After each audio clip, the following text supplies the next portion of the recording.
Chapter 1. Hiding in the Thicket. In the heart of the primordial forest lies a realm of enchantment. Towering canopies rise majestically into the heavens, resembling colossal, natural umbrellas, while sunlight filters through the gaps in the foliage, sparkling like celestial dust. A petite figure, bewildered and lost, gazes at the scene before her, utterly astonished. If her memory serves her correctly, just a minute ago, she was comfortably ensconced in her bed, engrossed in a game. The character she played was the petite Dji from the trio of sisters dwelling in the thicket. In an attempt to ambush the enemy's jungle king, she had merely exclaimed, "I'm hiding in the thicket now." No sooner had she settled into her hiding spot, preparing to take a sip of water, than the scene shifted to this bewildering place. Wait, how'd she end up in the thicket? Assuming she was merely hallucinating, she rubbed her dry eye sand, inevitable consequence of prolonged gaming, but the scene remained unchanged. She was in the midst of a game, assisting her benefactor in a crucial match of Honor of Kings. This was the pivotal round. Winning meant receiving her due payment. Why must anything commence before the game concludes? Chushing Nuaw cast her gaze down at the stuttering screen of her phone, where her impressive stats, 16 kills, 2 deaths, and 23 assists were displayed clearly. The towers had all been taken down, and she could only hope her teammates would muster some support. Truth be told, it was unnecessary to dwell on the situation. She ought to trust her matched teammates, much like making a wish. Each of them was fervently eager to secure kills. She urged herself to remain calm and reflect carefully. If merely calling out that she was hiding in the thicket could transport her here, perhaps she could try uttering something else. Hesitating for a few moments, she called out to her phone, "Home." Upon speaking those words, she did not find herself back in her beloved, cozy bedroom. A daring hypothesis began to take root in her mind. Could it be that she had traversed realms? As Chushing Nuaw felt a rush of panic, a semi-transparent system interface materialized before her. Welcome to the fantastical beast world. I am your overseer, commonly known as the system, but you may also call me Kaka. By the request of the authors at the System Management Bureau, I am here to guide you on an exhilarating journey through the beast world, allowing you to experience the precious life of a female beast firsthand. Additionally, raise a note from the author. Thank you for your 5-star, 1,000-word review. Chushing Nuaw stood in shock. A journey through the beast world, a system, an author, a long review. She felt an urge to flip the table in frustration. What was wrong with giving a low-star review? Chushing Nuaw, her eyes ablaze with indignation, declared, "I do not consent to this transmigration." Her aunt, Mu Xiaoli, was her life's aspiration, and that ambition was confined to the modern world. She had no desire to chase after this transmigration nonsense.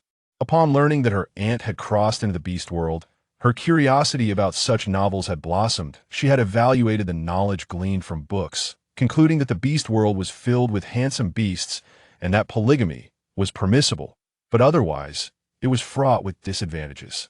Poor food, inadequate clothing, and subpar living conditions. Though it was lauded as a precious female existence, when scrutinized, was it not merely a reproductive tool?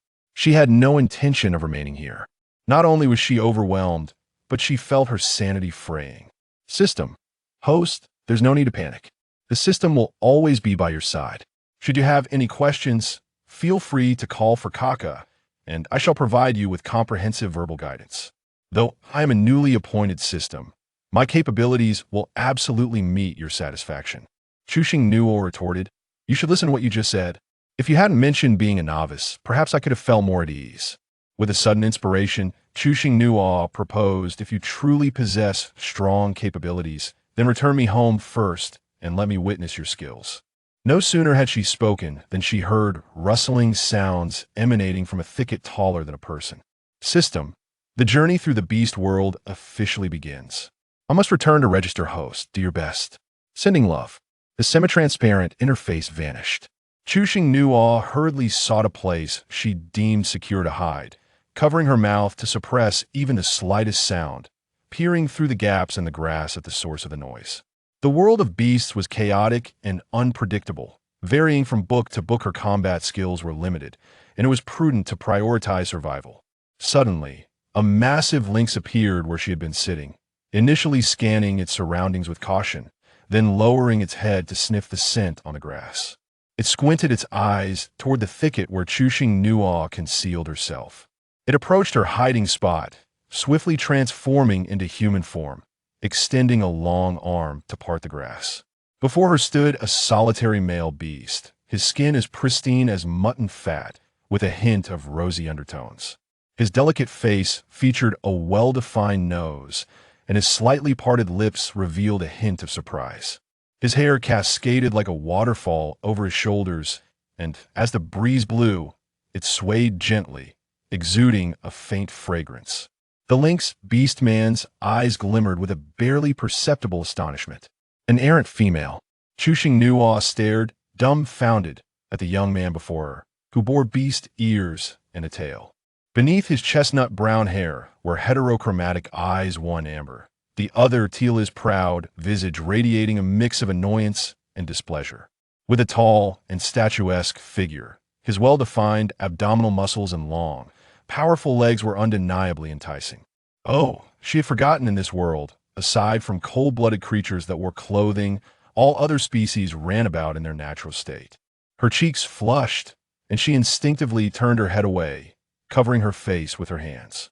Engaging in self-hypnosis, she chanted to herself, "I saw nothing, I saw nothing." How could she discern whether this beastman was friend or foe? Recalling snippets of information from books, it seemed that unfortunate souls who traversed into the beast world often encountered the first beastman able to communicate normally, who invariably turned out to be benevolent. The lynx noticed her reaction and soon recognized that his current appearance was inappropriate. He turned away, gathering some small, fan-shaped leaves nearby, skillfully weaving them in his hands. Dear reader, this chapter continues on the next page. Click to proceed for more thrilling adventures. After a moment, a grass skirt adorned his waist as he returned to his original position, his voice now icy yet softened as he inquired, "Which tribe do you belong to, female? How could you wander into the Kaya forest without a male? Get up, and I shall escort you back." Chushing Nuaw gazed at the lynx beastman with longing. If only he could return her home, she would surely express her gratitude. Alas, it was not possible. As she pondered how to respond, scenes from the books flickered through her mind. Typically, the female protagonists either claimed to belong to the ape tribe or feigned amnesia. She had no intention of conforming to such cliches. "I have no tribe. To be transported here was tantamount to losing her home." That notion held no fault. Upon hearing this, Chinli felt a twinge of compassion within him, his gaze lowering in contemplation. A female without a tribe equated to a female who was unwanted. Though females were considered precious, neglecting one in this world could lead to misfortune, being taken by a rogue male or encountering wild beasts. It would be acceptable to take her back, surely. Chinli crouched before Chushing Nuaw, extending a calloused hand to her. His previously cold voice now softened.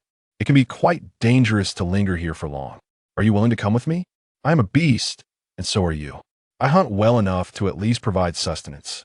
Shall we live together?" Chushing Nuaw surveyed the surrounding flora and fauna, unless she wished for her demise. Remaining here was not an option. She placed her hand in his palm, replying, "Yes, I will go with you." To refuse the protection of a strong ally would be foolish. Chinli clasped her delicate hand, helping her to her feet, and introduced himself. "I am Chinli, a lynx beastman, endowed with fire-based abilities. I am currently at stage 7. What is your name, little female?" Chushing Nuaw marveled inwardly. The beast world possessed abilities. How impressive it sounded. She simply stated her name. "I am Chushing Nuaw. A lovely name. I shall call you Nuaw from now on." Chinli noticed her bizarre attire and the shiny objects adorning her feet. "Your clothing is quite peculiar." Chapter 2. The Grass Hut. She did not resemble the typical female one would encounter here. Dressed in animal skins, she was significantly shorter than those she had previously seen on her journey and appeared somewhat slender. Nevertheless, she was a pretty and clean little female. Without Chinli's prompting, she was aware that her attire was outlandish for the beast world. This was a bridesmaid dress her aunt had insisted she try, a puffy, milk-white gown. "All the females in our land dress like this." Chinli nodded. "You look lovely, but it is ill-suited for the northern continent. Once we return, I shall craft a suitable animal skin skirt for you." He mentioned that his dwelling was nearby. Chushing Nuo, navigating the uneven dirt path in high heels, stumbled along for over 10 minutes without sighting a wooden hut. Qianli had lost count of how many times he had attempted to carry her, each time met with refusal. Yet observing her struggle to walk made him disregard her protests. Without further thought, he scooped her up in a princess carry. In that instant of being lifted off the ground, Chushing Nuo was startled, instinctively wrapping her arms around Qianli's neck, only to release him as if shocked. Beastmen possessed great strength. She was unlikely to suffer harm. Noticing her hesitance, Qianli inquired, "What's wrong? Why was she so light? Had she not eaten for an extended period?" The more he pondered, the more convinced he became of his suspicions. A female lacking hunting abilities would surely go hungry without a male. Chushing Nuo lowered her head, tightly clutching her phone, her cheeks tinged with a shy blush. "It's nothing." Her shoes were ill-suited for this terrain, and walking barefoot would surely be uncomfortable for her, so she accepted his offer to carry her, a friendly reminder. One should never place trust in the words of a beastman. Qianli carried her for at least 20 minutes before arriving at a modest grass hut. Gently, Qianli set her down in the grassy nest, saying, "This is my humble abode." Chu Xingna surveyed her surroundings, noting that the only clean elements in the hut were the grassy nest beneath her and a few large stone utensils. Though Qianli had never cared for a female before, he could tell from her appearance that Nuo had been well cared for in her previous tribe. He was acutely aware that his living conditions were far inferior to those of her tribe, and he was uncertain whether he could adequately care for her. It was an impulsive decision to bring her back. He would take it one step at a time. If he couldn't provide for her, he would find her a better tribe. "If you find the grassy nest uncomfortable, I could fetch some animal skins to lay down," he offered. Beastmen tended to lead a rougher existence, caring little for the finer details as long as there was a place to sleep. In her heart, Chu Xingnuo truly could not accept such living conditions. Yet what could she do? The system offered no means of returning her home. She resolved to adapt. Being rescued was a stroke of fortune, leaving no room for her to be picky. She began to contemplate her future. Seeing her silence and her small hands resting on her abdomen, Qianli assumed she was famished. "Wait here for me, I will go hunt. Do not wander off. This area is marked by me, and generally, beastmen do not enter my territory, so it should be safe." He added, as an afterthought, "They'll prepare the nest before I leave." Chu Xingnuo was pulled back to reality by Qianli's words.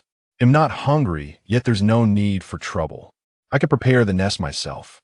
No matter the environment, one may rely on others to a degree, but not excessively." That was her conviction. Qianli responded with a simple, "All right," and turned to exit the grass hut. Feeling apprehensive in unfamiliar territory, Chu Xingnuo followed closely behind him. He paused beneath an ancient tree not far off, its branches adorned with animal skins of various hues. Animal skins, when piled for too long, emanate an unpleasant odor, but they had been washed last night and hung to dry on the tree. Qianli inquired, "Which color do you prefer? I shall take it down for you." Chu Xingnuo gazed up at the skins, noting only 3 colors, brown, gray, and tan, none of which appealed to her. She pointed to the gray skin and said, "I like that one." With agility, Qianli climbed the tree in a matter of moments. Chu Xingnuo intended to watch him prepare the animal skins, but the sight was quite overwhelming. Too much white, and the sight of bells was rather jarring. She quickly averted her gaze. A moment later, she heard the sound of something falling from above and looked on with concern.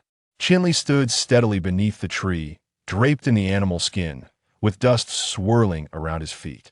He dusted off the skin and declared, "Back to the grass hut." The two entered the hut, one after the other. Chu Xingnuo wished to lend a hand after all. She felt immense gratitude for being rescued and did not hold the notion that, as a female, she deserved special treatment. However, Qianli insisted otherwise. He laid down 2 layers of animal skin on the grassy nest, which appeared quite soft, and reiterated that she should not leave the safety of the hut, as the forest harbored dangers. Once he received her assurance, he transformed into his beast form and dashed off to the nearest wolf den for a surprise attack. He was not at ease, leaving her alone in the distance. Chu Xinghua considered tidying the grass hut, but found there was little to clean. She glanced at her phone, noting that it was already past 1 in the afternoon. Though she needed it, having it here felt rather inappropriate and ultimately useless. Her father often spoke of wanting to rid her of her internet addiction, and now his wish had come true here. She was in a place far worse than a detox facility. It was rather stifling inside the hut, so she stepped outside to find a shady spot to stand, yet the heat remained unbearable, with even the breeze feeling warm. From a distance, Qianli, carrying his prey, spotted Chu Xinghua beneath the tree and quickened his pace. Chu Xinghua remained relatively composed as she observed the lynx with its catch-a gray wolf. It truly deserved the title of wolf slayer. Qianli set down his prey, donned a grass skirt, and vanished into the bushes to dress it, re-emerging to skillfully prepare the catch in the clearing. The scent of blood attracted some flying insects, buzzing around them. The scene was rather unsettling, prompting her to retreat back into the grass hut. After a short while, Qianli entered with a freshly cleaned wolf leg and casually picked up a stone utensil the size of a basin. Like preparing knife-cut noodles, he sliced the wolf leg meat into thin pieces, letting them fall into the stone bowl. He opened a bamboo tube and poured a thick yellow substance that resembled honey, using a bone knife to stir it roughly. "I'll prepare this much for you, let me know when you finish, and I'll add more," Qianli said, holding the stone bowl. Chu Xinghua remained silent, understanding the implication, but the thought of eating raw meat was unthinkable to her. Though he was kind to her, she simply could not bring herself to eat it. Qianli's silence led him to believe she found the food unsatisfactory. The prey had been cleaned, and the meat had been cut with a bone knife, not with fingers. She turned her head aside, feeling nausea rise in her stomach. "Thank you, but I cannot eat raw meat." Suddenly, Qianli remembered he had forgotten to ask whether the little female was herbivorous or carnivorous. Concerned she might go hungry, he prepared food based on his own preferences. He was careless, suddenly realizing that he cannot consume meat. He must be a herbivorous orc. "What fruits do you eat? Or what kind of grass? I will go and search for them." Chu Xinghua explained, "There is no need for concern. I can consume meat. While I cannot eat it raw, I am perfectly capable of enjoying it when cooked or grilled." Chapter 3. How to Sit. Qianli momentarily pondered, perplexed by the notion of sitting meat. Grilled meat was comprehensible, but sitting meat? How does one sit? Does prey that has been sat not spoil? What sort of peculiar culinary practice is this? I must confess, I am unfamiliar with the concept of sitting meat. Henceforth, refrain from consuming it. I shall prepare grilled meat for you, which will undoubtedly surpass the flavor of sitting meat. Having spoken, Qianli carried the stone bowl out of the wooden dwelling. Orcs may excel in grilling meat, yet they lack proficiency in other culinary methods and must not disdain others. Her specialty lies solely in steaming rice with a rice cooker, boiling, and soaking instant noodles. Chu Xinghua rose to follow. Qianli gathered the branches, and, with a snap of his fingers, a small flame descended upon the dry twigs. Chu Xinghua gazed in astonishment at the walking lighter. Qianli was quite meticulous when it came to hygiene. Before long, he skewered 2 1-meter-long meat with clean twigs. The process of grilling the meat resembled a magnificent symphony. As the temperature rose, the juices sizzled above the fire, intertwining with the heat of the twigs to create a captivating melody. Qianli handed the cooked skewers to Chu Xinghua, saying, "Here, enjoy. If it doesn't suit your taste, I shall grill another." The aroma of the barbecued meat wafted through the air, mingling with a sweet fragrance, accompanied by a hint of smokiness and the freshness of the meat. Under Qianli's expectant gaze, Chu Xinghua gently parted her lips to blow on the skewer. Taking a small tentative bite, the exterior was sweet, yet it bore an unpleasant burnt flavor. Without any seasoning to mask the gamey taste, it was quite unpalatable. Holding this morsel in her mouth nearly made her retch. Noticing her lack of swallowing and the frown on her delicate face, Qianli wondered if his first attempt at grilling was indeed so unappetizing. After tasting it himself, he found it delightful. Why did she not share his sentiment? Aware that beastmen cherish their food, Chu Xinghua cautiously inquired, "Is it permissible for me to spit this out, as I am unaccustomed to the taste?" Upon hearing her question, Qianli found her demeanor endearing. Unlike other females who would lash out at males when faced with unpleasant food, she expressed her discomfort politely. Nevertheless, he recognized that females were precious and their tempers were often indulged by males, which he found rather unappealing. Thus, he replied, "If you dislike it, simply do not eat." Chu Xingyo immediately rose and stepped aside to spit out the wolf meat. Just as she settled back down, Qianli inquired, "What game do you prefer? I shall procure it for you." She pondered seriously for a moment, realizing that any meat, devoid of seasoning, would likely lack flavor. Unfamiliar with the names of the local seasonings, she deemed it futile to ask. "I would be content with fruits for now. I shall consider meat once I recognize the condiments." Before she could finish her sentence, Qianli suddenly recalled an important matter. Females require salt in their diet. Could it be that the absence of salt rendered the roasted meat unpalatable? "I shall take you to exchange for some salt." The lingering scent of raw meat clung to Chu Xingru's mouth as she nodded in agreement to Qianli's words. She rose to return to the thatched hut in search of water to rinse her mouth. Meanwhile, Qianli consumed the entirety of the catch, cleaned his hands, and then retrieved a piece of animal hide from the tree. Upon Chu Xingru's return, after she had rinsed her mouth, he called out, "Come here. Let me take your measurements for a hide skirt." With no towels available, Chu Xingru wiped the corner of her mouth with the back of her hand and obediently approached, raising her arms for him to measure her, for she could not continue flaunting her modern attire.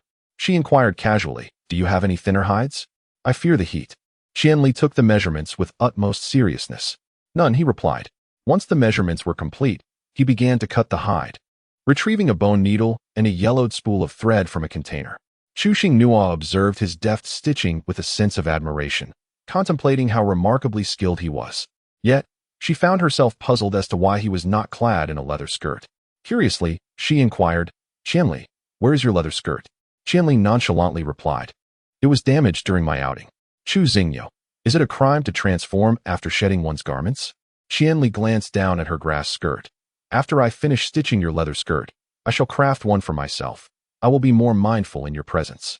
Having survived alone for so long, I have nearly forgotten that we are not mates. The male emblem must not be casually displayed before a female." Chu Xing nodded lightly and expressed her gratitude, saying, "Thank you." Afterward, she began to attentively observe the steps of sewing. Qianli mused to herself, noting that her willingness to seek opinions and express thanks reflected a commendable character. After approximately half an hour, Qianli crafted a strapless dress and presented it to her. "Try it on," she urged. Chu Xingnua offered a modest suggestion. She desired a strap to be added, akin to the one adorning her own attire. The strapless garment proved uncomfortable for her, and the thought of it slipping while she walked was rather embarrassing. Qianli glanced at her shoulder strap before resuming his work on the leather skirt. Once the strap was affixed, Chu Xingnua took the garment back to the thatched cottage to change. It fit her quite well. The skirt's length fell just above the knee, providing a comfortable wear. Outside, Qianli continued to sew his own leather skirt, and when Chu Xingnua emerged, he handed her the finished piece. From a corner of the wooden hut, he unearthed a palm-sized bundle containing blue crystal stones, the prevailing currency in their world. He also entrusted this to Chu Xingnua, while the grass skirt transformed effortlessly into a lynx, lying down on the ground in wait. Chu Xingyo comprehended the meaning without a trace of hesitation and mounted the lynx. It was her inaugural experience riding such a creature, and her body felt somewhat rigid. After all, she had never even ridden a horse before. At that moment, her heart raced with both anxiety and exhilaration as she stroked the soft fur of the lynx, whispering, "Please, run slowly. I wish to avoid falling and the pain that may accompany it." The lynx nodded, indicating its understanding. Chu Xingnua grasped the fur on the back of the lynx, and Qianli sensed that she was ready. Throughout the journey, Qianli did not run swiftly, perhaps due to the lynx's considerable size and ample flesh. She felt as if she were seated in a rickshaw, experiencing a smooth ride. Furthermore, she was oblivious to the gentle caress of the breeze, and her inky hair remained undisturbed. What Chu Xingnua remains unaware of is that she is enveloped within a transparent protective shield. The scorching rays have already rendered her cheeks a rosy hue, and beads of perspiration glisten on the tip of her nose. Resting in a single position for too long, discomfort prompts her to shift. Sensing the movement on her back, the agile lynx gradually reduces its speed, cautious not to cause her harm. Only when the motion ceases does it accelerate once more. The light gradually diminishes, ultimately transforming into a gentle, comforting glow. As she gazes at the setting sun, it is likely around 4 or 5 o'clock. Salt, a precious commodity, is only found in large tribes and is quite expensive. The tiger tribe is established on a vast, flat plain, a terrain that can be easily assaulted yet is difficult to defend. Nevertheless, no tribe dares to provoke them. The tiger tribe not only boasts abundant resources but also permits formidable individuals from other races to join, creating an atmosphere akin to a bustling marketplace each day. Upon entering the domain of the tiger tribe, Qianli transforms into human form, donning a skirt made of animal hide. She tightly grasps Chu Xingnua's delicate and slender fingers, emphasizing the importance of caution. It is a realm teeming with various beasts, making encounters with malevolent creatures likely. One must not wander recklessly in unfamiliar territories, understand? Chu Xingnua lowered her gaze at the hand that she could not free herself from, pondering where she could possibly go in such a situation. Moreover, she was not the type to wander aimlessly. Her voice, sweet and melodic, conveyed her understanding. I understand. Qianli nodded in satisfaction. Surrounded by a throng of orcs, Chu Xingnua found herself jostled incessantly, her arms brushed against in a manner that felt almost imperceptible yet incessant. While she recognized that the orcs meant no harm, a palpable annoyance tinted her eyes. Chapter 4. The rogue system. She harbored a profound aversion to crowded places, not out of social anxiety, but rather due to the discomfort they instilled in her. The rough earth beneath her feet caused a slight ache. Noticing her distress, Qianli swiftly lifted her by the crook of her legs, adjusting his animal hide to prevent any accidental exposure. I shall carry you, he declared. As her body soared into the air, Chu Xingnua instinctively wrapped her arms around his neck, whispering her gratitude. Thank you. Qianli succinctly responded. I can no longer see the way. Chu Xingnua awkwardly shifted her hands to a different position, guiding her through a winding path until they arrived at a large tent made of animal hides. Here, two lengthy queues formed, comprised of orcs awaiting their turn to exchange for salt. One line was for powdered salt, while the other was for salt blocks. After a moment's hesitation, Qianli chose the less crowded line for powdered salt. When their turn came, Qianli exchanged 10 blue crystals for less than 2 pounds of powdered salt. In contrast, an orc nearby traded the same number of crystals for an estimated 5 or 6 pounds of salt blocks. The salt blocks, laden with impurities, were significantly cheaper than the powdered variety. After acquiring the powdered salt, Qianli remarked as they walked, there are numerous items available for exchange here. Let me show you around. I am unfamiliar with the needs of females, so if you see anything you require, simply let me know. Chu Xingnua, feeling flustered, glanced at the various stalls passing by, all selling fresh herbs and food. The Tiger Clan market was particularly vast. After wandering through it, the sky had darkened, and she found nothing of interest, while Qianli had exchanged for some jerky, with their return delayed until the late hours. And the considerable temperature drop at night posing a risk of illness for females, they sought refuge in a nearby cave, which seemed to be a common resting place for orcs. The hay inside appeared quite fresh, as if it had only recently been stacked. Qianli set her down at the cave entrance and ventured inside to prepare a bed of hay on the stone platform. He patted the makeshift bed, inviting her. You can come and sleep now. For Chu Xingnua, a night owl, sleep was far from her mind. Accustomed to the comfort of a large bed, she found the conditions unappealing and stood firm at the entrance. I'm not tired yet. You go ahead and sleep. Standing there was uncomfortable, so she found a stone, brushed it off, and sat down, gazing dreamily at the moon. Qianli, opening his small bundle, retrieved the jerky he had traded for and approached her, saying, Then let us eat something first. Chu Xingnua gazed at the food in his hand, refraining from taking it. Her hands were soiled, and she opened her palm to show him. My hands are dirty, I wish to wash them. Qianli swiftly tore off a piece of beast skin and returned promptly, tenderly wiping her hands clean. The dried meat was not overly tough and could be chewed, yet it lacked flavor. Nonetheless, she compelled herself to consume a few bites. For one must not miss meals thrice a day, lest hypoglycemia should strike. Why aren't you eating? Qianli, having already had 2 meals today, was not hungry. Still not hungry? You should eat more. Chuxing only consumed a single meat strip before losing her appetite.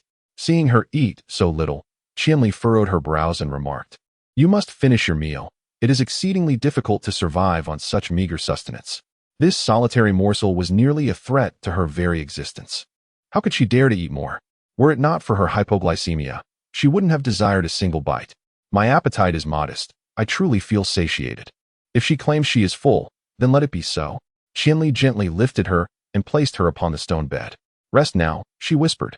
Chu Xingnua gently caressed the straw, pondering whether it truly was suitable for rest. After reclining for a moment, she discovered it was rather comfortable.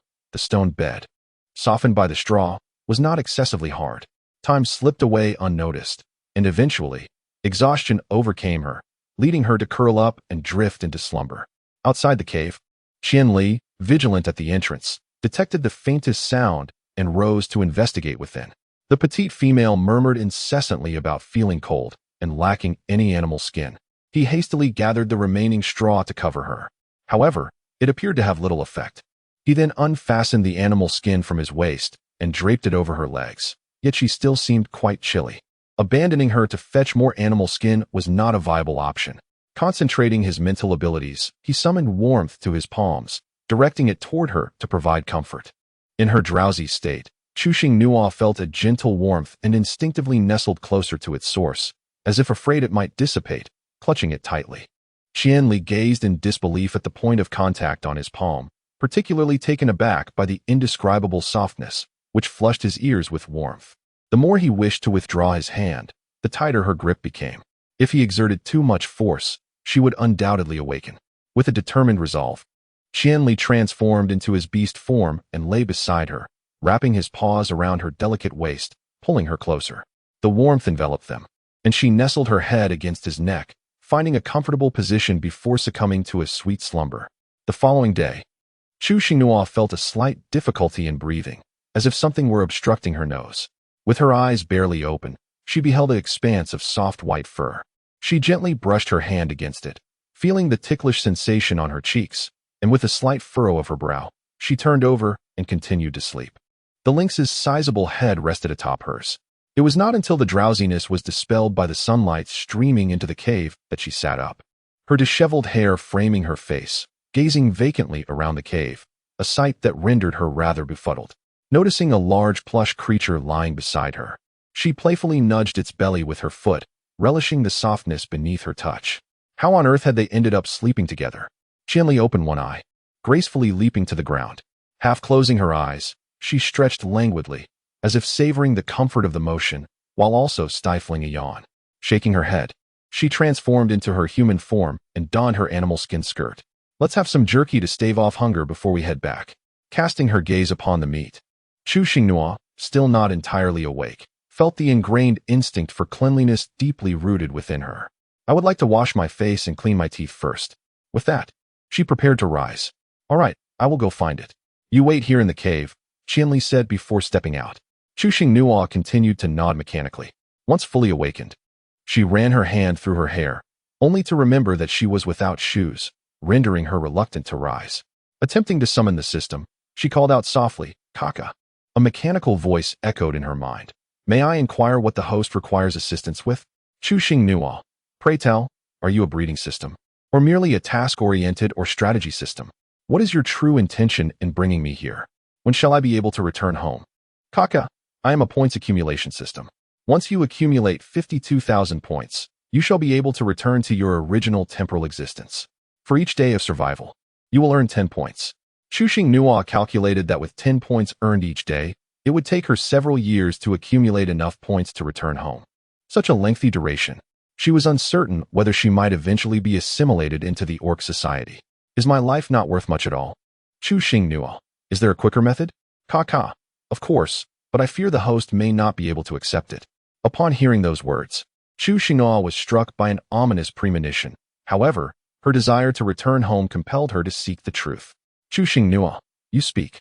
Kaka, kisses, hugs, hand-holding, and sleeping together all contribute to accumulating points. The more intimate the actions, the greater the points earned. Each male can earn a maximum of 5,000 points. It is important to note that one must be intimate with orcs of at least the 5th stage to earn points. Chu Xinghua, I knew it. Her intuition was indeed correct. She even claimed to be a point system, but it was evidently a rogue system. She wished to suggest to the system to replace her with someone else, as her aunt possessed remarkable adaptability. Chapter 5. Healing Abilities Kaka. A gentle reminder to the host.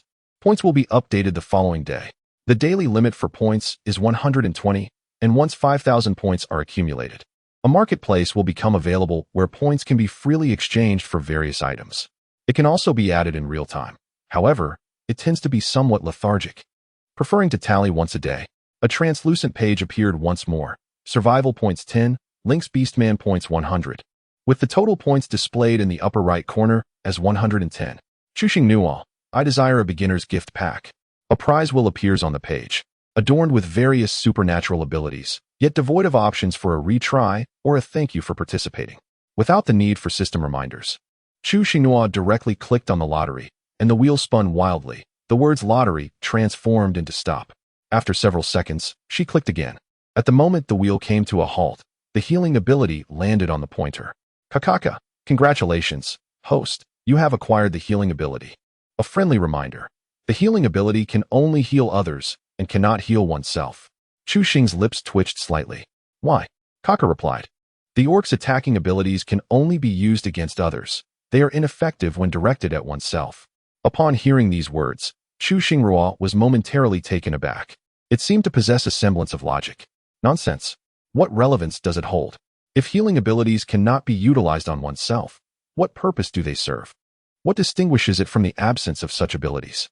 In the next moment, the system commenced the transmission of the survival principles of the beast realm into her mind. The male's abilities were predominantly characterized by formidable aggression, with the occurrence of nurturing abilities being exceedingly rare, and the highest tier of abilities reaching a maximum level of 10. Additionally, males experience 2 periods of violent capability each year, with severe cases leading to explosive consequences. After reaching adulthood, females must ascend to the altar to awaken their calming powers, which serve to suppress the male's violent abilities. Furthermore, after forming a bond, they would awaken an additional ability. Before the system could complete its transmission, a serene voice resonated at the entrance of the cave, drifting into her ears. Little female. Chu Xing raised her gaze slightly, and a curious male figure appeared at the entrance. His appearance was quite handsome, yet it instilled in her a profound sense of vigilance. Do not enter, she commanded. Chu Xinghua's voice was laced with an icy indifference. The male figure disregarded her words, advancing steadily into the cave, making his way directly toward Chu Xinghua. You cannot manage alone in the cave. I have come in to safeguard you. Upon encountering his malevolent smile, Chu Xinghua felt a surge of panic and sternly commanded, Stay right there. You are not permitted to advance any further. The male counterpart complied and halted his steps, refraining from approaching any closer. If you wish to come over, then I shall remain where I am. Chu Xinghua's expression darkened, her heart yearning for Qianli's swift return. It was inconceivable for a mere human to contend against a beastman endowed with extraordinary abilities. The unfamiliar male approached the stone bed without waiting for Chu Xinghua to speak. While the lynx is away, I shall take you with me and bestow upon you an endless supply of crystal stones. He had laid eyes on this petite female at the Tiger Clan market yesterday and had followed her ever since, biding his time for an opportunity to be alone with her. A pungent odor assaulted her senses, prompting Chu Xinghua to cover her mouth and nose, her delicate brows knitting together as she spoke in a muffled tone. Please stand aside for a moment. I need to contemplate my options. The male had not resorted to violence, indicating that she might devise a means to delay him. Glancing towards her outstretched fingers, she noted that he remained unmoving, his gaze greedily appraising her, a large hand already reaching out towards her. Chu Xinghua felt utterly uncomfortable under his gaze and was even less inclined to be taken away. In a moment of desperation, she shouted cheerfully behind him, Qianli, you're back. Upon hearing this, the male instinctively turned to look behind him. It was impossible for her to escape right under his nose, but Chu Xinghua seized the opportunity and delivered a powerful kick to his most vulnerable spot. His reaction was precisely as she had anticipated. He doubled over in pain, clutching himself. Chu Xing stood up with agility, her fist clenched, poised to strike him directly in the face. Just as her fist was a mere centimeter away from making contact, a sudden tension in her wrist caused her arm to rise uncontrollably. Looking up, she noticed a column of water entwined around her wrist. The male, wincing in pain, managed to force a wicked smile and menacingly declared, You foul female, just wait and see how I deal with you. Before he could finish his threatening words, she flashed a sweet smile and began to loosen her shoulder strap with her other hand. The male's pupils dilated in shock. In the next moment, she delivered a devastating kick, causing him to collapse to the ground with a loud thud, his eyes reddening with pain. Infuriated by being struck twice by a female, he unleashed his psychic abilities, hurling her from the stone bed out of the cave. Qianli, clutching a large leaf filled with prickly fruits and wild berries, detected an unfamiliar scent as he approached the cave. A sense of dread washed over him. Noa Nua was still inside. Suddenly, A shadow darted out from the tree hollow, and Qianli used his abilities to catch her, swiftly drawing her into his embrace. With a look of concern, he asked, "Are you all right?" Upon recognizing the identity of Qianli, Chu Xingnuo let out a substantial sigh of relief. All was well. She had nearly been frightened to death. Had that moment not been caught, it would have been quite dire for her. Qianli, observing her pale visage from fright, felt a pang of compassion. To resort to violence against a female truly signified a lack of character in a male. He entrusted the items to Chu Xingnuo, then approached the cave entrance with an ominous demeanor, ready to wield his powers to restrain the male. As the flames drew perilously close, a wall of water materialized before the male, aiming to thwart Qianli's assault, foolishly hoping to be engulfed by the flames. However, the fire shattered the water barrier effortlessly and ensnared him, sending him hurtling toward a large stone outside the cave, the sound of brittle bones snapping accompanying his descent. The male's anguished cries were heart-wrenching. Qianli gently pressed Chu Xingnuo's head against his shoulder, saying, "Close your eyes, do not look." With that, he carried her back into the cave. Rubbing her reddened wrist, he vowed, "From now on, I shall take you with me wherever I go, ensuring you encounter no danger." Chu Xingnuo did not refuse and responded with a slight acknowledgement. She picked up the fruit nestled among the leaves, resembling a toothbrush without a handle, with soft bristles that seemed to serve a similar purpose. Uncertain of which type she preferred, both the flat, prickly fruit and the spiky one were gathered. Qianli's tone conveyed a hint of self-reproach. Thus, she had returned late. "Thank you, Qianli." She expressed her gratitude, subsequently using the flat, prickly fruit as one would a toothbrush. However, Qianli corrected her technique, demonstrating that one should first bite into the back, rub it against the teeth, and then use the soft bristle side for brushing. She took a bite, but it bore no flavor. After a brief cleansing routine, she found herself disinterested in jerky and opted to satiate her hunger with the fruit instead. As before, Qianli transformed into a colossal lynx, carrying her through the woods. Although she hadn't exerted herself much the previous day, she still perspired, catching a whiff of her own arm's odor. Unbeknownst to her, numerous small red spots had appeared on her exposed skin, causing her to scratch incessantly at the itchy areas, only to find the sensation intensifying with each attempt. Was it an allergy to animal fur, hay, or perhaps an unsuitable diet? This was the first time in her 20 years of life that she encountered such a predicament. The itching was unbearable. Chapter 6. The mark of the beastman. Her body ached with itchiness, and she yearned for a bath. When would they reach the grass hut? Chu Xingnuo lamented while scratching, mindful not to break the skin. Although there was a river nearby, she hesitated to wade in, fearing leeches. Upon hearing her plight, Qianli paused momentarily, glanced back at her, and called out as a response. After assessing the distance to the tiger clan's dwelling, he sprinted towards their abode. The lynx darted forward with such speed that she could scarcely attend to her itching, gripping onto its fur tightly for fear of falling. Throughout the journey, she endured to the point of tears, overwhelmed by discomfort. What a day of misfortunes. Eventually, after what felt like an eternity, Chu Xingnuo finally reached the grass hut, and the first thing she did upon dismounting from the lynx was to scratch at the relentless itch. It felt as though nothing could quell the sensation, a deep-rooted itch that penetrated her very core. She scratched at various parts of her body, striving to alleviate the excruciating torment. Just as her fair skin began to show signs of being broken, Qianli suddenly extended a large hand, firmly grasping her wrists, and somewhat roughly dragged her into the hut. Chu Xingnuo struggled, exclaiming, "What are you doing? Let me go. I'm feeling quite itchy. I need." However, Qianli interrupted her abruptly, his voice icy and imbued with an undeniable firmness. "Endure it for now." With that, he forcefully bound Chu Xingnuo's hands behind her back with animal hide.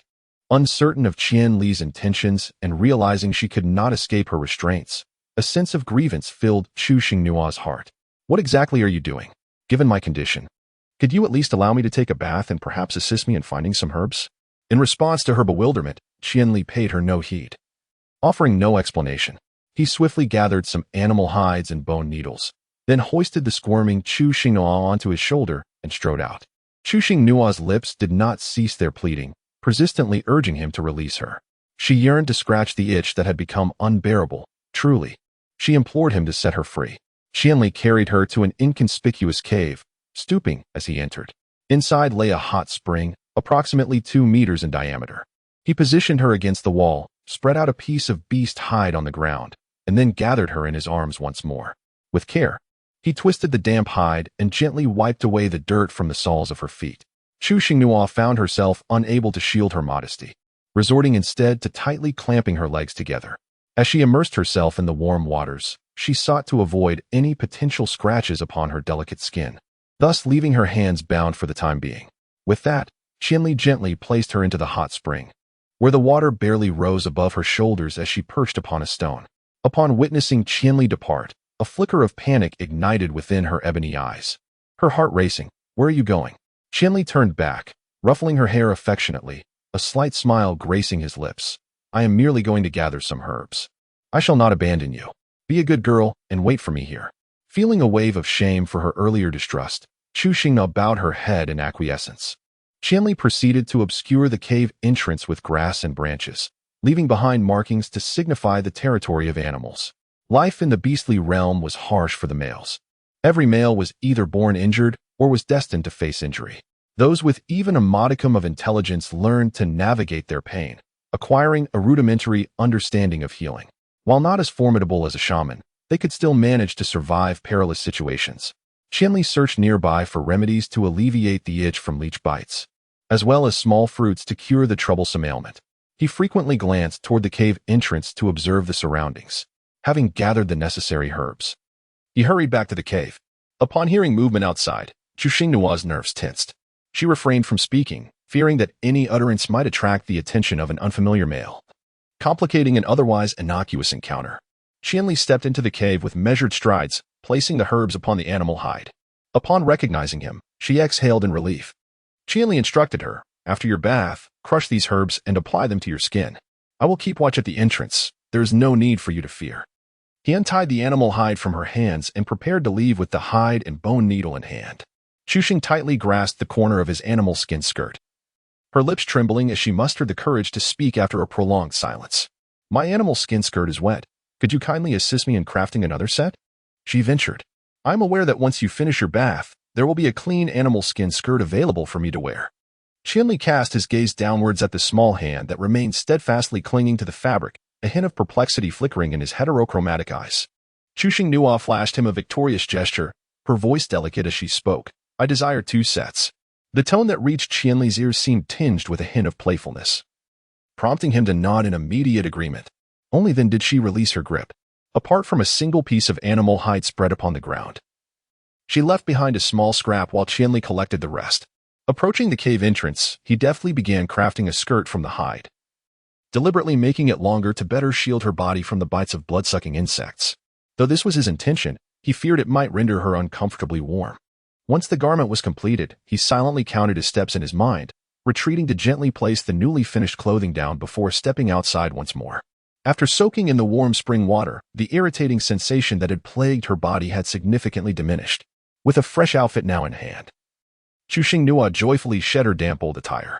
The method of grinding herbs was not one she could commend. Rolling the herbs into a ball with her hands and applying them to her skin was manageable on the front, but a considerable challenge on her back. Unable to find a suitable beast to assist her, she resolved to tackle the task alone. Before long, she transformed into a little green figure, the itchiness fading as the herbs proved effective. Her upper garment was a sleeveless gray halter top, while the lower half featured a petal skirt cinched at the waist, with densely packed stitches. Once donned, the fit was impeccable. The beastly world was filled with devoted homemakers. After changing out of that set, she rubbed her hands together. Now, her insides felt rather empty, a chill creeping in. In this place, females did not wear close-fitting garments, and she felt too shy to ask Qianli for assistance. Seizing the moment while he was out hunting, she resolved to secretly create something for herself, believing it would not be too difficult. Determined, she picked up her clean clothes and stepped outside. At the cave's entrance, Qianli remained focused on stitching, turning to glance at her as he heard her footsteps, a flicker of surprise crossing his heterochromatic eyes. "Once I finish, I shall take you back. You look beautiful in anything you wear." Chu Xinghua nodded obediently and softly replied, "All right." She quietly observed the movements of Qianli as he deftly threaded the needle, when suddenly, a gentle breeze swept through, bringing with it an unpleasant odor. Chapter 7. The mysterious beast world. The stench was overwhelmingly pungent, rendering it almost unbearable. She quickly covered her mouth and nose with her hand and retreated a few steps into the cave, furrowing her brow as she complained, "What is that smell?" It's so foul, utterly repugnant. Hearing her exclamation, Qianli felt a surge of alarm, nearly pricking his finger with the bone needle in his hand. He turned to Chuxing Nua and calmly advised, "You should stay hidden in the cave for a while. Wait until the odor dissipates before coming out." Chuxing Nua gazed in bewilderment at the composed Qianli, pondering how an orc with such keen olfactory senses could possibly remain oblivious to the foul stench. Curiosity piqued. She inquired, "Do you not find it repugnant?"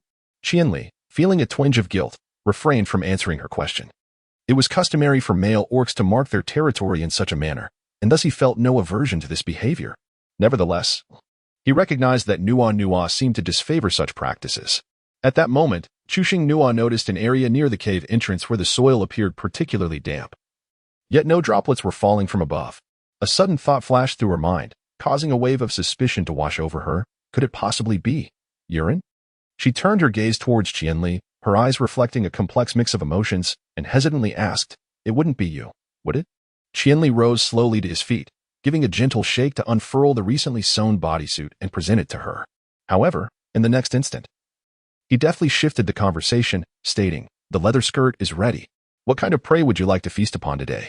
I shall go hunt." The word casual was on the tip of her tongue, yet after a moment's hesitation, she ultimately replied, "I'll defer to your judgment." After all, such a response seemed more sincere than merely dismissive. With care, Qianli smoothed out her still dripping, waterfall-like dark hair, and then suddenly, a fierce flame ignited in his palm, which he cautiously positioned on either side of her head. Chuxing Nua was quite startled, hastily shielding her hair with her hands and taking a significant step back. Her eyes filled with terror as she tremulously inquired, "What do you intend to do? If you come any closer, my hair may catch fire." Qianli quickly reassured her, "Do not be afraid. I merely wish to help you dry your hair. The female body is inherently delicate, and remaining damp for too long could lead to illness. Rest assured, I can control the flames impeccably and shall not harm you in any way." Upon hearing his explanation, Chuxing Nua relaxed slightly. As his palm drew nearer, she felt a wave of warm air envelop her, which was quite delightful. Moreover, her strands of hair remained unscorched, even more comfortable than the use of a hairdryer. Her initial trepidation gradually transformed into a sense of enjoyment. This world of beasts was indeed filled with wondrous experiences. Once her hair was completely dry, Qianli reverted to his beast form, allowing Chuxing Nua to mount his back. Due to the awkward position, she could only sit sideways. Upon returning to the thatched cottage, Qianli hung the damp garments on a tree branch to dry. Suddenly, he noticed two unfamiliar pieces of clothing and, curious, picked up one of the small triangular items. Turning to Chuxing Nua with a question, What is this?" Chuxing Nua's cheeks flushed a brilliant crimson, a blend of shyness and indignation glistening in her eyes. After casting a fierce glare at Qianli, she swiftly reclaimed her garments and sought out a sturdy plant, draping her clothes over its robust branches. "In the future, please refrain from touching my clothing without my permission, if you would," she asserted, her voice imbued with a hint of firmness and discontent. Qianli's ears twitched slightly. The delightful little tufts at their tips swaying amusingly, rendering him quite the sight. Taken aback by Chuxing Nua's sudden reprimand, he felt a tinge of bewilderment but responded coolly. "Very well." He then added, "I am off to hunt. Do not wander," before turning on his heel and departing. This was his domain, and he harbored no worries of other males daring to intrude. Chuxing Nua carefully selected suitable remnants of animal hides she had brought back to craft intimate garments. Armed with a bone knife, she meticulously cut the hides to match her waist size. Given the inherent lack of elasticity in the skin, precision was paramount. After a series of adjustments and trims, the outcome was rather comical. It appeared her measurements were awry, resulting in a rather asymmetrical garment. With a sigh of resignation, she cast it aside and commenced anew. Lost in the rhythm of her sewing, she became oblivious to the passage of time. It was only when Qianli returned that she realized her surroundings, still laboriously stitching the piece of hide. Qianli stood silently behind her for a moment before inquiring, "Do you require assistance?"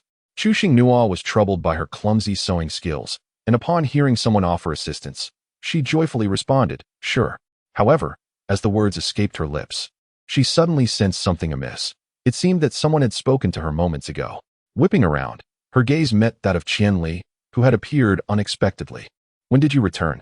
she exclaimed in surprise, swiftly gathering the scattered, disheveled animal hides around her in an attempt to conceal the mess.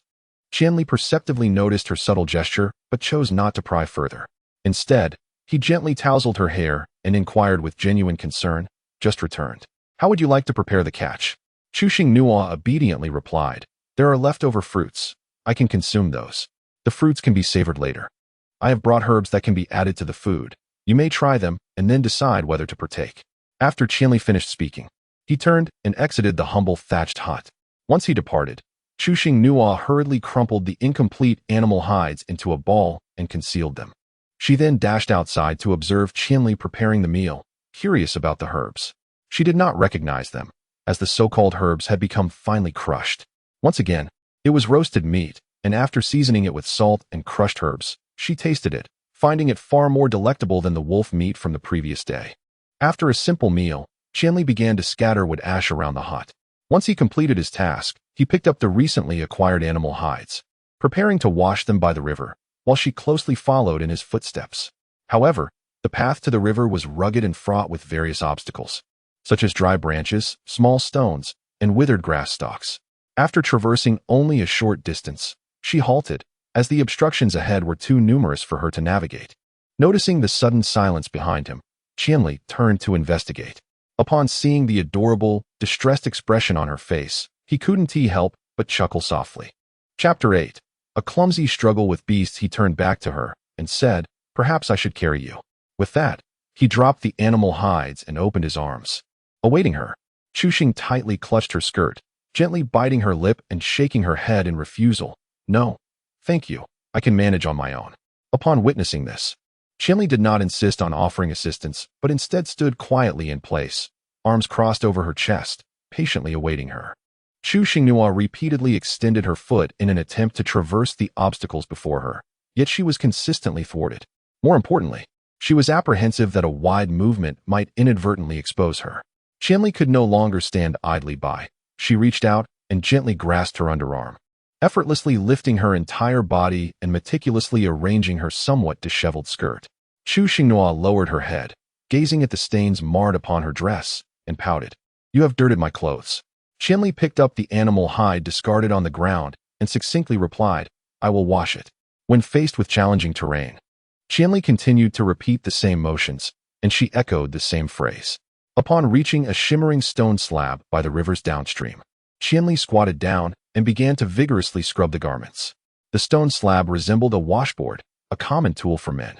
She discovered a droplet-like resin on an ancient tree trunk, within which was encased a brilliant blue butterfly. Cautiously, she extended her hand to gently touch it, feeling its soft texture, still moist. Once it dried, she resolved to take it as a keepsake. Just as Chuxing Nua was engrossed in her admiration, she suddenly felt an object strike her head, exclaiming in pain, "Ah!" and quickly covering her head as she fled. Perched upon a high branch was an adorable sugar glider, its round eyes and innocent expression captivating. At that moment, the little creature clutched a small green fruit, akin to a marble, poised to drop it down upon Chuxing Nua. Simultaneously, it emitted a series of yaps reminiscent of a barking dog. Witnessing this, Qianli dropped the animal hide and swiftly enveloped Chuxing Nua in his embrace. He gently soothed the spot where she had been struck, then, channeling his thoughts, summoned flames to bring the mischievous sugar glider down to the ground. The blazing fire entwined the creature's short limbs like a lasso, rendering it unable to escape. Subsequently, Qianli bent down, gathered the scattered green fruits, and handed them to Chuxing Nua, softly saying, "Now, let us avenge that blow together." Concerned that her throws might lack precision, Qianli took her hand, patiently instructing her on how to accurately hurl the green fruit. With each fruit thrown, the sugar glider emitted a pitiful yelp. Once all the fruits had been cast, a large, swollen bump appeared on the creature's head, and Qianli had managed to strike the same spot with remarkable accuracy each time. At this moment, the sugar glider was utterly despondent, never anticipating it would provoke such a formidable beast. After administering a minor punishment to the sugar glider, Qianli did not immediately release it, but instead turned to Chuxing Nua with concern, inquiring if she still felt any pain. Chuxing Nua responded obediently, stating that the pain had subsided. Indeed, it was merely a fleeting discomfort that accompanied the initial impact. Qianli did not immediately release her grip. Instead, she directed the flames with her thoughts, incinerating the short, soft fur of the sugar glider. Instantly, a pungent and unpleasant odor pervaded the air, prompting Chu Xingnua to wrinkle her brow and hastily cover her nose with her hand. Yet, she could not suppress her curiosity, inquiring, "Are you not concerned that it might harbor resentment and seek revenge?" Qianli extinguished the flames, her gaze fixed intently on the scorched sugar glider, which was frantically attempting to flee. A faint smirk graced her lips, hinting at a playful mockery. In a few days, when it regrows its fur, it will have long forgotten the events of today. It turned out that the sugar glider possessed a remarkably short memory, lasting merely 5 days. Whether treated kindly or poorly, any experiences beyond this time frame would be entirely erased from their recollection. After completing the cleaning of all the animal hides, Chu Xingnua was cradled in Qianli's arms and carried back to the grass hut. Seizing the moment while Qianli was busy drying the hides, Chu Xingnua quickly retrieved 2 already dried garments from the hut and swiftly donned them. The sensation of no longer being in a state of undress was delightful. The ensuing hours felt somewhat monotonous. As night fell, she meticulously washed away the remnants of medicinal juices clinging to her skin before climbing into the warm, soft nest of grass, lined with animal pelts. Chu Xingnua became acutely aware of a pressing dilemma. The thatched cottage contained but a single straw nest. This predicament necessitated their sharing of the nest. Reflecting upon the scene from the morning when she had fallen asleep alongside that enormous fluff, she felt a peculiar blend of comfort and unease.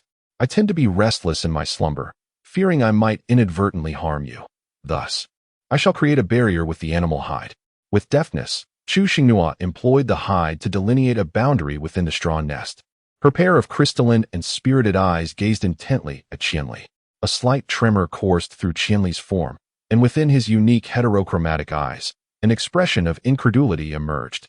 "We are still to share a bed?" Last night, the little female had tossed and turned when she grew warm, flailing her limbs against the beast, and when chilled, she burrowed into his embrace. In response to Chu Xingnua's invitation, Qianli politely declined, stating, "I do not favor sleeping in the straw nest. You may rest above, ensuring the hide is secured, while I shall sleep here." With that, he swiftly unfurled an animal hide, unhesitatingly lying down and turning his back to Chu Xingnu. Despite the perplexity swirling within her heart, Chu Xingnu occupied only half of the grass nest, covering herself with a warm hide. She then softly bid Qianli good night and closed her eyes, surrendering to the realm of dreams. The meaning of good night eluded Qianli, yet he echoed her sentiment in kind. After discerning from her steady breaths that she had succumbed to deep slumber, Qianli cautiously rose, leaning closer to examine her delicate, porcelain-like face, imbued with a palpable weariness. She was truly beautiful. Subsequently, Qianli unearthed the hide she had discreetly concealed in a corner, commencing an investigation into its purpose. After scratching his head for an extended period, he remained bewildered. After much hesitation, he lifted the hide covering her and measured the dimensions of the hide against her feet. By the break of dawn, the humble grass nest unexpectedly boasted a pair of meticulously crafted, elevated sandals fashioned from the hide. One could easily surmise the origin of these shoes. Upon trying them on, they fit perfectly, alleviating her concerns of injuring her feet during her walks, while also adding several centimeters to her height. She gazed down joyfully at the furry giant still slumbering on the hide. With utmost care, she knelt behind Qianli, gently reaching out to touch the small braid adorning the tip of his ear. In a soft whisper, she expressed her gratitude. "Thank you, Qianli." Chapter 9. By Ran. Little did she know, her actions compelled the beast to resist the urge to retreat, yet he ultimately bore the sensation. His cheeks flushed deeply, resembling ripe apples, but fortunately, in his beastly form, cloaked in a thick layer of fur, he remained undetected by others. Nevertheless, an indescribable sensation surged within him. After all, the ears and tail are the most sensitive areas of a beastman, not to be touched lightly. This little Nua had indeed grown bolder. Perhaps he might feign sleep a while longer. Once Chu Xingnu had conveyed her thanks, she promptly stood and exited the grass hut, inhaling the untainted, refreshing air. Before long, Qianli reverted to his human form and stepped out of the hut, gazing at Chu Xingnu, who had her eyes shut tightly with a sweet smile gracing her lips. He momentarily faltered, lost in thought. "It is time to freshen up." Upon hearing Qianli's words, Chu Xingnu glanced swiftly in his direction, responding, "All right." She then hurried back into the grass hut. Within mere seconds, she poked her head out from the doorway. There was no fresh water left inside. Qianli pondered briefly, realizing he had forgotten to refill it after last night, and turned back into the hut.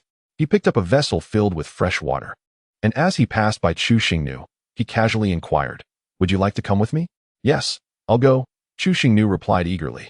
Qianli naturally took her hand, leading her towards the riverbank, the path cleared of obstacles from the previous day.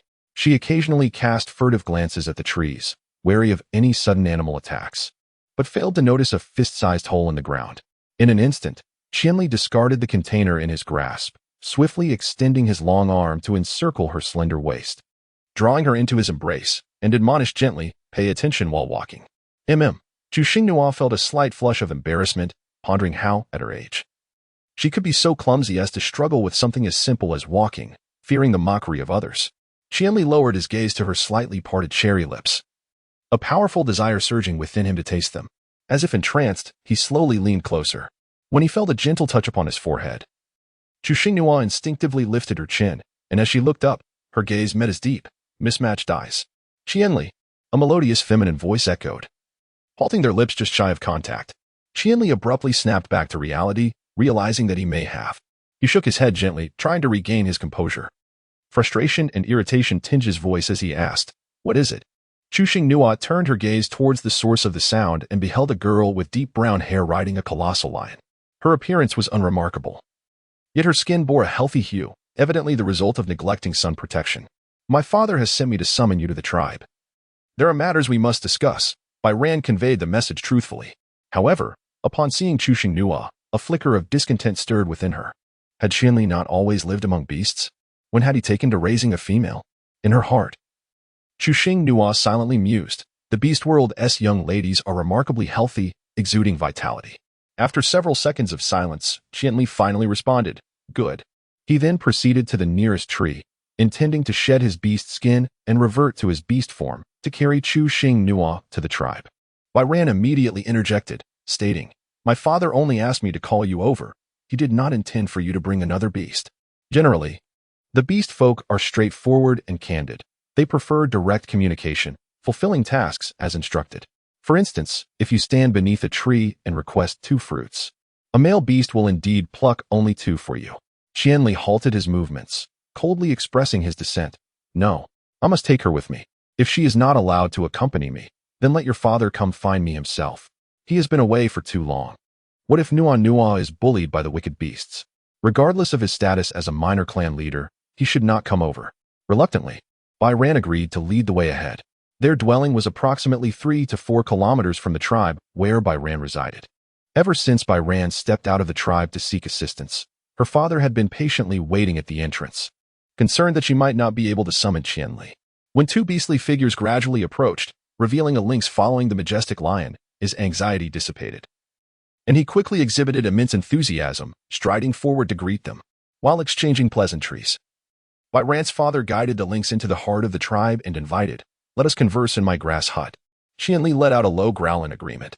At that moment, Chu Xingnua, perched upon the lynx's back, gazed around in curiosity. Every couple of meters, small huts constructed from thatch came into view, surrounded by beastmen, most of whom were diligently at work.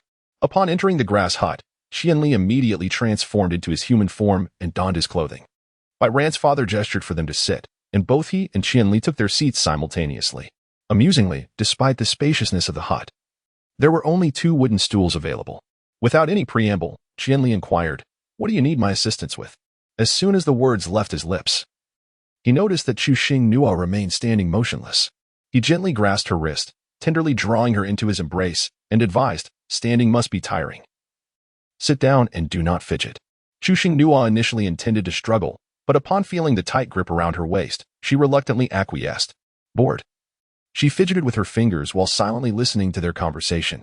Ran's father remarked, "Our clan has no adult female cubs this year, so I cannot persuade the clan beast to make a trip to the altar.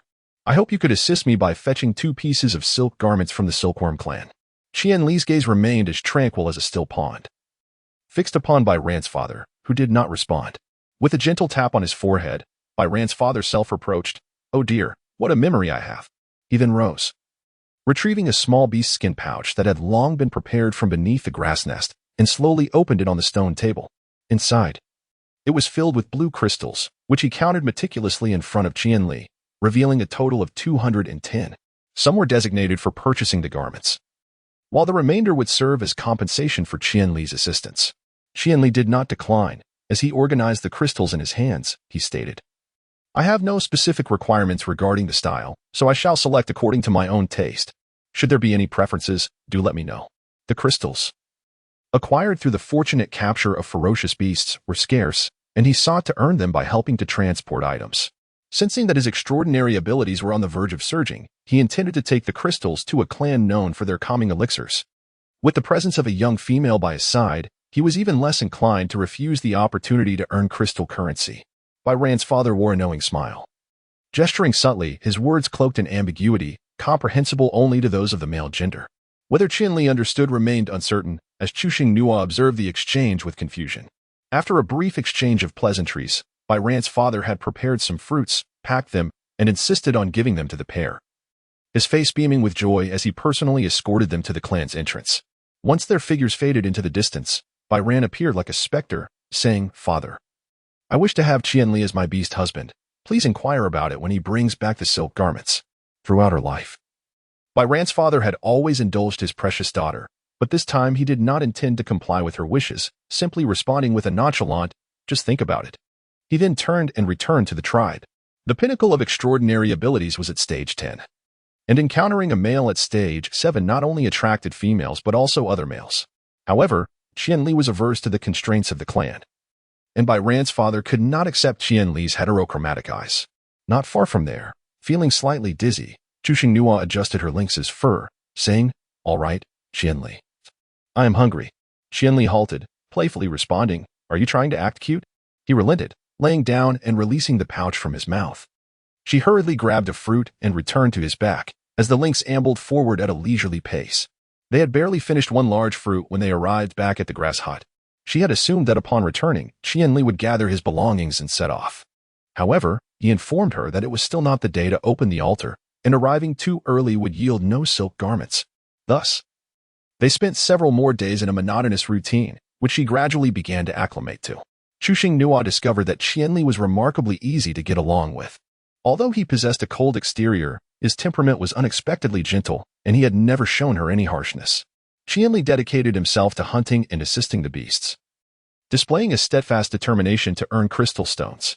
Consequently, she became a stable companion upon his back. He feared for her safety, and she, in turn, worried that remaining by herself might invite danger, thus becoming rather attached to him. One day, after completing her tasks for the deer clan, Qianli's keen gaze suddenly fell upon Chuxing Nua. She was seen clutching her abdomen, her brow slightly furrowed, and a trace of pain evident on her face. "Stomachache? The deer clan has a shaman. Let me take you to him for an examination." Without affording her any opportunity for refusal, Qianli decisively scooped her up, cradling her in his arms, and strode purposefully toward the inner sanctum of the deer clan, his steps firm and resolute. "You have become increasingly frail of late. It is imperative that we consult the shaman on how to aid your recuperation." Chuxingru gently rubbed her small belly and softly uttered, "I do not wish to go." Upon hearing these words, Qianli's footsteps abruptly halted. He lowered his head, his mismatched eyes brimming with concern and care as he fixed his gaze upon the female in his arms, his voice softening, "Do not be willful. You are unwell and must allow the shaman to examine you. Prolonging this will only exacerbate your discomfort. You must be obedient." He had grown accustomed to her presence by his side and could not bear the thought of losing her. As Chuxingyo felt a gentle touch upon her forehead, her body involuntarily shuddered, and she instinctively pushed Qianli's head away. "You startled me." Qianli was entirely unprepared for such a fervent reaction, and a wave of disappointment washed over him. However, he swiftly composed himself, redirecting his gaze forward, no longer looking at her, and silently continued to venture deeper into the realm of the deer clan. Chuxing Nua gazed earnestly at Qianli and said, "Everything has been delivered. Let us return home swiftly. There is truly no need to seek a shaman. I am not ill." Upon hearing this, Qianli did not change direction. Instead, she turned her head to look at Chuxing Nua and countered, "You may believe you are well, yet I can clearly see your discomfort. How can we simply disregard it?" With a hint of exasperation, Chuxingyo let out a sigh before addressing Qianli. "I need that. You know, that thing. How should I even express it to you?" She felt utterly distressed. The book referred to this physiological period in numerous terms, yet she was uncertain what it was called in this beastly realm. Upon hearing her, Qianli furrowed his brows, displaying profound confusion. Which one do you need? Just specify. And whether it soars through the sky or swims in the water, I shall do everything in my power to procure or exchange it for you. In a moment of uncertainty, Chu Xingnua found herself at a loss for words. After several seconds of silence, she finally spoke to clarify. I do not wish for you to purchase anything for me. I am approaching the time when every female must possess that item annually. Do you understand now? Observing that Qianli seemed to grasp her meaning and nodded in acknowledgement, Chu Xingnua finally exhaled in relief. However, the subsequent 2 words uttered by Qianli left her utterly speechless and bewildered. Chu Xingnua widened her eyes in astonishment as she gazed at Qianli, silently pondering. What on earth are you nodding about that I cannot comprehend? Meanwhile, Qianli, with an expression of feigned innocence, persistently inquired, What exactly is it? Please feel free to articulate your thoughts. I assure you that I shall fulfill your desires. However, the prerequisite is that you must first consult the shaman. Chu Xing softly murmured. I am on the verge of bleeding. To put it simply, it is called estrus. I am uncertain what it is referred to in the northern continent. Upon hearing these words, Qianli felt as if struck by lightning, his entire being frozen in place. His eyes widened, and the expression on his face became exceedingly complex. He had never anticipated that Nua was a fully mature female. The corners of his mouth twitched slightly, as if he wished to articulate something, yet hesitated. After a prolonged silence, he finally managed to force out 2 words from his throat. Home. His voice was deep and hoarse, tinged with an unmistakable sense of embarrassment. Just a moment ago he had spoken of returning home, yet it did not deter Qianli from continuing to embrace her as they ventured deeper into the deer tribe. Chu Xingnua struggled for a while, clearly expressing her unwillingness to go. Her protests fell on deaf ears, and moments later, she found herself in the shaman's abode. I wish to exchange some white paper, Qianli stated his purpose, placing a crystal upon the table. Chu Xingnua clung tightly to Qianli's neck. Cradled in his arms with one hand, her anxiety regarding her safety palpable. Although the distance to the ground was not great, a fall could still result in a painful injury to her waist. Chapter 11. The elegant rabbit beastman. The shaman was a young male, adorned with a pair of lovely, drooping, white rabbit ears. Rising from the medicinal shelf, he stood tall and poised like a pine tree, his silver-white attire shimmering with grace. His hazel eyes, reminiscent of polished amber, briefly swept over Chu Xingnua, offering a courteous refusal. It is not that I do not wish to assist you with a change. My supply of white cloth is rather limited and must be prioritized for the females of the tribe. You may inquire at other tribes or search the back mountain. Though the harvesting season for white cloth has long passed, and your success would be largely a matter of chance. Qianli displayed no sign of displeasure, merely apologizing for the intrusion as he gathered his crystal stones in preparation to depart. The shaman urgently called out to him, offering a friendly warning about the dangers of wandering outside the tribe with a female in heat. Even if you are strong, do not take such risks. In the heat of battle, you may find yourself unable to protect her, and any mishap could lead to a lifetime of regret. Qianli, with his head bowed, cast a gentle gaze upon Chu Xingnua, as if contemplating a decision. Could you assist me in caring for her for a while? He added another crystal stone to the ones already in his possession. Observing the 2 stones on the table, the shaman did not exhibit greed. Put her down. Return the crystal stones. I will not accept them. If you venture to the back mountain, please gather some herbs for me as a token of gratitude for my care of her. He then picked up a sprig of herbs to show Qianli. Qianli focused intently, imprinting the appearance of the herbs in his memory. With gentle movements, he set Chu Xingnua down. I promise to return before nightfall. Do not wander off and make it difficult for me to find you. If I cannot see you, my worry will be immense. Chu Xingnua obediently nodded. I will wait for your return. After Qianli departed, Chu Xingnua cradled her abdomen, remaining as still as a statue upon the wooden bench. Her menstrual period had not yet truly arrived. This was merely a precursor. The shaman did not pry with idle chatter, but instead offered her a green fruit, no larger than a fingernail. This will assist you. Consume it, and your discomfort shall dissipate. After a moment of hesitation, Chu Xingnua picked up the medicinal fruit and placed it in her mouth. At the instant the fruit was crushed between her teeth, a delightful aroma spread throughout her palate. It was utterly delicious. During this time, several deer tribe orcs came to seek treatment, their curiosity piqued by the presence of a new female in the shaman's hut. A young male from the deer tribe, while tending to a wound, could not help but steal glances at Chu Xingnua, quietly inquiring of the shaman. Is she a new female? I have not seen her before. Understanding the nature of his thoughts, the shaman, aware that all present were males, doused his unrealistic aspirations with a cold splash of reality. Do not be so foolish as to think that just because a pretty female has appeared, she would be suitable for you. After attending to his injury, the shaman dismissed him, saying, "You may leave now." The young male, however, moved a wooden stool closer to her, introducing himself. "I am Rowan. What is your name? Whose daughter are you? How did you come to be so beautiful?" Not responding seemed impolite, yet she was reluctant to engage, caught in a difficult position. Sensing her discomfort, the shaman grasped the back of the orc's neck and unceremoniously tossed him outside, shutting the door behind him. Observing the male's reaction to a beautiful female, the shaman reassured her, "Do not fear.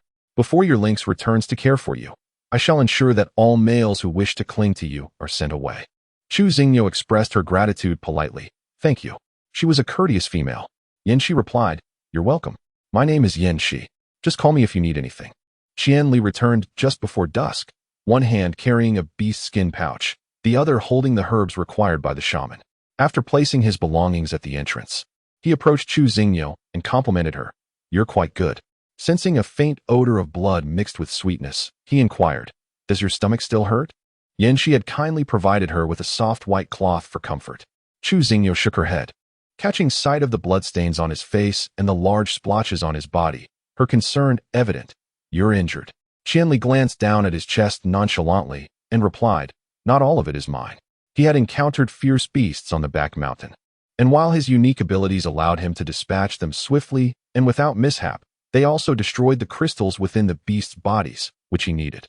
Therefore, he had to rely on hand-to-hand combat. As Yan Shi examined the herbs Qianli had brought back, she looked up and said, "Let me bandage it for you." Healing required crystals, and Qianli, not wanting to waste them, shrugged off her offer. "It's just minor injuries. They'll heal in a few days. Where does your chieftain reside? I need to speak with him." Yan Shi did not press the matter further and, after providing him with the exact location, returned to organizing the herbs. Qianli took her to the residence of the deer tribe leader, where he exchanged 5 crystals for a brief right to stay in a modest hut. While Qianli went out to bathe, she began calling for Kaka, inquiring how to utilize her healing abilities.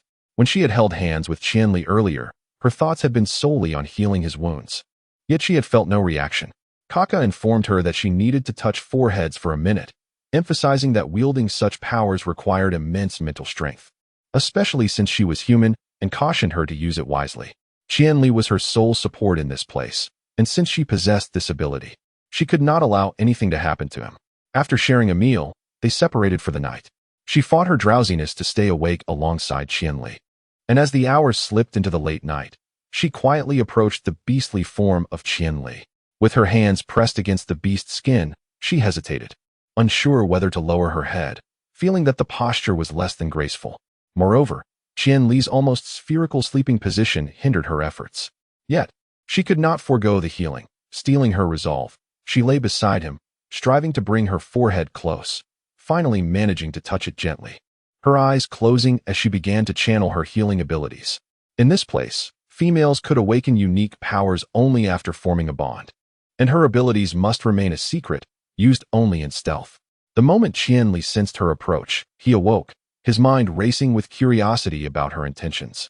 When their foreheads met, a warm current coursed through his body, causing his heartbeat to quicken. In her heart, Chu Xinghua silently counted, 57, 58, 59, 60. She counted slowly, fearing that time might run short and that she would need to begin anew. Sensing her impending departure, Qianli suddenly transformed into human form, his long arms extending effortlessly to envelop her in an embrace. Chu Xinghua instinctively attempted to push away with her hands, only to find them firmly pressed against his pectoral muscles. To any observer, it would appear as if she were behaving inappropriately. Unable to struggle too vigorously, she tentatively called out, "Qianli, are you awake?" Qianli remained unresponsive, his eyes tightly shut. Chu Xinghua raised her hands above her head, her body subtly shifting downward. After a couple of movements, the arms around her waist tightened further, eliminating the gap that had previously existed between them. At this moment, she dared not move. Fully aware of the implications, she waited for the embrace at her waist to loosen, hoping to escape back to the bed. Overwhelmed by fatigue and having tapped into her abilities for the first time, she eventually succumbed to slumber. Chapter 12. May I kiss you? When she awoke once more, she found herself in a grassy nest, as if the events of the previous night had been merely a figment of her imagination. Qianli was absent from the dwelling. Beside the nest lay fresh water, prickly fruits, and food. In haste, she changed into a clean white garment and disposed of the previous one. Due to her menstrual cycle, she refrained from any vigorous activity, opting instead to bask in the sunlight at the doorway. Observing the orcs of the deer tribe passing by, she noted the diversity of their races. Suddenly, a familiar figure appeared before her, albeit without the expected rabbit ears. Yinqi's gentle voice inquired with genuine concern. "How are you feeling?" Chuxing Nua offered a gentle smile. "Thank you, I am well." Yinqi opened her palm to reveal the medicinal fruit she had brought. "These are for you. If you experience discomfort during your heat, consume one. You may only take one a day, no more." Chuxing dared not accept it. For among the orcs, transactions were customary. Yesterday, Qianli had brought herbs as payment, but today, she found herself devoid of anything to offer in return. "I cannot accept this," she insisted.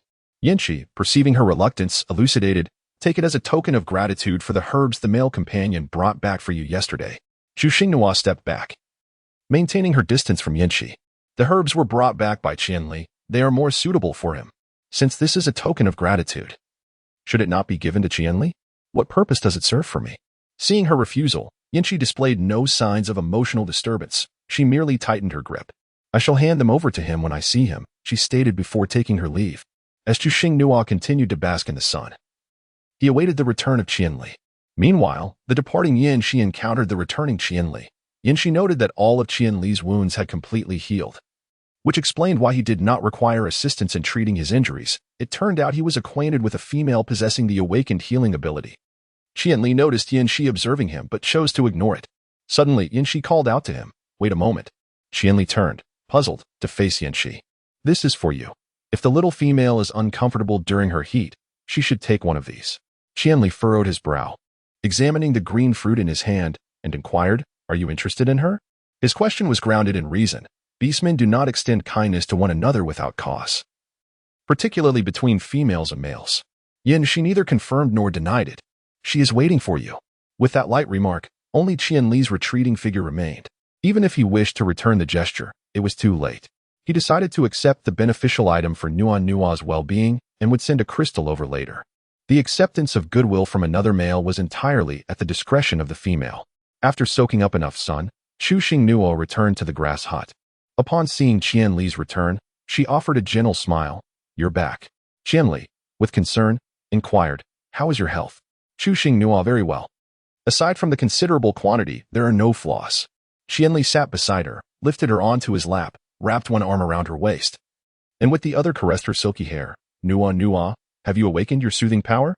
Chuxing Nua leaned her profile against his chest, shaking her head gently. "No." Qianli grasped her wrists separately, examining them closely, finding no marks left from her awakening. Upon waking in the morning to discover wounds on her body that had miraculously healed overnight, he had surmised that Nua possessed some extraordinary abilities. It appears he had overthought the matter. Yet, no matter how remarkable a male's regenerative capabilities may be, none could rival his own. There was an unsettling feeling that something was amiss. "Once your heat subsides, we shall proceed to the altar for your awakening and to bestow upon you the power of calm." Chuxing tilted her head to gaze at him, obediently nodding. Qianli's lips curled into a subtle smile as he gently inquired, "What are you observing?" His voice was deep and resonant, possessing a magnetic quality that seemed capable of penetrating the very soul. Chuxing raised her head, her gaze fixed unwaveringly upon Qianli's eyes, responding candidly, "I am looking into your eyes." Upon hearing this, Qianli's heart involuntarily trembled, and he instinctively raised his hand to shield his eyes, saying, "Do not look."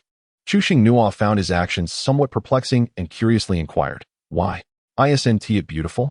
Qianli's pupils widened in astonishment as he incredulously retorted, "You find it beautiful?" He had never dared to imagine that a beastman would praise the beauty of his eyes. Chuxing Nua nodded vigorously and affirmed, "Indeed." Qianli's heartbeat suddenly became uncontrollable, racing wildly. His face gradually inched closer to Chuxing Nua, his breath growing increasingly rapid. "May I kiss you?" he inquired. Chuxing Nua was left bewildered by the question. "Kiss me?" Qianli chuckled softly and elucidated, "You just uttered something quite endearing." No sooner had he finished speaking than he swiftly leaned down, delicately pressing his lips against Chuxing Nua's tender petals, akin to cherry blossoms, his touch remarkably gentle. Chu Xingnua's pupils widened in astonishment as she gazed at Qianli, who stood mere inches away. Though she did not verbally consent, Qianli unexpectedly kissed her. Strangely, this sensation did not evoke revulsion. Instead, she found herself involuntarily closing her eyes, surrendering to the unexpected kiss. Qianli savored the softness and sweetness of Chu Xingnua's lips, gradually deepening the kiss. Chu Xingnua gently pushed against Qianli's shoulders with her soft hands. In response to her gentle resistance, Qianli regained a semblance of rationality. The moment they separated, Chu Xingnua began to breathe heavily, feeling as though she were on the verge of suffocation should she be kissed again. She could not guarantee that she would not faint from lack of oxygen. Observing her state, Qianli let out a muffled laugh. Chu Xingnua cast a glance at the instigator, pondering what could possibly be amusing about the situation. In the days that followed, Qianli ventured out early each morning, returning shortly after Chu Xingnua awoke. Upon noticing the pile of white cloth she had just discarded, Qianli's eyes filled with concern. It had been the third day, and yet the accumulation was still substantial. Although she had never encountered a female in estrus, the sheer volume of blood emitted daily struck her as decidedly abnormal, particularly given that the individual before her appeared significantly weaker than her peers. Is Nua unwell? I shall take you to the shaman. Suddenly lifted into the air, Chu Xingnua felt a wave of confusion wash over her. What are we going for? Qianli replied with utmost seriousness, you are unwell. Upon hearing these words, Chu Xingyo became even more bewildered. When did this happen? How was she unaware of it? Each day, she indulged in food and slumber, living as blissfully as a little pig, without the slightest inkling of discomfort. Qianli claimed she was unwell, and she was quite curious about what ailment she might possess. What illness do I have? Qianli tightened her grip on her arm slightly, responding, your estrus cycle is irregular. Chu Xingrua replayed Qianli's words in her mind. 6 days. What was abnormal about that? Qianli continued, excessive bleeding can lead to death, emphasizing the last two words with particular gravity. The estrus cycle of humans and animals undoubtedly differs. For Qianli, her experience was indeed unusual, and Chu Xingrua understood his concern. I want to die. My estrus period has always lasted 6 days. It might be a bit alarming for you, but I have grown accustomed to it. Qianli appeared somewhat skeptical. Really? You're not deceiving me? Chapter 13. Departure to the Sacrificial Altar. Chu Xingnua remarked, I am a creature that values life, and I would never jest with my own body. For the remaining 3 days, Qianli remained in a state of anxious vigilance, finding the experience particularly arduous, and sought out various nourishing foods for her. It was only upon witnessing Chu Xingnua's lively demeanor, thriving without the need for a white blanket, that he felt a sense of relief. On the very day the mating season concluded, Qianli escorted her along the path to the sacrificial altar. Each day passed in a haze of monotony, traveling, consuming sustenance, journeying, and resting. Above the cliff, a lush and boundless forest flourished, with sunlight filtering through the gaps in the leaves, casting dappled shadows upon the ground. A gentle breeze rustled the leaves, as if orchestrating a symphony of nature. Chu Xingnua gazed in puzzlement at Qianli, who had abruptly halted his steps, and inquired, what is the matter? Qianli, with a tranquil demeanor, fixed his gaze upon the dense forest ahead. After a moment of silence, he replied, in a while, I may run faster than usual. Even if the journey becomes somewhat jarring, I ask that you bear with it. Though perplexed, Chu Xingnua discerned from Qianli's earnest expression that his words were anchored in reason. Thus, she nodded in agreement, saying, indeed. But could you first extinguish the flames binding me? I wish to descend. To ensure Chu Xingnua's safety, Qianli transformed the flames into a harness, securely fastening her to his back. While not aesthetically pleasing, it maximized her protection. Qianli promptly retracted the flames, allowing Chu Xingnua to leap down. He gazed upwards at the sky, his eyes imbued with gentleness and resolve, ultimately resting his gaze upon Chu Xingnua as he softly uttered, on the altar of sacrifice, choose me. Upon hearing this, Chu Xingnua was momentarily taken aback, her face displaying a look of astonishment. Is this a declaration of affection? Before she could articulate her thoughts, Qianli swiftly tore away the animal hide from his waist, leaving behind a succinct yet powerful statement. Tonight, we must traverse this forest. As soon as the words left his lips, he transformed into a lithe and agile lynx. Chu Xingyo nimbly climbed onto the back of the lynx and settled herself, her mind preoccupied with thoughts. As a mere human, would she be of any significance at the altar? Could she awaken her soothing abilities? The possibilities seemed exceedingly slim. Qianli was indeed running faster than ever, the scenery around them flashing by as if accelerated. When Qianli burst out of the forest, Chu Xingyo felt as though her body might fall apart. Her legs turned weak as she leapt down, nearly collapsing until Qianli shielded her with his body. Once she regained her footing, Qianli transformed into human form, calming her startled emotions. "Do not fear. Regardless of what transpires, I will protect you," he assured. He embraced the frightened Chu Xingyo, searching for a nearby place to spend the night. In the distance, a group that had recently suffered an attack emerged from the woods, settling on the open plains. The accompanying shaman tended to the injured orcs one by one. An elder male approached a young man standing a few meters away from the group, coming to a halt before him. "When CI," he began, his voice laced with concern and warmth, "the female you were rescued earlier seems quite fond of you. Why not go and strike up a conversation?" When CI lazily lifted his eyelids, letting out a soft huff, continuing to clean the bloodstains on his upper body, showing little interest in the conversation. After all, he had merely fought. He had not saved the female. Observing this, Geely did not get angry or discouraged, but instead patiently urged, "When CI, you have been an adult for 6 years now, perhaps you should lower your standards a bit. Since a female likes you, seize the opportunity. After all, females are rare and precious. Do not let a good chance slip away." "Brat, I'm talking to you. Are you even listening?" Geely pressed, in response to Geely's earnest counsel. When CI remained unfazed. After silently wiping away the last trace of blood, he slowly raised his head, a playful smile gracing his lips. "Yes, I am listening intently. Please continue." With a resigned sigh, Geely persisted. "Alas, when CI, you must understand that a female's affection is exceedingly rare." Suddenly, when CI interrupted with a smile. "After all this talk, is your mouth dry? Do you need some water?"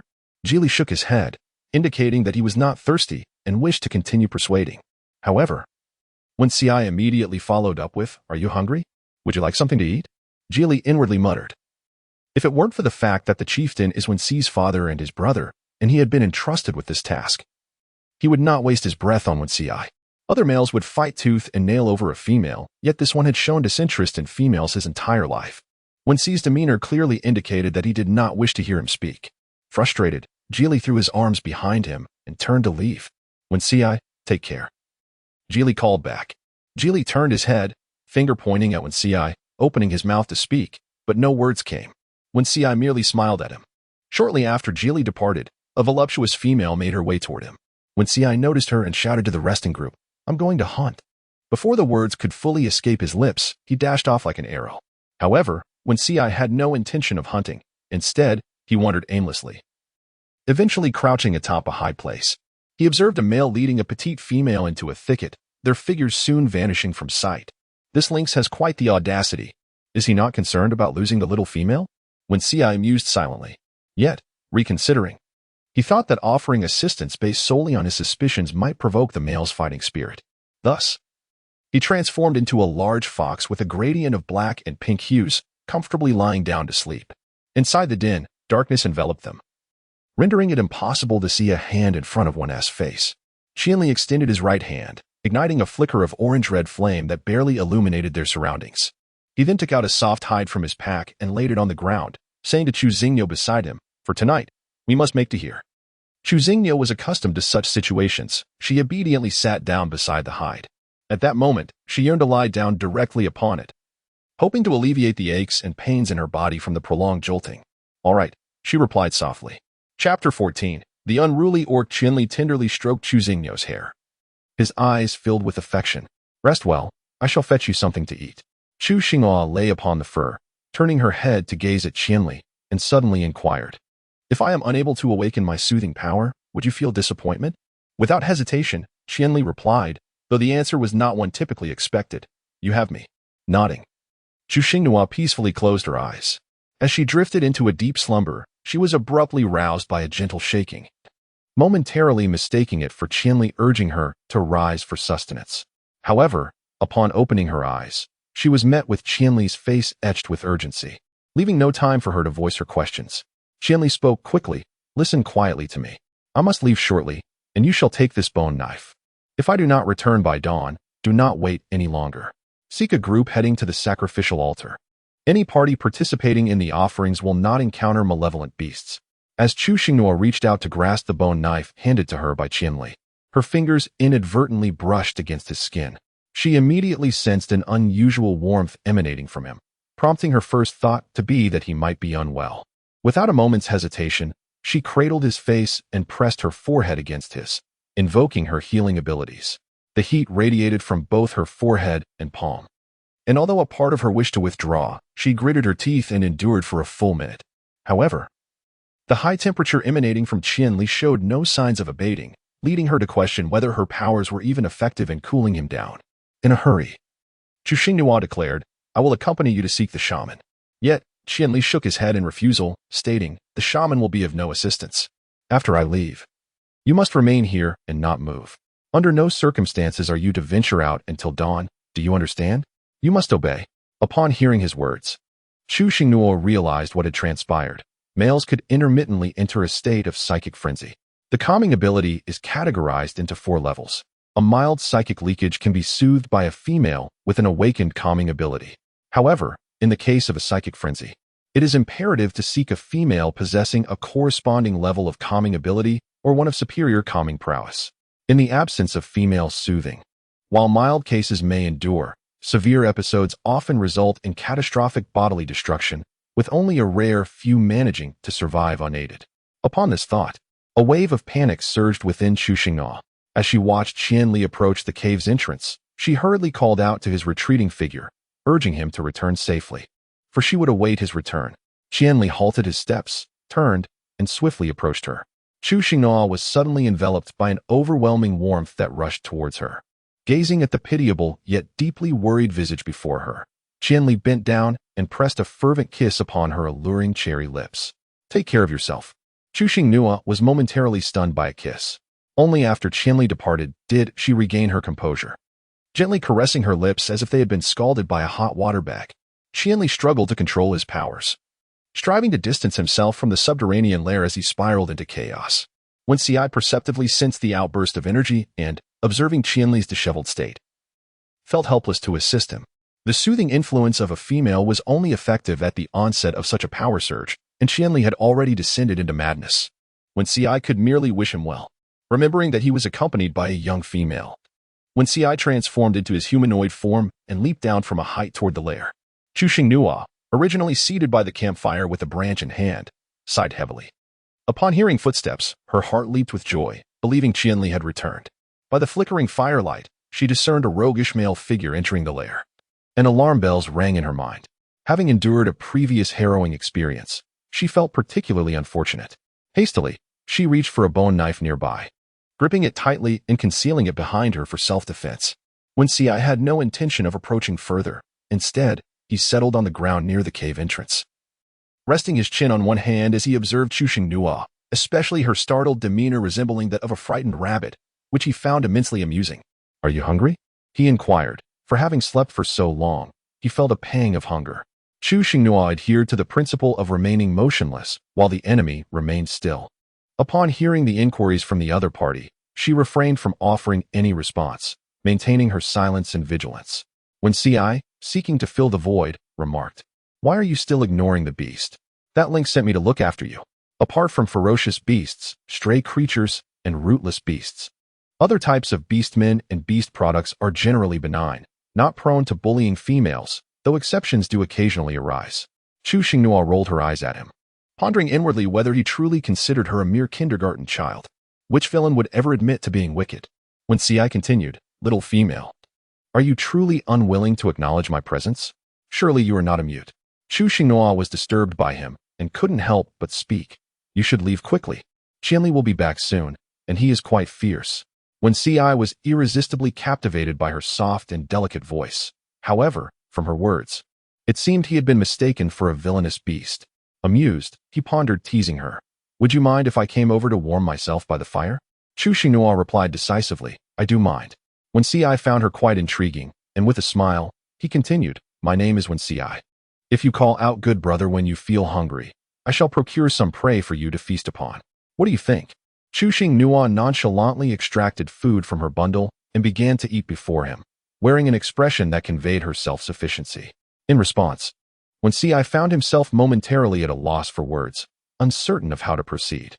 Throughout the night, Chu Xinghua valiantly resisted the encroaching fatigue, her heart perpetually on guard against Wen Ci. Despite his amiable demeanor, Wen Ci exhibited no other faults. When there was no firewood, he took the initiative to gather some, sitting at the cave's entrance to toss it inside. As dawn's first light began to break, the unassuming Chushing picked up the items without hesitation. He rose to stretch his limbs, glancing at the nearby female, whose eyes were barely open with sleep, and a playful impulse stirred within him. Are you not going to bid farewell to your dear brother before he departs? The interactions of the previous evening had led her to perceive Wen Ci not as a malevolent creature, prompting her to express her gratitude. Thank you. Upon hearing this, Wen Ci smiled, revealing 8 small, white teeth. What has prompted this sudden display of courtesy? Chushing Nuo emphasized, I have always been quite courteous. Wen Ci contemplated that the lynx should be returning soon, and waved her goodbye, saying, I won't tease you any longer. I truly must take my leave. Please take care. Wait a moment. Chushing Nuo produced 2 strips of jerky and offered them to Wen Ci, saying, take these to enjoy on your journey. As she approached, Wen Ci caught a faint scent of cream, and, with a piece of jerky clamped between her teeth, she replied, thank you. After Wen Ci departed, Chushing Nuo reverted to her solitary form, enduring the long hours in the burrow until daylight broke, yet there was no sign of Qianli. Without Qianli by her side, the prospect of survival felt daunting. Her wilderness survival skills were non-existent, and she was surrounded by anomalous beasts, rendering her limited abilities utterly inadequate. First, Wen Ci ventured out to hunt, but due to the rampage of the beast with anomalous powers, the nearby prey was frightened away, leading her to chase after game for quite a distance before finally securing a catch. Upon her return, her thoughts drifted back to the solitary female. She was uncertain whether the male had returned, and a persistent voice within urged her to take another look. Chapter 15. I came on my own. Not found by chance Wen Ci, with her prey in her grasp, dashed back to the burrow. Upon hearing no sounds, she discarded the catch and transformed back into her human form to investigate. Chushing Nuo was tidying up her belongings when she turned around to find Wen Ci once more, her heart filled with a sense of loss. The lynx had yet to return, it seemed. A female could not manage without the care of a male. Wen Ci took the initiative to extend an invitation. Would you like to accompany me? Chushing Nuo found herself in a state of inner turmoil, torn between the desire to accompany him and the urge to remain behind. Her thoughts drifted towards seeking Qianli, yet without keen instincts.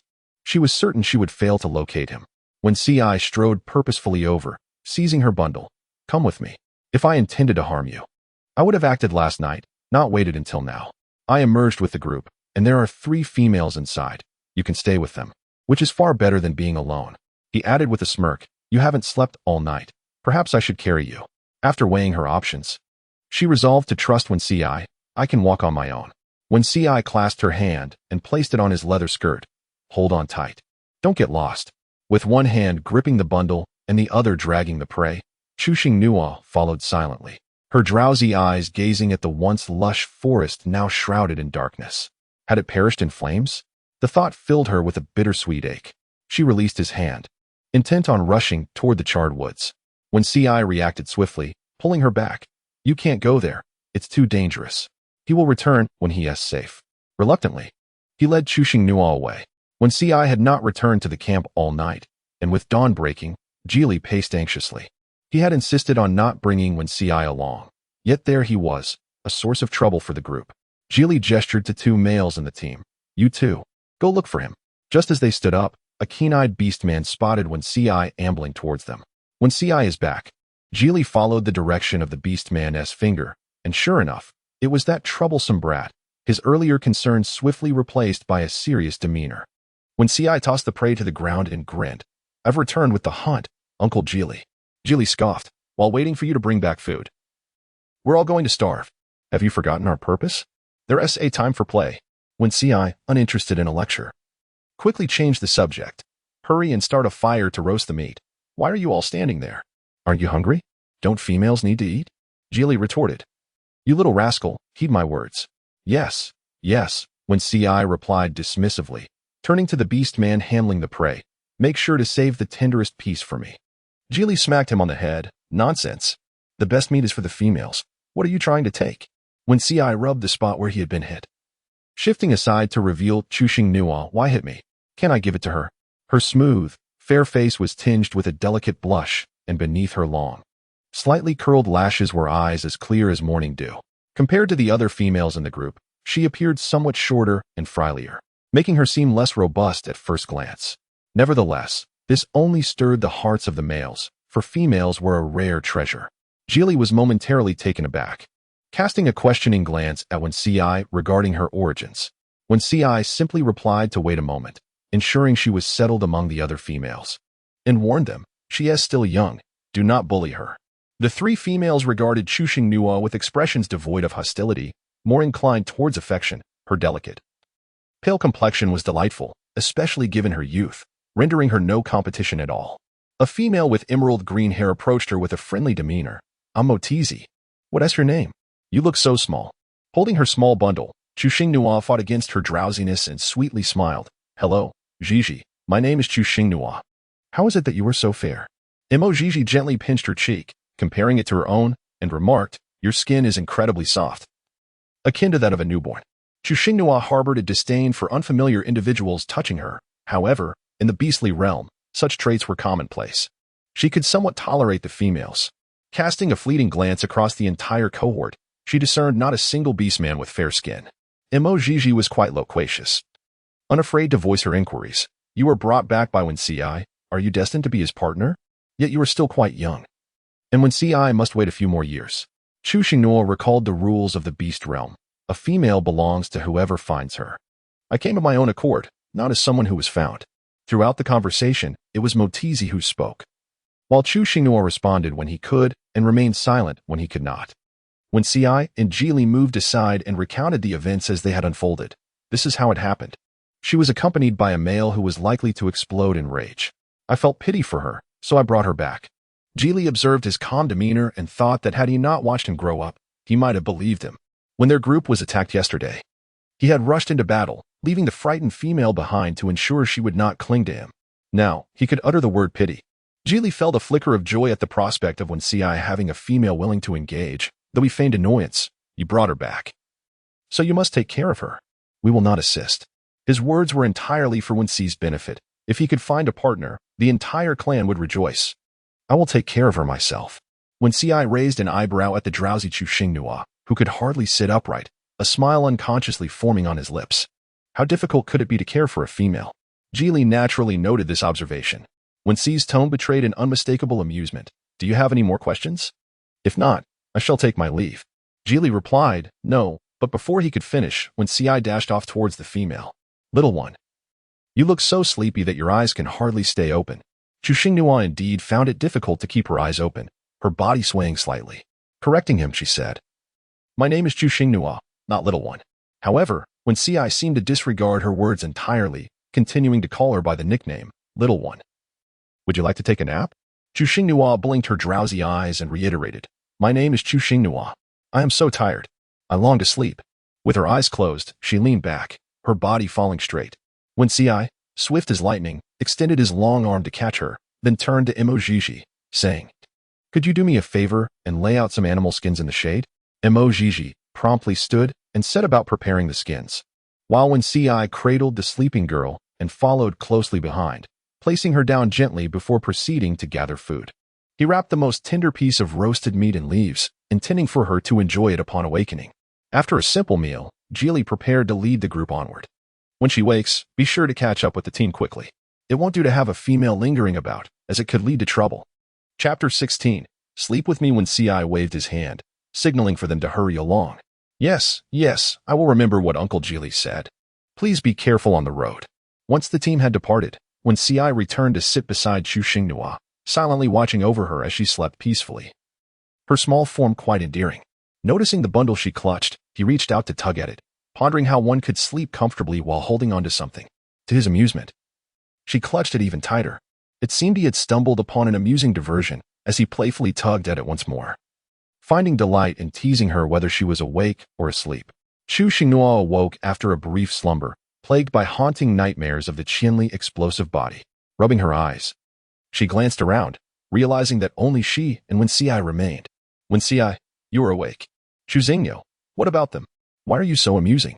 Listening to Wenci's disjointed words, a large question mark appeared above her head. Wenci opened the leaf containing the meat and placed it before her. Go on. Eat up, and once we've had our fill, we shall pursue the group. Chu Xingnua gazed at the minced meat nestled within the leaves, interspersed with tiny green flecks, and sincerely expressed his gratitude. He rummaged through his bundle to retrieve a bamboo tube, which he opened to reveal chopsticks and a spoon. He had noticed the previous night how laborious it was for her to consume the dried meat, prompting him to slice the roasted meat into smaller pieces and add ingredients he believed would enhance its flavor, tending to her as one would care for a youngling. He had often envied the males in his clan who, similar to him, would accompany their younger sisters, who sweetly called them brother. His mother had continually borne him siblings, and should she choose not to, he would simply gather them himself. The minced meat was palatable, though excessive consumption left a salty taste in his mouth. Chu Xinghua retrieved yet another bamboo tube from his bundle and took a hearty sip. When Ci caught a whiff of a rich, milky aroma, her eyes widening in astonishment. "You still drink milk?" Was perplexed by his words, wondering if there was an issue with drinking milk. "Surely, that could not be the case." She nodded and said, "I have a bamboo tube.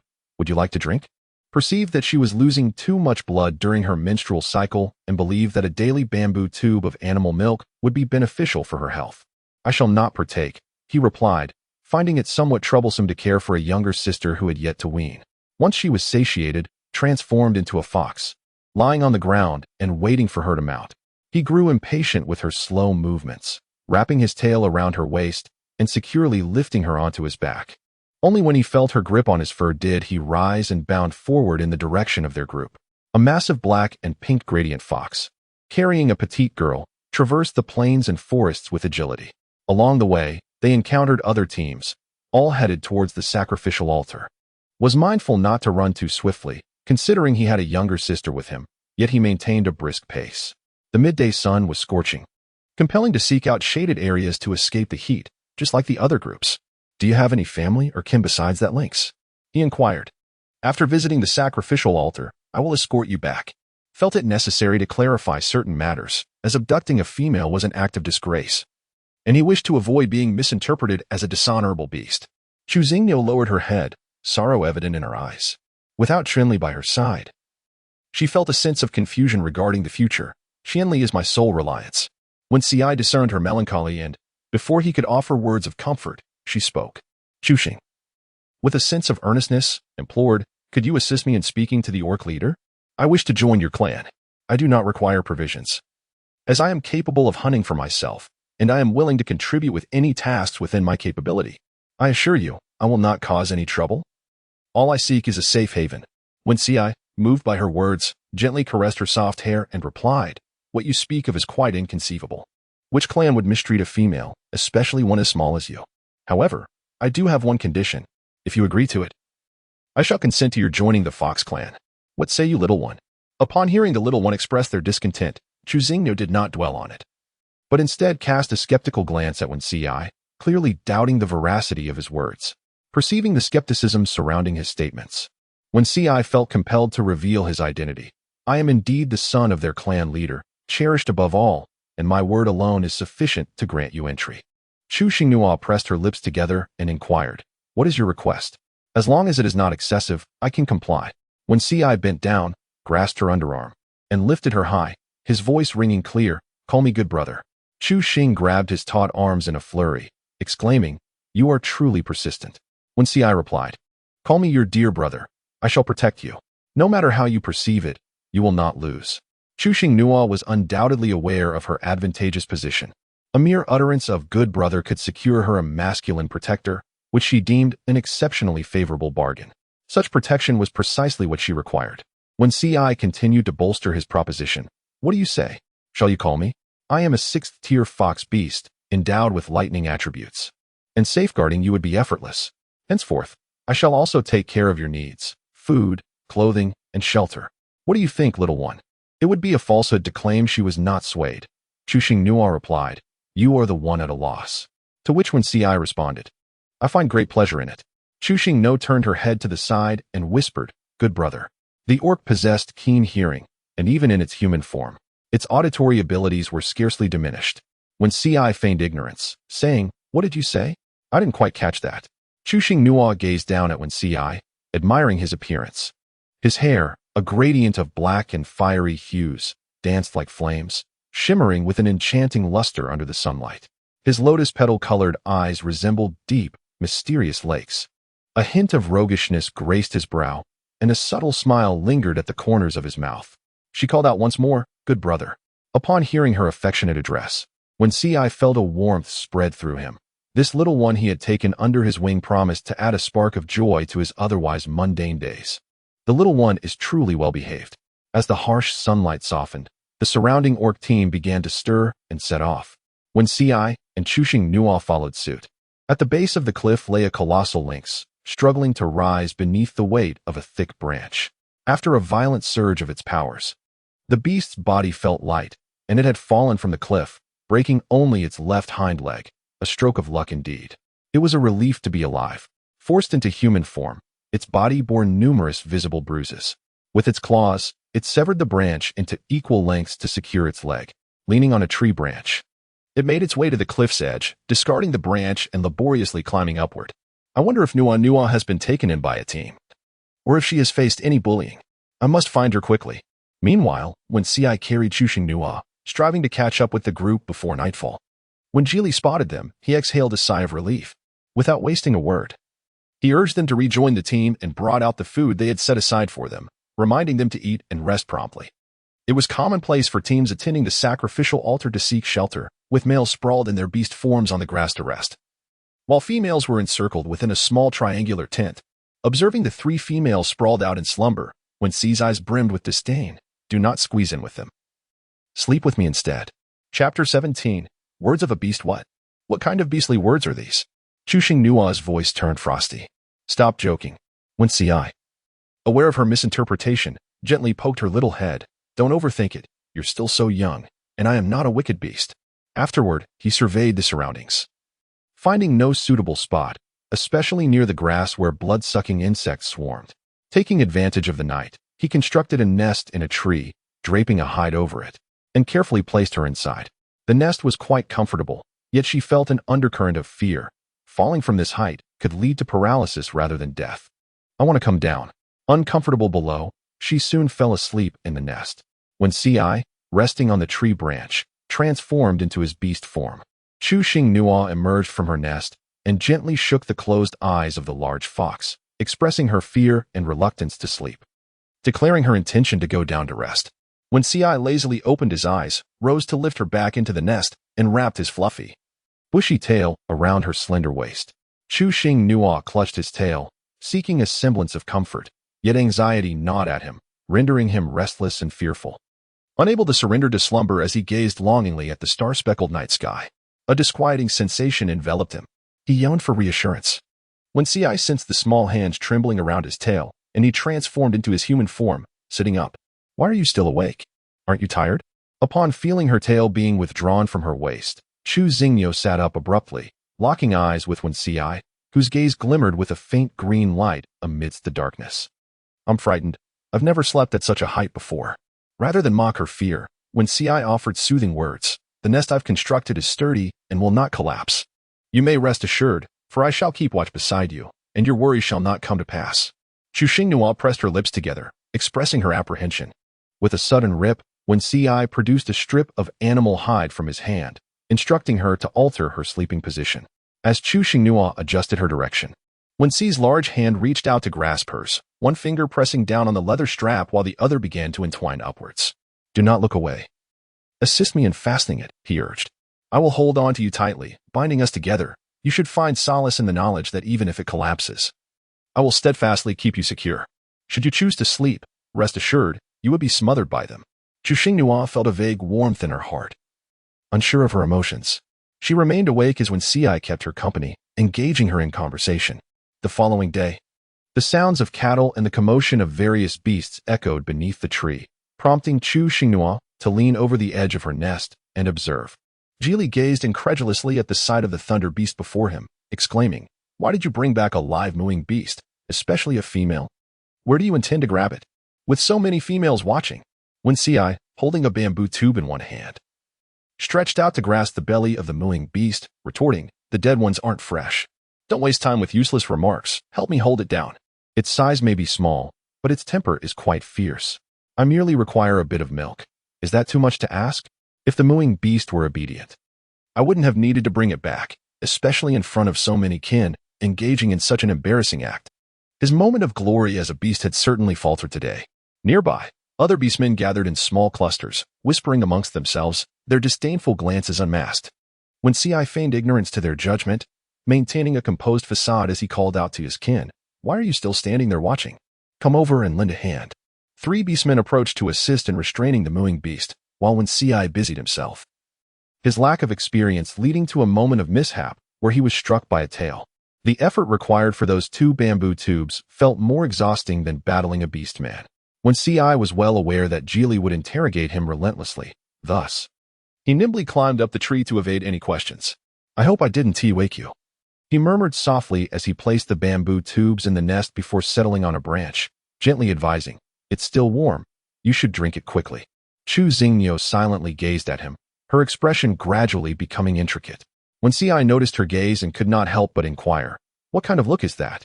Do you wish to join them in mocking me?" Chu Xingniu quickly shook her head, her tone imbued with sincerity. "No. I believe that the most handsome males are those who care for females." This remark struck a chord deep within Wen Ci's heart, causing her cheeks to bloom with a rosy hue. The little one certainly had a way with words, and the corners of her mouth curled upward, more difficult to suppress than a smile. "Drink up," she urged, "for those who promise to care for you will undoubtedly see to your well-being. Ensuring that your call for a good brother is not in vain." Chu Xingniu expressed her apologies, saying, "I may have to disappoint you. I cannot drink this." The smile on Wen Ci's lips vanished instantly, and with a hint of curiosity, she inquired, "What kind of beverage do you prefer? I shall fetch it for you." Chu Xingniu gently shook her head and explained, "This has nothing to do with the species of the animal. I cannot consume beef that has not undergone high-temperature sterilization. Even if I were to force it down, my body would not be able to tolerate it, and I might even fall ill." When Ci seized upon the crucial point, falling ill, he glanced at the moo beast beneath the tree, its eyes suddenly glinting with a cold light. Alas, it was unwell. He took the bamboo tube and opened the lid, pouring the contents down towards the tree. Geely stared at the liquid cascading from the tree, wishing to leap up and admonish him. It was his need, yet the waste was also his own. Gently urged him, "Do not pour it away. After heating in the container, it can be consumed. Discarding it would be such a waste." Immediately, retracted the bamboo tube, only to discover that the liquid within had dwindled to a mere residue. Her haste had cost her. Realizing what she needed to drink, fervently began to search for the requisite stone vessel and branches to fashion a cooking fire, diligently preparing milk as if oblivious to the surrounding fauna. Lacking experience on her first attempt and fearing further waste, she frequently inquired of to ascertain whether her actions were correct. As Chu Xingniu gazed at him, memories of Qianli flooded her mind, causing her eyes to redden instantly. When Ci assumed she was uncomfortable due to the heat, "It's too hot here. You should wait for me under the tree."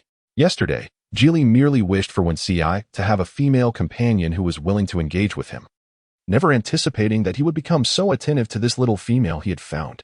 Wasn't he previously annoyed by the troubles that females brought? I wonder how he will articulate the word trouble in the future. When asked about his ideal female, Wen Ci would describe her as tall and robust. Yet when such females appeared before him, he would be the first to flee. It seems his words were mere pretense. Deep down, he favored this delicate, petite female. Mo Gigi approached and gently pulled Chu Xingniu away. "There's warm water prepared over there. Let me take you to wash up." Chu Xingniu responded softly, "All right." After a brief wash-up, when Ci had already filled a bamboo tube with the freshly prepared milk, leaving a small amount in the container. The moo beast had contributed both its milk and its body, leaving behind only a pile of bones. After a tranquil breakfast, they continued their journey under the guidance of Geely. Suddenly, a dozen large foxes of varying hues darted past her, with Chu Xingniu and Wen Ci bringing up the rear. As dust swirled in front of her, she instinctively lowered her head and closed her eyes. Chapter 18. Men and Games. After a while, she realized that the dust had not enveloped her. Opening one eye, she observed the dust still swirling in the air, cleaved apart as they passed through. Curiosity stirred within her. After all, she had never encountered such sights before. The fox, which had been ahead, slowed its pace to match Chu Xingniu's. Mo Gigi, intrigued, inquired, "Wen Ci, you usually run ahead. Why are you at the back today?" Upon hearing this, Chu Xingniu felt an epiphany. Wen Ci was looking after her, concerned that she might struggle with the pace. What a wonderful big brother he was. Wen Ci remained unfazed, maintaining his leisurely speed. Mo Gigi shifted the topic and asked Chu Xingniu, What do you think of Wen Ci? Chu Xinghua replied without hesitation. He is very gentle. Upon receiving the compliment, Wen Ci raised his fox-like head slightly, a hint of pride glimmering in his eyes. Mo Jiji, as if amused by an intriguing revelation, smiled subtly and remarked, "Gentle? Indeed, quite gentle." Yet, she thought to herself, "Dear little sister, you have been deceived. What you perceive now is merely an illusion."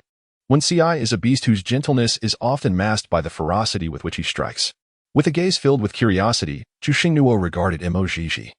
For she had not erred in her observation. Wen Ci indeed possessed a gentle disposition.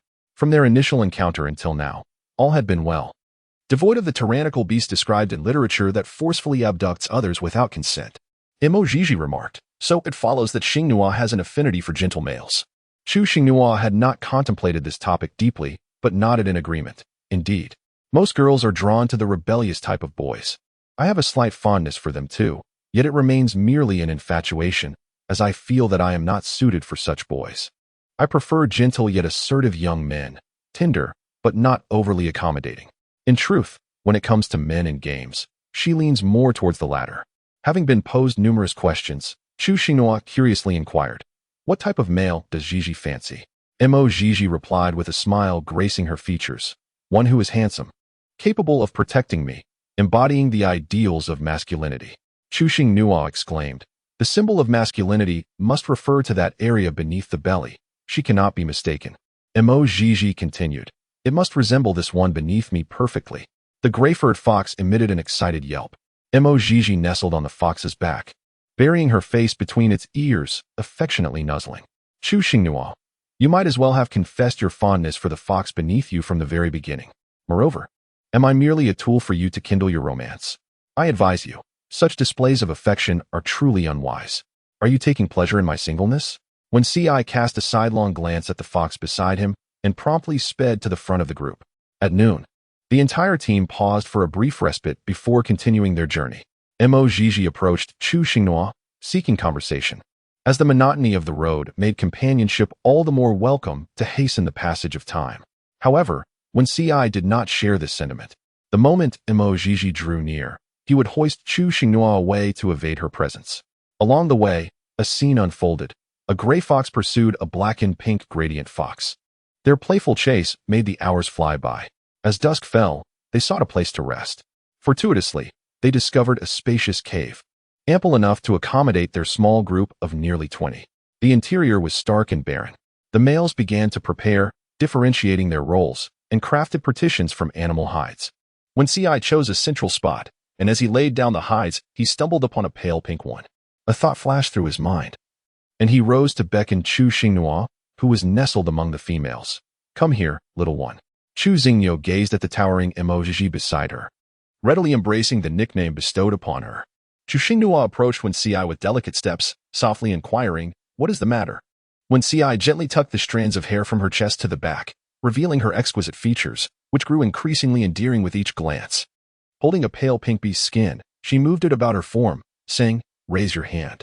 Obediently follow my instructions." Wen Ci meticulously measures every dimension. When it comes to dinner, you must eat more. You cannot subsist solely on milk. Do you understand? That alone is insufficient to satiate your hunger. Chu Xinghua nodded. Wen Ci continued, "Let's sleep together again tonight." His voice was soft, yet it resonated in Chu Xinghua's ears. Knowing that his words were not meant in that manner, but could easily lead to misinterpretation by others. Nonetheless, sleeping alone was indeed quite comfortable, and she obediently agreed. The act of a female and a male sharing a sleeping space was akin to publicly declaring their bond, a rarity before the female awakened her calming abilities. As most males feared that choosing a female with low calming power would complicate future endeavors to please other females, the beastmen in the cave regarded the two with incredulous expressions, expecting Wen Ci to select a female of superior calming abilities as his partner. They were taken aback by his choice of a slender and petite female. Wen Ci noted the size, set down the hide, and pointed to her small bundle, saying, "Please retrieve the bamboo tube from inside." "Oh." Chu Xing obediently went to fetch the bamboo tube. Wen Ci held the bamboo tube in his hand, weighing it thoughtfully. Pondering to himself, "Having finished it all, it seems wise to prepare a bit more. One must drink abundantly to grow swiftly. Perhaps it is time to engage in conversation with them." Chu Xinghua turned to leave, but Wen Ci seemed to recall something and pulled her back. whispering a secret softly in her ear.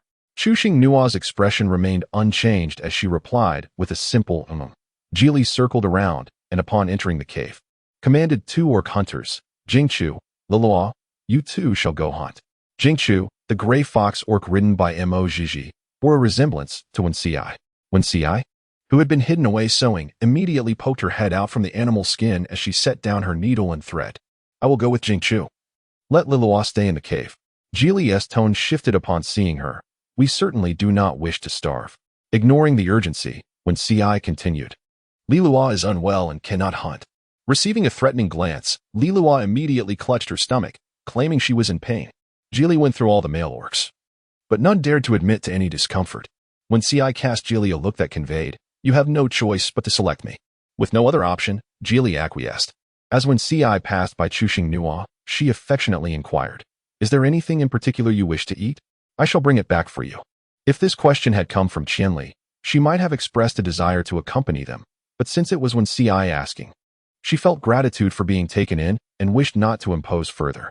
With a sweet smile, she replied, no, just be careful on your way back. Demonstrating a nurturing spirit towards the orc, Wenci gently ruffled her hair, a smile brightening her features as she said, wait for my return. Chu Xingnua tidied her disheveled hair and replied, all right. After Wenci departed, she settled into the spot chosen by him, organizing the unfinished animal hides. She stumbled upon a piece that had barely been stitched. Chapter 19, Desiring an Intense Possessiveness. This is for crafting her garments, truly a cunning fox. Once she had organized everything, she lay on the animal hides, lost in a state of boredom. From outside, the voice of Mo Jiji called out, Xingnua. We are going to take a bath. Would you like to join us? Chu Xingnua promptly responded, I shall go, please wait for me. She retrieved a change of clothes and a fur towel from her bundle and joined the others for a bath. The 4 females, under the protection of the males, ventured out of the cave, needing to traverse a sparse forest to reach the water source. Along the way, Motizi and the other 2 females began to gather wildflowers, discussing which type would impart a more fragrant aroma during their bathing ritual. This was a matter she did not comprehend, and she refrained from interjecting to assert her presence. Noticing that she had fallen behind, Motizi, with a handful of wildflowers, rushed over and took her hand, saying, Wenci, are you feeling uneasy now that you are not alone? Fear not, dear sister, I shall take care of you. These are the fragrant flowers I gathered. We shall use them together during our bath. Chu Xingnuo wished to express a sentiment of denial, yet upon observing her demeanor, one could surmise that her words would scarcely evoke belief. Thank you, Sister Jiji, she uttered. There is no need for gratitude. I have my own intentions regarding you. Mo Jiji replied, I possess a particular fondness for pinching your cheeks. Chu Xingrua was momentarily taken aback, then let out a soft laugh, saying, Sister, do take care to be gentle. I am rather delicate and might just become attached to you. The 2 of them bantered playfully as they made their way to their destination. Wenci, carrying prey and some fruit, returned to the cave ahead of Jingchu, only to discover that his little one was missing. He hastily abandoned his belongings to begin the search. Observing his frantic demeanor, his kin reminded Wenci that the young female had been taken to the riverbank for a bath.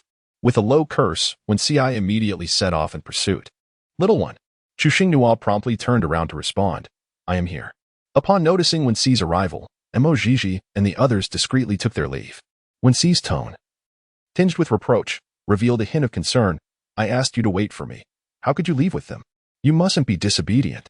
Chu Xingnio gazed at Wenci, whose brow was etched with a hint of anxiety and concern, and involuntarily began to explain. They mentioned that they were heading over, and I happened to think the same, so I joined them. I did not anticipate that you would be worried. Wenci, watching their retreating figures, cautioned her, in my absence, refrain from accompanying them, especially in such matters. Keep your distance from them. Felt a surge of displeasure. What does he mean by this? Is he attempting to cultivate a strong sense of possessiveness? Before she could voice her questions, before he could elaborate further, a cacophony of curses and pleas for mercy emanated from the riverbank. Exhibiting a sense of nonchalance, cast a disdainful glance towards the river, her tone laden with contempt. You see, out here, females must safeguard themselves. Those repugnant males frequently engage in such vile acts. Chu Xinghua discerned the situation amidst the cacophony of curses. A female was bathing while a male surreptitiously observed her, leading to a skirmish between the males, with the female intervening to mediate the conflict. The female involved perceived the act of being watched as a testament to her allure, especially since the voyeur was remarkably handsome. As tensions escalated, the female attempted to restrain the male from resorting to violence. It was indeed a farcical spectacle that shattered one's understanding of propriety. Initially expecting a soothing hot spring, she was dismayed to find only the river, rendering her plans moot. Chu Xingnua's gaze fell upon Wen Xi, reluctant to tarnish her own reputation, and thus sought assistance from the individual before her. She gently tugged at his leather skirt. Softening her tone, "I cannot go to the riverbank. Where else might I wash? Could you help me think of a solution, please?" Wen Xi first glanced at her hand resting on the leather, then met her enchanting gaze. The little one, in a display of endearment, elicited a delightful sensation within him. Bending slightly, he pinched her petite nose and corrected her playfully, "Call me good brother." Chu Xingnu softly called out with a nasal tone, "Good brother." Wen Xi straightened his posture and replied, "Good. Let them argue for a while. We shall return to the cave first. I will find a way to handle the rest." Chu Xingnua returned to the cave, where Wen Xi had arranged a cozy space for her. He procured the purple milk fruit he had retrieved, deftly prying it open with his sharp fingernail and placing it into her hands. "My mother once told me that this fruit, with its sweet and tangy flavor and tender texture, is best suited for females. Give it a try," he suggested, tenderly offering her a spoon to savor it. She grasped the spoon tightly, her gaze descending upon the purple-red exterior cradled in her hands, revealing the white, segmented flesh within, reminiscent of a magnified mangosteen. Taking a tentative bite, she confirmed it was indeed mangosteen, albeit with an added hint of creaminess. With the spoon resting against her lower lip, her eyes sparkling, she remarked, "It's truly delicious. Thank you, brother Wen Xi. You are so kind." Wen Xi, without a hint of modesty, replied, "I am simply the best." As Chu Xing nodded while eating, Wen Xi continued, "Stay here and enjoy the fruit. Do not go anywhere. Ignore any invitations from the orcs. If they bully you, be sure to tell me, and I will help you deal with them." She secretly thought that he regarded her as a little baby. "Yes, I understand." Wen Xi then remarked, "I'm stepping out," and left the cave. He ventured nearby the mountain in search of a hollow stone. In truth, he could have simply chosen any rock and used his claws to carve out a hole. But he was concerned that an unrefined container might be sharp enough to injure her delicate skin, and he wished to avoid seeing her hurt. Fortunately, after a patient search, he discovered a long and flat natural vessel, just the right size for her slender form. He hurried to the river's upper reaches to fill it with water, being careful not to spill any in his haste, realizing that heating water with firewood would take too long. Wen Xi offered 2 purple milk fruits to Jing Chu in exchange for her ability to use her fire powers to warm the water in the container. He then ushered all the males out of the cave. "Little one, it is time for your bath." Chu Xingru tested the water temperature. It was neither too cold nor too hot, but just right. Observing the industrious Wen Xi, she subtly reminded him, "Now that everyone has left, do you intend to remain here in the cave with me?" Wen Xi, adorned with animal hides that clinked as he moved, quickened his actions upon hearing her words. "Why should I stay here? Once I finish securing this, I will go out and keep watch to ensure they do not approach the cave."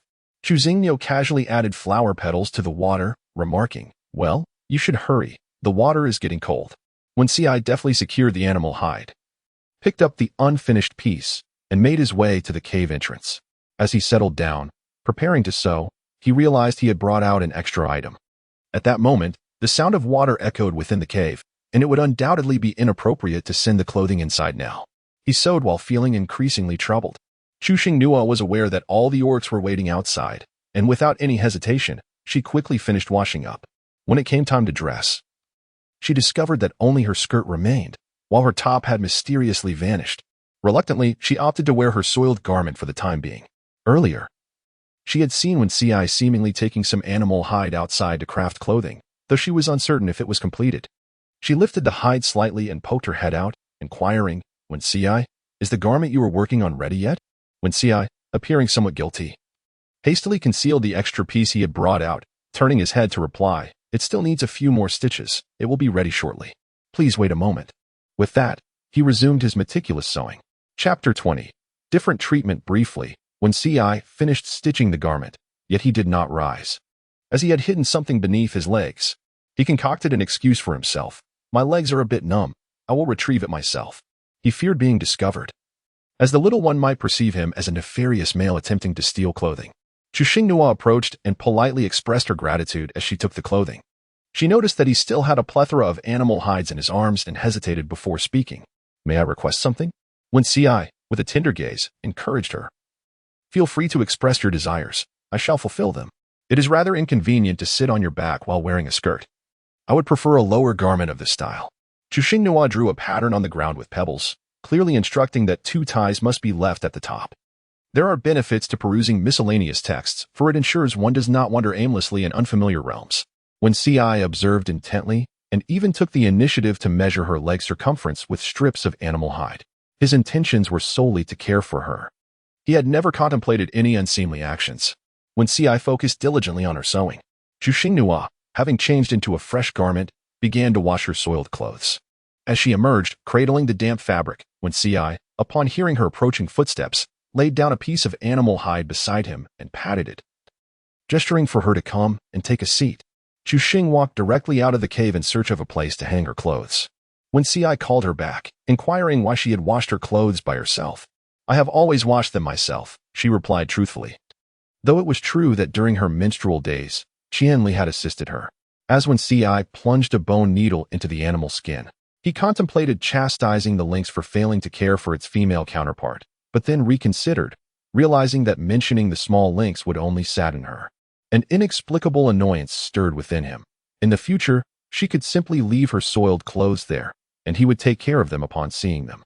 When Ci truly treated her with the kindness of an older brother, a level of care that even a biological sibling might not extend, if she constantly relied on him. Would she not be treating him as a free caretaker? What audacity did she possess to act in such a manner? You have already cared for me sufficiently. It is more appropriate for me to handle the laundry myself. When Ci responded, who could resist the joy of looking after you, little one? You must be obedient. If you are not, brother will be unhappy. Chuxingnua, what words should I use to refute? Will doing your laundry truly bring you joy?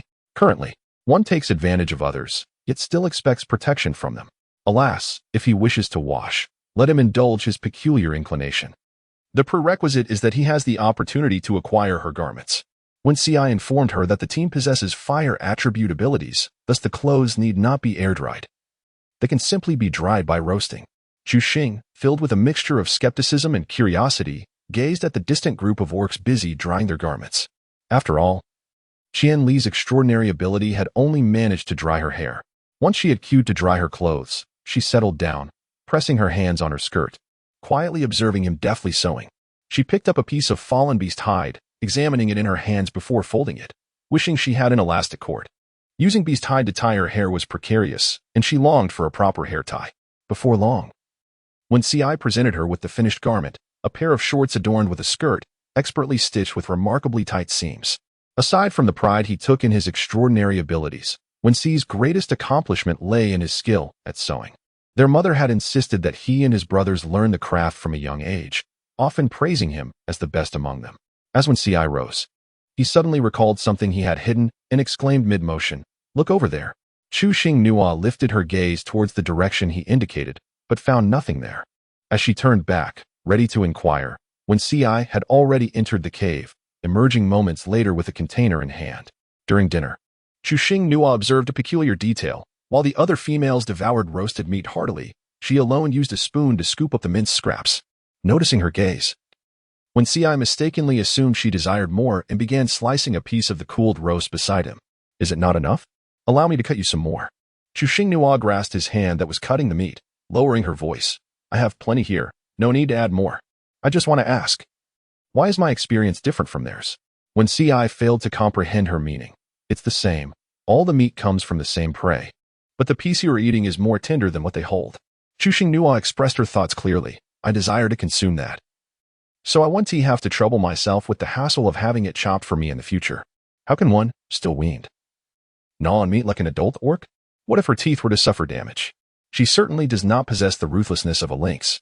When Ci gently coaxed, "Their food is unpalatable. You should not indulge in it. This way, not only does it taste delightful, but it is also easy to chew, making it quite suitable for you." The trio of females momentarily ceased their consumption, with two of them glaring at Wen Ci. Luoying, the one saved on the journey, who harbored a fondness for Wen Ci but had yet to find an opportunity to approach him, was of ordinary appearance but undoubtedly the most statuesque among the 4 females. Holding up a piece of roasted meat towards Chuxingnua, she said, If you don't wish to eat, I can trade with you. I have yet to experience mincemeat. Chu Xinghua firmly declined. I shall not exchange it. Who relishes consuming food that has been bitten by another? When Si opened the bamboo tube and brought the milk of the moo beast to her lips, drink. Chu Xinghua set down the food in her hands, wishing to fetch it herself, but when Si would not relent. Thus, she resorted to cradling the bottom of the bamboo tube, drinking heartily. Luo Ying gazed at Wen Si with eager anticipation and said, Wen Si, I too wish to partake in that. Could you spare me a bamboo tube? Wen Si snatched the bamboo tube away, sealing it with a lid, as if he had not heard the female speaking to him at all. A few sips will suffice. He replied, focus on consuming more meat. A full stomach is essential for a good night's rest. Chu Xing cast a furtive glance at Luo Ying and remarked to Wen Si, I am quite full now. You take your time to eat. I shall retire to rest. Wen Si gently pulled her along, saying, let us go. Meiji, observing the retreating figures, offered words of consolation to the envious Luo Ying. We, as females, are precious. There is no need to fixate on a male who does not reciprocate our affections. The sacrificial platform will host many eligible bachelors, and surely there will be others who possess Wen Si's appealing visage. She then shifted the tone of her discourse, cautioning, should you act inappropriately, our clan shall no longer offer you refuge. Luo Ying remained silent, her gaze fixed downward as she continued to gnaw on the roasted meat. As the night wore on, rain began to fall, and it persisted for 2 consecutive days without signs of abating. They continued their journey as usual. Despite the chill of the rainy weather, while other females seemed unbothered, she alone donned an additional cloak for warmth. Chu Xinghua was naturally of a cold constitution. Lacking the resilience against the chill that other females possessed, the exposed parts of her body felt icy to the touch. The group halted in a forest, home to the golden-haired monkeys, where Jili, acting as the leader, approached the tribe's elder for a conversation. As soon as he spoke, it was evident they were old acquaintances. Old Jean, he began, given this weather and our presence of females, might we impose upon you for a night's stay? The elder of the golden-haired monkeys maintained a serious demeanor, yet his actions were quite comical. He glanced towards the females, remarking, your tribe seems to have mature females every year. It truly elicits envy among us beasts. Jili responded with a bright smile. Oh, come now. I recall your tribe had 8 young females mature last year, which left us in awe at the sacrificial altar. Chapter 21. What misunderstanding could there be? The elder of the golden-haired monkeys let out a hearty laugh, saying, let us not envy one another. The little ones are still standing in the rain. Let us hurry into a tree hollow to warm ourselves. No sooner had he finished speaking than 2 monkey beastmen approached to guide them to the hollow. Upon seeing Jili prepare to leave, the elder quickly interjected, you need not accompany them. Come gather with us instead. Jili pondered for a moment. Traveling in such weather was indeed unfavorable. They had set out early enough, and the journey had not been delayed, so resting for a couple of days would not hinder their progress. You little ones must stay in the tree hollow. Do not wander off or cause trouble. We shall continue our rest here tomorrow. She directed her gaze at Wen Si while speaking. The young foxes responded in unison. The monkey tribe's tree hollow had 3 tiers, comfortably accommodating 10 beasts. They were divided into 2 groups, Shi, Emo Ji, Jing Chu, Wen Si, and 4 beasts occupied one hollow, while the remaining 8 took residence in another. Wen Si led her to the topmost tier, where all necessities for living were readily available. As Wen Si busied himself with setting up bedding, she curled herself into a small ball, enveloped in her cloak, feeling the bitter cold.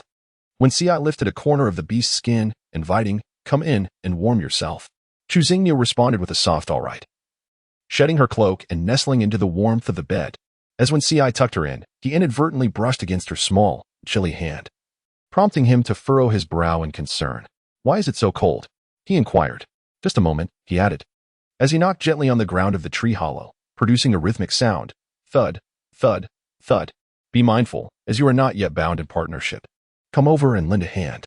After a brief moment, Jing Chu peeked up from below and inquired, what do you need help with? Wen Si gestured towards the container. Heat it up. Jing Chu grumbled, my abilities are not meant for boiling water. Nevertheless, she complied with Wen Si's request, beginning to heat the water above the container. Before long, the water inside began to bubble vigorously. I got distracted, Jing Chu admitted. It's no longer usable, Wen Si replied. Jing Chu, sensing the situation, discreetly withdrew. With one hand on his waist and scratching his head, Wen Si pondered the predicament. The little one could not warm herself through a bath, which posed a challenge. Little one, my body is warm. Let me come in and hold you, he suggested. Chu Xinghua ceased her fidgeting and exhaled, questioning whether her ears had deceived her. She inquired once more, "What did you just say? I didn't quite catch that. Could you please repeat it?" The urgency of his earlier words now felt somewhat awkward to reiterate. She gently scratched her cheek with her index finger and confessed, "I mentioned that I could hold you, or you could hold me. Either way, it would provide some warmth. I am merely concerned about you catching a cold." Those who experience a chill in their bodies can certainly empathize with the difficulty of warming up once the cold has set in. After a moment of silence, Chu Xingruo reflected on her past, recalling instances when she had nestled in the embrace of a lynx. Now, it was merely a matter of substituting it with a fox. As long as she could disregard his identity as a beastman, she could embrace this. She lifted the fur pelt, inviting the plush, large fox inside. "Come in, beast." She beckoned. Before she could finish her sentence, Wen Ci swiftly darted in, enveloping the delicate form of Chu Xingrua in his arms, akin to cradling a small block of ice. Chu Xingyu was clearly taken aback, and then remarked, "You have not transformed into your beast form." Wen Ci rested her chin atop her head and simply replied, "It is the shedding season for my beast form." Chu Xingnua, "I am indifferent." Wen Ci, "I care." Chu Xingnua remarked, "Being seen may lead to misunderstandings." Wen Ci, indifferent, replied, "What is there to misunderstand? They have long been aware, and besides, no beast dares to approach. Anyone who attempts to do so without permission is certainly asking for trouble." Chu Xingnua, "Is she being overly sentimental?" After Wen Ci entered, it felt as if a furnace had been added to the bed, filling every corner with warmth. The heat radiating from his masculine skin left her unsure of where to place her hands and feet, and her cheeks were nearly aflame. Wen Ci sensed the chills seeping from the bed, creating a narrow gap between them in their face-to-face position. "If you turn your body, it would be warmer to hold you," he suggested. Chu Xingnua did not engage in unnecessary conversation and obediently turned around. In that instant, Wen Ci's chest pressed against her back, his large hand enveloping her smaller one, while his feet intertwined with hers. "Little one." The intimate contact made Chu Xingnua feel somewhat uncomfortable, her body stiffening, yet she craved this warmth. The words, "Let me be your companion," brother, lingered on the tip of her tongue, but somehow, what escaped her lips transformed into a caring inquiry. "Are you still cold?" This was not what he intended to convey. Chu Xingnua softly remarked, "It's much better than just now." The tree hollow fell into a prolonged silence. Unable to contain himself, Wen Ci spoke again, "In the future, when it gets cold, I will keep you warm every day." When he received no response, he lowered his gaze and realized that she had fallen asleep. Ever since she was found, she had hardly slept well. He gently smoothed her furrowed brow with his hand. Wen Ci nuzzled the top of her head and murmured, "My little one." A faint smile graced his lips as he closed his eyes. This slumber was remarkably serene, devoid of nightmares. Had it not been for the warmth awakening her, she could have slept longer. The soft sound of snoring above her reminded her that she was still nestled in the arms of a beastman. She chose not to struggle, lying still in tranquil repose. Wen Ci had tirelessly cared for her, and he must have been quite fatigued. Thus, she resolved to let him rest a while longer. After a while, she found it difficult to remain still. Rather than fidgeting and waking him, she decided it was better to rouse him directly. "Wake up. Are you not going to sleep tonight?" Wen Ci opened his eyes slightly, tightening his embrace around her, his voice husky from sleep. "Why are you awake so early? Are you still cold?" "There's no need to hurry. We can sleep a bit longer." "You can sleep a little more. I will get up and move around," Chu Xingnua said as she gently removed his arm from her waist and sat up. To her surprise, Wen Ci was quicker to rise than she was. He swiftly fetched a cloak and draped it over her shoulders, fastening the ties while advising, "It's chilly. Dress warmly to avoid catching a chill." From their conversation until now, every gesture of Wen Ci's made her feel as though they were a young couple just beginning their journey together. Chu Xingyu raised her hand and slapped her forehead to jolt herself awake. Wen Ci gently removed her hand and blew on the reddened skin, questioning her. "Why are you hitting yourself?" Chu Xing casually remarked, "There are mosquitoes and blood-sucking insects. Indeed, there are bloodsuckers." The two stood by the tree hollow, admiring the rain-soaked scenery. Before long, the rain ceased, and the sky gradually cleared. Sunlight streamed through the clouds, casting its warm glow upon the earth. The air was imbued with a refreshing fragrance that uplifted the spirit. Laughter and cheerful voices from the females beneath the tree resonated in the atmosphere. Wen Ci said, "The sun has emerged, and the outside is no longer so chilly. Let us venture out as well." Chu Xingnua gazed at the muddy path, then glanced at her flip-flops and murmured, "No, When Ci naturally noticed her fleeting expression and could easily surmise her thoughts, "Accompany me outside. I wish to venture forth. Leaving you in the tree hollow makes me uneasy." A little dirt on her feet was a minor inconvenience she could endure, and Chuxing Nuo replied, "All right."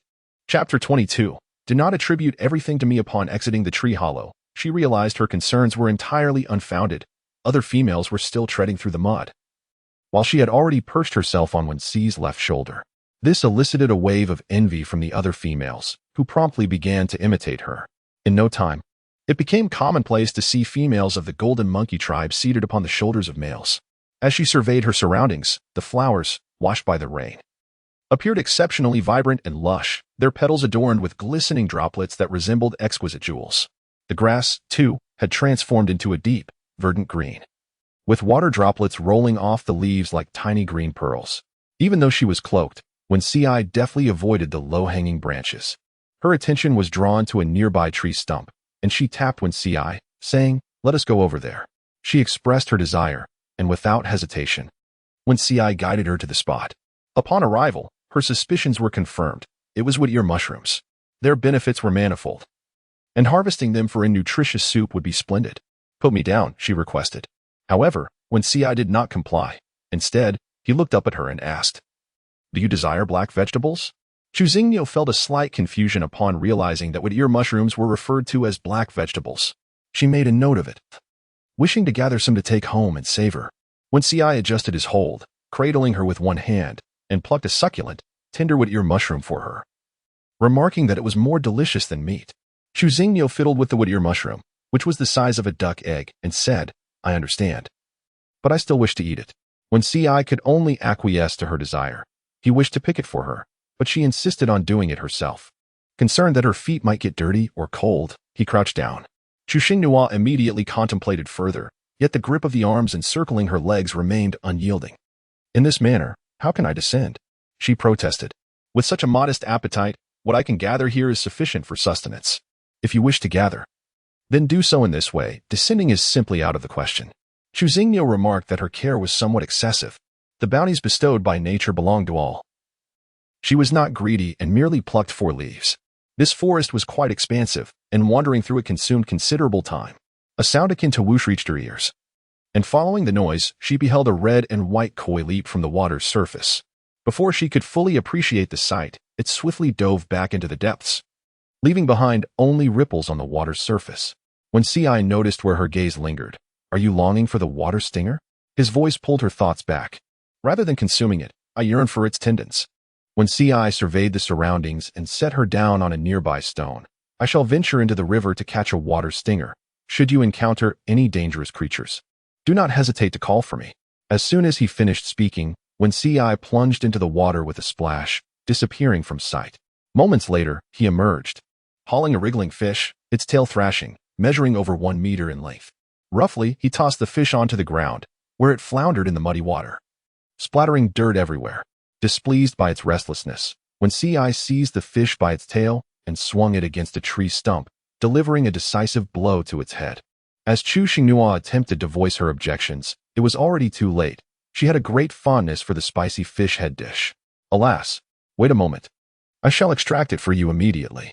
With that, Wen Ci commenced his task, skillfully making an incision behind the fish's gills, grasping the tendons with one hand while gently tapping the fish's body with the other. Soon, a complete tendon was drawn forth. Wen Ci rinsed it by the water's edge, cleansing both the tendon and himself, shaking off the droplets before presenting the tendon to her. Chuxing Nuo was at a loss for words, unsure of what else to say apart from expressing her gratitude. She untangled the cloak and draped it over him. "What thanks are needed?" Wen Ci remarked as he began to remove the cloak. "I'll wear it myself. I'm not cold." Chuxing Nuo remarked, "It's wet. I do not want it." Wen Ci found herself at a loss for a retort, for the cloak had been tailored to Chuxing Nuo's figure, and draped upon her, it appeared somewhat ridiculous. She insisted on taking the fish as well. Wen Ci replied that it was unclean and thus inedible, and led her back to the hollow of the tree. Inside the tree hollow, Chuxing Nuo implored Wen Ci to fetch the animal hide and thread, and then requested him to divide the hide into the necessary sizes. Observing her handling the needle and thread, Wen Ci, concerned for her safety, said, "Allow me to assist you." Chuxing avoided his hand, her tone resolute as she said, "I cannot sew clothes. I do not wish to overreach. This task I can manage on my own, without assistance. Oh, I shall not intrude. When Ci reluctantly withdrew his hand, feeling a surge of curiosity about her undertaking, he observed her skillfully folding the animal hide in half, stitching the edges together while leaving a small opening, then flipping the hide right side out. She threaded a whole piece of fish sinew through it, tying a secure knot, and finally sealing the last seam. The sinew needed to be slightly shorter than the hide. Once the hair tie was completed, she promptly secured her hair to test it. It worked quite well. When Ci understood now how it was meant to be used, from the depths of the tree hollow, a deep masculine voice called out, "When Ci, it is time to hunt." When Ci rose to examine the bamboo tube, finding it still full, she replied to the beastman below the tree, "I shall not be joining you today. Seek another beast to accompany you." Chuxingnua crafted 3 more hair ties from the remaining fish tendons, each adorned with unique embellishments. When Ci was astonished, the little one possessed such a wealth of skills, which also revealed that she had not been well cared for by the lynx. "Qianli, don't think everything is about me." When Ci gently took her finger, which had been chafed by the bone needle, and rubbed it tenderly, asking with concern, "Does your hand hurt?" Upon finishing her inquiry, she brought her hand to her lips. Chu Xingrua immediately realized his intentions, her hand refusing to withdraw. She clenched it into a fist. "It does not hurt." When Ci pondered why the little one would not allow him to lick her hand, a joyful voice from the second floor reached them. "Xingrua, come here and show your face. Look at the beautiful animal skin on your head. Where did you get it?" When Ci, "Did you make this for Xingrua?" Mei Jiji circled around Chu Xingrua, examining her hairband incessantly. When Ci replied, "I cannot, she made it herself." Mei Jiji was skeptical, for females were typically occupied with little beyond consuming food, soothing males, bearing offspring, and sleeping. In summary, during childhood, they were cared for by their fathers and grandfathers. In adulthood, their partners would tend to them, and in old age, their sons would take turns caring for them. Throughout their lives, females were essentially cherished. Seeing her fondness, Chu Xingnyo took out the remaining 3 hair ties and placed them before Mo Jiji. "I have these as well. You may choose one that you like, and I shall gift it to you." Mo Jiji gazed at the beautiful hair ties, her eyes sparkling with delight, a testament to her efforts to contain her enthusiasm. "Such exquisite items, I shall not take them for free. I will purchase one with 2 crystal stones." Chu Xingnua let out a soft laugh. "I only made this for my own use, not for sale. I intended to gift it to you because I admire Sister Jiji. If you feel this way, I shall put it away." Upon seeing her genuinely about to take it back, Mo Jiji hurriedly grasped her hand. "I want it. I never mentioned purchasing it. Please do not take it away." Chu Xingnua gestured for her to make a choice swiftly. Mo Jiji seemed to succumb to a dilemma, hesitating for a considerable time before finally selecting the hair tie adorned with a bow. Mimicking the previous action, she attempted to place it on her head, murmuring softly, "Why wouldn't it fit?" "Allow me," Chu Xingnua said, deftly styling Mo Jiji's hair into a matching high ponytail. "There you go." Chapter 23. Uncertain of the method to persuade you to relent. Friendship among females exists, yet it is limited to the exchange of fruits. The notion of giving without expectation is unheard of. This dynamic only deepened Mo Jiji's affection for Chu Xingnua, who remained oblivious to her feelings. Unable to see, Mo Jiji could only touch her hair and inquire, "Do I look good?" Chu Xingnua, quite captivating. When Ci merely pursed her lips in silence, Chu Xingnua recalled the tone of joyful excitement that Mo Jiji had just revealed. "Sister Jiji, you were looking for me for something, weren't you?" It was then that Mo Jiji remembered the purpose of her visit, giving an awkward smile. "2 more clans have settled here, and I heard the males are particularly handsome. I wonder about their abilities. Would you like to join me to see the commotion?" When Ci's expression immediately darkened. "Jing Chu, why haven't you taken her away yet?" Jing Chu leaped down from the second floor, scooping up the chattering Mo Jiji and departing, thinking to himself, "My dear Jiji, please hush, or else when Ci will unleash his wrath upon the beasts. You may be unscathed, but I have matters to attend to." Chu Xingnua gazed at the dark-faced When Ci, lowering her head to tidy up the remaining scraps. When Ci gently cupped her face and said, "Shall we not go and see, all right?" Chu Xingnua blinked her eyes and said, "It's cold outside. I shall not go." Upon hearing this, When Ci's spirits instantly lifted, and his fluffy tail wagged excitedly behind him, revealing a set of bright, pristine teeth as he smiled and added, "Indeed, it is cold outside. Let us stay in the tree hollow, little one." Meanwhile, the leaders of the Eagle and Wolf clans simultaneously paid a visit to the Golden clan leader. The younger generation was left to wait in the open space, where a group of strikingly handsome young men naturally attracted the attention of both males and females, who eagerly engaged in spirited discussions about which male was the most attractive.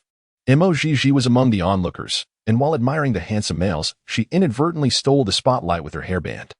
"The animal hide you are wearing on your head is stunning," exclaimed one. "Yes, yes. I truly adore it. Do you have any more of this style?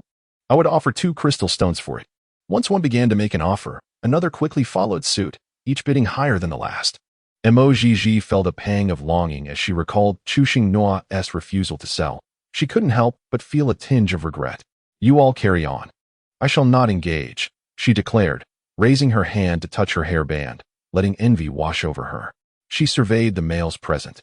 While they were indeed pleasing to the eye, the animal-patterned rings on their fingers were only of the 4th or 5th tier. Finding it rather uninteresting, she turned to leave. Perched on a high tree branch was a male with enchanting purple-gray hair, styled in a medium-length wolf tail and a married woman-esque hairstyle. He squinted down at the noisy females below, finding the commotion a bit bothersome.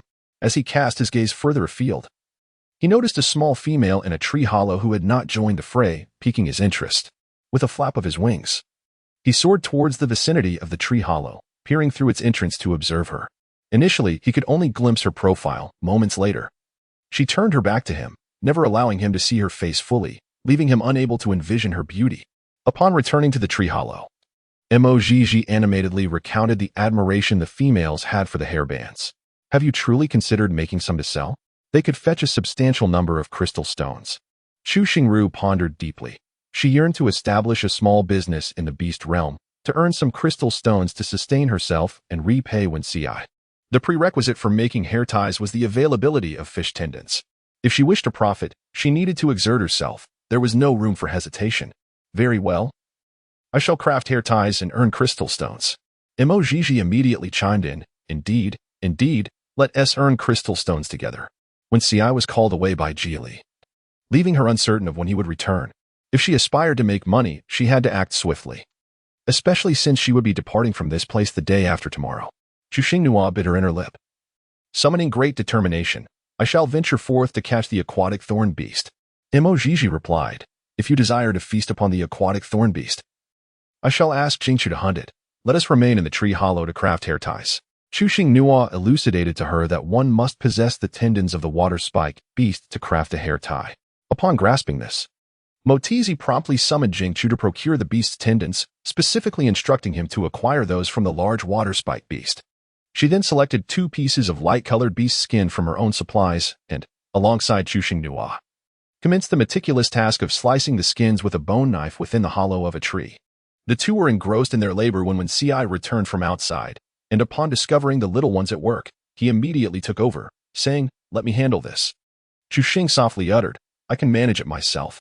When Ci, however, disagreed, leaning closer with an ambiguous tone that hinted at a threat. "But I would prefer you not to do it yourself. If you continue to resist, I cannot predict which method I might employ to persuade you." Chu Xingyo instinctively recoiled, saying, "Then you take care of it." When Ci secretly wished that she would retaliate verbally, providing him with an opportunity for a kiss, he felt a tinge of disappointment. Yet he reassured himself that there was no rush, that could address it once she came of age. Gigi, watching from the side, felt a sense of urgency, nearly tearing the animal hide in her grip. If one were to describe her feelings, it would be akin to a romantic drama where the main characters are about to share a kiss, only to be interrupted by an advertisement. While they were only halfway through the task of dividing the hide, Jingchu had already returned with a small handful of fish tendons. The 3 of them began to create hair ties together. Gigi, having never handled a needle and thread in her life, managed to prick her fingers several times during her first attempt, promptly giving up. She was only useful for passing things along. The 2 males worked swiftly, with Chu Xingyo embellishing their efforts with delightful little designs. On the following day, Chuxing Nua counted quietly. Last night, the 2 males had crafted 97 hair ties. She entrusted everything to Gigi for sale, as she preferred to remain in the shadows. However, Gigi was not in agreement and insisted on her participation. Her exact words were that she could handle the sale, but the crystal stones must be collected by Chuxing Nua. The 4 of them appeared at the very heart of the monkey tribe, where Gigi raised her voice and called out, "Sisters, I have beautiful beast skin hair ties for sale. If you wish to purchase, be swift. Delay, and they may be gone." Upon finishing her announcement, She discreetly inquired of Chu Xinghua beside her whether she had made an error in her shout. Chu Xingyo gave her a thumbs up and softly remarked, "No. Jia is the best." After a moment, the four of them found themselves encircled by a throng of females, the cacophony of voices incessantly ringing in their ears. When Ci took a deep breath and shouted, "Form a line," the females jostled and pushed, eager to position themselves at the front, resulting in another chaotic uproar. If they continued in this manner, it would take hours before they could commence their business. The females promptly arranged themselves into two lines, understanding that if the commotion persisted, they would leave without making any sales. With a gentle tone, Chu Xinghua exuded an undeniable authority, primarily by deftly grasping the female's eager desire to possess beauty. In a moment, the females formed two orderly lines. Chu Xing gently nudged Mo Jiji, signaling her to introduce the prices of the hair ties. Mo Jiji produced 4 distinct styles of hair ties, elaborating on each in turn. The first featured 2 sparkling crystals, the second showcased a delicate bow. The third was adorned with lace, and the fourth displayed 3 exquisite crystals in a floral design. Following the order of the queue, they sold sequentially. And with the comparative display, the more expensive options naturally attracted greater sales. Some customers purchased a single piece, while the more affluent ones opted to acquire every style available. Chu Xinghua held a small leather pouch, joyfully collecting the shimmering crystals, with the lace and bow designs proving to be the most popular. She would kindly tell each female purchasing a hair tie, "Please, do not leave just yet. Wait over there for a moment." A violet-haired female from the Eagle tribe gazed at the remaining 3 styles and asked, "Is there any more of the bow hair ties?" In Chapter 24, Falling into Water, Mo Jiji rummaged through her bundle and shook her head at the young female, saying, "The style you desire is no longer available. Only these 3 remain." The young female burst into tears and ran away. The 4 onlookers were momentarily taken aback but did not dwell on it. In the end, what remained were merely ordinary hair ties, and several females left without making a purchase. Chu Xinghua, "I apologize, but this is all we have." A female who was unable to purchase one grasped Chu Xinghua's arm and inquired, "Will you be selling hair ties again tomorrow?" Chu Xingyo offered her a faint smile and candidly remarked, "We must set off on our journey tomorrow. Hence, we shall not sell." Mo Jiji and Jing Chu proceeded to tidy up their stall. Chu Xinghua began instructing the females on how to create various beautiful hairstyles using hair ties, selecting only 3 simple styles for demonstration. When Ci stood nearby, offering protection, naturally, the Gold Clan leaders were drawn to the lively scene, with one teasingly remarking, "You old rascal, those little cubs of yours have made quite a fortune here." Geely laughed heartily in response. "Old Jean, in the future, the Fox Clan will also welcome you to sell your goods, allowing you to reap substantial profits." After the 4 of them finished their tasks, they hurried back to the tree hollow, where they emptied the stones and meticulously counted them. The males showed little interest in this task, so it was left to the 2 females to tally the total. After careful accounting, they discovered they had amassed a total of 263 crystals. Chu Xinghua divided them into 3 equal portions, each containing 87 pieces with a remainder of 2. He pushed the larger share toward Mo Jiji, saying, "These are meant for you." Both Mo Jiji and Jing Chu were momentarily taken aback, but they quickly regained their composure and returned the gemstones to Chu Xinghua, stating, "You earned these. We cannot accept them." Chu Xingyo shook his head and earnestly remarked, "This achievement is not solely mine. It is the result of our collective efforts. Alone, I could accomplish nothing. Naturally, the fruits of our labor should be shared among us all." Mo Jiji smiled in response, saying, "I merely lent a small hand. I never considered claiming any of the crystals. Should you create something exquisite in the future, just keep me in mind. I truly have no desire for the crystals." Chu Xinghua steadfastly maintained her perspective, continuing to persuade. What logic is there in offering help without compensation? The water-spike beast's tendons were procured by Jing Chuj, and he tirelessly worked until the very end to stitch them. "The portion I am sharing with you is not substantial. Should you still refuse it, I would misconstrue that Sister Jiji finds my contribution lacking. Consequently, I would be compelled to relinquish my own share as well." Mo Jiji had never encountered a female who felt so aggrieved over the distribution of crystal stones, leaving her momentarily at a loss for how to respond to Chu Xinghua's earnestness. She could only utter somewhat blankly then, "I shall accept it." Upon hearing this, Chu Xinghua instantly retracted her previously sorrowful expression, replacing it with a radiant smile. "Yes." Mo Jiji hurriedly gathered a handful of crystal stones into a small beastskin pouch and then grasped Jing Chuj's hand, dashing towards the 2nd floor. As she ran, she called out, "I only need this much. You can keep the rest." Chu Xingnua stood in place, gazing at their vanishing silhouettes, and let out a helpless sigh.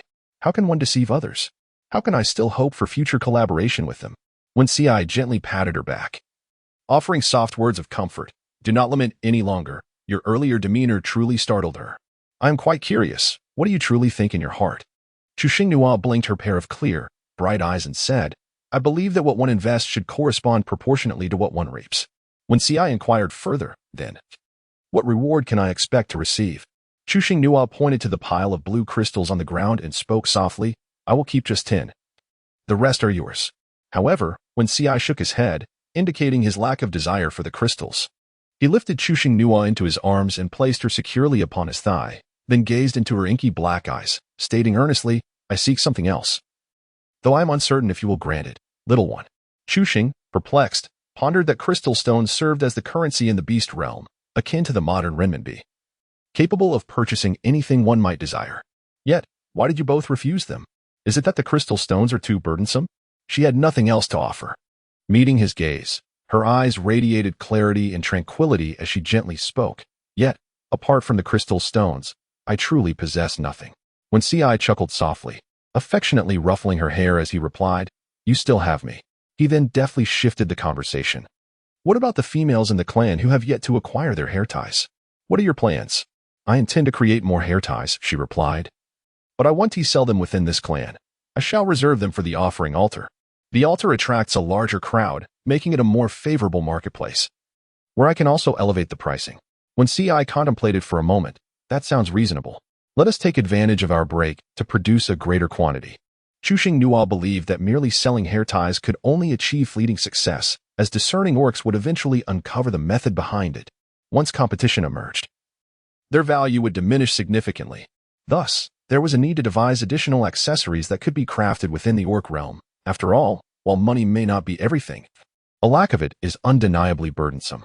While other orcs indulged in their midday slumber after a hearty meal, when Ci and Chu Xingnua resumed their quest for essential supplies, the fish by the river once again fell victim to their endeavors.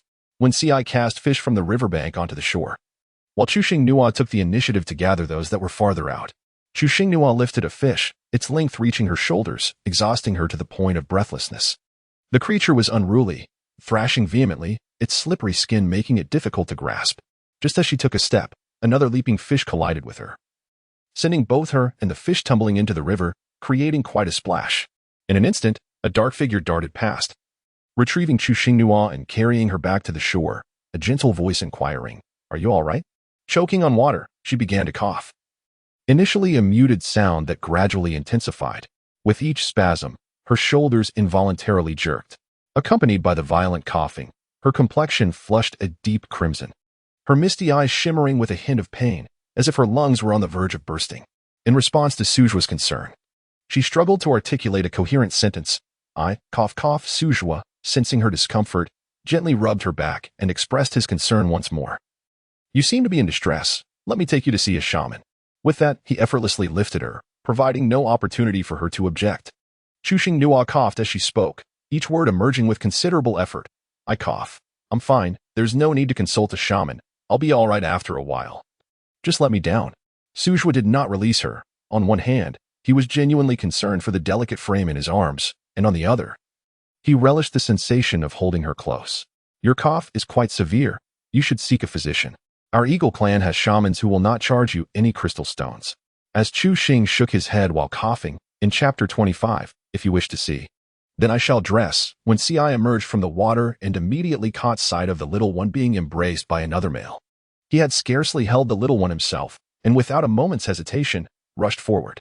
Sujua sensed the proximity of another beast. Wings sprouted from his back, and with a swift motion, he soared into the air.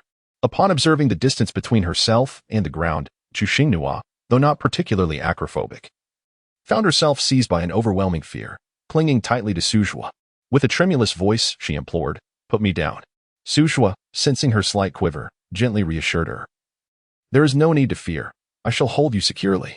Meanwhile, when Ci raised his gaze toward the heavens, bellowing in anger, Return her to me. An electric crackle enveloped him, revealing the nature of his lightning-based powers. Sujua felt a flicker of trepidation, but endeavored to maintain an air of nonchalance, saying, I will take her to see the shaman. I shall return her shortly. With the little one in the hands of another, he was reluctant to unleash his powers indiscriminately. Gritting his teeth and asserting, I demand you return her at once. Chu Xinghua gently placed her hand over her heart, no longer coughing, though her lungs still felt a bit uncomfortable. Thank you for saving me, but I truly do not require a shaman's assistance. Please set me down. I do not enjoy being suspended in the air. Suzhua was uncertain of the truth in her words, yet it was evident that she was no longer coughing. Her soft voice was melodious, and her beautiful eyes, tinged with a hint of redness, were veiled with a layer of mist, imparting to her a fragile beauty that made his heart race uncontrollably. He was eager to know everything about her. What is your name? How old are you? Are you also going to the sacrificial altar? The slender figure he had cradled in his dreams the previous night danced gracefully in his mind, stirring his emotions. In the dream, he had done things with her that were beyond description. In response to his trio of inquiries, Chu Xinghua smiled faintly. I will tell you when we meet again. Please set me down. My brother must be worried. As she answered, she glanced lightly at the male holding her. His dreamy purplish-gray hair, the medium-length wolf tail, and the sophisticated hairstyle lent him an air of gentle tenderness beyond his youthful appearance. Suzhou paused for a few seconds, then broke into a warm smile. I look forward to our next encounter. My name is Suzhua, and I am a single male. Please give me something as a memento. I fear you might forget me by the next time we meet. There is no need to emphasize your singleness. I am not interested in knowing that. She had no pockets to hold anything, pondering what she could possibly offer. After some deliberation, she removed the hair tie from her head. Will this work? Yes, Suzhua replied after a moment of contemplation. I find that your hair looks more beautiful when it is down. Chu Xing responded politely. Thank you for the compliment. Su Zhuang gently set her back on the ground before swiftly taking flight. His lingering would only invite a thunderous strike. Chu Xing knew and when Ci elucidated the circumstances leading up to the present moment. When Ci twisted the ends of her hair and remarked, You are completely soaked. Allow me to escort you home for a warm bath. As Chu Xingyo was about to inquire about the fate of the fish, when Ci seemed to anticipate her question and promptly provided an answer, I shall return them to the tree hollow, and I will take care of it. From now on, you must avoid the water. It is far too perilous. He entrusted Jing Chu with the task of heating the water, allowing her to indulge in a delightful bath within the tree hollow while he busied himself by the riverbank. It was only during her bath that she belatedly recalled the presence of leeches in the river, worrying that she might have fallen victim to them. After a swift examination of her body, she sighed in relief, confirming that none had latched onto her. When Ci returned, he did not ascend immediately. Instead, he first inquired from the second floor whether she was feeling better. Once he received confirmation, he made his way up. Not only did he follow, but Jing Chu and Mo Zhizhi also trailed behind, one after the other. When Ci set down the fish tendons, washed his hands with the bathing water, and took a piece of animal hide to dry her hair. Leaving it damp could lead to illness. Chu Xinghua glanced at the two muscular, elongated legs that flanked her, enveloping her in a protective embrace. After a moment of hesitation, she spoke softly, In the future, would you consider wearing shorts like mine? When Ci, maintaining her motion of drying her hair, countered with a playful inquiry, Do you wish to see me dressed this way? Chu Xinghua, indeed, wearing trousers ensures modesty. Greetings to you, and to all. When Ci subtly inhaled the scent lingering at the back of her neck, it was devoid of the eagle beast's aroma, instead offering a gentle fragrance reminiscent of milk, intertwined with an indescribable sweetness. If you wish to see, then I shall don them. Mo Zhizhi and Jing Chu exchanged knowing glances, breaking into unison laughter as they feigned busyness. After their hair had dried partially, the four of them engaged in their tasks together. Jing Chu, with an air of mystery, produced a covertly stashed animal sinew, noticeably thicker than the pressure bands. Is this usable? The trio turned their gaze towards Chu Xinghua. Allow me a moment to ponder. Chu Xing held it in her hands, stretching and squeezing it, contemplating what it could be used for. She blurted out, A headband. When Ci clarified, I wasn't dazed. I was merely waiting for you to speak. Mo Zhizhi and Jing Chu nodded in agreement. Chu Xingyo articulated each word with precision. I said headband. When Ci mimicked her actions to demonstrate that he truly had not been daydreaming. I really wasn't distracted. I saw you first take it in your hand, stretch it a little, then flatten it, and wrap it around your hand. Listening to when Ci recount her every movement without omission, she nearly rolled her eyes into the back of her head. If you keep talking about biting, I said daydreaming. No, I meant headband. A headband is not daydreaming. She was almost led astray by his words. Upon hearing the word bite, when Ci felt a surge of delight, raising an eyebrow, tempted to inquire where the little one wished to bite. Yet, noticing the two obtrusive presences nearby, he refrained from asking. Such an important matter could be discussed later in the evening. A gentle reminder. Animals often express their affection through nibbles. Chuxing Nua demonstrated to them with her hands, articulating, first, it should be done this way, then that way. You need to add 2 strands to the muscle. Specifically, it is like this. There are many methods, and we will begin with one at a time. As for the size, it should be tailored to the dimensions of Gigi's head. Gigi's eyes sparkled with anticipation. You all proceed. I shall be the first to wear it. The technique for creating the headband was somewhat intricate, significantly more time-consuming than making a hair tie. As soon as the first one was completed, Gigi eagerly awaited Chuxing Nua to adorn her with it. Chu Xingniu helped put on the cross-minimalist headband for her. Gigi eagerly inquired, how does it look? Jing Chuchu, with the intention of praising her own creation, enthusiastically replied, it looks stunning. It is truly beautiful when worn. Chu Xingniu, quite appealing. Wen Ci, it is watchable. The 3 simultaneously turned their gaze towards Wen Ci, who wore an expression that conveyed the sincerity of their statement, showing no inclination to retract their words. Jing Chu continued to shower Gigi with compliments, believing that if the female were properly flattered, the offspring would undoubtedly follow. As Chu Xinghua listened to the sweet nothings exchanged between Gigi and Jing Chu, his gaze lingered on the hairband, contemplating that simpler designs could benefit from more embellishments. How splendid it would be if there were colorful fabrics available. The resulting hair ties and bands would be far more visually appealing. Once the pair had finished their affectionate banter, the 4 resumed their focused handiwork. Suddenly, Jili made an appearance. What are you crafting here? Allow me to see. The 3 beasts respectfully referred to him as Uncle Jili, and Chu Xinghua followed suit, presenting his half-finished creation. Jili examined the tightness of the seams, regarding Chu Xinghua with a mixture of admiration and concern. Chapter 26. Confessing with an enticing tone. A female who can wield a needle and thread is a rare gem in the entire beast world. Well done, he remarked.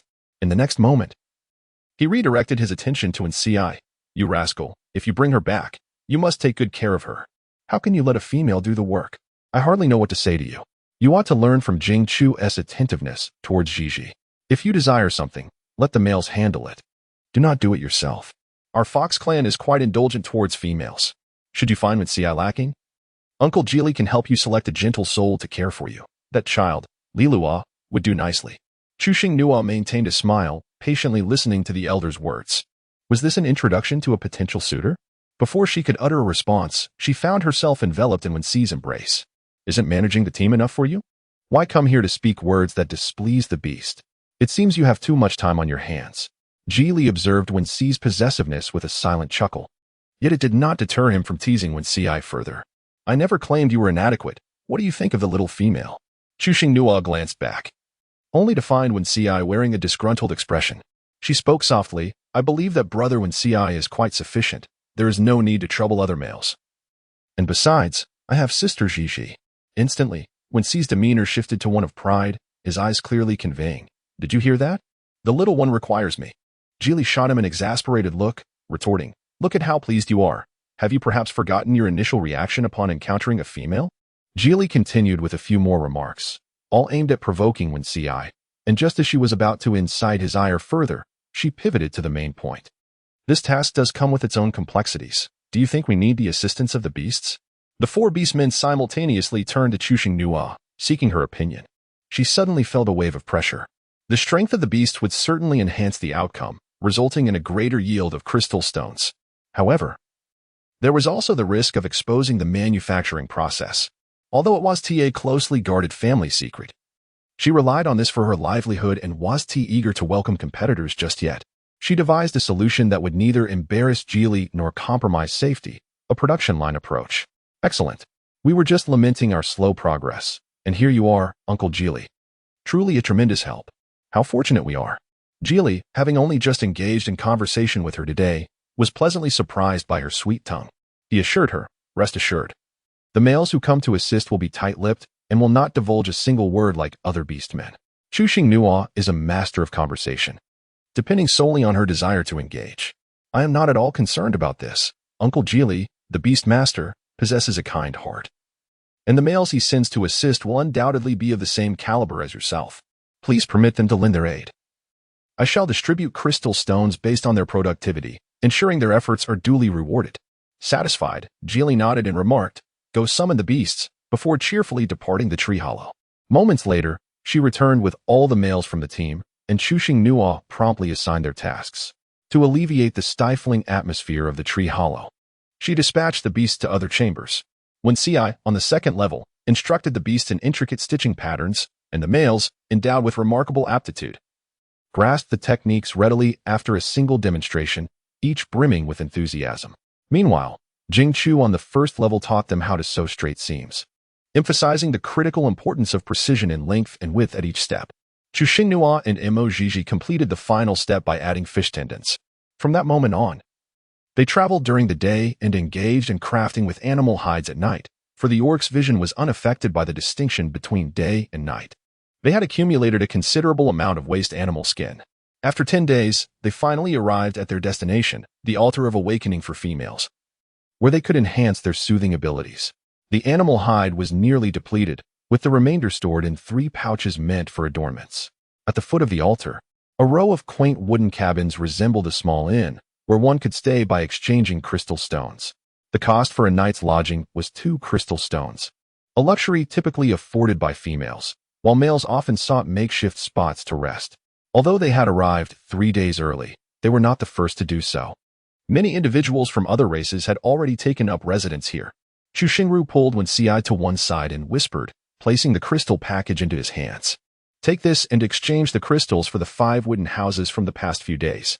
We must ensure that no one has to sleep outside." When Ci gazed at the crystals in his hands, a look of surprise crossing his face as he asked, "Aren't you reluctant to part with these crystals?" With a playful smile, Chuxing Nua jested, "Isn't the purpose of earning crystal stones to use them? Besides, since it's your share, your heartache is yours alone."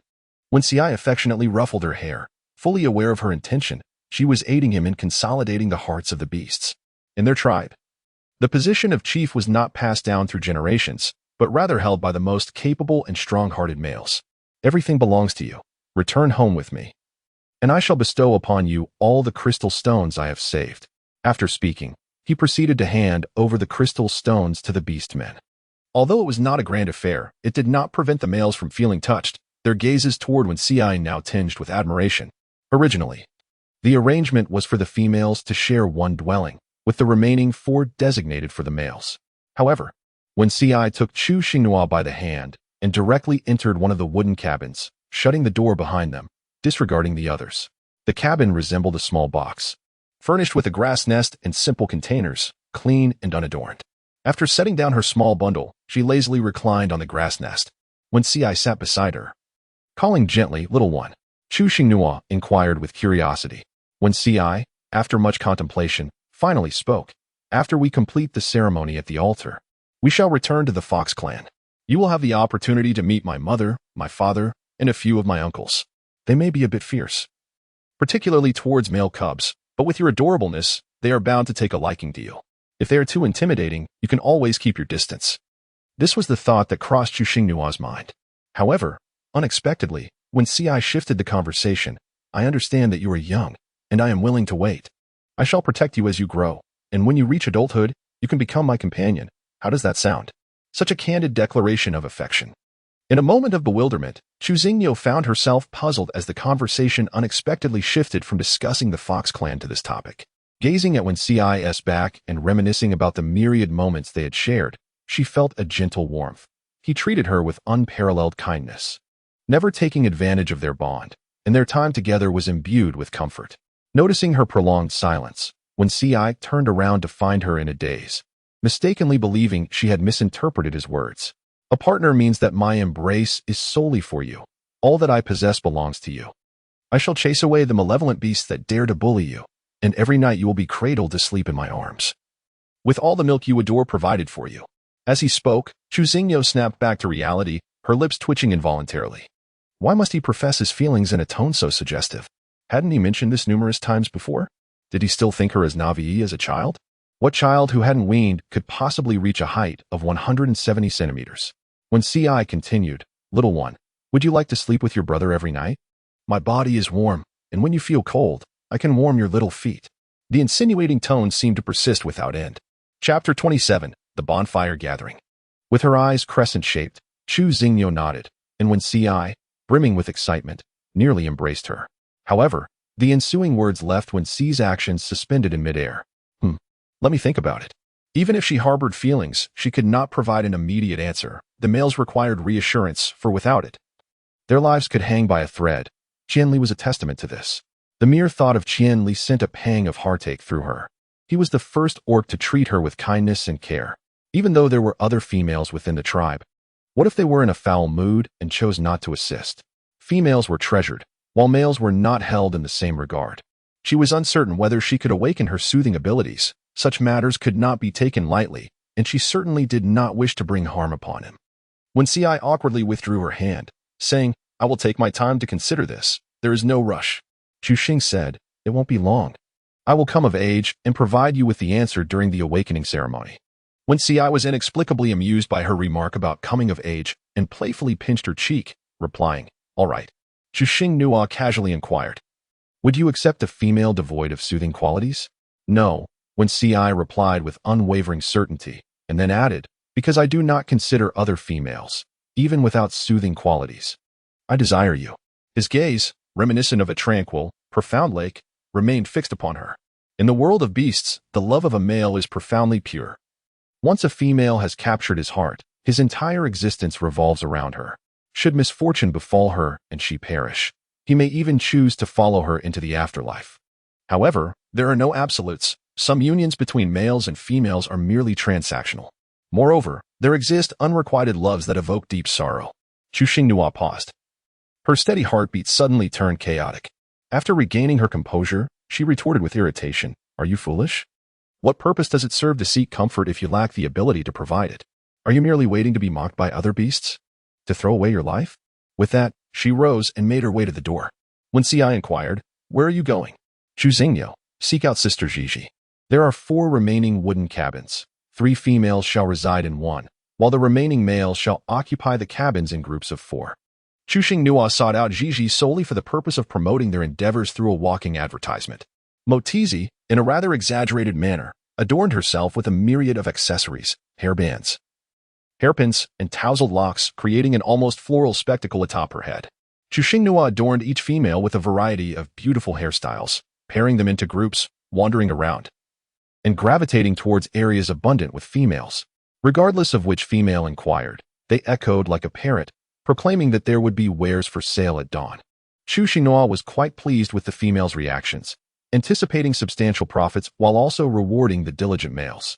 As she made her way back, she took a moment to carefully observe her surroundings. To her left, there was a long row of quaint wooden shanties selling an array of goods, fruits, game, assorted treats, and dried meats. There was also a particularly large wooden structure, adorned with a plethora of cream and colorful garments. This sight captivated Chu Xinhua, revealing the presence of vibrant clothing. She dashed inside, where she found only a single male, akin to a modern-day shopkeeper. Emojiji attempted to intervene but ultimately steeled herself and followed him in. Chu Xinhua did not touch it. She merely leaned in for a closer inspection. What an exquisite hide this is. It appears remarkably luxurious. If fashioned into a headband or hair accessory, its value would surely double. Does it resemble silk? Observing her fascination, the male took it down for her to touch. Little female, if you are enamored by this silk garment, why not feel it? Oh my, it truly is silk. Her outstretched hand quickly retreated. With such limited resources, she could not afford to tarnish it. Chu Xinhua quietly inquired, "How much do you sell this silk for?" 80 crystal stones, he replied. In her heart, Chu Xingyo quietly pondered that 80 was somewhat exorbitant for her and beyond her means. The male inquired, "Would you like to purchase one?"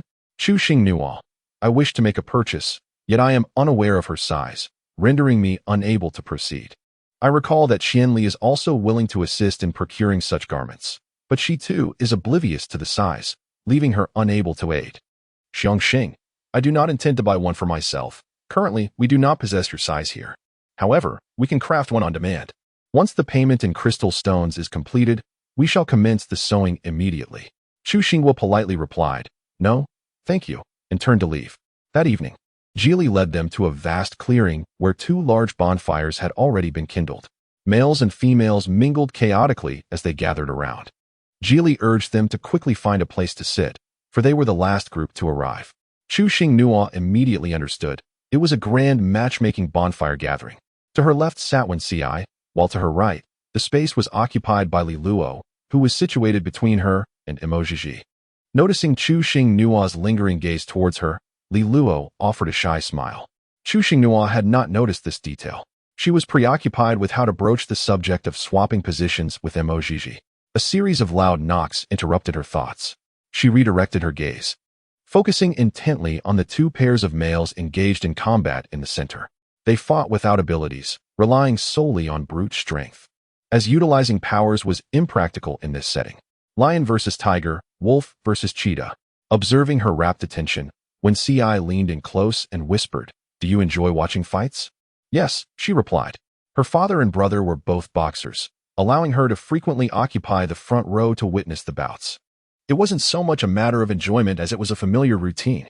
Wen Ci found their fighting rather uninteresting. However, since the little one took pleasure in it, he decided to showcase his own skills. "Once they finish, I shall take my turn." Chu Xingyo focused intently on the fight, expressing concern. Fighting can lead to injuries. "Please be careful." Wen Ci gently tightened the cloak around her, replying, "Indeed. You, my little one, do not wish for me to be hurt, so I shall refrain from participating."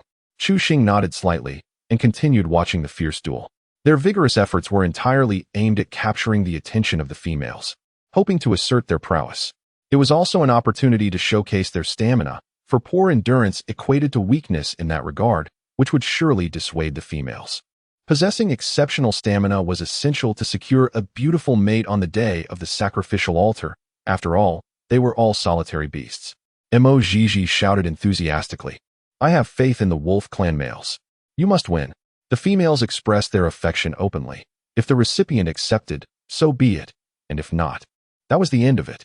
Her loud proclamation momentarily distracted the wolf beastman, leaving him vulnerable to a punch.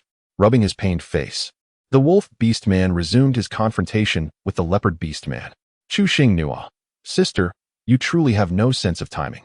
Emojiji directly pushed aside Li Luo and seated herself beside Chu Xingnua, pointing at the wolf beast with keen interest. "Xingnua, do take a look at that wolf beast." "Chu Xingnua, I saw it earlier. Your face must be quite sore." Emojiji's eyes sparkled with excitement. "What do you think? Isn't it beautiful? The beast realm is filled with handsome men, and she does not deny it. But you are on the verge of being stolen away." Chu Xingru manually adjusted Emojiji's face to the direction it ought to be looking, first over there. A female was provocatively engaging with Jing Chu, who found it impossible to evade her advances. She was simply too clingy, contrary to Chu Xingru's expectations. Emojiji did not display anger. The thoughts of females typically revolved around the notion that when their protective beasts received attention from other females, it was a testament to the male's exceptional qualities. Without uttering a single word, Emojiji swiftly approached and leaped onto Jing Chu, proudly lifting her chin and declaring, "He is mine." Chapter 28. You two are insane. The female left in a dejected manner. In her heart, Chu Xingnua silently gave her sister a thumbs up. She was truly impressive. After the others had departed, Motizi returned to sit beside Chu Xingnua, though this time she nestled in Jing Chu's embrace. They continued their discussion regarding the wolf beastmen, drawing upon her past experiences of watching boxing matches. She speculated that the spotted one was superior, his speed was swifter, and his punches more forceful. This was merely her conjecture, as the beastman Wen Ci possessed greater authority on such matters. Whom do you believe is more formidable? Wen Ci elucidated the situation unfolding before them, articulating, "They are evenly matched. However, the wolf beastman is somewhat more cunning, and the leopard beastman may find himself at a disadvantage."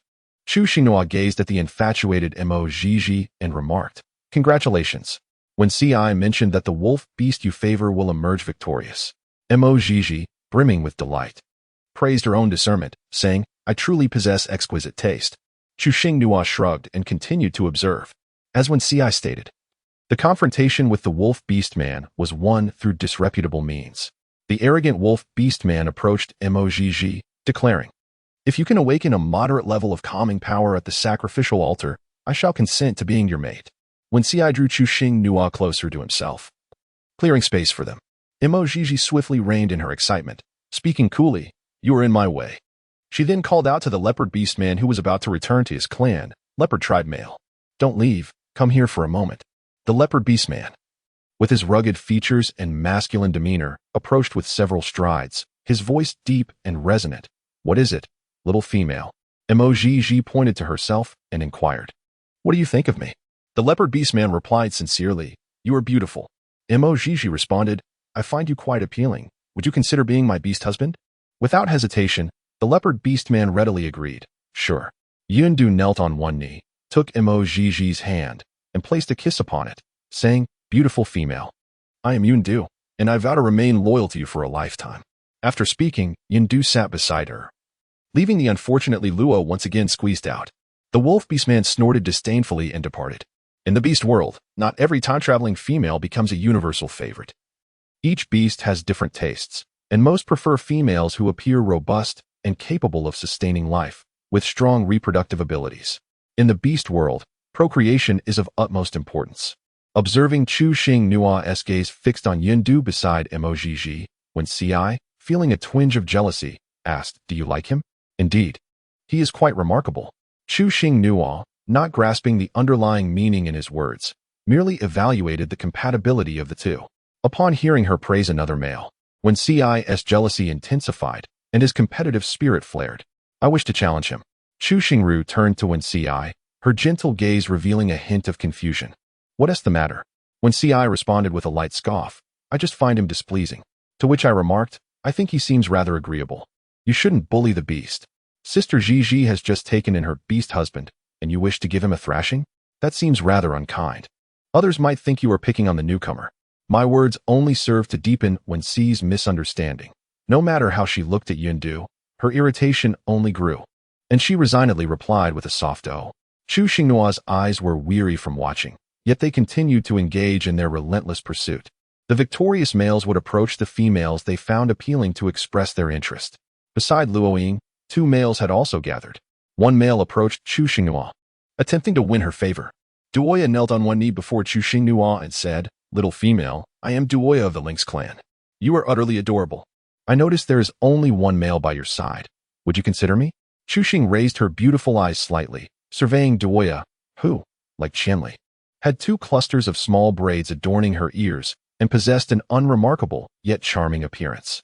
Upon noticing the little female's gaze directed at her, Duoya, elated beyond measure, extended her hand towards her. Meanwhile, Wen Ci, watching from the side, felt a mix of anger and anxiety, worried that the little one might develop an affection for this male.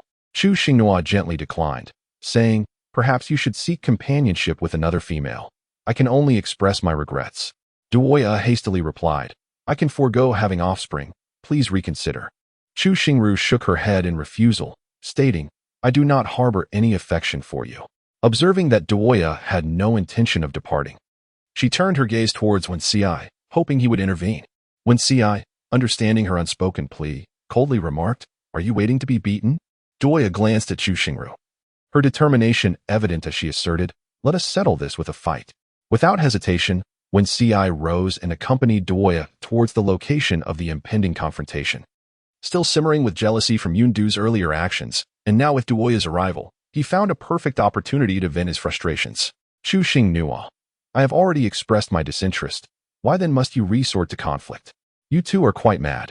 As Chu Xingnua was about to step forward to intervene, Motizi pulled her back, signaling her to refrain from getting involved. She took the opportunity to enlighten Chu Xingnua. If Wen Ci emerges victorious, there will be no male to intrude upon your space, should he lose. Having a formidable guardian beast by your side will only bring you advantages, irrespective of the outcome. There is no downside. Chu Xingnua expressed her discontent, stating, I do not wish for a guardian beast. In that case, it is all the more essential for her to cheer on Wen Ci, just as I do. Emoji even instructed her on how to cheer. Meanwhile, the battling Wen Ci appeared oblivious to her words, continuing to exchange blows with Duoya, his punches fierce and resolute. Observing Wen Ci fighting on her behalf, Chu Xingnua felt no joy or pride, only a profound sense of worry. Emoji nudged her with her elbow, urging her to voice her support. With a gentle voice, Chu Xingnua exclaimed, Brother Wen Ci, you can do it. Upon hearing the encouragement from the little one amidst the fray, Wen Ci felt a surge of determination, igniting his fighting spirit to unprecedented heights. His strikes became swifter, more precise, and fiercely relentless, swiftly establishing an overwhelming advantage. The clash reached its conclusion with remarkable rapidity. Elated, 1C returned to sit beside Chu Xinghua, enveloping her in a warm embrace. With a gaze filled with concern, Chu Xinghua scrutinized him from head to toe, ensuring he had not sustained any injuries. 1C reassured her, declaring, "I am unscathed and still possess the strength to deliver another blow." With those words, he embraced Chu Xinghua and resumed watching the battles among the other males. This evening, the females present had garnered quite a bounty. However, when CI noticed her demeanor had grown listless, his tone softened as he offered, "Allow me to carry you back to rest." Chu Xinghua indeed felt a touch of fatigue, her eyelids growing heavy. "Can we leave now?" she inquired, dismissing any concerns. With that, when CI scooped up Chu Xinghua and departed. As Chu Xinghua did not manage to endure until they returned to the wooden cabin, she drifted into a slumber in Wen Si's embrace, resembling a languid little kitten. The following day, she awoke to a brilliantly lit sky, realizing, alas, that she had inadvertently overslept. Hastily lifting the animal hide, she hurriedly donned her shoes and stepped outside, wishing fervently for an alarm clock. When CI, hearing the commotion, turned over, still holding a steaming cup of warm beast milk, its temperature yet to subside. "Awake?" he inquired. She replied, beginning her morning routine. After brushing her teeth, she took a black bean, about the size of a fingernail, and popped it into her mouth, biting down firmly to release its fragrant essence. She savored it for several moments before discarding it.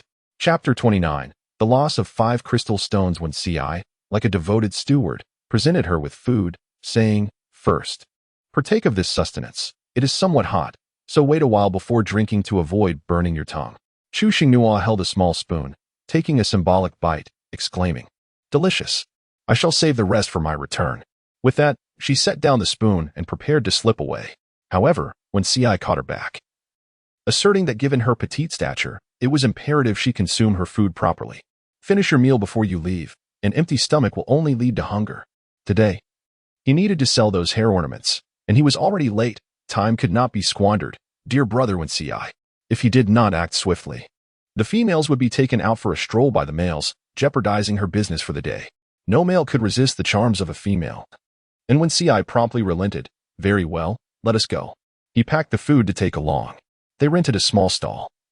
But aside from a few scattered males passing by, not a single female was in sight. Business was dismal. Mo Gigi yawned widely. "Xinghua, I told you we arrived too early, yet you did not believe me. You all left early yesterday and woke up early as well. We returned just as dawn was breaking. Now, all the females are asleep. Apart from you and me, there is not a soul awake." Chu Xinghua had not anticipated that such a mundane campfire could endure for such an extended period. He sincerely apologized for disturbing Mo Gigi's rest. "I am truly sorry for interrupting your repose, Sister Gigi." Mo Gigi waved her hand dismissively, indicating that it was of no consequence. With a gentle sway, she nestled against the scenery and drifted into a deep slumber. Yendu stood nearby, fanning her with large leaves. When Si opened a bamboo tube and offered it to her, saying, "It's warm, please drink." After finishing her meal, Chu Xinghua resumed savoring the minced meat from a small container. Her daily fare consisted of minced meat and animal milk, though each day offered a delightful variation in flavor.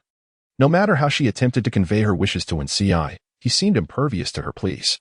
Today's minced meat was enhanced with ear mushrooms, chopped scallions, and some seasonings she could not identify. When would she be able to forego this and indulge in whole chunks of meat? Wen Si replied, "When you grow up, you will be able to share the same food as I do."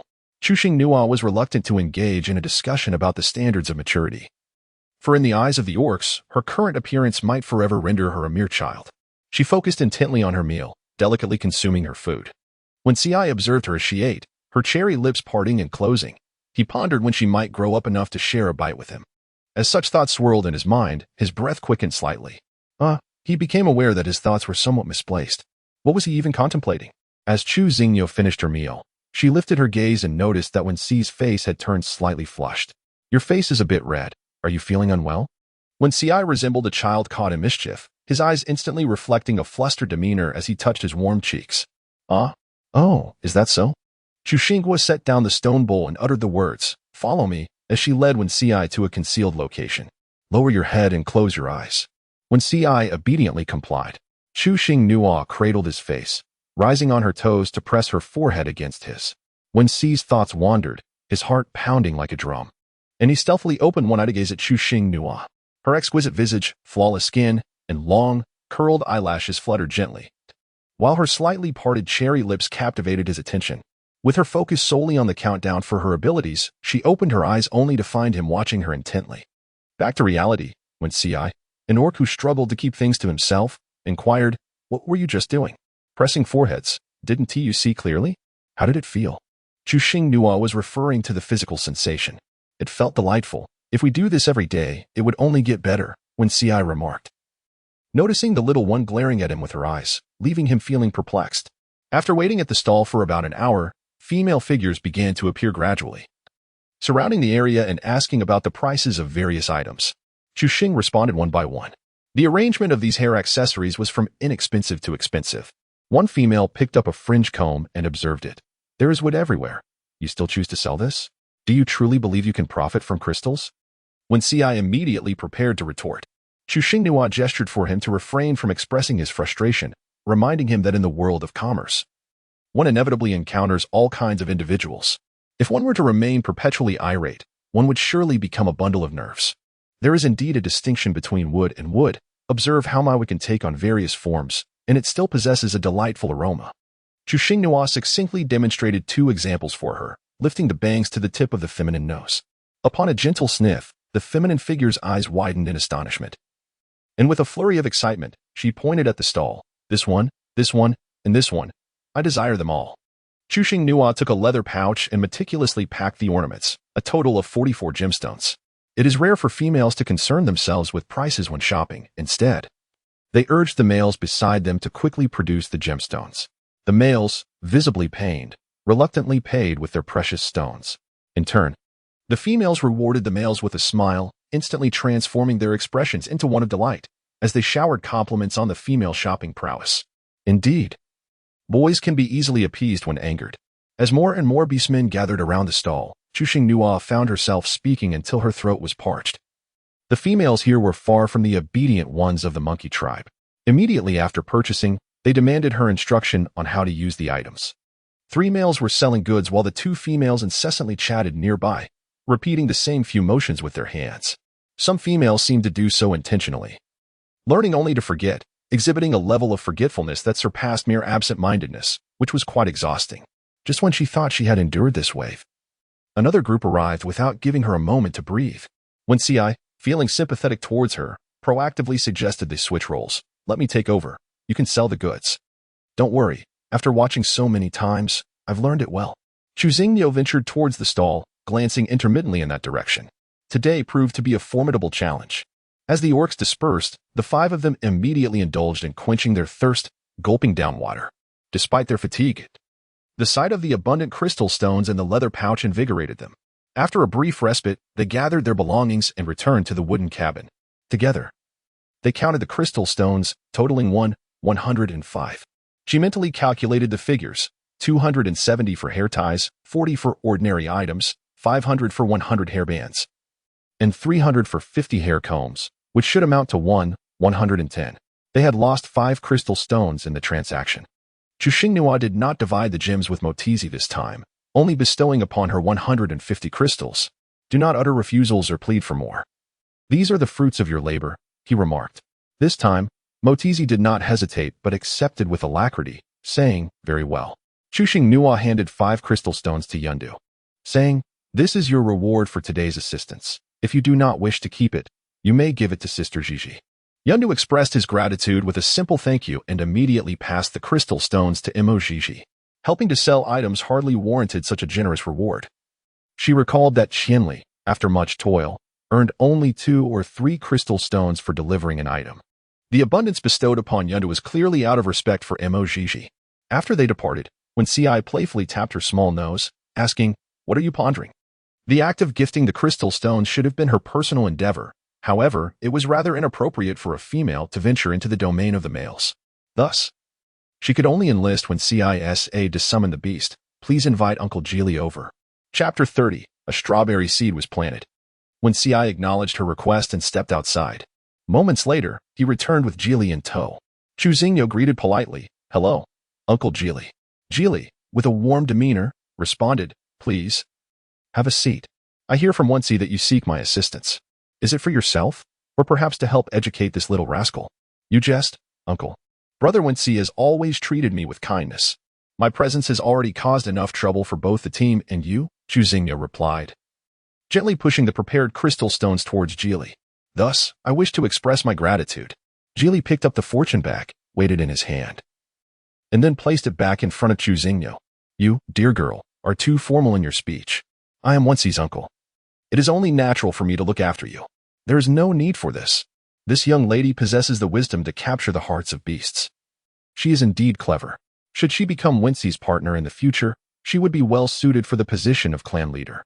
A flicker of astonishment crossed Chu Xingyo's eyes. This is what you deserve. It has nothing to do with your identity as brother Wensi's and uncle's kin. Please accept it. For I merely wish to express my gratitude for your care. Very well, Geely replied, no longer declining the offer, a bright smile illuminating her face. You little female are so courteous, then I shall accept it, but do not let it happen again next time. Subsequently, the trio engaged in light conversation, discussing trivial matters and enjoying each other's company. As they bid farewell to Geely, Wensi proceeded to distribute hardship compensation to the other males, providing each with 50 crystal stones. After a brief calculation, she noted that she still had 400 crystal stones remaining. Once Wensi had finished distributing the stones and entered, she found the little one lying sidewise in the grassy nest and moved over cautiously. I thought you were asleep. Allow me to relay the words of those males. She was merely fatigued and had taken a moment to rest. Previously, she had thought school was exhausting. Now she realized that engaging in business was far more taxing. The females here had purchased all they desired, and producing the same items would yield no sales. It seemed everyone was taking a break. Wensi concurred with her sentiment. Indeed, Chu Xingyo, reflecting on her continuous indulgence in roasted meat since her arrival, turned to Wensi and inquired, Might we forego roasted meat today? I long to savor a different kind of cuisine. Wensi, agreeable to her request, replied, Allow me to escort you on a stroll, and we shall discover what delights your palate. He called for Jing Chu to witness the wooden cottage. Transforming into a magnificent fox, Wensi carried Chu Xingyo into the depths of the forest. The woods were abundant with a variety of trees, particularly those bearing wild fruits, which appeared irresistibly vibrant and were of an impressive size. Wensi plucked the ripe fruits, encouraging her to sample them at her leisure to ascertain her favorites, so that she might gather a greater bounty to take home. Chu Xingyo held a fruit resembling a tomato, and as she took a bite, its juices erupted forth. The liquid cascaded down her chin and pooled in her palm, leaving her at a loss as to which to attend to first, with no napkin to wipe herself clean. Wensi grasped her hand, delicately tasting the flowing juice with his tongue, his gaze sultry as he observed her reaction. A jolt coursed through her body, causing her to shiver involuntarily. Her complexion flushed like that of a liver, and she dared not meet his eyes. No, not like this. In her attempt to retract her hand, she miscalculated the pressure, causing more juice to spill forth. She could distinctly feel the gentle touch of his soft lips, accompanied by the sound of swallowing after the gentle suckling. With a tremor, the fruit slipped from her grasp and fell to the ground. Wensi, understanding the need for moderation, refrained from overwhelming her, his tongue lingering on his lips, still yearning for more. He used the pad of his finger to wipe away the remnants of juice at the corner of her mouth. So sweet. This phrase held dual meanings. The fruit was sweet, and she was sweet, leaving the interpretation to one's imagination. Chu Xing's gaze was a mixture of shyness and anger as she shot him a fierce glance. This cunning fox was undeniably alluring. A vixen. She initially intended to rid herself of that sticky sensation when something extraordinary caught her eye, a strawberry adorning her wrist. Wicked fox. Wensi smiled innocently, his tone betraying no malice. I haven't bullied you, so how can you label your brother as bad?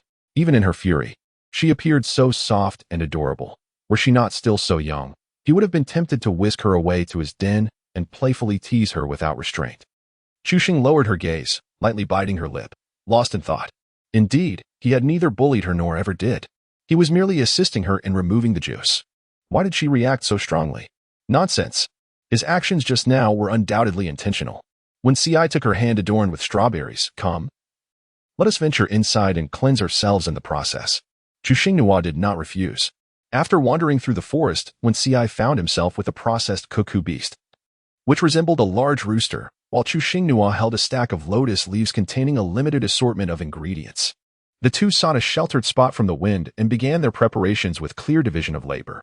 When Ci summoned lightning to strike the firewood, igniting a few sparks that allowed the kindling to burn for a moment, Chu Xingnua approached slowly, cradling a clay ball, which she placed into the fire to roast.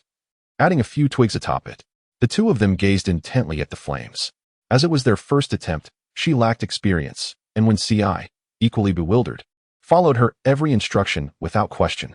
Though when Ci was perplexed by the notion of consuming food encased in mud, it seemed reasonable that she, having never prepared food herself, would entertain such an idea. He pondered how to offer her praise once the endeavor was complete. Surely, the roasted clay would not harm them. Though he resolved not to let her partake. Instead, he feigned hunger, claiming he was famished, and promptly devoured the entirety of it. While adding more twigs to the fire, he inquired, "Little one, how much longer must we wait?" "Just a little while longer," Chu Xingnua replied, though not entirely certain. They endured a further stretch of time in silence. Chu Xingnua used a branch to pry out the clay ball, yet it emitted no fragrance whatsoever. The moment she shattered the outer layer of mud, a faint aroma wafted forth. When Ci inhaled deeply, it was quite pleasant. As she noticed her intention to proceed, he promptly interjected, "Allow me to take care of this. It is exceedingly hot, and I would not want you to burn your hands." Chu Xingnua obediently stepped aside, reminding her to peel away the layers. With a heart full of joy, she eagerly awaited the fragrant roast chicken. However, the greater the expectation, the deeper the disappointment. For the beggar's chicken was far from fully cooked. Attempting to redo the task seemed rather unrealistic. When Ci skewered the chicken with a stick and placed it back over the fire, not forgetting to reassure her, "You have already exerted enough effort. I shall take care of the rest." Chu Xingnua gazed at the roasted chicken, unable to suppress a sigh, lamenting her own inadequacy in culinary endeavors. When Ci generously offered her the 2 legs and 2 wings of the chicken, Chu Xingnua brought 1 chicken leg to his lips, saying, "One for each of us." When Ci initially declined, but unable to withstand her insistence, he acquiesced and shared the meal. He also noticed that the little one disliked the skin, so he meticulously peeled it away, consuming the skin of the roasted creature himself and leaving the tender meat for her. After finishing their roasted chicken, the two strolled back, engaged in a lively discussion about how to prepare their next meal. The following day, the 4 females convened to deliberate on how to captivate the attention of the higher stage males at the sacrificial altar. Chu Xingnua remained a mere observer throughout. As she held no interest in attracting males, her mind was solely occupied with the ambition of amassing wealth in this beastly realm. Chapter 31. Reunion. Mo Gigi raised her hand to adjust the ornament adorning her hair. "I wish to have Xingnua style my hair in a unique fashion, and adorn it with my favorite hair tie. At the sacrificial altar, I shall select 1 male for hunting, another to accompany me at home, and yet another to care for the offspring." Chu Xingnua, you have meticulously planned your little life. Seeing that the 3 of them remained silent, their gazes directed at Luoying, she inquired, "What are your thoughts?" Luoying, upon being questioned, glanced at Chu Xingnua and then averted her gaze. Her tone neutral, "I shall also choose 3, but I still need 1 more." She contemplated selecting one Ci and would strive to secure the offering platform. Hai Chiao raised 3 fingers and declared, "I shall choose 4. I desire 2 beastly husbands to accompany me each day." Chu Xingnua met the gaze of the 3 individuals, maintaining a gentle smile. "I wish for all of you to achieve your desires." Mo Gigi replied, "You certainly know how to speak." They unabashedly engaged in a discussion about how to select a male, emphasizing the importance of strength in that regard. Chu Xingnua, you truly do not regard me as an outsider. Are these words meant for my ears? Perhaps I should take my leave. Chu Xingnua fabricated an excuse, stating, "I just remembered that I haven't retrieved my dress. Please continue your conversation. I shall take my leave for a moment." The 3 females exchanged glances, momentarily perplexed, as they pondered when they had ever needed to collect clothing. Chu Xingnua stepped outside, stretching her limbs in a leisurely manner, for there was no danger here. She intended to wander for a while. Suddenly, a comical animal sound resonated, and Chu Xingnua, momentarily distracted, quickly raised her head to survey her surroundings. A colossal lynx emerged from a wooden cabin, striding with a composed gait from a distance of 10 meters away. As Chu Xingnua caught sight of the familiar heterochromatic eyes, a wave of surprise and joy washed over her. Qianli, the lynx, gazed at the small figure rushing towards him, his eyes brimming with the delight of reunion. In an instant, The lynx transformed into human form, a subtle smile gracing his lips as he hastened to meet her. However, another figure, swifter than he, darted past. And in the next moment, Ninu fell into the embrace of a strong male. When Ci lifted Chu Xinghua with joy, asking, in such a hurry, "Did you miss your brother?" Having just returned from a hunt, he felt an overwhelming sweetness in his heart upon seeing the radiant little one sprinting toward him. Noticing that Chu Xinghua's gaze was not upon him, but directed behind him, when Ci turned his head casually, his smile fading as he beheld the lynx, who had not transformed back. Instantly, a chill descended upon Qian Li's countenance, an icy tone lacing his voice. "I appreciate your team's care for her during this time. It is now time to return her to me. I will express my gratitude later." Before his words had fully settled, Qian Li reached out to embrace Chu Xinghua. When Ci executed a deft turn, evading the gesture. "Why should I return her? I found her through my own efforts and have developed a bond. You cannot simply demand her back." His irritation flared as he thought of how the little one had grown adept in so many ways. He glared at the lynx, feeling that if he could not even care for the female properly, then the little one must remain with him, and he would take on the responsibility of raising her. The beastmen who had gone hunting with when Ci hurried back, bearing news of their catch, while when Ci was on the verge of clashing with the other beastmen. Sensing the tension escalating, Chu Xinghua promptly interjected, "Stop arguing. Please set me down first." Upon hearing this, when Ci reluctantly placed her on the ground, observing the dissatisfaction etched on Qian Li's face, approached, and the long-awaited reunion brought tears to her eyes. "At last, I have waited for you."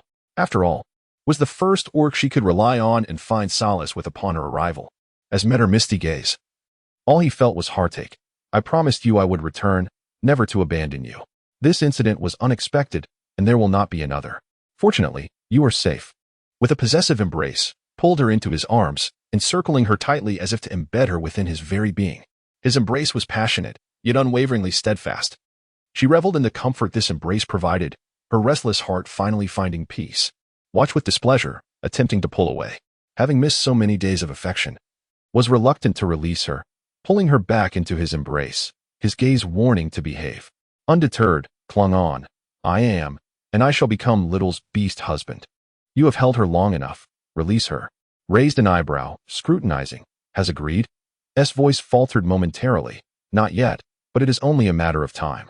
He cursed under his breath, realizing the strength in his grip could potentially harm the little one. Merely huffed, ignoring, and lowered his gaze to the person in his arms. His tone softening as he asked, "Where do you reside?"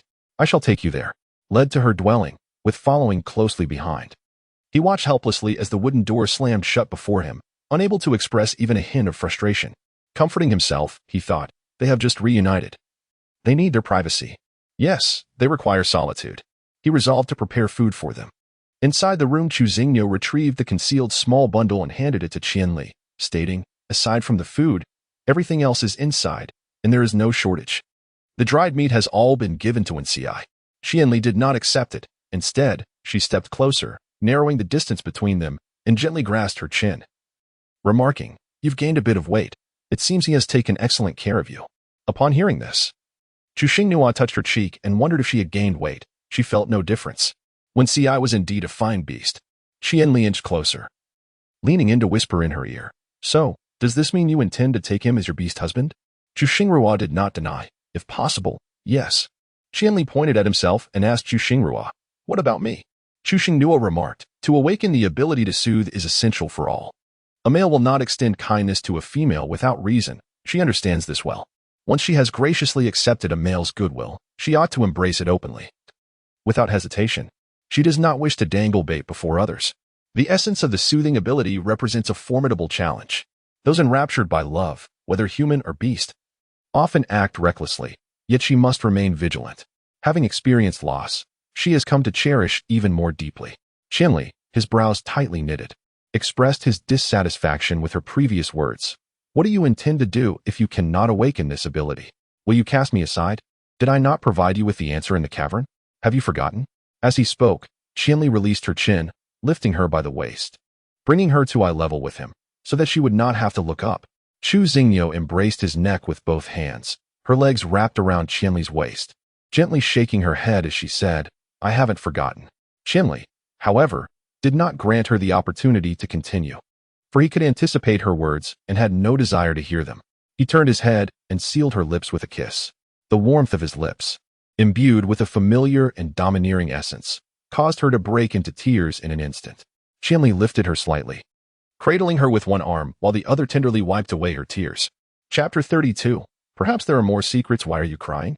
Is it because I kissed you too passionately? I shall be gentler next time. Chuxing Nua sniffled, yearning to explain herself, yet at that moment, she felt an overwhelming urge to weep. She rested her head upon Qianli's shoulder, continuing to shed tears like golden droplets. Qianli gently caressed her back, soothingly murmuring, Nua Nua, be good, do not cry. After she had cried enough, Chuxing Nua lightly bit her inner lip and sobbed, I am very afraid. Though she did not elaborate, Qianli understood the profound meaning behind those 3 words. Do not be afraid. I will always be here, by your side. Do not push me away. If you cannot awaken your sense of comfort, then I shall take you away to hide. I can care for you alone. Even as a beast. Chuxing Nua puffed her cheeks, striving to suppress her tears as she quietly sobbed. Qianli gazed upon the delicate, pale face before him, adorned with 2 still damp tracts of sorrow, feeling a twinge of helplessness, yet predominantly sweetness. She feared losing him, a testament to his significance in her heart. That was sufficient. Should she continue weeping, her eyes would soon ache. With that thought, Qianli gently embraced her and led her to sit upon the grassy nest. His injured leg had yet to fully heal, making prolonged standing quite taxing. Chuxing leaned against his shoulder, gradually adjusting her emotions. After a considerable while, she finally descended from him, inadvertently brushing against Qian Li's injured leg. Despite Qian Li's commendable restraint, Chuxing caught sight of his subtle gestures of enduring pain. As she wiped her face, she discreetly observed Qian Li's leg. His left leg was noticeably thicker than his right, a testament to the immense willpower and fortitude he mustered to seek her out despite his injury. Her heart was already moved to the point of tears. Can you stay with me for a while? She asked, her tone laced with a playful charm. In response to her endearing plea, Qianli indulgently replied with a soft mm. He reclined backwards, keeping his left leg rigidly straight. Chuxing Nua climbed into the grass nest, nestled into his embrace, and gently assisted Qianli in closing her eyes, pressing her forehead against his. A fellow clan member brought news, and Zhili had gleaned some understanding. Combining it with his own conjectures, he waited outside for Wen Ci. Upon seeing Wen Ci return with prey, regardless of his agreement, he directly seized the beast and dragged it away. Qianli gazed at the sleeping little female in his arms, shifting his left leg, feeling no discomfort or heaviness. Considering the previous wound in this leg, he was certain that Nua Nua possessed healing abilities. He had never heard of a female with powers who had not participated in the sacrificial rites, but that did not imply their absence. Such beings were exceedingly rare. Nua Nua might harbor even more secrets. While he could choose not to investigate, he must find a way to safeguard her. Qianli pressed a kiss to her cheek and, clutching a small bundle, departed the dwelling. He exchanged a glance with Wen Ci outside, walking away without looking back. Wen Ci sat by the grass nest, sighing quietly while contemplating that the lynx had arrived. Once the little one matured, he would have to diminish himself. The thought of diminishing increasingly troubled him, spiraling into uncontrollable thoughts. He did not wish to shrink away. Of the lynx's 10 fingers, 7 already bore rings, though he could not match its abilities. He wondered if he could hold his own in a physical confrontation. Chuxing Nua had not slumbered for long. Her repose was entirely induced by the fatigue following her exertion of supernatural abilities. The absence of ailments in her counterpart meant that she did not experience such sensations when utilizing her powers. Upon awakening, she discovered Qianli and Wen Ci in attendance. Their interaction remarkably harmonious, akin to that of Jing Chu and Yundu sitting up. She offered a gentle smile. You are all here. Wen Ci rose to assist her in adjusting her garments. Yet, Qianli was quicker, having just lifted himself before reluctantly settling back down. Qianli tenderly brushed her hair aside, thoughtfully using animal hide to wipe the fine beads of sweat from the nape of her neck. Did you sleep well? Chuxing Nua nodded, affirming that she had slept well. As she spoke, her eyes, measuring like a ruler, scrutinized Qian Li's 2 legs, which appeared identical, prompting a contented smile from her. Wen Ci had a remark on the tip of her tongue but opted to rephrase. Little Nua Nua, are you hungry? At this question, Chuxing Nua hurriedly glanced outside, aware that it was still daytime, yet oblivious to the exact hour. Noticing her prolonged gaze out the window, Wen Ci followed suit and murmured, the sun is currently at its zenith, marking the hottest part of the day. The highest point is precisely at noon. It is time to eat, otherwise you might experience a drop in blood sugar. Chu Xing gently said to Wen Ci, Dear brother, do you have any fruit? The little one must have something to eat. So Wen Ci stood up to fetch it. Chu Xing Nua accepted the fruit and sweetly expressed her gratitude to Wen Ci, saying, Thank you. On such a scorching day, how delightful it would be to enjoy a popsicle. Sometimes, what one wishes for materializes. Mo. Having heard that the beastman nurturing Xing Nua had arrived, specifically, a 7th stage lynx, was quite curious. Upon learning that Wen Ci was also present, she decided to come and take a look, feeling reassured that at least among her kin, she would not be driven away. Xing Nua, I've come to see you, she remarked, stealing a few glances at Qianli, whose cold demeanor was rather unappetizing. Chu Xing Nua, Sister Gigi, you're here. Quickly. There's only a wooden stump in the cabin where she is staying, and it's already occupied by Wen Ci. Wen Ci lifted himself off the stump, allowing her to sit down on a patch of grass. The heat was already oppressive, and with the three of them squeezed together, it felt as though they would transform into rice cakes. Mo Gigi noticed Chu Xingnua's cheeks were flushed, clearly suffering from the heat, and she raised her hand to nudge Yindu, giving him a knowing glance. Yindu conjured an ice block out of thin air. Mo Gigi did not require ice cubes. With Yindu's powers, she would remain unaffected by the sweltering heat. When Ci stood up, wrapped the ice in a piece of beast hide, and placed it beside Chu Xingnua, the chill emanating from it dispelling the heat in the air. Thank you, Sister Gigi. Chu Xingnua was worried the ice would melt and wet the grass nest. I think it would be better to put it in a container. Qianli gently ruffled her hair. It won't melt. It will simply disappear after a while. Wow, this is great. Truly a must-have for hot days in the beast realm. Sister Gigi has an eye for these things. Among females, there were countless topics to discuss, especially between close friends like Chu Xingnua and Mo Gigi, leading to an endless conversation. The three males, however, felt somewhat superfluous. Yundu acted like a mere tool, occasionally needing to add more ice. That evening, there was a bonfire gathering, but feeling bored, Chu Xinghua chose not to attend, and the three of them retired early. Su Zhuang, at the bonfire, scanned the area for the little female he was searching for, but instead noticed Mo Gigi. Hello, female. Mo Gigi, engrossed in watching a fight, frowned as a handsome male approached her to strike up a conversation. The hair tie on the female's head seemed awkwardly placed in the male's hair. Do you need something? Su Zhuang politely inquired. I would like to ask where the little female from the Golden Monkey tribe, who was with you, has gone. Mo Gigi dismissed him with a glance, saying, You'll see her tomorrow, before returning her focus to the fight. Finding her uncooperative, Su Zhuang lost interest and flew away. On the day of the sacrificial altar, all the beastmen began their preparations early, as they were to collectively ascend the mountain in the afternoon. Qianli produced a beautiful silk garment, urging Chu Xingnua to change into it. Chu Xingnua gazed at the garments in his hands, covering her mouth in a moment of surprise. When did you buy this? Chapter 33, The Altar of Sacrifice. Since their reunion, she could not recall Qianli having left. So from where did the clothes come? Qianli merely smiled faintly, offering no explanation, urging her to change quickly. Put it on. You will look exquisite in it. Chu Xingnua took the garment, while Qianli and Wen Ci stationed themselves outside the door. As she changed, she marveled at the fact that it was genuine silk. Since arriving here, her attire had ascended to a new echelon. If it was tea leather, it was silk, truly luxurious. The silk garment was light and soft, akin to a second skin. Its texture was exquisite and smooth, enveloping her in a gentle embrace upon wearing it. The breathability was exceptional, ensuring a refreshing comfort even in sweltering weather. The design was also quite stunning. Qianli had an impeccable eye for fashion. The moment the door swung open, both men envisioned how beautiful she would look in it. They were utterly astonished, genuinely praising her beauty. Qianli exclaimed, absolutely stunning. Indeed, she was most suited to white. Just as when they first beheld her, the white beast skin skirt only served to accentuate Nua's allure. When Ci remarked, this is simply exquisite. It looks fantastic up top, but let us not talk about the footwear. Pairing a high-end gown with slippers is rather peculiar. Chu Xingnua responded with a sweet smile, please. No more flattery. I might become embarrassed.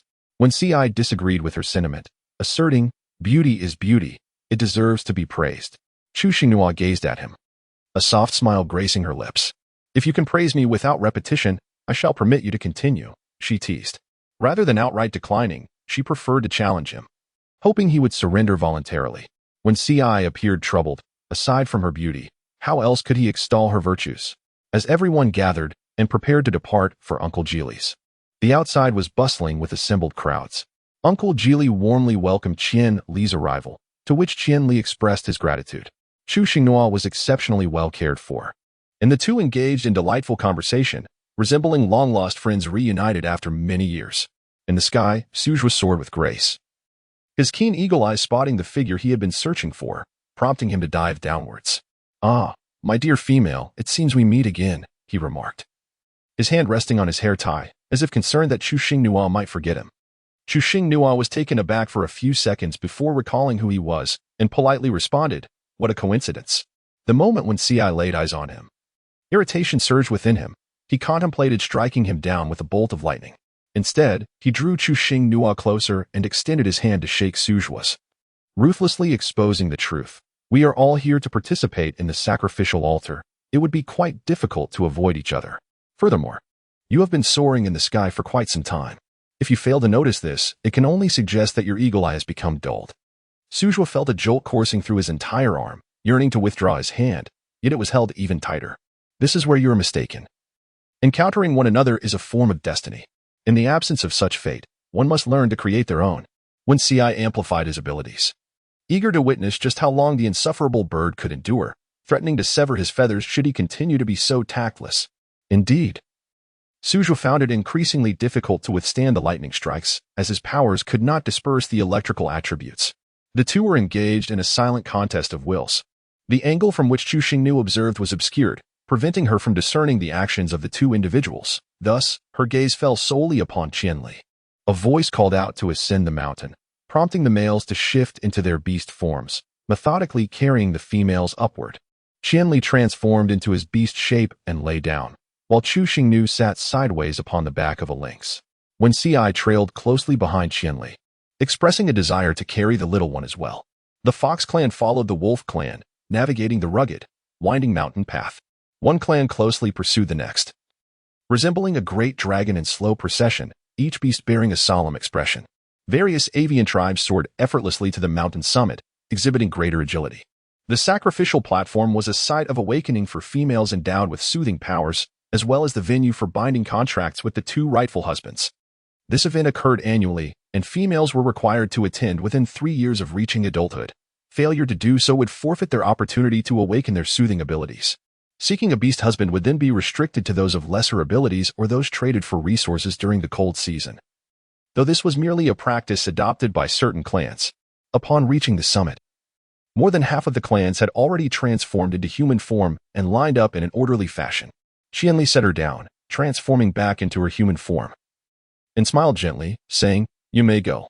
Chu Xinghua cast a glance at the stage, where a striking female deity statue stood tall, characterized by exquisite features and adorned with a butterfly hairpin. She sat gracefully upon the back of a white tiger, cradling a rabbit in her arms. The female deity was truly breathtaking. Beside her stood a stone tablet, inscribed with an intricate array of indecipherable characters. When Ci momentarily found herself at a loss, where was she supposed to send the little one? She watched in astonishment as Chu Xinghua followed a female figure onto the altar, her presence perfectly obscuring the view behind her. A wave of shock surged through Ci's heart. Could it be that this petite figure was indeed an adult female? Not only was she astonished, but the entire group was equally taken aback. Males typically towered above 2 meters, while females were generally shorter by 3 or 4 fingers' breadth. In the eyes of the males, even Mo Zhizhi appeared diminutive, and given Chu Xingnua's already small stature, compounded by her still nursing, it was nearly impossible not to mistake her for a mere cub. Chu Xingnu made a rough estimate. The combined number of female members from dozens of races amounts to just over 100. The disparity between the genders is indeed quite pronounced. Geely tugged at Li Hua, bringing her beside when Ci. To awaken the soothing ability, a female must select 2 mates. You alone will not suffice. Rather than letting another race's orc take advantage, it would be better to choose a male you are familiar with. In a moment, you shall accompany Li Hua. Throughout this exchange, when Ci's gaze remained fixed on the stage, dismissing Geely's words entirely.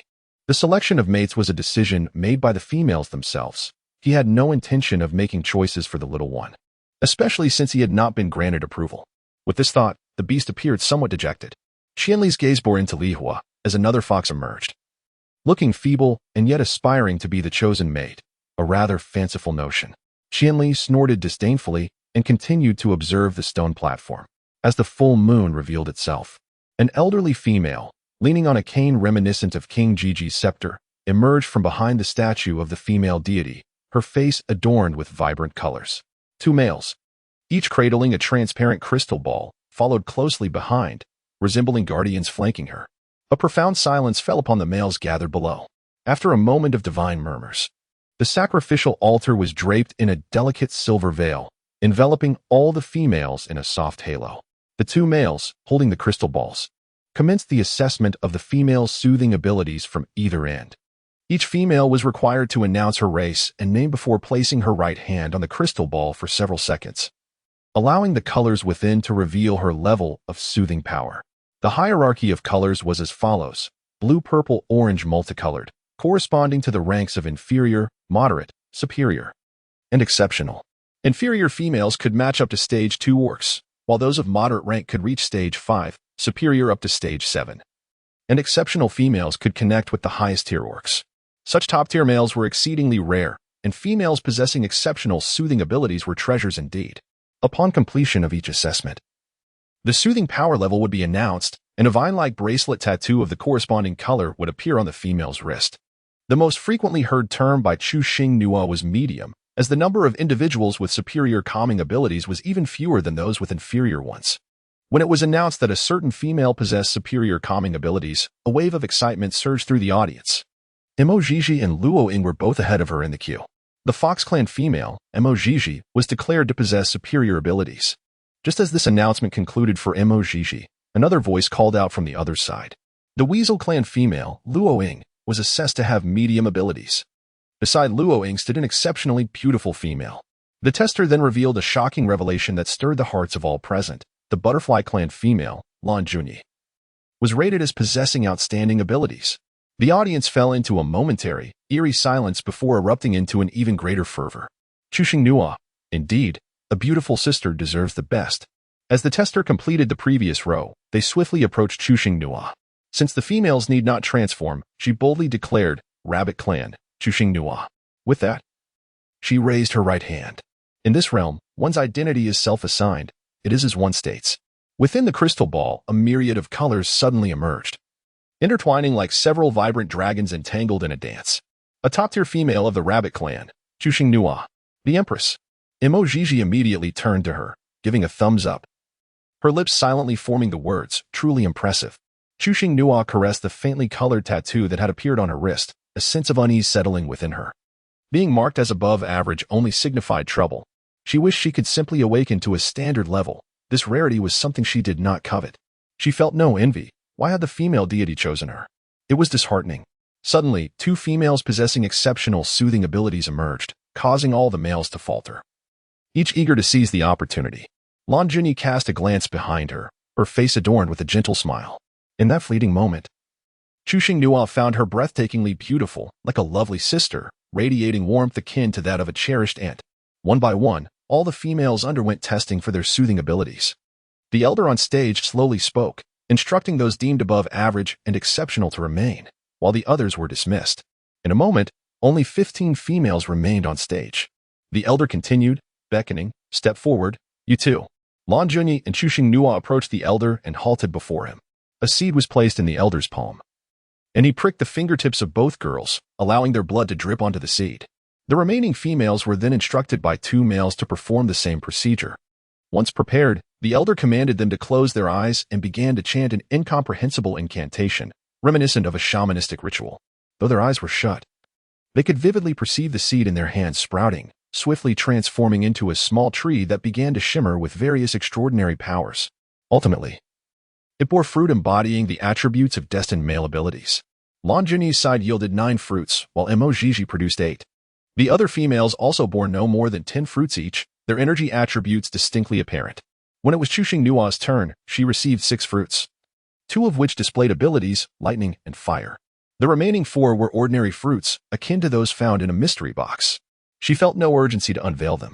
Life must be approached with clarity. Since returning was not an option, she would adapt to this polyandrous existence. 6 fruits were indeed considerate of the female deity, who granted her 1 day of rest each week. Suddenly, 1 fruit from both Lan Junyi and Chuxing fell, rolling together until they absorbed one another. ultimately merging into a single conjoined fruit. The fruit spun on the ground for several rotations before coming to rest at Chu Xingnua's feet. Chu Xingnuo kicked it away with a swift motion, and the fruit rolled back towards her once more, only to be met with another kick. It has fallen. Do not return. In your absence, I could enjoy 2 days of rest each week. She was engaged in a playful contest with the fruit. Suddenly, the elder opened his eyes. In that brief moment of distraction, the twin fruits soared into her hands, hanging from the tree above. Chu Xingnuo and Lan Junyi simultaneously cast glances at each other. After the seeds were taken away, they positioned themselves side by side, entering the final stage of forming a contract with the males. The elder continued, "You may summon your guardian beasts." The females eagerly called out for their guardian beasts. Mo Jiji stamped her foot, exclaiming, "Are you waiting for me to choose another male?" Jing Chu and Yun Du hurriedly trotted up.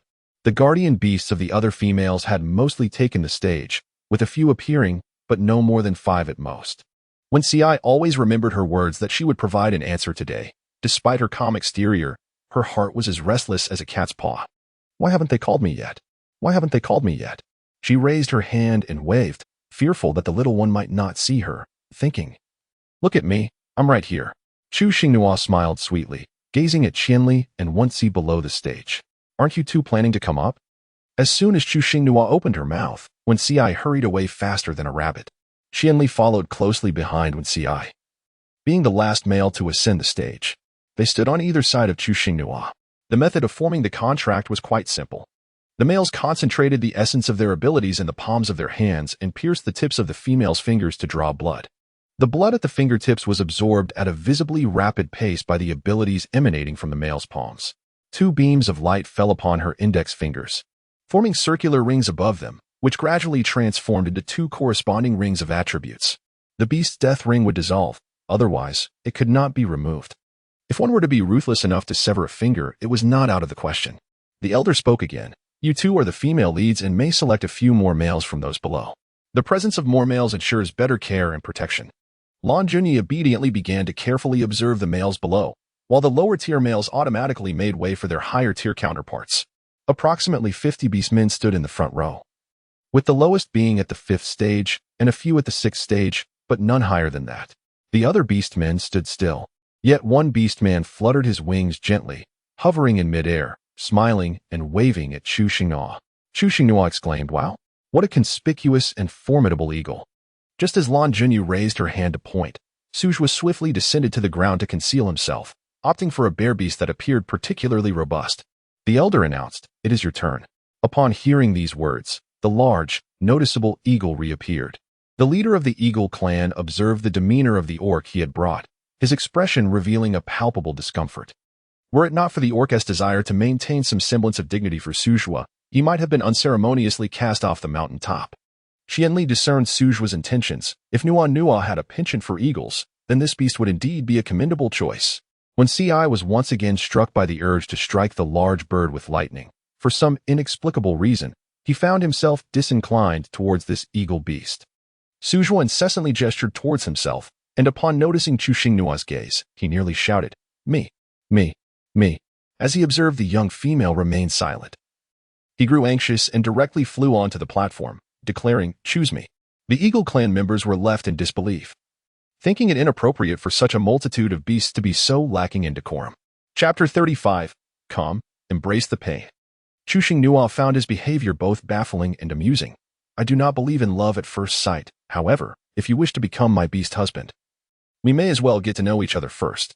Should we find ourselves compatible, we shall unite as partners." Suzhua readily agreed. "I shall return home to prepare the crystals and then seek you out." Chu Xingnuo turned to the elder and said, "Elder, I am quite content with my 2 husbands and do not wish to select another for the time being." She could not accept the notion of marrying first and loving afterward. What if, after marriage, they could not develop feelings for one another? In the beast realm, bonds are irrevocable, and such a scenario would only lead to mutual entrapment. The elder did not press her. The choice of a beast husband was a female's prerogative, and outsiders had no say in the matter. Since she was unwilling to choose, then so be it. Suzhua, in a good mood, gracefully descended from the platform. Once everything concluded, when Ci wrapped his tail around her waist and lifted her onto his back, sprinting down the mountain with fervor, Qianli closely followed behind. Jili could hardly contain his joy, exclaiming, "Wonderful, simply wonderful. One of high status, and one a female leader. The more I think about it, the happier I become." The Eagle clan, however, appeared rather forlorn, having brought 5 females, yet none possessed even a trace of awakened high-level calming abilities. Observing the beaming old fox, they could not help but feel envy and jealousy. Noticing the Eagle clan leader's gaze upon him, Jili quickly suppressed his laughter, not out of fear, but simply to avoid causing any discomfort. He turned away, resuming his cheerful demeanor. Inside the wooden cabin, when Ci propped his hands on either side of Chu Xinghua, gazing intently at her face, which was pale and tender, perfectly befitting the adorable form of a rabbit. "So you are but a little rabbit. No wonder I've been longing to devour you," he remarked, unconsciously licking his lips as he spoke. In her heart, Chu Xinghua felt a sudden pang of unease. It seemed as though the rabbit had found itself on the fox's menu, especially with the predatory gaze now fixed upon her, evoking a twinge of fear. She softly called out, "Good brother," in an attempt to awaken the original warmth within When Ci seized a lock of her hair, inhaling its fragrance. His eyes now reflecting a different emotion. "Little one, you smell divine. I am overwhelmed by the desire to devour you." In Chu Xingnuo's vertical pupils, he discerned the yearning concealed within, prompting him to exercise restraint with a gentle kiss. It was not yet time to indulge. When Ci acknowledged his own superficiality as an orc, a mere peck from the petite figure rendered him entirely obedient. His ears flushed ever so slightly, and her lips were indeed exquisitely soft. His excitement caused his tail to sway restlessly behind him. A mere brush against his cheek felt insufficient. He craved more. A few additional kisses, and he would momentarily forego his desires. As he pouted and leaned in closer, Qianli grasped the nape of Wenxi's neck, pulling the beast away. "Do not be foolish," he admonished. In that fleeting moment of shared gazes, a silent battle was poised to commence. Chu Xinghua sensed a somewhat delicate atmosphere and clapped his hands to draw the attention of the two individuals engaged in a silent confrontation. "Are you hungry? I am quite famished. Shall we partake in some food?" As he spoke, he absent-mindedly touched his abdominal muscles through his clothing. When Ci remarked, "I'll go," Qianli added, "I'll go." Chu Xinghua, what a wonderful understanding. You stay here to take care of her while I prepare the food. Rest assured, I will bring your portion. With that, without giving Wen Ci a chance to respond, he opened the door and left. Wen Ci searched the room and found that all the fruit had been consumed, silently kindling a fire. She couldn't help but marvel at her adaptability. Having been here for 2 months, tonight she unexpectedly gained 2 beastly husbands, which was certainly better than a hasty marriage. At least there was some understanding and shared feelings. The thought of the evening crossed her mind. No, it was already quite late. After finishing the meal, how would the night unfold? When Ci, having kindled the fire, wiped her hands and sat beside her, "Little one." Chu Xinghua tilted her head to look at him. A kiss, imbued with a touch of dominance yet tinged with awkwardness, suddenly descended, with a large hand firmly anchoring the back of her head, leaving her no room to struggle. It is often said that kissing is a form of enjoyment, and Qianli's experience was indeed correct. However, upon reaching Wen Ci, one could interpret that statement as a deception. Her lips, tender and slightly sore from the onslaught, caused her to furrow her beautiful brows, and a playful, teasing sound escaped her lips. Wen Ci felt invigorated, his lower body awakening. It was so soft, so addictive. As she attempted to push him away, her rationality gradually returned. Just as she thought her lips might be devoured entirely, Wen Ci unexpectedly released her. Her cheeks flushed with a deep crimson, and she cast a reproachful glance at him. Was this fox a dog in disguise? "You naughty fox, you hurt me." Observing her bashful demeanor, even her glare could be interpreted as an invitation. He noticed that her lips were indeed much redder than usual. When Ci leaned in once more, a little more kiss, and it won't hurt anymore. This time, his actions were gentle, like a feather drifting down, softly landing on her cherry lips. Sensing 2 piercing gazes upon him from behind, When Ci calmly stood up, retrieved the skewer of roasted meat from Qianli's hand, chopped it into pieces, and offered it to her. Chu Xinghua quietly consumed the meat handed to her, her mind swirling with thoughts of whom she should retain. The 3 individuals, seemingly engrossed in their meals, each harbored their own contemplations. The status of a beastmaster is determined by one's capabilities. Despite currently holding the title of a primary mate, possessing absolute authority, it does not guarantee perpetual dominance. Should a more formidable male take an interest in a petite female, they could find themselves compelled to relinquish their position. When Ci wished to stay, yet he acknowledged that his strength paled in comparison to Qianli's. It was only fitting for Qianli to remain on the first night. After finishing his meal, he bestowed a gentle kiss upon her, whispering, "See you tomorrow, little one." Once, when Ci departed, Qianli hastily completed her meal, aware of her preference for cleanliness, and promptly prepared bathwater before making her way to the door to await her. As Chuxing Nua luxuriated in her bath, she clenched her tiny fists, encouraging herself with whispered affirmations. "You can do this."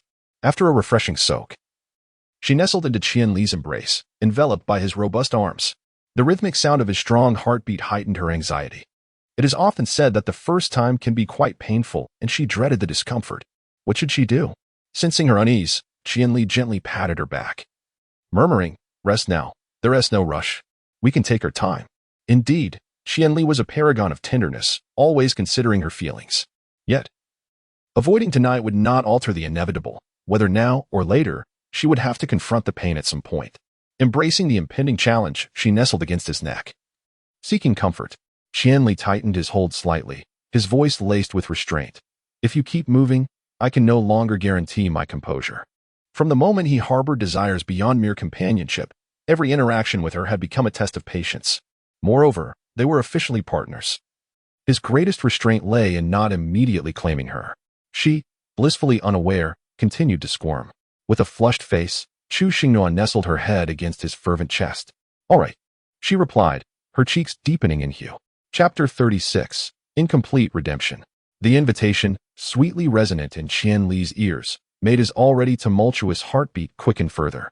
A cold, husky voice whispered gently by her ear, "Relax. I too wish to unwind, yet the more I try to relax, the tenser my body becomes." It was destined to be a sleepless night. The following day, Qianli awoke early, yet lingered in bed. The little trouble he once contemplated sending away now cradled in his arms. Love is nurturing, not an excuse for reckless indulgence. "I want you as my partner, not merely for the sake of desire." He tenderly kissed the slumbering Chu Xing'an. Chu Xingyo felt an itch on her face, and she raised her hand to brush it away before turning over again, mumbling, No, let me sleep for just 5 more minutes." Qianli, having been inexplicably struck twice on the face, was momentarily taken aback but chose to indulge her, knowing she desired to continue her slumber.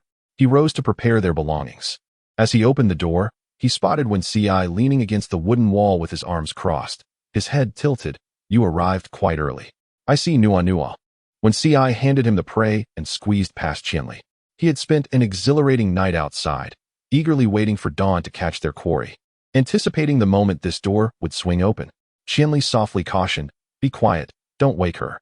Wen Ci responded with a gentle then stealthily climbed into the grassy nest.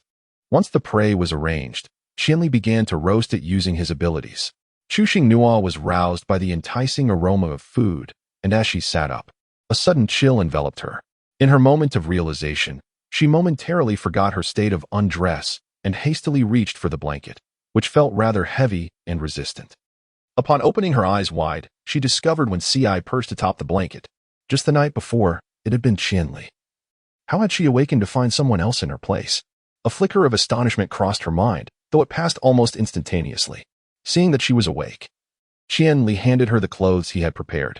Despite their previous intimacy, she couldn't help but feel a blush rise to her cheeks upon being seen in such a vulnerable state, especially with the multitude of small marks scattered across her body, serving as reminders of the previous night's events. In her flustered attempt to dress, she glanced down and noticed an adorably soft lynx imprint on her right breast. Oh my heavens! This was the beast mark. How utterly astonishing! As it was their first time, Qianli had been particularly concerned about causing her any harm, choosing to let her rest peacefully without interruption. Now that she was awake, he lowered his voice to express his belated concern. "How do you feel? Is your body still in pain?" Chu Xingnuo felt a flush of embarrassment on her cheeks. Honestly, why couldn't he refrain from mentioning it first? Lowering her head, she replied, "There's no need to worry. It doesn't hurt." Her exclamation of pain was not a genuine reflection of discomfort, but rather an indescribable sensation that coursed through her entire being, which she could only articulate as pain. Qianli, having refrained from exertion throughout the night, truly demonstrated remarkable self-control in this regard. In the past, when encountering such scenarios in novels, she had always been thoroughly startled, marveling at the resilience of the human body and its vitality. Upon hearing her assurance that all was well, the tension in Qianli's heart dissipated, and the anxious expression on his face softened. Chu Xingnuo freed her hair from the confines of her clothing and shook it out, her gaze resting upon Wen Xi's serene sleeping face. "When did you arrive?" Qianli gently lifted her off the bed, responding, "I came in the morning." Once she had donned her shoes, she commenced her morning routine. Reflecting on the awakening of one's abilities upon forming a bond with a female counterpart, she scrutinized her arms repeatedly. Apart from the right wrist, which bore the mark of her female sovereign, she noticed something peculiar. There were precisely 6 fruits resembling the fiery essence, as if infused with vitality. The remaining 4, reminiscent of the previous night's sight, were blind box fruits of the lightning attribute, unchanged. Scattered across were strawberries aplenty. If there were none, so be it. She had received a healing ability from the system and felt content with that. When asked, she would simply state it was healing. This was her mindset. Qianli, observing her deep in thought, refrained from disturbing her and went to rouse Wen Xi for breakfast. Wen Xi extended her arm, grasping at empty air, and suddenly opened her eyes, searching for Chu Xinghua. Upon seeing her eating, she calmed down. Yet a hint of mild reproach surfaced in her voice towards Qianli. "Why didn't you cut it up for her?" Qianli's gaze bore into Wen Xi, as if conveying a silent reprimand. Who exactly was being commanded here? His already frosty tone carried an additional chill. "She prefers it this way." As Chu Xinghua paused, clutching the meat roll, she remarked, "Oh no, not again. Please, you too, refrain from squabbling. It troubles my heart." She continued, "I adore both this and the minced meat. How about you take turns preparing meals for me? This way, I can relish my favorites every day. My beloved beast husband will surely indulge me, won't he?" Qianli responded, "Of course." When Ci assured, "Certainly, I will satisfy your wishes." Thus, the trio commenced their breakfast preparations. When Ci picked up a substantial piece of roasted meat, recalling Geely's advice from the previous night, "Let us rest a while longer. Everyone must depart soon. Should we accompany them? It is customary for males to follow their chosen mates, although a small number may choose to remain with their original kin, primarily depending on the female's intentions." Chu Xinghua gnawed on her chopsticks, lost in contemplation. Had she not been chosen as the female leader, she would have been indifferent to her place of residence. It was indeed a troublesome identity. The deity's selection of her was beyond her comprehension. All she desired was to toil diligently to amass crystal stones and live as a wealthy young lady in the beast world. Qianli was acutely aware of the implications. A female leader was a rarity, manifesting only once every few years or even decades. Now that No bore this title, it was evident that returning to the thatched cottage was no longer suitable for her. Being within a tribe would afford her better protection. "We shall accompany him." Chu Xinghua was just about to express the same sentiment, relieved that Qianli shared her thoughts. Yes. Let us head to Wen Xi's place and have a quick meal before tidying up our belongings, lest we forget anything." A hint of amusement flickered in Qianli's eyes, and her tone adopted a distinctly affectionate quality. "I have already organized everything. Take your time with your meal." Suddenly, when Ci interjected, "My room is a bit cramped. Let's return and dismantle it to construct a larger one." Chu Xinghua felt a wave of exasperation as she corrected the inaccuracies in his words. "Could we not finish the construction before dismantling? With the house taken down, are we to sleep on the grass?" It is often said that one should not speak while eating or sleep while talking. Yet the 3 of them were engaged in lively discussion over their meal. Taking advantage of the remaining time, she urged the 2 to sew the sleeves onto their garments, as it was better to cover their bodies. She had yet to muster the courage to present herself, adorned with love bites, to other beasts.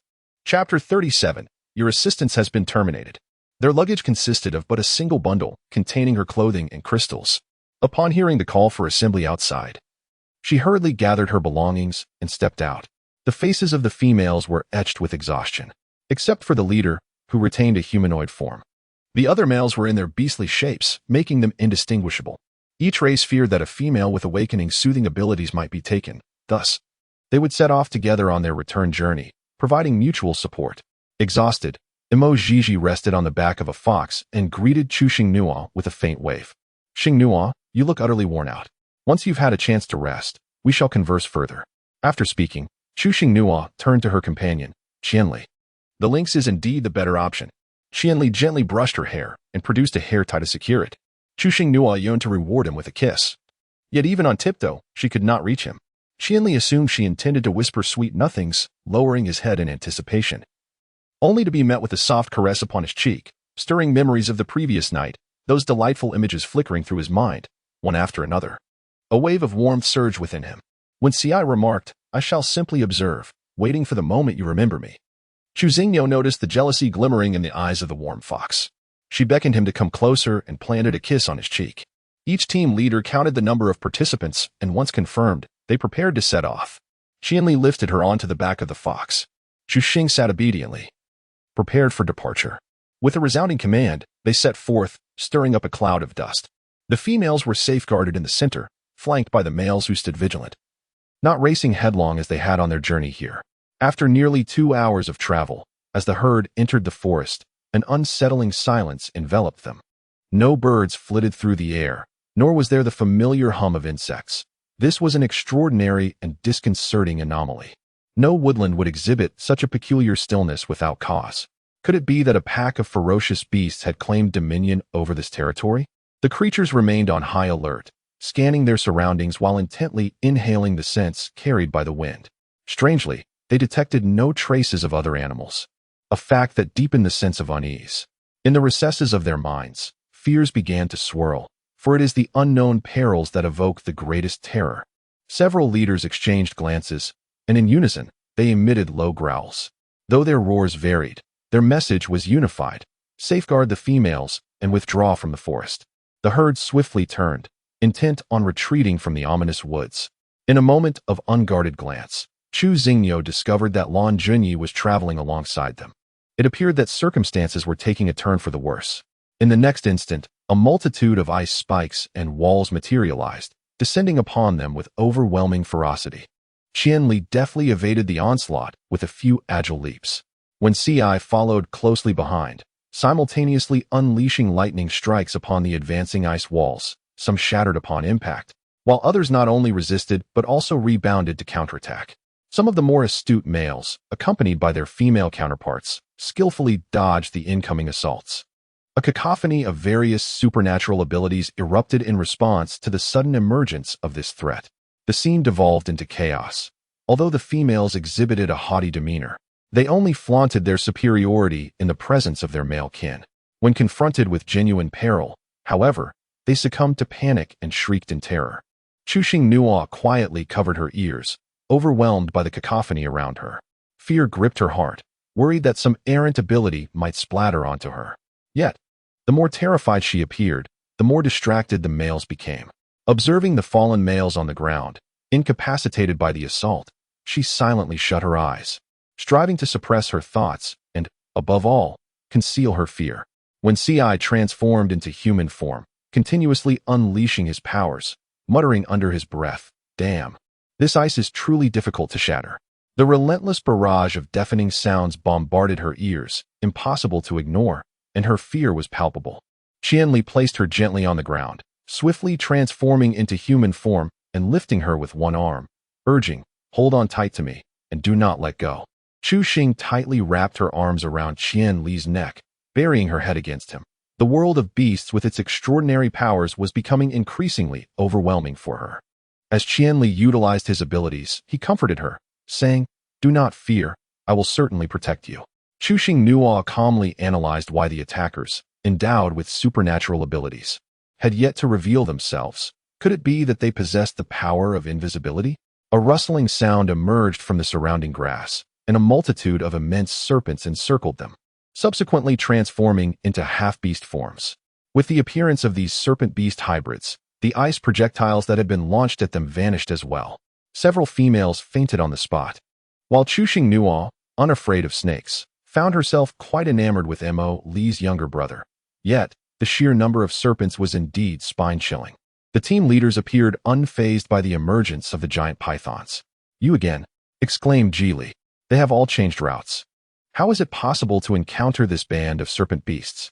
One striking figure, a handsome man with a serpent's tail, his upper body exuding grace, strode forth from the rear. His flowing hair of fiery hues dancing in the wind, clad in a sheer black garment. With his starry violet eyes, he surveyed the gathered females with an air of indifference. Mated males instinctively began to obscure the marks on their partners' wrists, aware that these robed beasts could not discern the level of a female's calming abilities and would likely seize upon any female they found appealing. When Ci instinctively positioned himself to shield Chu Xingnuo, the serpent beasts observed their actions and let out a derisive snicker before signaling an attack. Thus commenced a fierce melee. A chaotic clash involving hundreds of beastmen. The serpent beasts organized into groups, 5 specifically targeting the males accompanied by females, while the remaining serpents engaged the others. This was a contest marked by a glaring disparity in numbers and strength. Despite their desperate resistance, they soon found themselves at a disadvantage. Many males were encased in ice, and others, gravely injured, could not summon their powers. The males tasked with protecting the females fared the worst. The serpent beasts also sustained casualties, yet their losses paled in comparison. The leading serpent beast remained unscathed, looking down upon them with an air of haughty superiority, his gaze finally resting upon the wrist of Lanjunyi. With a wicked smile, he declared, "My dear female master, I have found one." Both Qianli and Wen Xi bore numerous wounds of varying severity. By the third use of her healing abilities, Chu Xingnua could no longer endure. Her body weakened to the point of resembling a limp noodle. Having been continuously shielded by Wen Xi and Qianli, she now rested in Wen Xi's embrace. He mouthed to her, "Do not use your powers any further. It pains me to see you like this." Chu Xingnua mustered a smile that she believed to be charming, yet even her attempts at bravado fell short. The arrogant serpent beast taunted, "Will you willingly surrender the females? Or shall I freeze you all and take them by force?" Though cold-blooded, the serpent had chosen to spare them this time, hence presenting a choice.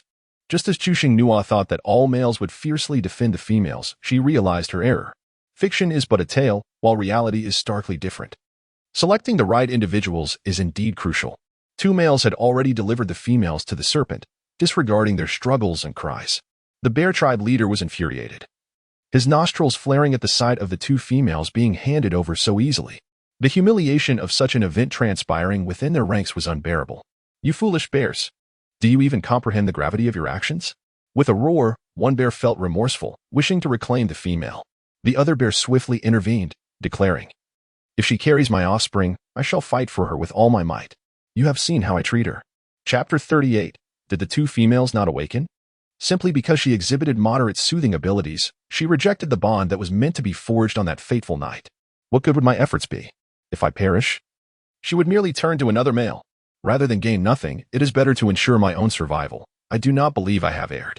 With that, he took his companion and fled without a backward glance. The leading serpent beast, the antagonist, chuckled and spoke again. "Who else is willing to surrender their females? You may leave unscathed." Following this declaration, both males and females instinctively recognized the significance of the males, and a wave of fear swept through them. Terrified that they might be offered up, the males began to waver in their resolve. Those in bondage showed signs of fleeing, while those bonded would naturally fight to protect their partners. Mo Gigi appeared remarkably composed. Should Yunda choose to abandon her, she would simply regard it as a misjudgment, for she still had Jingqiu. As Chu Xingnua closed her eyes, she resigned herself to the unfolding chaos. She was genuinely fatigued. The serpent beast casually pointed at several orc males embracing their female counterparts, inquiring whether they would join. Receiving varied responses, some hesitated, others vehemently declined. Ultimately, the serpent beast directed its attention towards Chu Xingnua, demanding, "Will you join?" Qianli asserted, "I will not join." Meanwhile, Wen Xi covered Chu Xingnua's ears and exclaimed, "I will join your mother beast." The force of Wen Xi's outburst resonated powerfully, causing a buzzing sensation in Chu Xingnua's ears. She was certain she had not misheard. It was surprising to discover that beneath Wen Xi's typically gentle demeanor lay a fiery temperament. With no one willing to join, the conflict escalated. The eagle tribe, having set out later than the land beasts, arrived just in time to witness the tumultuous battle unfolding in the forest. The eagle tribe leader contemplated whether to intervene, but Su Zhao had already begun his descent. "Hand her over to me," he demanded. Wen Xi was reluctant to comply, as Qianli evaded a barrage of ice spikes. He commanded Wen Xi, "Give Nua to him." After a moment's hesitation, Wen Xi ultimately surrendered Chu Xingnua, observing his offspring recklessly charging forward. The eagle tribe leader had no choice but to instruct those with females to retreat, while the remainder followed to assist, prioritizing the rescue of the females. Just as Su Zhao embraced Chu Xingnua and prepared to depart, a rain of ice spikes veered towards him. He intended to unleash his wind blades to shatter the ice. Yet they only fragmented a few scattered spikes, leaving him vulnerable as one grazed his wing. In an instant, a vine ensnared Su Zhao's wing with immense force, yanking him from the sky and crashing him to the ground. Not only did Su Zhao tightly clutch Chu Xingnua, but as they landed, he wrapped his other wing around her protectively. Numerous vines surged from the earth, ensnaring Su Zhao's limbs and neck. With each movement, the vines constricted further. With great difficulty, Chu Xinghua finally emerged from her wings, initially harboring a glimmer of hope. Yet, she now comprehended that this was an unequal battle. Further struggles would only endanger the life of the male beast. She remained indifferent to the fate of the other beastmen, but she could not bear to witness their demise. Weakly, she called out, "Stop. I will go with you." Her voice was scarcely audible. Yet the leading serpent beast caught her words amidst the chaos and regarded her with an appreciative gaze. A vine parted her wings, while another coiled around her slender waist, swiftly drawing her into its embrace. Qianli and Wenci simultaneously unleashed their powers against the vine, but its speed was too formidable. Even the slightest miscalculation could harm Chu Xinghua. The two males, in resignation, retracted their powers, their eyes reddened as they shouted, "Nua, Nua." The serpent beast gently caressed her cheek with a single finger. It was fair and delicate, pleasing to the touch. His beautiful gaze revealed no fear towards him. She was indeed a remarkable female. "Nua, Nua," he mused. Such a lovely name. Chu Xinghua brushed away the finger resting on her face and implored softly, "Please do not harm them." The serpent beast raised an eyebrow and inquired, "Are you giving me orders?" Chu Xinghua shook her head, her beautiful eyes filled with a plea. "I implore you." The serpentine beast glanced at the battlefield, then let out a sharp whistle, while the other serpentine creatures continued their relentless assault, remaining unchanged. Chu Xinghua was oblivious to the final outcome, for she could no longer endure and fainted. When she awoke once more, it was to the sound of muffled sobs. As she opened her eyes, she discovered herself still cradled in the embrace of the serpent beast. The serpent beast, seated upon a stone chair, sensed the stirrings within its hold and glanced down, remarking, "You certainly have a knack for slumber." With that, it resumed caressing her cheek. Chu Xinghua couldn't help but ponder whether this serpent harbored a peculiar fascination for her visage. After a refreshing slumber, she felt revitalized, confident in her abilities, and disdainfully pushed away the serpent's hand. She sat up, intending to distance herself from him. The cave was adorned with a dozen luminous orbs embedded in its walls, casting a brilliance akin to daylight. The scene before her was painfully clear. There was no need for her to foolishly inquire about her whereabouts, for it was evident that they had all been captured without exception. Not only them, but also other females from various paths were present in this cavern as spacious as an arena. The serpent's arm encircled her waist and pulled her back, prompting Chu Xinghua to settle once more upon his lap. Indeed, it was his lap, not a serpent's tail. What? Has she forgotten the serpent after a mere nap? Chu Xinghua bit her lip in silence, aware that this was not the time for bravado. She simply could not afford to fight back. The serpent beast rested his head on one hand, his cold gaze fixed upon the side of Chu Xinghua's face as he spoke icily, examined their calming power marks. "Send away all the inferior ones." No sooner had he finished speaking than the weeping females immediately ceased their cries, each one willingly revealing the marks on their wrists to demonstrate their status as the lesser calming power. This expedient action spared the serpent beast the trouble of inspecting each one individually. Moments later, over 40 inferior females were prepared to be taken away. When a dark-skinned male caught their attention with a subtle glance, the beastmen understood instantly, diligently checking the wrist of each female about to leave the cave, and successfully identified 8 who attempted to deceive their way out. The dark-skinned male clicked his tongue in disdain. "Clever little fools." After the inferior females departed, more than 60 remained within the cave. The serpent beast specifically summoned the dark-skinned male for the task. "Lan He, you go check them personally." Lan He, with tousled tail feathers of a bluish hue and a slender braid trailing from the end, grinned and remarked, "I think I shall first inspect the one in your arms. What do you think, Xingchen?" Xingchen remained silent, his cold stare locked onto Lan He. With a shrug, Lan He proceeded to examine the remaining females' calming power marks, swiftly categorizing their levels. Upon encountering Lan Junyi, she furrowed her brow and murmured, "Didn't T2 female masters awaken? Why is there only one?" The gazes of the beastmen in the cave converged on Chu Xinghua, for she had not yet been inspected, and it had to be her. Xingchen gestured for them to settle the females properly, and once only he and Lan He remained in the cave, he seized Chu Xinghua's wrist, a faint, elusive smile gracing his lips. Chu Xinghua, who had remained silent and downcast, finally reacted when her wrist was grasped, tugging forcefully to reclaim her hand. Chapter 39. New abilities. Is it possible not to be inspected? Chu Xinghua inquired. Xingchen replied, "If you admit to being a female master, I shall forego the inspection." Shook her head and continued to struggle, rolled up her sleeves, momentarily taken aback, and then meticulously examined her arms, rolling up the other sleeve as well. Her wrists were pristine, devoid of anything. There was no comforting presence. This unforeseen situation caught him completely off guard. Chuxing appeared visibly startled. Seizing the opportunity while they inspected other females, she called out to Kaka for assistance in her escape. Kaka, however, lamented its inability to aid her in that regard, though it could assist in concealing her mark. Without hesitation, she exchanged 200 points in the marketplace for a single attempt. Lanha, somewhat perplexed, pondered how, with a total of 103 females captured, they could possibly be missing a female leader. Xingqian, displaying a pained expression, leaned back against the stone chair and coldly commanded, "Take her away." In her heart, Chuxinghua was filled with elation. She could finally leave. Yet, on the surface, she still wore a timid demeanor. Lanhe gently reminded her, "You should release your hold." It was only then that Xingqian realized her arms were once again wrapped around the waist of the petite female, and she promptly let go. Without a moment's hesitation, Chu Xingyo rose, fearing that even a second's delay might prompt the great black serpent to reconsider. Lanhe gestured back and forth between the two, noting how diminutive this little female was, which inexplicably stirred a sense of protectiveness within the beast. "I shall carry you." Chu Xing nodded directly to Erkong, saying, "Thank you for your kindness, but I am capable of walking on my own." Lanhe did not insist further and led her out of the cave.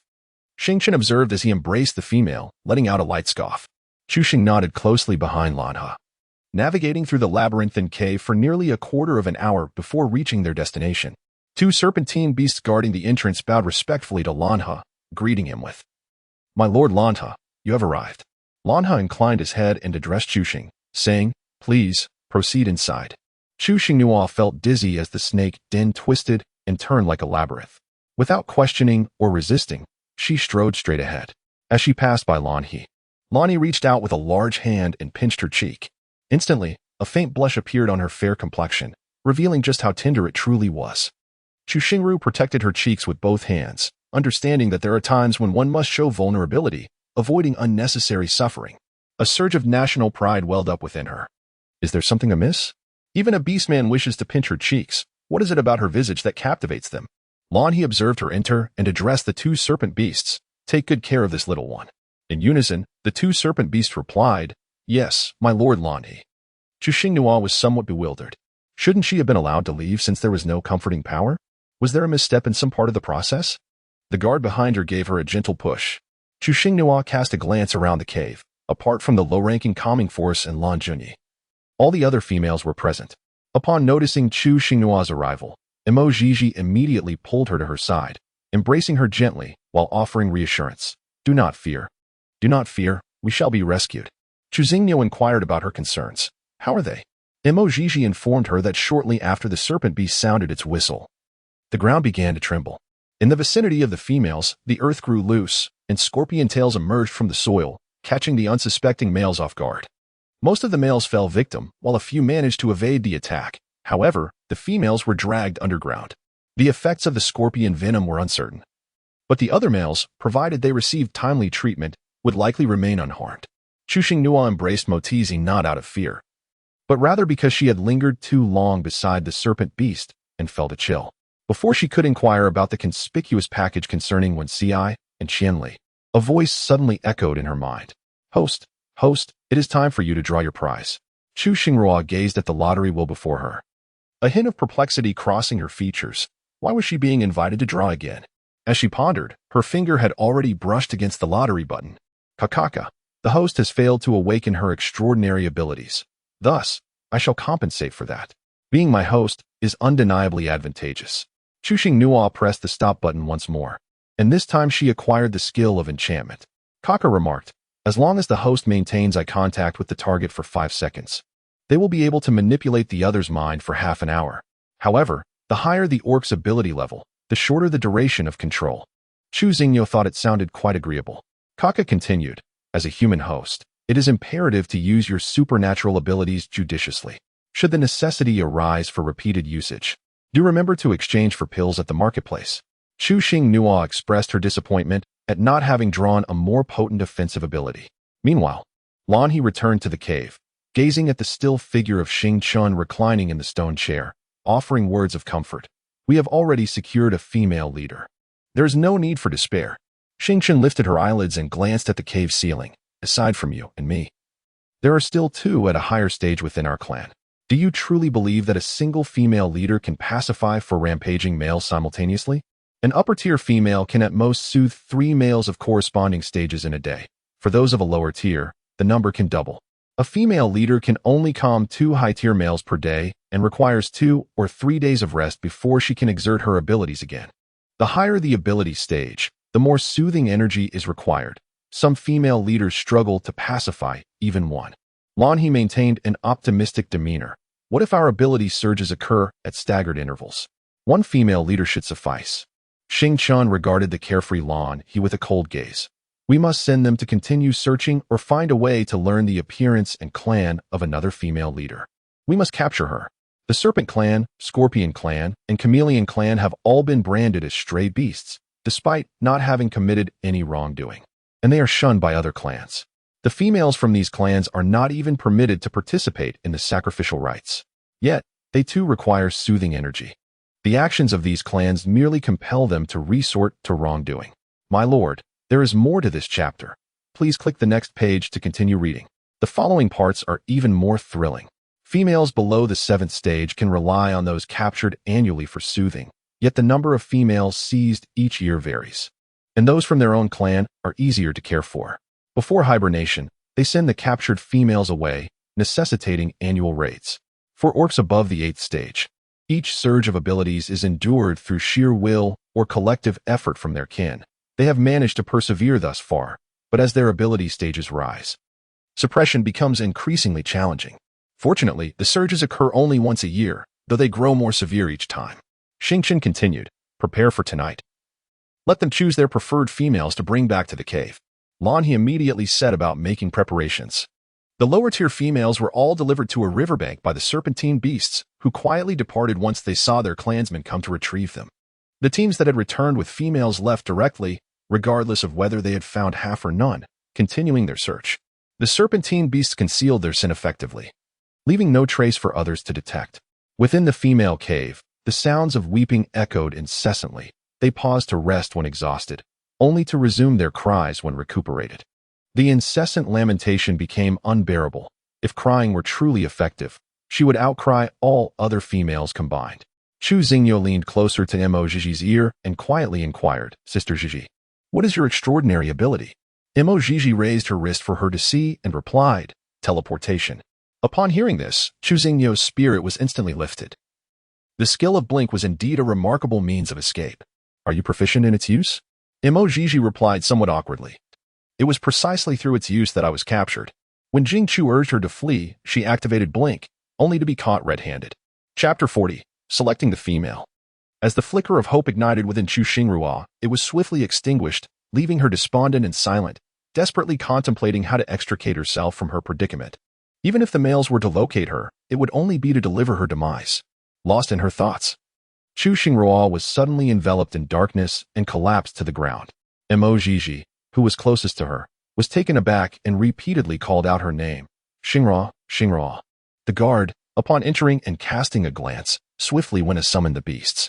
After a few minutes of unconsciousness, she regained a semblance of awareness and immediately uttered, please give me some fruit. There was no syrup or glucose here, but a piece of fruit would suffice to replenish her energy. Starry, who had just arrived, happened to overhear her words and instructed the nearby beastmen to prepare some fruit. Upon entering the cave, without hesitation, he scooped up Chu Xingrua and departed towards his abode. On the way, she requested, please get me some sweet fruit. Hearing her soft and feeble tone, Starry simply acknowledged with a sound. As they reached the cave, a serpent beast delivered the fruit, placing it down before swiftly departing. Starry took one and handed it to her. Watching Chu Xingrua nibble on the fruit, he pondered, then suddenly inquired, you have a male to care for you. How could you possibly faint from hunger?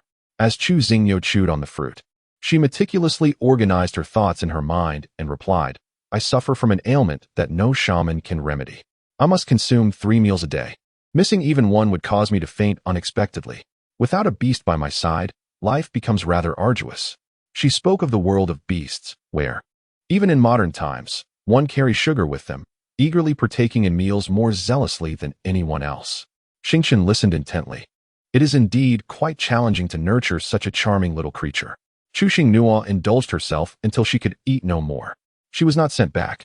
Remaining alone with the stars, the cave enveloped in a tranquility punctuated only by the sound of her own breathing.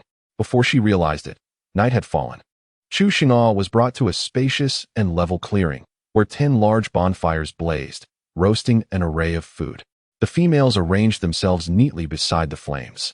On either side stood over 200 formidable male beasts, each of them single and at least at the 6th stage of strength. A clear and vibrant voice rang out from Lan He. The females are all gathered here. You may choose freely. A minimum of 2 males is required to care for each female. Begin.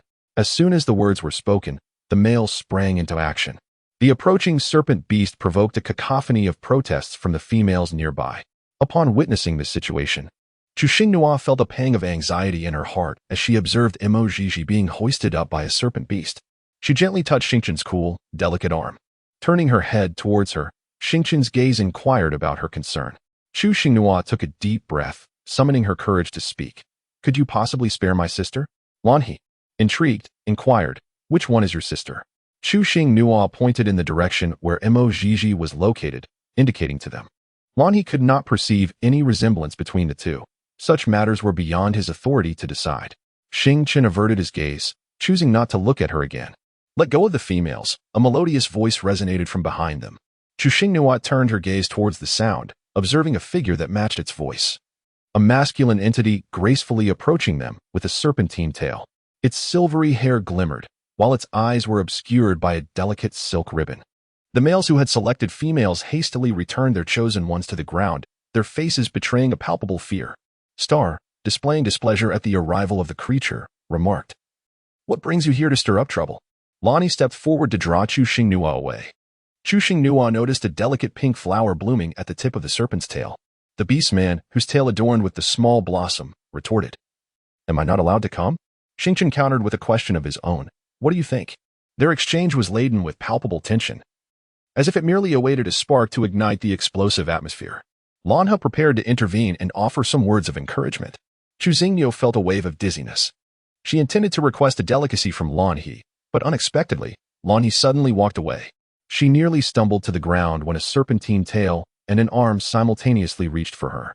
The arm, cool to the touch, grasped her firmly while the snake's tail coiled around her. A beautiful little flower bloomed right before her, its faint fragrance uplifting her spirits. Xingchen withdrew her hand and instructed Lan He, "Bring her some fruit." Lan He complied obediently. Chu Xinghua expressed her gratitude to both the master of the serpent tail and Lan He, then seated herself on the ground, indulging in the fruit without any semblance of ladylike decorum. The pangs of low blood sugar were becoming quite distressing. The awakened female master remained in the cave. A glance at her would reveal her beauty.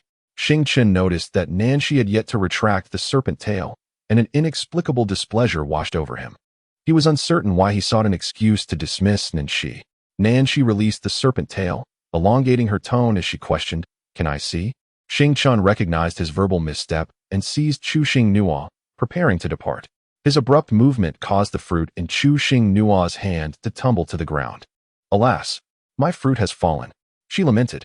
Xingchen observed the smile playing upon Nanshi's lips and commanded Chu Xinghua, "Do not utter another word."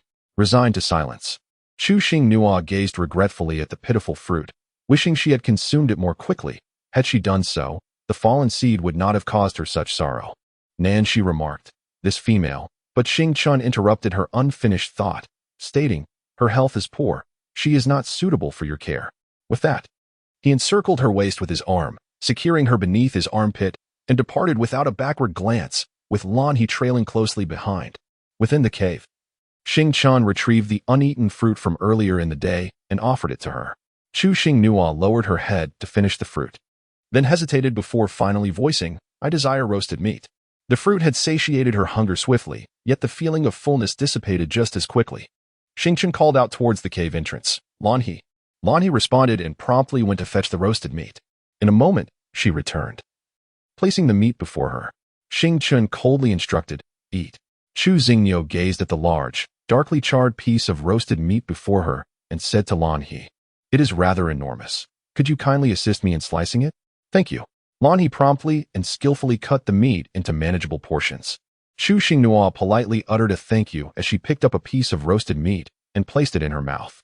However, after just a single bite, her petite face fell, and covering her mouth, she looked at the two males with a sense of grievance, exclaiming, "I feel nauseous."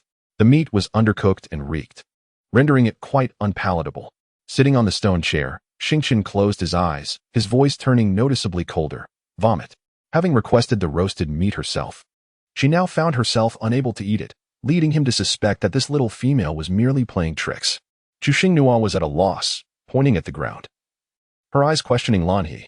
Lanhe reached out and handed her a leaf from the fruit. Chu Xingnua immediately spat it out. Lanhe picked up a piece of roasted meat and tasted it. Although it did not possess the freshness of when it was freshly caught, it was still palatable. Chapter 41. I am the female sovereign. You cannot harm me. Other females can eat. Why can't this little female partake? What type do you prefer? With utmost caution, Chu Xingnua remarked, as long as it is delicious meat, I shall partake. She did not wish to be this way, yet she simply could not acclimate to the pungent flavor of such meat. In modern times, she abstained from lamb. Upon arriving here, Qianli and Wensi took excellent care of her, particularly Wensi, whose culinary creations were delightful. Eating meat?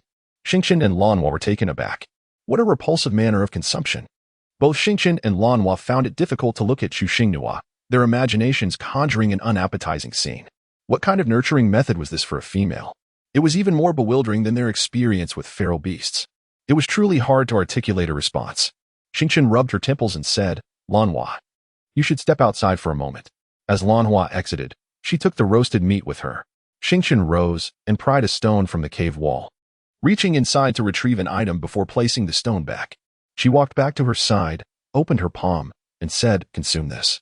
A small, octagonal, transparent object lay quietly in her hand, resembling a crystal.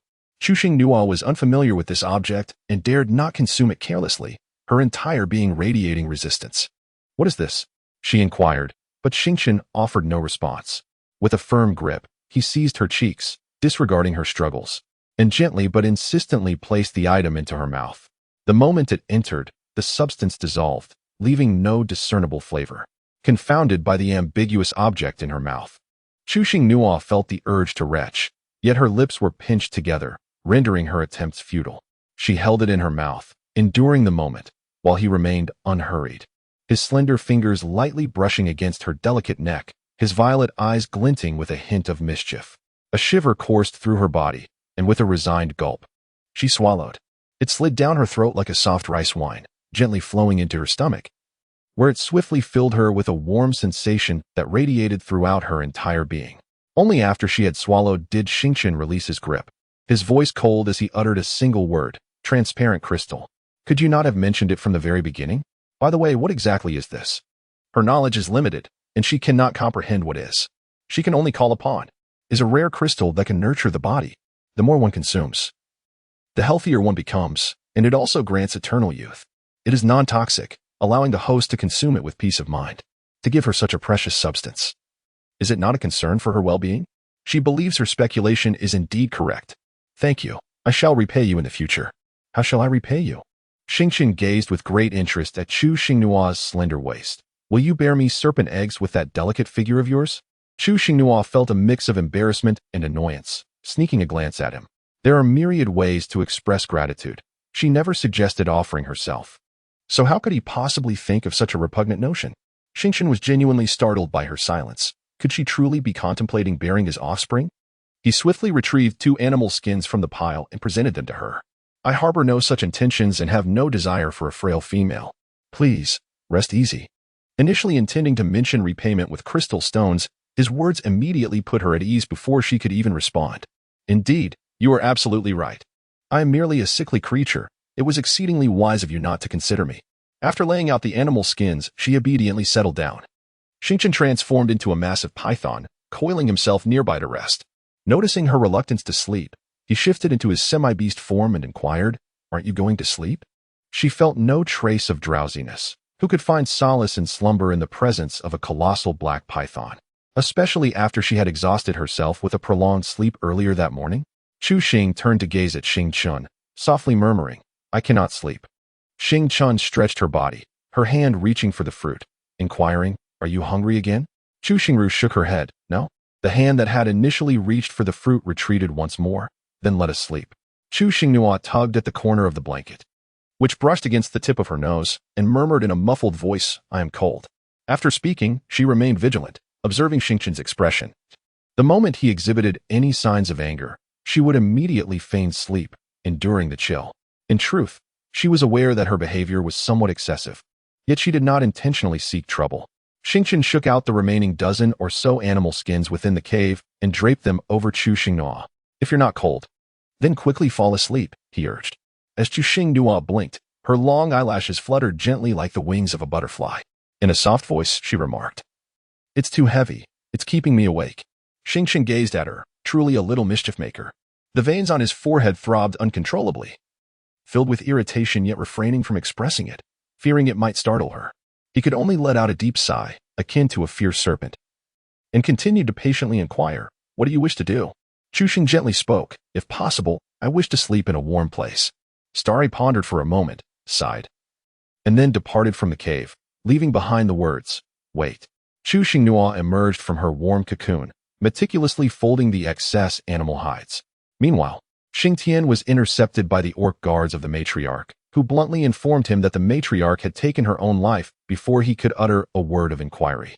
With urgency, he hastened to the scene, where he found Lanha, Nanchi, and Haya already gathered. After all, the matriarch's fate was intertwined with their very existence, and no beast could remain indifferent. The Scorpion clan possessed extraordinary healing abilities, and an orc was currently attending to the injured Lanjuni, due to significant blood loss. Her lips had taken on a pallid hue, and her eyes were glistening with tears. Haya, a chameleon, gazed intently at Lanjuni, offering words of solace. "We require your calming presence. We will not harm you, so there is no need for fear." Lanjuni defiantly turned her head away, softly sobbing. The orc's gaze upon her seemed unsettling. Perhaps he had developed an infatuation? Startled by her own thoughts, she recoiled. Xing Tian, witnessing Lanjuni's distress, felt his anger surging. He had a genuine nuisance in his cave, albeit manageable, yet this audacious female dared to create trouble for him, oblivious to the danger. With a downward glance, he threatened, "Should you dare to harm yourself again, I shall capture the rootless beasts nearby and send them into your den, allowing you to experience true suffering." Haya shot Xing Tian a warning look, urging him not to frighten the matriarch. Lanjuni trembled at his words, her gaze fiercely fixed on Xing Tian. "I am the matriarch. You cannot harm me." Unfazed, Xing Tian retorted, "Do not presume that your title grants you the power to threaten me. You are not the only matriarch this year. Do not overestimate your importance. I am a beast of my word. Should you defy me, I possess ample means to ensure your compliance." Lanjuni could only stammer, "You?" Xing Tian chuckled bitterly, "Me? The vagabond beast you speak of, only known for mischief." Perhaps genuinely frightened, Lanjuni fell silent, her sobs becoming gentle and subdued. Haya intended to comfort her but was ruthlessly pulled away by Xing Tian. The four beasts exited the cave, deliberating who would tend to Lanjuni. Xing Tian promptly declared his inability to care for her, as the small nuisance in his cave was already sufficient burden. Lanha insisted that he would not attend to a female. Had he been capable, he would have already taken a mate. Nanchi, with poor eyesight, was deemed unfit for the task. Haya felt an overwhelming sense of pressure. "I must patrol the surrounding area for safety. I lack the time to tend to a female." Lanta, still possessing the temperament of a young beast, was incapable of caring for her, leaving Xing Tian with no choice but to shoulder the responsibility. Chapter 42. This title truly suits her. Xing Tian lowered his eyelids, firmly rejecting the notion. "Did you not hear me? I already have one in my cave. I cannot manage another." Haya turned to Xing Tian. "The matriarch is far more precious than your little female. You must consider this carefully." After a pause, he added, "The one in your cave could easily be sent away." Lanha volunteered, "She is rather cute. Why send her away? I can care for her, and we can play together while you attend to the matriarch." Xing Tian tugged at Lanha's little braid. His starlit purple eyes filled with warning. "My utmost concession is that the four of us take turns caring for the troublesome matriarch for a day." With that, Xing Tian swished his serpentine tail and departed. When Xing Tian returned to the cave with firewood, he found Chu Xinghua curled up into a small ball, yet peacefully asleep. Xing Tian thought to himself, "This little creature is playing tricks again. She ought to heed their words and be sent away." Feeling slighted, he patiently arranged the firewood near the stone bed and ignited a flame. The following day, all the females were released to bask in the sun, except for Lanjuni. Chu Xinghua was no exception, yet no female dared approach her, as Xing Tian stood guard beside her, ready to ward off any intruder with a mere glance. "I have concealed my identity as the matriarch. Must you constantly watch me? Grant me a semblance of personal space." In other words, was he, the leader, truly so idle? This was a display of utter idleness. Chu Xinghua pouted silently as she gazed at him. Xingqian cast her a sidelong glance. After a moment of shared silence, Chu Xinghua could no longer bear it and rose from her serpentine tail to seek out Motizi, followed closely by a persistent little snake. "Sister Gigi," she called. Motizi expressed her concern. "I was terrified when you fainted yesterday. How are you feeling today?" "For now, I'm all right, but I might faint again in the future." Chu Xinghua replied, deliberately making her statement audible to Xingqian. It was indeed troublesome to care for her, yet it was also the truth. "Please, get her away from me."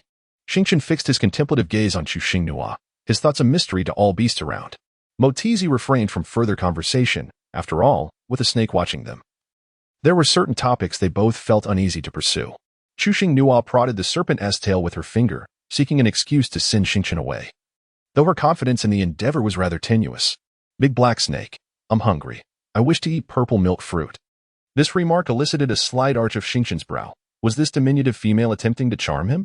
His gaze shifted subtly. After a moment of silence, he coldly responded, "Do you believe this is an appropriate place for such whims?" In the serpent's den, she was acutely aware of the futility of her tactics. "Very well." She conceded her failure. Resigned to being scrutinized by the serpent, she thought, "You may glare at me with those piercing 10 o'clock serpent eyes, but can you truly discern anything of worth from my presence?" Xingqian meticulously observed her every movement, particularly the dejected expression that adorned her face. How long had it been since her last meal? Wasn't it said that one should consume 3 meals a day? At this rate, she could easily devour 10. He maintained a mindset of nurturing her, having failed to deliver her in time, and slithered away. Motizi found Chu Xinghua's behavior quite intolerable. Yet she waited until Xingqian's figure had vanished before voicing her discontent. "How can you dote on a stray beast? They are wicked creatures. They brought us here." Noticing her indignation was about to escalate, Chu Xinghua hastily covered Motizi's mouth, gently shaking her head. "Do not say any more." Motizi's eyes widened in anger, clearly incensed. Chu Xinghua spoke in a low voice. "I am aware of what you have mentioned. If he remains here indefinitely, how shall we converse? Furthermore, we must delineate the circumstances. We find ourselves in a den of serpents. Even if we find certain things distasteful, it would be prudent to adopt a more conciliatory demeanor, as it would serve our interests. Wouldn't you agree, Sister Gigi?" Gigi recognized the validity of Chu Xinghua's words and discerned her concern. Wearing an expression that suggested she had questions she hesitated to voice. "Indeed," she replied. "Among the 2 snakes I selected, one possesses a mate. They merely require reassurance, not companionship. As for the other female, I am uncertain." "That is reassuring," Chu Xinghua thought, feeling a sense of relief. "You have observed that the snake assigned to care for me may appear frigid, yet it is quite amiable. To be candid, this large serpent had indeed shown her considerable care, as upon awakening, she found fruit waiting beside her stone bed. Chu Xinghua simply dislikes being observed, and she certainly does not wish to slumber each night in a frigid bed under the gaze of the giant python. The serpent ought to be a benevolent one." She does not deny that. Motizi shares with Chu Xinghua the matters she has come to hear. Chu Xinghua scratched her itchy arm while listening, exclaiming in shock, "Suicide." Realizing her voice was too loud, she instinctively lowered her tone. Isn't it unkind to her serpent beast? Mo Gigi wore an expression of bewilderment, as if to say, "Who am I to ask? I only heard the beastman discussing Lan Junyi's suicide. I didn't catch anything else." Chu Xing nodded, ceasing her idle gossip. An overwhelming itch plagued her arm as she slid the collar of her garment down, revealing a welt the size of a marble on her upper arm. How had her skin become so sensitive since arriving here? It truly was a perplexing matter. Dressed in long sleeves, how could a bloodsucker penetrate so deeply? Its mouth must be excessively elongated. After all, animal hide is significantly thicker than modern clothing. It should not have been possible. This was not the work of a bloodsucker. As she spoke, Mo Gigi unveiled a similar welt. This is a result of being pricked by a shaman. It swells as a means to temporarily sever the empathic bond between partners, and the itching occurs in waves. Chu Xinghua ceased her struggles. Gazing at the red envelope adorning her arm, a chill settling in her heart. No wonder they were able to leisurely indulge after seizing the female. It seemed they had an advantage. During the ensuing conversation, her mind wandered. Before long, the females began to be taken away one after another, and ultimately, Mo Gigi was also led away. She found herself alone in the clearing, surrounded by numerous caves. She feared entering the wrong one, so she chose to wait in the open. Nearby, several beastmen watched her, making escape impossible. The long sleeves of her attire felt stifling in the heat, compelling her to seek refuge under a large tree for some respite. Suddenly, a figure caught her eye. The large white serpent, adorned with small blossoms on its tail from the previous night, slithered into view, pausing abruptly beside her before retreating slightly, drawn by instinct to approach her. The frail little female, this moniker suited her well. Chu Xinghua tugged at the corners of her mouth. It's me. You must be frightened here, right? Nanchi gently placed his hand atop her head, rubbing it affectionately, his melodious voice soothing to the ear. Chu Xinghua tilted her head to evade her hand, expressing relief at not being utterly frightened. Nanchi flicked her serpentine tail forward to pluck a small flower, tucking it behind her ear. Breathe in the fragrance of the flower. It will surely brighten your spirits, she remarked before gracefully slithering away, as Chu Xingyo's hand barely grazed the delicate flower. A peculiar sound emanated from the ground less than a meter away, piquing her curiosity. Was something attempting to break through the earth? Lan He, in his beastly form, had just returned from below and was caught off guard. A sudden blow struck him squarely on the head, forcing him back into the depths. Chapter 43. Are there crabs that enjoy breaking through the soil? He clutched his throbbing head and glanced upward, finding nothing amiss. Cautiously, he extended his hand to probe the surroundings. After a moment of sensing no immediate danger, he attempted to emerge once more, only to hear a sharp crack as another blow landed on his hand. Gritting his teeth and enduring the pain, he withdrew his hand, observing his swollen fingers. The beast that dared to strike him today would undoubtedly face dire consequences. He would not rest until all 10 of his fingers were thoroughly bruised.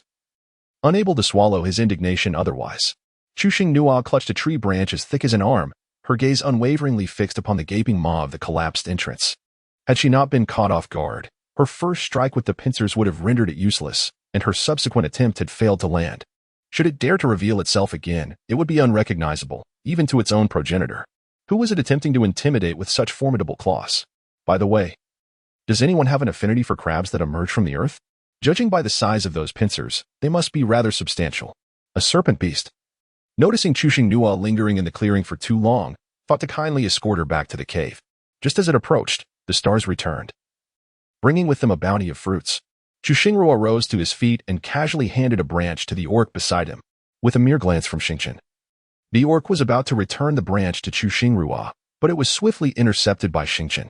Lonnie emerged from the ground with fiery eyes, and upon seeing the stick in Xingchen's hand, he could ascertain without a doubt that it was Xingchen, the scoundrel, who was responsible for attacking the beast. Clenching his fists, Lonnie bellowed at the top of his lungs, "Xingchen, this is not over between us." Xingchen, bewildered by Lan He's sudden outburst, wondered what had provoked him or what had transpired to instigate such fury, having encountered similar situations in the past. Looking for a fight? He retorted, hurling the wooden stick towards Lan He before turning to Chu Xinghua and saying, "Take it and go enjoy yourself over there." Chu Xinghua turned her gaze towards the direction of Lan He, startled and biting her lip. Upon hearing Xingchen call her name, she mechanically turned her head, obediently responding with a soft all right as she accepted the purple milk fruit. She then uttered an apology towards Lan He, initially consumed by anger.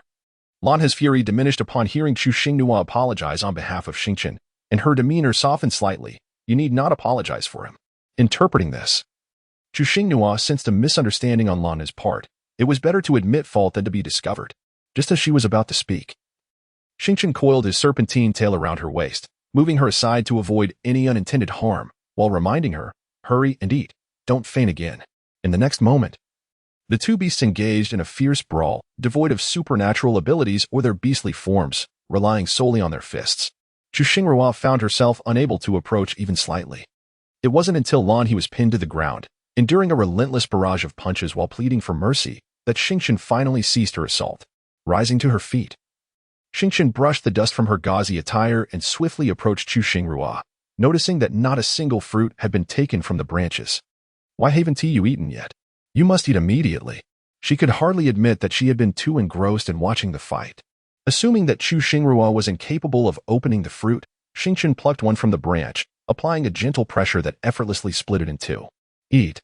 Chu Xinghua nibbled on a morsel, her cheeks puffed up like a diminutive hamster. Observing Lan He lying on the ground, unmoving, she voiced her concerns. "Is he all right?" Upon hearing Chu Xinghua's concern for Lan He, Xingchen felt an inexplicable annoyance. He grasped her chin and, enunciating each word, instructed, "Focus on your food." Noticing the small flower adorning her ear, His gaze turned icy as he raised his hand to remove it, discarding it carelessly onto the ground. Chu Xingniu earnestly dealt with the fruit in hand and, after a moment of contemplation, spoke up. Would you kindly accompany me for a stroll in this vicinity? I seek something edible, for subsisting solely on fruit leaves me ravenous in no time, and I fear I may impose upon you greatly. Meeting her enchanting gaze, brimming with anticipation, Xingqian's heart softened. He gently bent down to lift her, tenderly wiping the beads of perspiration from her nose with his fingertip. You have droplets of water upon your face. Serpents do not perspire, and in the past, he had shown little interest in the females he had taken, yet now, he found himself intrigued. Chu Xingniu was momentarily taken aback, then chuckled softly as she explained, this is sweat. When the weather is excessively hot, the body instinctively excretes this perspiration. Xingqian listened, somewhat puzzled, yet comprehended that the little female was feeling overheated, emanating a cool aura all around her. In an instant, Chu Xingniu felt as though she had entered an air-conditioned room, a sensation of utter comfort enveloping her. Throughout the journey, she constantly glanced around, not only in search of prey but also to memorize the route. Alas, she encountered not a single creature. Xingqian, oblivious to her cravings, continued to carry her along, his pace unwavering as long as she did not utter the word stop. After an indeterminate distance, Xingqian ceased to move forward, instead opting to veer aside. Chu Xingniu took particular note of her surroundings. The ground appeared mundane, yet when she cast her gaze upward towards the trees, she beheld vibrant, multicolored vines of varying thicknesses. Upon closer inspection, however, she realized that these were, in fact, different species of serpents hanging from the branches. A chill ran down her spine, the hair on her body standing on end as her fear of densely packed creatures surged forth. Each of these serpents was venomous, and the female ones were best approached with caution. What sounded like a well-intentioned warning from Xingqian was, in reality, a dire admonition. Any female daring to flee would meet a grim fate. She dared not venture into the snake-laden grove. Had she possessed some realgar powder, she might have braved it. Chu Xingniu endeavored to calm her startled heart, pondering the absence of prey along the way. It seemed she would have to resort to foraging for fruit instead. Xingqian inquired, what do you wish to eat? Chu Xing carefully described the appearance of the country chicken to Xingqian. Is there any? The last time clucking chicken felt somewhat lacking. She wished to try one of its relatives. Hearing this, Xingqian frowned deeply. The clumsy, plump bird, like its avian counterparts, was entirely covered in feathers. The distinction lay in one being foolish while the other was clever. Both were merely covered in down, unappetizing. Allow me to lead you to something truly delectable. After contemplating the types of food that serpents typically relish, such as toads and field mice, most of which are rather repugnant, Chu Xingniu found herself uncertain about which to procure for her. What could it possibly be? The stars offered no response, swiftly guiding her to a venerable tree in the distance. Chu Xing tightly embraced Xingqian's neck with trembling arms, her heart racing with the fear that he had come not to bring her delightful treats, but rather to offer her as sustenance for serpents. Sensing her body quiver, Xingqian inquired with confusion, what is it that you fear? Chu Xing did not dare to utter a word. Xingqian also refrained from further questioning. Her legs transformed into serpentine tails, gracefully rising upwards and eventually halting in a densely foliated area. With a brusque motion, she parted the leaves before her, revealing a large bird's nest, which cradled 5 eggs within. Xingqian gently patted her back, urging her to turn around. Upon turning her head, Chu Xingniu discovered a bird egg within her nest, resembling the size of a goose egg. She exclaimed, what an enormous egg! What kind of bird could possibly lay such a large egg? Observing her astonished expression, Xingqian found it perplexing. After all, this was merely the most ordinary of giant bird eggs. Why was the young female so taken aback? Is it even edible? Chu Xingniu nodded repeatedly, affirming, it is indeed edible, quite palatable. This is excellent. It can be cooked without any additional ingredients and is highly nutritious. Xingqian lifted a bird's egg and brought it to Chu Xingniu's lips. Chapter 44. Enduring a beating. Chu Xingniu was momentarily taken aback, her reaction delayed for several seconds. Just as the egg was about to touch her lips, she hooked one hand around Xingqian's neck while the other covered her mouth, instinctively retreating, her eyes brimming with resistance. Xingqian recalled how the females in his clan consumed eggs, unlike the males. They could not swallow them whole but had to tap a small hole in the shell to sip the contents. He gently placed the egg back in the nest, then deftly created a small opening on top with his finger, bringing it once more to Chu Xingniu's lips. It is ready to eat. Chu Xingniu observed his actions, and coupled with his words, she feared that further resistance might result in being forcibly fed. Her hand, which had been covering her mouth, relaxed slightly. Clearly expressing her thoughts, she preferred all food to be cooked. She had no fondness for raw eggs and could not bring herself to consume them. After all, eggs were expelled from a bird's cloaca, and the unwashed exterior was quite repulsive, especially when she recalled the image of a snake consuming its prey. Chu Xinghua felt that she could no longer bear to gaze upon the stars. In truth, the stars preferred to cleanse themselves before consuming their sustenance, a habit they had maintained since childhood. It was merely a concern that she might not have the patience to wait that led to such hasty feeding. The star remarked, "This cannot be roasted, for it will explode."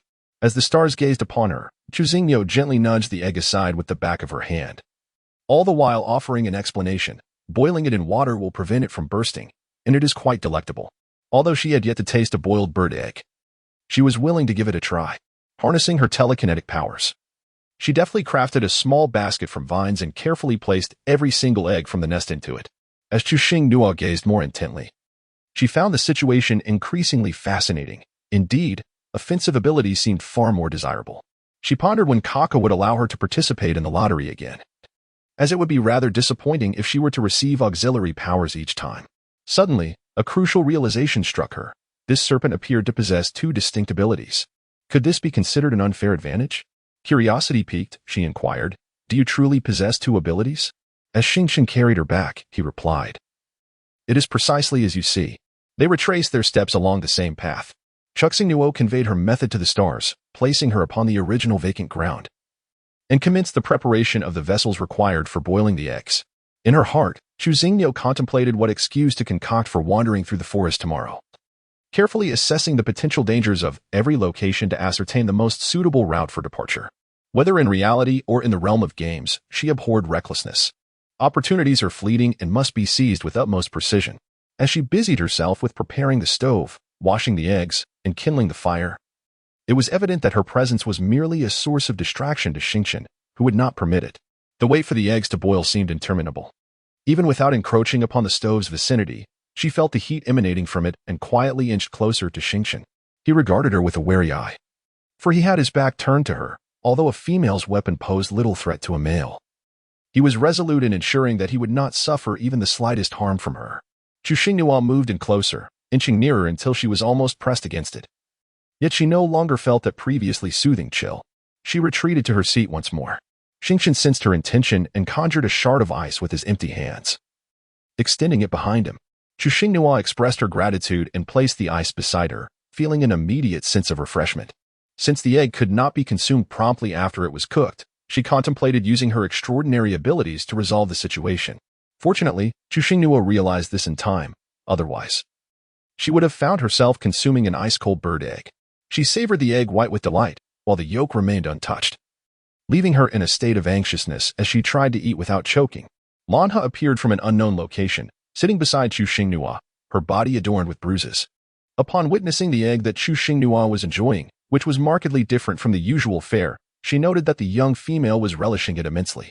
Upon seeing him arrive, Chu Xingyo felt a pang of guilt and inquired with genuine concern, "Is your injury serious?" Unbeknownst to her, the expression on Xingchen's face darkened. Lanta, exhibiting an air of nonchalance, remarked, "Males often engage in skirmishes. It's nothing of consequence. The more we fight, the stronger we become." He continued, "Besides, I am frequently on the receiving end of such altercations. If I cannot endure this minor injury, how can I call myself a male? I might as well join the females."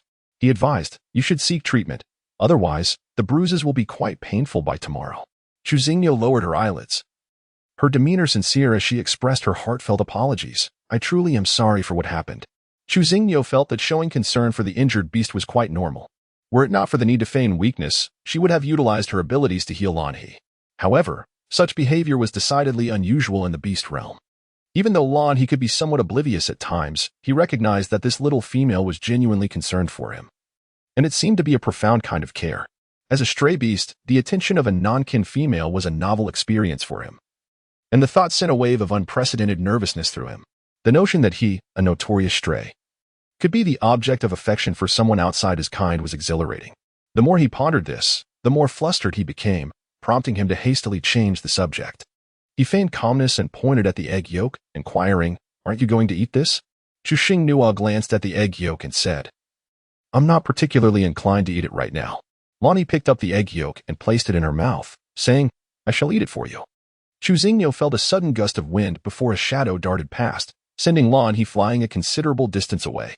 Xingqian's voice brimmed with indignation. Try stealing her food again. He had endured for so long, and at last, he found an excuse to lash out at Lonnie. Bewildered by his own irrational behavior, Lonnie picked himself up from the ground, his eyes filled with profound grievance. He had only eaten after inquiring. So when had he stolen anything? The little female wouldn't eat it anyway. He was merely avoiding waste. To be honest, such bird eggs were quite delectable. He swallowed the morsel in his mouth and defiantly remarked to Xingqian, "I'll steal again next time." Before his words had fully escaped his lips, he fled with a speed rivaling that of a hound in pursuit. Chu Xingnua. Lan He can truly be described as an indestructible cockroach. Is it just Lan He, or are all males like this? His physique is remarkably resilient. As Xingqian observed Chu Xingnua gazing intently in the direction where Lan He had vanished, he became increasingly somber. Do you feel pity for him? Chu Xingnua initially intended to nod, but upon turning her head, she noticed an unusual expression on Xingqian's face. The mere thought that she might have misspoken and faced the wrath of a serpent's tail sent a shiver of pain coursing through her entire being. In a swift motion, she peeled a delicate egg, her eyes sparkling with delight as she raised the bird's egg toward Xingqian, deftly diverting the conversation. This is quite delicious. You should give it a try. After a moment's hesitation, Xingqian grasped her wrist and consumed the egg in swift bites. His gaze, deep and violet like the starry sky, remaining fixated on Chu Xingnua throughout. Chu Xingnua always felt that the gaze of Xingqian was somewhat peculiar. Yet she could not articulate the precise sentiment it evoked. She remarked, "Could you not eat so poorly? One might mistakenly think you were consuming me." Xingqian exerted a bit of force, lifting her from the stone. His eyes narrowed as he remarked, "Your face is glistening again." She sensed that his tone had softened considerably since earlier. The great black serpent had declared it was indeed glistening, and to contest this matter seemed rather futile. Chu Xingnua raised her hand to wipe away the sweat.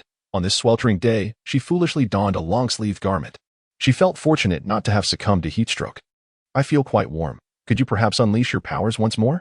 In Chapter 45, titled "A Fool Who Does Not Seize an Opportunity," it is emphasized that one's abilities are meant for combat. Despite having underscored the utility of her powers, she generously employed them to cool her down. In the blink of an eye, Chu Xingnua found herself transported back to the cave. Xingqian rummaged through his treasured collection of snake skins and selected one of suitable size to present to her. Chu Xingnua felt the soft and cool touch of the animal hide against her small arms and palms, adorned with faintly embroidered patterns. Far more exquisite than the silk she encountered at the sacrificial altar. The moment she unfolded the neatly stacked hide, she was startled and nearly dropped it. What lay before her was not merely animal skin, but rather a snake's shed skin. This was a token traditionally given to a mate. It felt inappropriate for her to hold it, so she picked up the shed skin and brushed off the dust, regardless of its condition. She quickly folded it back up and offered it back to Xingqian with both hands. "This is too precious. I cannot accept it. You should keep it." Her gestures and subtle expression sparked a flicker of displeasure in Xingqian's eyes, and an unspoken tension settled between them. He awaited her explanation for the refusal. Although the shed skin appeared lightweight, it still bore a certain heft when held for an extended period, prompting Chu Xingnua to consider placing it on the stone bed for now. Xingqian's voice was icy as he remarked, "Once I give away my belongings, I shall not take them back." Chu Xing tilted her head to look at him. "Would you like to add another remark? A woman you discard is reminiscent of a domineering CEO. Well, at best, he could be likened to a tyrannical serpent. No need for you to collect it. I shall retrieve it for you." Xingqian felt a lump in her throat. "Aren't you feeling warm? Wearing serpent skin is preferable to beast hide. Put it on." With a final trace of stubbornness, Chu Xingniu declared, "I will not wear it." To don such an item would be tantamount to acknowledging a bond of partnership. While she did not deny the merits of the serpent, who, despite her concealed female mark, had treated her with care, she could not disregard her modern sensibilities. The thought of choosing a beastman whom she had known for merely a couple of days as a companion was simply unthinkable. Furthermore, she refused to accept his kindness without reciprocation, vowing to exert her utmost efforts in return. Chu Xingnua returned the snake's shed skin to its original place and sat beside the bed. The stars, devoid of malice and pressure, observed her actions as if enjoying a complimentary air conditioning. With nothing else to occupy her, she requested some thread and needles from the stars and began to explore new patterns for hair ties. The stars transformed into a giant python.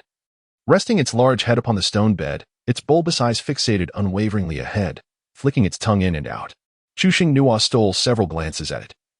perhaps believing that by gazing a little longer, her trepidation would diminish. In her distraction, she neglected to retract the needle, resulting in a sudden, sharp prick. The pain caused her to gasp, instinctively placing her finger in her mouth.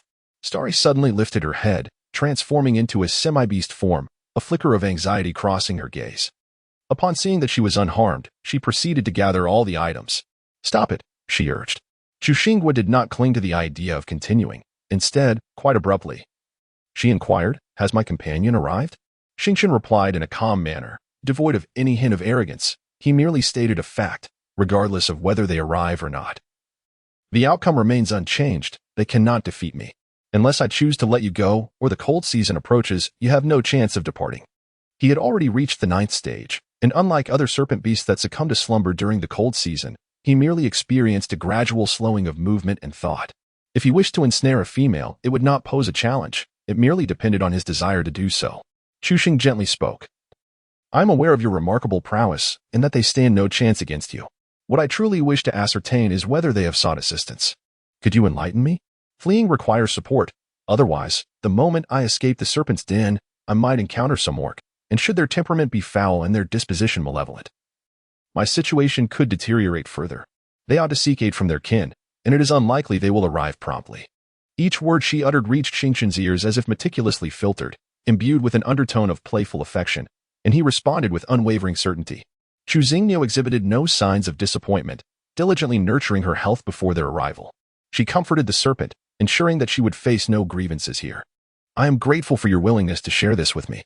Xing Tian approached the bedside, observing her quietly. "Lynxes and foxes are not feeble males. I find it perplexing that they would choose you. If they wish to prolong their existence, they should select a female with soothing abilities during their extraordinary phase. Typically, males would choose mates whose abilities align with their own, unlike those wandering beasts who have no options. They are compelled to mate only within their own kind for the sake of procreation. This is merely his perspective. Xing Tian remained unaware of what those couples kin might think. Chu Xing smiled softly and replied, "This is a question best directed at the males. I cannot provide you with an answer. However, you may ponder this. On one side stands the female you adore, and on the other, the one deemed worthy of you. Which would you choose?" Xingchen, unwilling even to entertain the thought, remarked, "I never make choices. I am now quite curious about how you manage to keep 2 males loyal to you." Chuxing gently counted on her fingers as she recounted, "I am frail, burdened with many affairs, difficult to nurture, delicate, indulgent, and lazy." After enumerating several traits, she found herself at a loss for what further labels might aptly describe her. Xingchen, without context, remarked, "You are very well behaved." Chuxing Nua, "My body cannot endure excessive strain. It can only adapt and be obedient." Xingchen rose and went to the place where he had previously acquired the crystal, retrieving a translucent gem from within. He opened his mouth. Chuxing Nua covered her mouth and murmured, "I have already recovered. There is no need for further sustenance. I appreciate your kindness. Such a precious gift cannot simply be given away. Is this serpent foolish? One should not accept rewards without merit if she continues to consume. What will she have left to offer? My lady, there is more to this chapter. Please turn to the next page to continue reading." The subsequent events are even more thrilling. As she observed the stars drawing nearer, fearing another forced feeding, she sees the animal hide, unfurling it to conceal herself within. Xingchen found her reaction amusing, a smile creeping into the corners of his eyes. The translucent crystal was indeed the favored treasure of females. Any solitary male possessing one would attract the attention of even the most discerning females, eager to entice him. This response before him was rather intriguing. "This evening, you are not permitted to partake in any food." Chuxing Nua immediately poked her head out, exclaiming, "Why? If she doesn't eat, something grave will occur. How can she be denied food? She hasn't spoken a word of dissent." Xingchen fiddled with the crystal in her hand, declaring, "I want to see if you will faint again. What is there to behold? Is her sudden collapse so graceful and beautiful that it warrants admiration? It feels rather perverse. I refuse to comply. I wish to eat, as I do not intend to gamble with my life." Xingchen said nothing, simply presenting the crystal before her. Chuxing Nua was acutely aware of the consequences of her refusal. That night, she endured hunger, and when her blood sugar plummeted, she fainted. Upon regaining consciousness, she had no choice but to consume the precious crystal. Forgoing any intermediary steps, she obediently ate the crystal, while he displayed no concern for its value. She found herself grappling with her own reluctance, striving to adapt to this indulgence. In the future, when he offered, she would accept.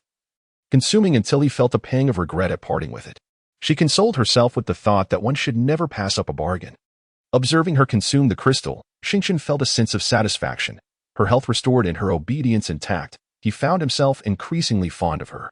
Chuxing Nua solemnly declared, "Rest assured, no amount of Tukong crystals will remedy this frail body of mine. I am but a burden. Do not encumber yourself with my presence." Xingqian responded with a slight acknowledgement, continuing, "If a mere 10 crystals are insufficient, then let it be 50. If that still falls short, let it be 100. Surely, one shall suffice." Chapter 46. You are the one I have fought to reclaim. Are Tukong crystals not considered precious? Why then do they flow from his lips as casually as one might speak of cabbages? With a determined resolve, Chu Xingniu declared, "Very well, I shall endeavor to eat." Xingqian gently caressed the crown of her head, enveloped by an indescribable sensation, as 2 words unexpectedly surfaced in her mind. Mine. Her hand paused momentarily. Chuck Xingguo believed he had sufficiently kneaded her, lowering his hand and reclining upon the stone bed, surrendering to languor. The following day, the sun's warm rays bathed the earth in golden light. Xingqian took her outside, cradling her in one arm while shielding her from the sun with the other. No amount of firelight within the cave could rival the brilliance of the sun's direct illumination, and she was quite sensitive to the chill. Bringing her outdoors not only ensured her comfort in slumber, but also allowed him to embrace her tender form continually. It was advantageous for both of them. They arrived at a serene little river. Chuxing, nestled in his embrace, yawned widely, reassured of her safety, and drifted back to slumber. Her circadian rhythm had been thoroughly disrupted. Xingqian tightened the animal hide wrapped around her, seeking a more comfortable position to sit, and closed his eyes in quietude alongside her. The humanoid form possesses eyelids to shield its gaze. Nearby, a serpent creature slithered past, producing the sound of flicking its tongue, without hesitation. Xingqian dispatched it with a swift vine. The serpent, initially drawn to the riverbank for a swim, scattered in fright at the sight of Xingqian's wrath. In his embrace, Chuxing Nua slept soundly, resembling a slumbering kitten. This tranquil visage lingered only briefly before her breathing grew somewhat erratic, her brows furrowing slightly as if she were ensnared in an unpleasant dream. Occasionally, her delicate lashes would quiver, suggesting the onset of tears, while her cherry lips parted to emit fragmented murmurs. Xingqian listened intently, yet the words he heard were not those he wished to hear. She was longing for her companion. "Do not be afraid, I am here," he thought, believing that such should be the solace shared between partners. Indeed, in her dreams. Chuxing Nua seemed to respond to his words, her brow unfurling, and the corners of her mouth lifting into a gentle smile, sinking back into a peaceful slumber. Haya, accompanied by Lan Junyi, also arrived at this body of water. Lan Junyi, perched upon Haya's shoulder, persistently expressed her resistance. "I told you not to. I want to return to the cave. Let me go." Haya, displaying remarkable patience, replied, "You haven't bathed in days. The river is warm now, and you should cleanse yourself. Females ought to be pristine. I refuse to wash. I would rather be foul. Put me down," she retorted, believing that if she were repugnant, she might escape the attention of wandering beasts. She would prefer to remain odorous. Xingqian covered Chuxing Nua's ears, fearing that the noise would awaken her before she had fully rested. Upon overhearing their exchange, he instinctively glanced down at the girl in his arms. Since her capture, she had not bathed, merely using warm water to wipe her body each day, and she had not changed her beast-skin skirt. Yet she did not smell, rather. Her body emanated a faint, pleasant fragrance. Just as Haya set Lan Junyi down, she shoved him away. "Stay away from me," before she could finish her outcry. A shard of ice whizzed past her face, startling her into a delayed response, prompting an exclamation of surprise. "Ah!" Haya swiftly pulled her behind him, shielding her. Lan Junyi indeed felt fear, trembling as she huddled behind Haya, no longer daring to utter a sound. Chuxing Nua was also startled awake by the sound, shaking her small head in search of its source. Was some female in danger? Xingqian pressed her head back into his embrace and, facing the direction of Haya and the others, expressed his discontent with a frosty tone. "It's unbearably noisy." Haya, maintaining his composure, replied, "It is daytime. This is the time for beasts to be active. When conversing, one ought to retreat to their burrows for rest." Haya was subtly reminding Xingqian that the fault did not lie with them, but rather with the poor choice of location. Xingqian retorted, "We, as wandering beasts, have always preferred to rest outdoors. Wherever I am, that is my territory. If I say it's too noisy for me, then it is indeed too noisy. Should this happen again, I will not be so accommodating." Haya found himself at a loss for words, for Xingqian spoke the truth. As wandering beasts, their sense of territoriality was even stronger than that of other creatures. We will depart once we finish bathing. With that, Haya took hold of Lan Junyi and continued downstream. This time, Lan Junyi became remarkably quiet, no longer resisting or opposing. However, she occasionally glanced back at Xingqian and the others. It turned out that merely being a female did not guarantee the affection and care of all males, as that serpent would always menace her upon their encounters. Henceforth, she resolved to keep her distance from him. Xingqian inquired of Chu Xingnua, "Would you care to take a bath as well?" Chu Xingnua pondered for a moment and then nodded affirmatively. "Once the sweat has subsided, I shall take a bath." She then inquired, "You attend to me daily. Do you not have other matters to attend to? I feel you're their leader. It seems rather unseemly to squander time on someone as ailing as I." She emphasized the words as ailing with particular weight. Xingqian was acutely aware of this reality, yet he willingly chose to care for her. It was a source of vexation, as tending to her was indeed troublesome, and he found himself in a state of conflict. "You are the one I rescued, if I do not care for you. Shall I leave you to the care of others? Even if I were inclined to send you away, no one else would dare take you in. It is solely my responsibility to tend to you." During the day, he accompanied her, and once she had fallen asleep at night, he would attend to other matters, enlisting Lana's assistance to keep watch. He couldn't shake the feeling that he was on the brink of madness. With utmost caution, Chu Xingnua spoke, "In truth, returning me to my original place would be best for everyone." The large hand of Xingqian gently grasped the nape of her neck, causing Chu Xingnua to instinctively retract her head in fright. A cool, breathy whisper brushed against her ear. "That is impossible." Chu Xingnua pondered silently. "If you disagree, then so be it. Must we not converse amicably? If you remain here, I shall take excellent care of you, and I will devise a way to restore your health, ensuring you become a robust female." After speaking, Xingqian gently kissed her cheek. Chu Xingnua shielded her face with both hands, gazing at the stars through her fingers with a mix of shyness and indignation. "You cannot do this. Such matters must be discussed with me first, and only with my consent can you proceed." Before she could finish her sentence, Xingqian interrupted her, asking, "I wish to kiss you." Without waiting for her to express her disapproval, two soft and icy sensations descended upon her forehead. Chu Xingnua was on the verge of tears, feeling utterly exasperated by the unsolicited affection. Upon noticing the slight droop at the corners of her eyes, resembling a picture of discontent, Xingqian inquired with confusion, "What is the matter? I followed your instructions, yet you still appear unhappy." Chu Xingnua shifted her hands, revealing her exquisite lychee-like eyes, while guarding the rest of her body with utmost caution. "You mustn't kiss me again." In Xingqian's eyes, her demeanor resembled that of a defenseless cub encountered during a hunt, exuding a feigned fierceness. Xingqian chose not to pursue this line of inquiry further. "Your sweat has subsided. Let me take you for a bath." No sooner had he spoken than Chu Xingnua found herself led into the river's embrace. Chapter 47. An inescapable fate of shedding serpents the moment she touched the water. Instinctively, her limbs scrambled to climb onto him. "I don't want to bathe in the river. There are bugs. I'm afraid of leeches. I want to go ashore." In her perception, the river teemed with parasites, and the blood-sucking leeches thrived within, instilling fear within her. She was reluctant to even touch the water, though she ought to swim to the bank herself. Yet, the dread of leeches latching onto her during the journey paralyzed her. Xingqian supported her, allowing Chu Xingnua to sit firmly upon his shoulders, while she clung tightly to his head. "This body of water belongs to us. There are no other beasts around, so there is nothing to fear." Chu Xing shook her head fervently, resembling a clattering rattle, steadfastly refusing to descend, her feet elevated high. "No, I do not want to. I am afraid." Despite her usual resilience, this incident proved too overwhelming, leading her to a cascade of tears. In her childhood, after a playful escapade in the river with companions, she fell victim to the blood-sucking grasp of two leeches, resulting in severe swelling, inflammation, and a fever that nearly claimed her life. While others emerged unscathed from such encounters, she was not so fortunate. That incident left her with an enduring psychological scar. In the days that followed, it was the first time the little female witnessed Chu Xing weep so fervently, prompting her to offer comfort while carrying her back to the shore. "Your health has always been fragile. Please do not cry. We shall return to the land now. This was my fault. I did not realize you would be frightened. I thought you were unafraid of me." He truly could not comprehend what creatures lurked beneath the water that could instill more fear than the wandering beasts they were.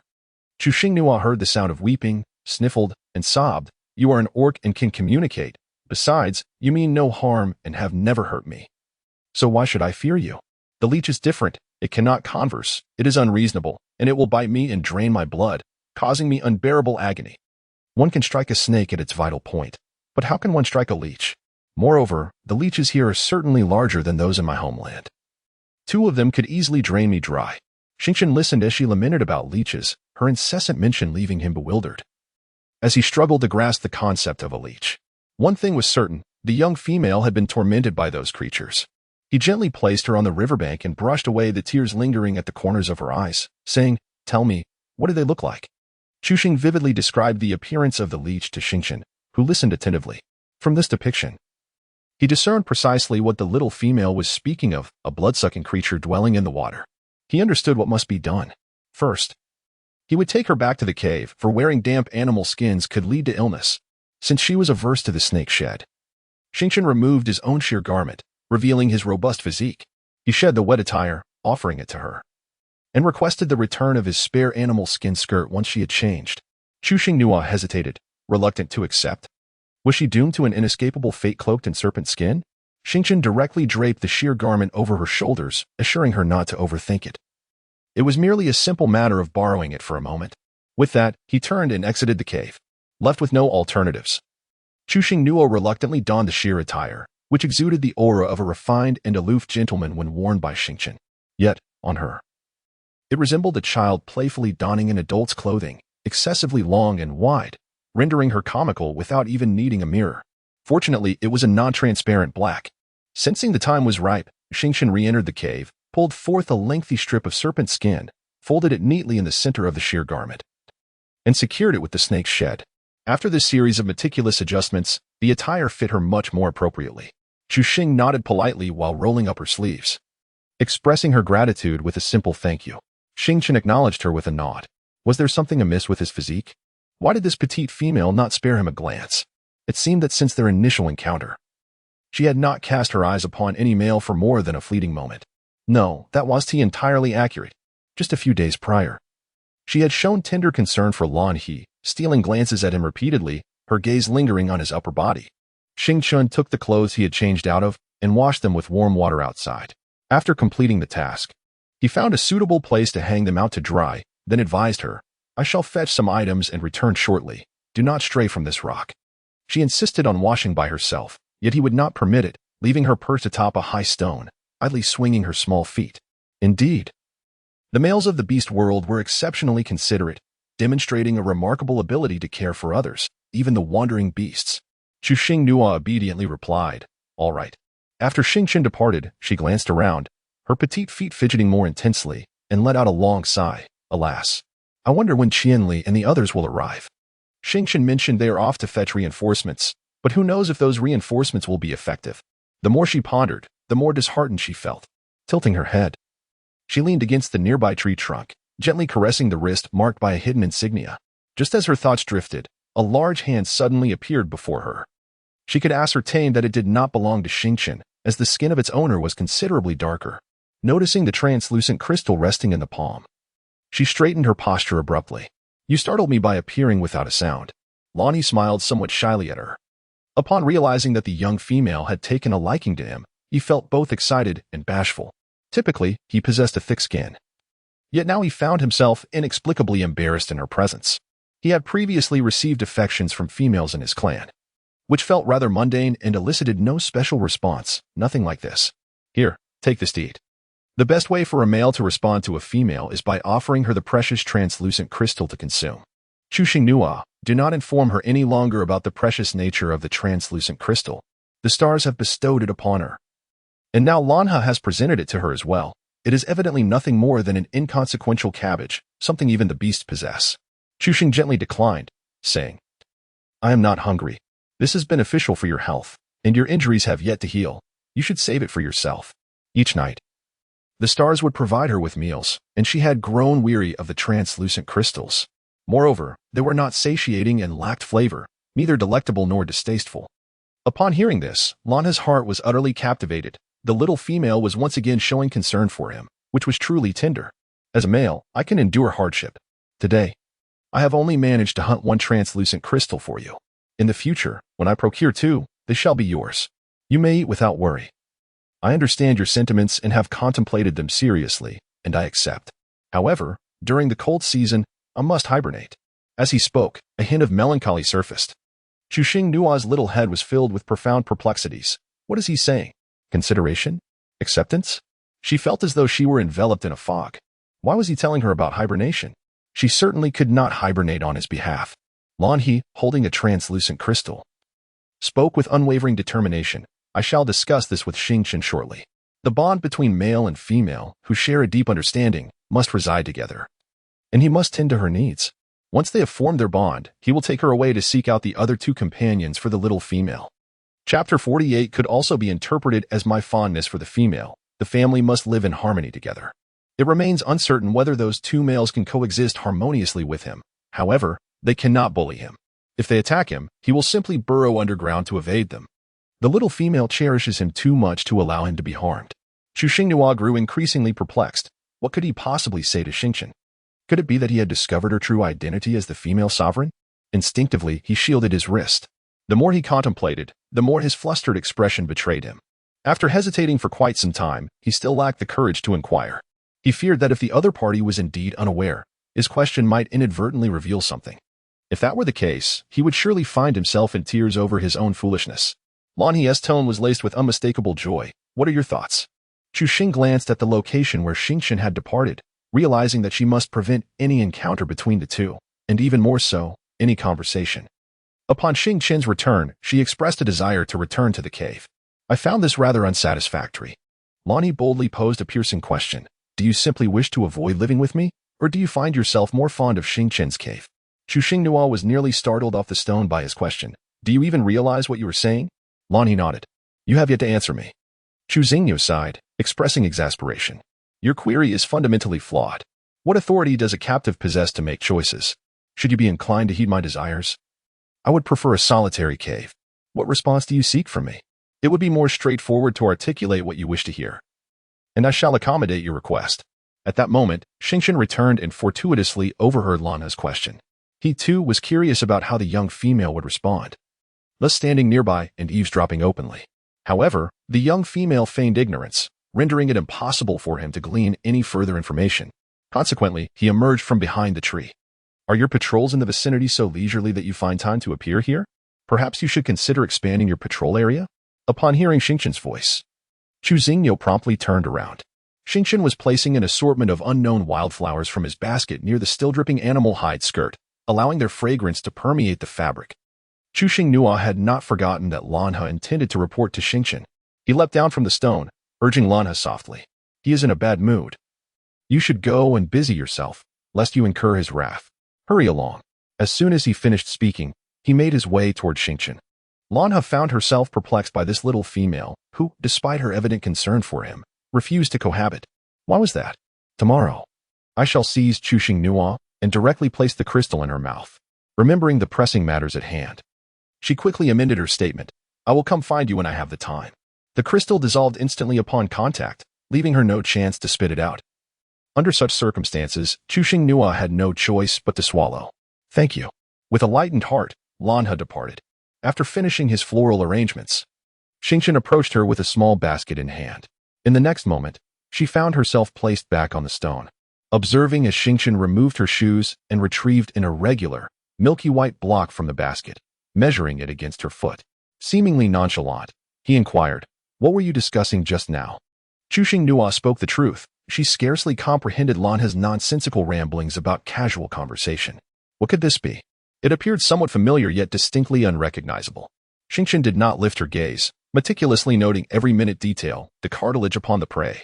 This was her first encounter with such an elongated cartilage. How immense must this prey be? Chu Xinghua inquired about her conjecture. Do you intend to use it to craft shoes for me? The starry one did not deny it. Chu Xinghua lifted her foot for him to see and softly said, the shoes I am wearing fit me perfectly. There is no need for new ones. Thank you for your kind intention. Moreover, a bone needle cannot penetrate cartilage, so you need not concern yourself. She attempted to retract her foot, but was firmly grasped by Xingqian at the ankle. Xingqian succinctly replied, I am capable. Chu Xinghua, you are determined not to give up until you reach the Yellow River. Aren't you? Take your time. The stars brought over everything needed in one go, resting against a stone while placing Chu Xinghua's legs upon their shoulder. Under the pretense of constantly comparing measurements, Chu Xinghua's resistance proved futile as he leaned forward, patiently awaiting the serpent's stinging rebuke. Observing closely, one could see him expertly encasing the soft bone in animal hide, initiating the stitching process, reminiscent of crafting a shoe sole. The bone needle glided effortlessly through the cartilage in his hands, the meticulous stitching rivaling the precision of machinery. Chushing stared intently, genuinely astonished. "You are truly remarkable." Initially, this admiration resided solely in her heart, but in a moment of inadvertence, she uttered it aloud, her tongue betraying her. The compliment caused Xingqian to pause in her actions. Lifting her gaze to meet hers, "Is that all? Nothing more?" Chushing pondered for a moment, saying, "I shall commend you more once you have completed your task. At present, my vocabulary is somewhat limited." The conversation shifted as Xingqian continued, "It appears you harbor little interest in the masculine." What was initially posed as a question was articulated as a statement. Chu Xingru felt that it was unlikely. If she had no interest in males, how could she possibly have two beastly husbands? Wait, what kind of question was he asking? Was it appropriate for them to discuss such matters? It could be said, or interpreted, that she favored females. The words that had been on the tip of her tongue were abruptly silenced by the declaration of her preference for females. After a considerable pause, she finally replied, "You have a partner. It is impossible for it to be as you suggest." Chu Xing gently rewarded her with a knowing gaze. Xingqian raised a hand and playfully pinched her small nose with 2 fingers, chuckling softly, "It is not proper to look at beasts in such a manner." After saying this, he quietly resumed his task of making shoes. Chu Xing pouted slightly, refraining from responding. After a considerable pause, Xingqian completed the shoes and slipped them onto her feet for a fitting. Chu Xingnua found her attire remarkably comfortable, reminiscent of the soft-soled canvas shoes she used to wear, allowing her to tread upon gravel without discomfort. Meanwhile, Lonnie pondered why the female companion did not reside with him, contemplating whether it was due to Xingqian's influence. His musings were interrupted by the arrival of Heya, who inquired about the crystal he had hunted and why he had not sought to please the female master. Lonnie retorted, questioning the necessity of appeasing a delicate female. Heya settled beside him, asserting that, as the female master, her happiness was essential for their needs. Unfazed, Lonnie countered that now that they had captured her, there was little to coax. A mere reprimand from Xingqian would suffice for any disobedience. Heya candidly expressed his disapproval of Lan He's mindset, emphasizing that a female master was not a commonplace occurrence, and her beauty was compelling. He hoped that the 3 of them could charm her into willingly remaining. Lan He dismissed the notion, asserting that his desire to have offspring with her was his own affair, and he had already consumed the crystal, leaving Heya to pursue the female master himself. With that, Lan He transformed into a colossal scorpion and exited the cave, burrowing underground to escape the situation. The following day, as dawn broke, Heya brought Lan Jiauni to the cave. Xingqian, bare-chested, cast a frigid gaze upon the 2 standing at the entrance. His voice as sharp as ice, "It is not yet my responsibility to care for you. Why have you brought her here?" With no hope from Nanxi and Lan He, they could only take turns attending to her, urging patience to avoid scaring her. Heya gestured for Lan Jiauni to enter.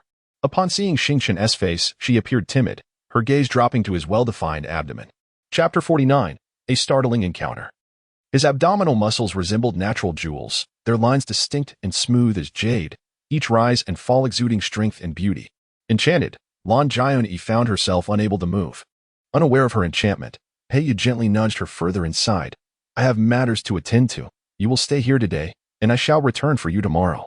Initially nodding, Lan Jiauni then shook her head vigorously. "I do not want to."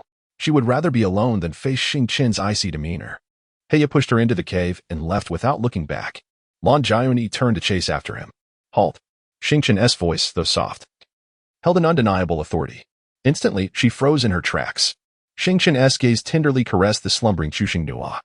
One hand resting outside the covers while the other lay concealed beneath them, her face contorted in an ungraceful position from sleeping on her stomach. How unsightly, he thought. Advising Lan Jiauni to find a spot at the entrance, remain silent, and refrain from moving. Understanding his command, she complied, squatting down with her back to him, appearing both wronged and pitiable. As long as she remained quiet, Xingqian showed little interest, gently turning Chu Xingnua onto her back. The loose fabric of her garment slipped from her shoulder, revealing a fair expanse of skin. He caught his breath, his violet eyes narrowing into slits, his throat tightening. His long, pale fingers glided slowly down her collarbone. With a deft motion, he adjusted her garment, ensuring she was properly covered. In her sleep, Chu Xingnua seemed dissatisfied with her position, shifting back to her previous pose. This time, both hands emerged from the covers, one clutching a snake skin used to secure her clothing, rendering the recently adjusted garment partially visible once more. Realization dawned upon Xingqian. the 3 dark lines etched on his forehead signifying his understanding of why her clothing had slipped. He refrained from further adjustment, instead draping a hide over her. Departing from the bedside, he settled into a stone chair, propping his head with his hand while closing his eyes to rest. The cave was so silent that even a pin dropping could be heard. This tranquility persisted until Chushing Nuo finally awoke. Disoriented, she knelt on the stone bed, staring blankly for a moment until her unfocused gaze sharpened. Unconcerned with her surroundings, she rose to wash up, only to feel a chill across her chest and look down. Xing Chun hurried over, bending to assist her in arranging her clothing properly. Startled by the sudden appearance of a large hand, Chu Xingyo abruptly raised her head. "You." She hurriedly shielded her exposed figure. With an air of a virtuous gentleman, Xingchen remarked, "It's rather modest, just perfect for you," while gently cupping the soft flesh. Chu Xing's face immediately flushed crimson. "You lecher. Do not look. And you dare to touch." She raised her hand, ready to strike him. However, Xing Chun effortlessly raised his arm to block her attack. "Even if I do not retaliate, the one who will be injured is only you." Chu Xing, blushing, clutched her garment tightly to her chest, delivering a swift kick. Xing Chun deftly seized her ankle with precision, while his other hand meticulously adjusted the hem of her sheer attire to prevent any inadvertent exposure. Chu Xing gently retracted her foot and glared at him fiercely, demanding, "Let go." To her surprise, Xing Chun complied obediently and released her. Unprepared for his unexpected acquiescence, she lost her balance and began to tilt backward. With remarkable swiftness, Xing Chun caught her, one hand cradling the back of her head while the other supported her waist, gradually lowering her onto the bed. "I warned you that you would get hurt, yet you insisted on testing it." A cool breath brushed against her cheek, creating a tingling sensation.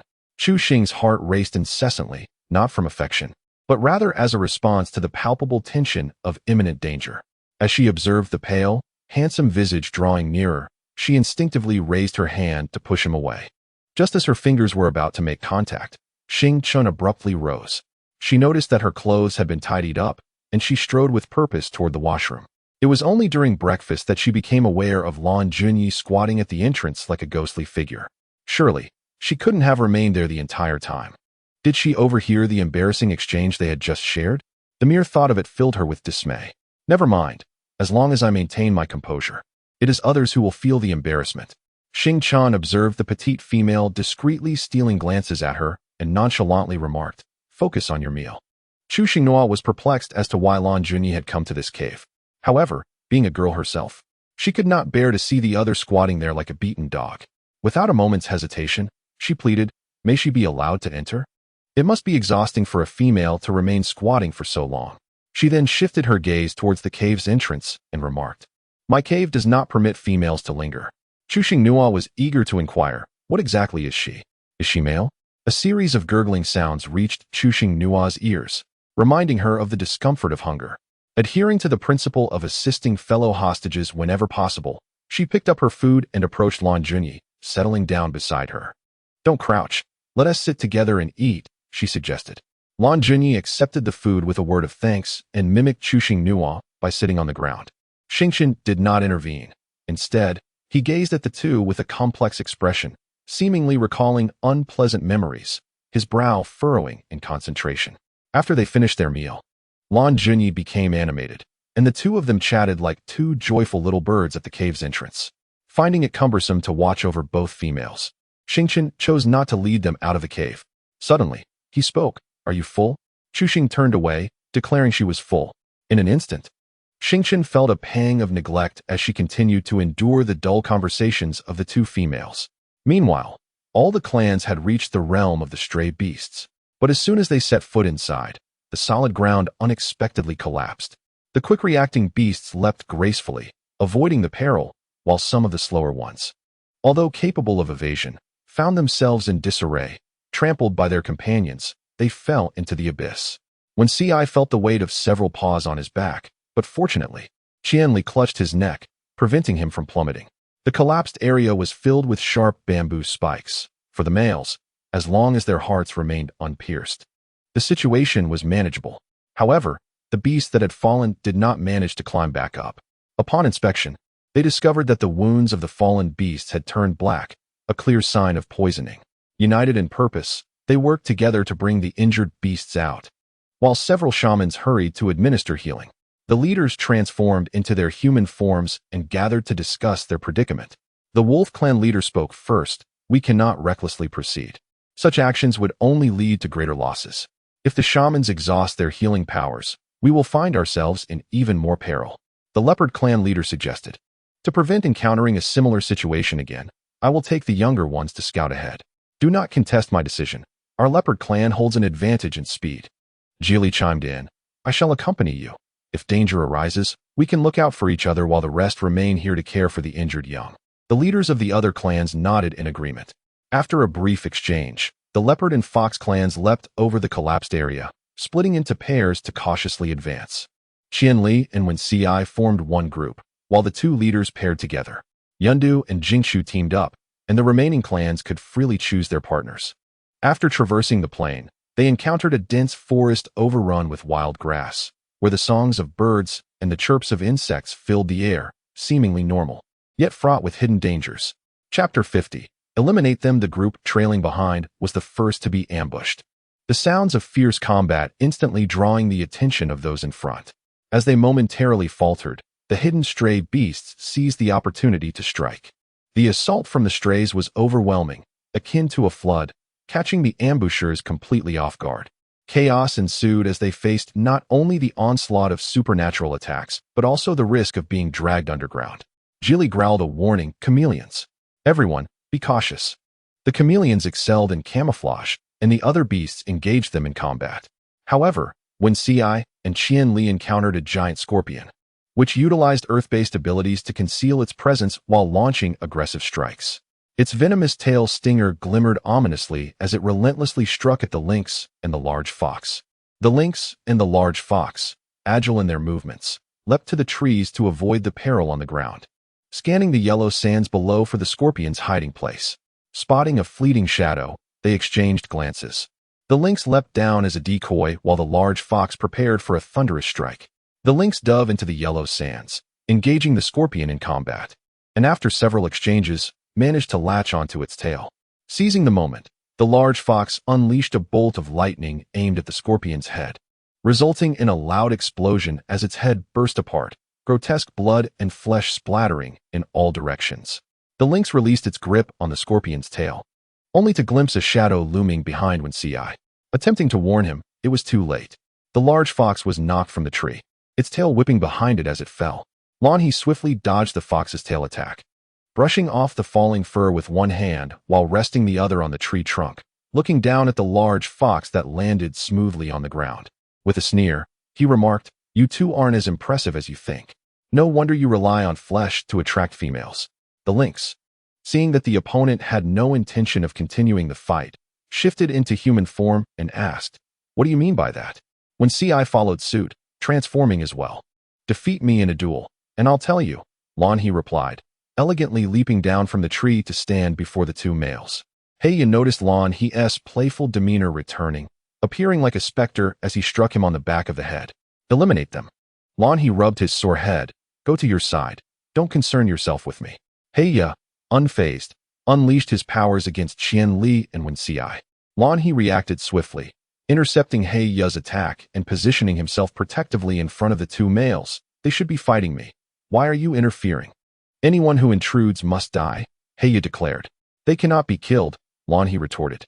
As Lan He and Heya exchanged dialogue and blows, the fight remained evenly matched, each possessing equal levels of power, neither gaining an advantage. Qianli and Wen Ci found Heya's actions perplexing, initially attacking them, now seemingly assisting them, regardless of his motives. They prioritized joining forces against the stray beast. With three types of powers attacking simultaneously, Heya struggled to withstand the assault, sustaining multiple wounds as he roared in fury. "Foolish scorpion, whose side are you on?" Realizing he had erred, Lan He felt a pang of regret for his actions. He called out to Qianli and Wen Ci. "You two should hurry and escape." "Thank you," Qianli said, pulling Wen Ci aside to assist. Once Lan He confirmed their successful retreat, he ceased his struggle with Heya and transformed into a scorpion, burrowing into the ground to escape. The strays adhered to their principle. Any beasts that entered their territory must be eliminated. Without deep-seated enmity, they would not pursue.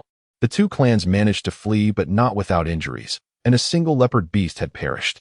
The shamans promptly rushed forward to provide healing. The leaders reconvened to strategize their next move. Just as the battle concluded, a beastman ventured to the cave to report the situation to Xingqian using serpent language. Upon hearing the news, Xingqian furrowed his brow. Bring him back. The him she referred to was, of course, Lan He. The snake beast hesitated, flicking its tongue. Hiss, hiss, hiss. I cannot defeat him. Chu Xinghua listened intently. Though she could not comprehend the conversation, perhaps she ought to learn several foreign languages. Xingqian gestured dismissively to the serpent beast that had come to report, indicating that it could leave. As he approached Chu Xinghua, he playfully pinched her cheek, a smirk curling at the corners of his mouth. You're quite something. This seemingly nonsensical remark left Chu Xinghua in a state of confusion. What had she done? Hadn't she been obedient all along?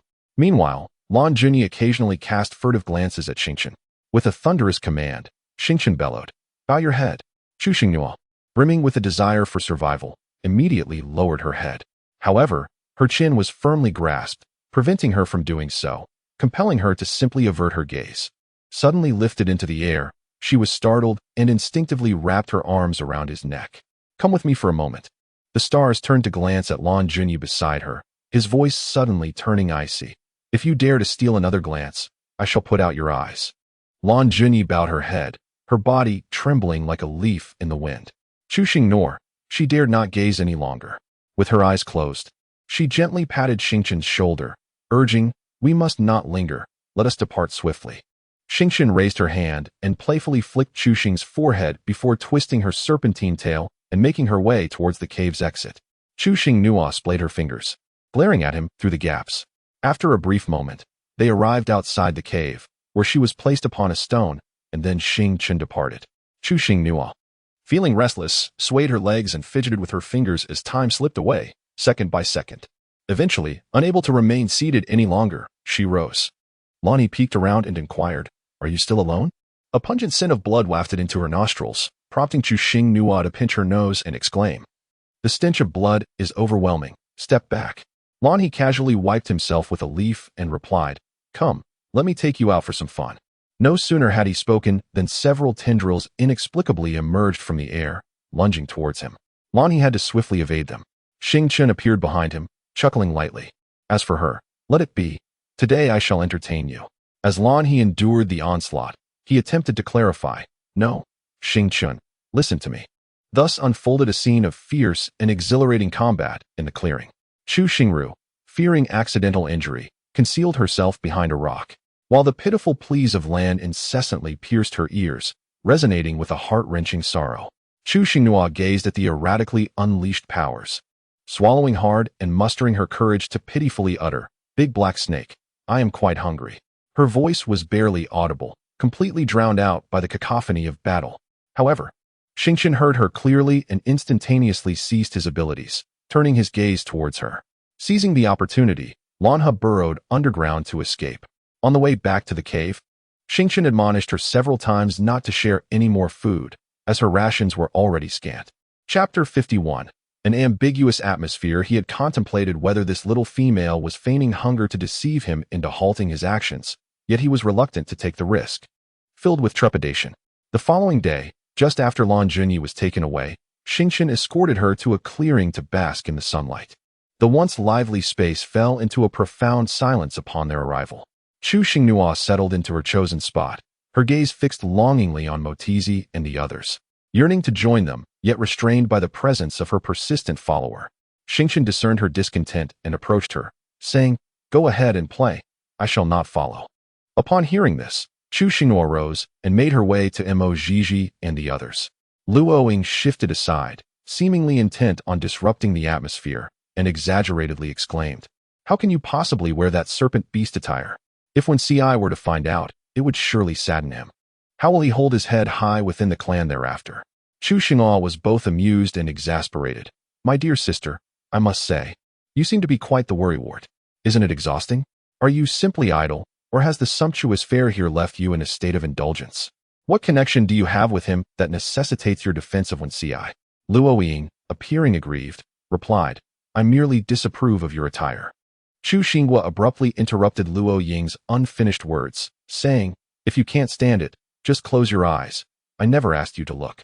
Luo Ying, growing increasingly aggrieved, replied.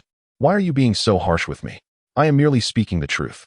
Mo Jiji, also unable to tolerate Luo Ying's provocative manner of speaking, chimed in. What business is it of yours, as an outsider, to meddle in matters between partners? Am I being harsh with you? One must speak with evidence. I have not raised my voice at you even once throughout this entire exchange. Is this what you call being harsh? Who are you trying to impress? Chu Xinghua felt that she must have had an unpleasant dream the previous night to be in such a foul mood. Mo Jiji tugged at Chu Xinghua and said, Ignore her. Let us converse elsewhere. Hai Chao followed suit. Their dialogue was overheard word for word by the nearby star beast, which whispered a few words to it. The star beast nodded repeatedly. The three females found another place to sit down. Only then did Mo Jiji quietly inquire, Where's your beast hide skirt? Chu Xingyu replied, I fell into the water the day before yesterday, got splashed yesterday, and now I should be hanging somewhere to dry. Luo Ying, feeling neglected, was filled with resentment. It was clear that she had taken a liking to Wenci first, so why had Chu Xingyu snatched him away? Her gaze turned venomous. Before Luo Ying could intensify her glare, a serpent beast suddenly lifted her and carried her away. In the days that followed, life became a monotonous cycle of meals, basking in the sun, playing, and sleeping, repeating endlessly. Ever since she was taken away, Luo Ying had not reappeared. During this period, Xingchen had observed that this little female was rather listless within the cave, yet became quite lively once outside. Noticing her despondence, Xingchen gently ruffled her small head and inquired, What troubles you? Are you feeling unwell? Allow me to take you to the shaman. With that, he prepared to embrace her. Chu Xinghua declined. I am fine. I merely wish to lie down for a while. An orc hurriedly appeared at the cave entrance, communicating information in serpentine language with Xingchen. Hiss, hiss, hiss. Those orcs have brought reinforcements. The outnumbered Haya has already fallen into a disadvantageous position. Unfazed, Xingchen listened attentively to the report from the tribe's beast. Tucking her in with the blanket and gently admonishing, I must step out for a while. Do not leave the cave. It is vast here, filled with numerous caverns, and straying could lead to peril. I will arrange for food to be delivered regularly, so you shall not go hungry. In some caves, various young creatures are raised, often fed live prey to cultivate their wild instincts. They possess little intellect and are generally amicable towards the beasts that frequently feed them. However, should a stranger wander by, only bleached bones would remain.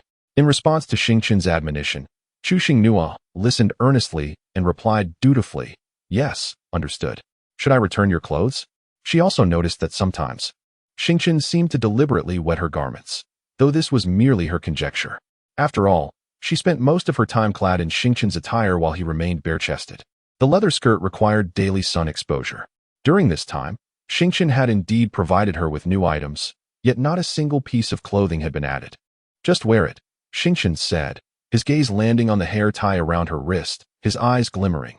May I borrow this for a moment? Chu Xingyu effortlessly removed the hair tie and offered it to him. However, Xingchen did not accept it, his eyes reflecting a glimmer of anticipation as he gazed at her. Chu Xinghua sat up and helped him tie his hair. Xing Chun departed with satisfaction. Chu Xinghua reclined back onto her bed, clutching the corner of her blanket while gazing up at the sky, her mind spiraling into a labyrinth of thoughts. At times, she found herself questioning whether her partner had forsaken her, as there was a profound absence of trust between them. Perhaps they had arrived. Yet the stars had chosen not to disclose this to her. This existence, reminiscent of a life in captivity, left her pondering when it would come to an end. Stars, stars, she mused, having learned with great difficulty from Lanha some information regarding the second female. In a flurry of urgency, she rushed over to share her findings. They had inquired about the captured females, but those women regarded the beasts with eyes filled with ailment, refusing to utter a single word. Even intimidation proved futile, as each one possessed a steely resolve toward death. The only recourse was to send the beasts out to gather intelligence, and at long last, news had emerged. As he stepped into the cave, barely allowing his foot to settle, he was greeted by the serene visage of the female asleep upon the bed, causing the remainder of his words to retreat into silence. Observing the cave in search of the absent stars, he gently took a seat beside her. As he beheld Chu Xinghua's tranquil expression in slumber, his admiration deepened. Their affection was mutual, not a mere one-sided devotion. Such a bond was something that other wandering beasts could only envy. As Chu Xingyo's face drew perilously close to hers, she suddenly opened her eyes. What brings you here? Aren't you supposed to be patrolling the vicinity for safety today? She had already heard Lan He's boisterous voice, which was in search of Xing Chun, and had chosen to feign sleep. Little did she expect him to lean in closer. The distance between them had dwindled to merely the width of 2 fingers. When the petite female spoke softly, her warm breath caressed his face, and a subtle, fruity fragrance lingered at the tip of her nose. In that fleeting moment of eye contact, Lan He felt a wave of guilt akin to that of a thief. Her heart raced in a chaotic rhythm, akin to a startled fawn losing its usual tempo. The sound of her heartbeat intensified, echoing in their ears like a persistent drum. He instinctively turned his head away, sitting up straight. I came to report to Xing Chun. Another female has been located. Chu Xinghua spoke. I have always been here before you. You claim to have found another female master, but what a jest. Observing Lanha's current demeanor, it is evident that she does not embody the essence of a female master. Her curiosity is piqued, and she is eager to uncover the identity of this elusive figure. She begins with a compliment, saying, You are truly remarkable. Though Lanha feels a tinge of shyness from the praise, her embarrassment is hardly discernible due to her complexion. Chu Xinghua then inquired, Lanha, how did you manage to locate the female sovereign? Have you brought her along? She rose and peered towards the cave entrance, finding the passage empty, devoid of any trace of beasts, and notably absent of the unfortunate soul Lanha had mentioned. Lanha, with a hint of embarrassment, replied, I have yet to capture her. I have merely gathered some information regarding her physical attributes. She belongs to the rabbit clan, Chu Xinghua, petite in stature, with a fair complexion, and possesses a particularly cheerful disposition. As the conversation unfolded, Lanha gradually came to a realization. The description he provided perfectly matched the little female standing not far away. He recalled Xingchen mentioning a little female named Nua Nua. Could it be mere coincidence? His brow furrowed deeply, and his gaze upon Chu Xinghua grew increasingly profound, his expression shifting through a myriad of emotions. With each word that reached her ears, Chu Xinghua felt her heart grow colder, and the smile that once graced her lips gradually faded away. Who could be so treacherous as to betray her? She had initially intended to hold out until Qianli and Wen Xi found a way to escape, but now that she had been exposed, there was no choice but to flee. During this period, Lan Junyi had attempted suicide several times, the reasons for which remained a mystery to her. Yet every instance left her trembling with fear. The treatment afforded to the female protagonist was far from favorable. As Lani approached her with measured steps, Chu Xingnua's heart raced with anxiety. She felt utterly trapped, unable to run or fight. Was this the end for her? Would she too descend into despair? No. She resolved to fight for her survival. You fit the description perfectly, Lani said, shaking his head in denial. But without a mark, it cannot be you. Just as Chu Xingnua was about to employ her charms, she relaxed slightly at his words, her tension easing. Perfectly understood. You are truly commendable, she replied. Lani leaned against the stone wall, casting his towering shadow over her, and in a playful tone asked, You seem quite anxious, almost fearful of me? Not just anxious. She was nearly paralyzed with fear.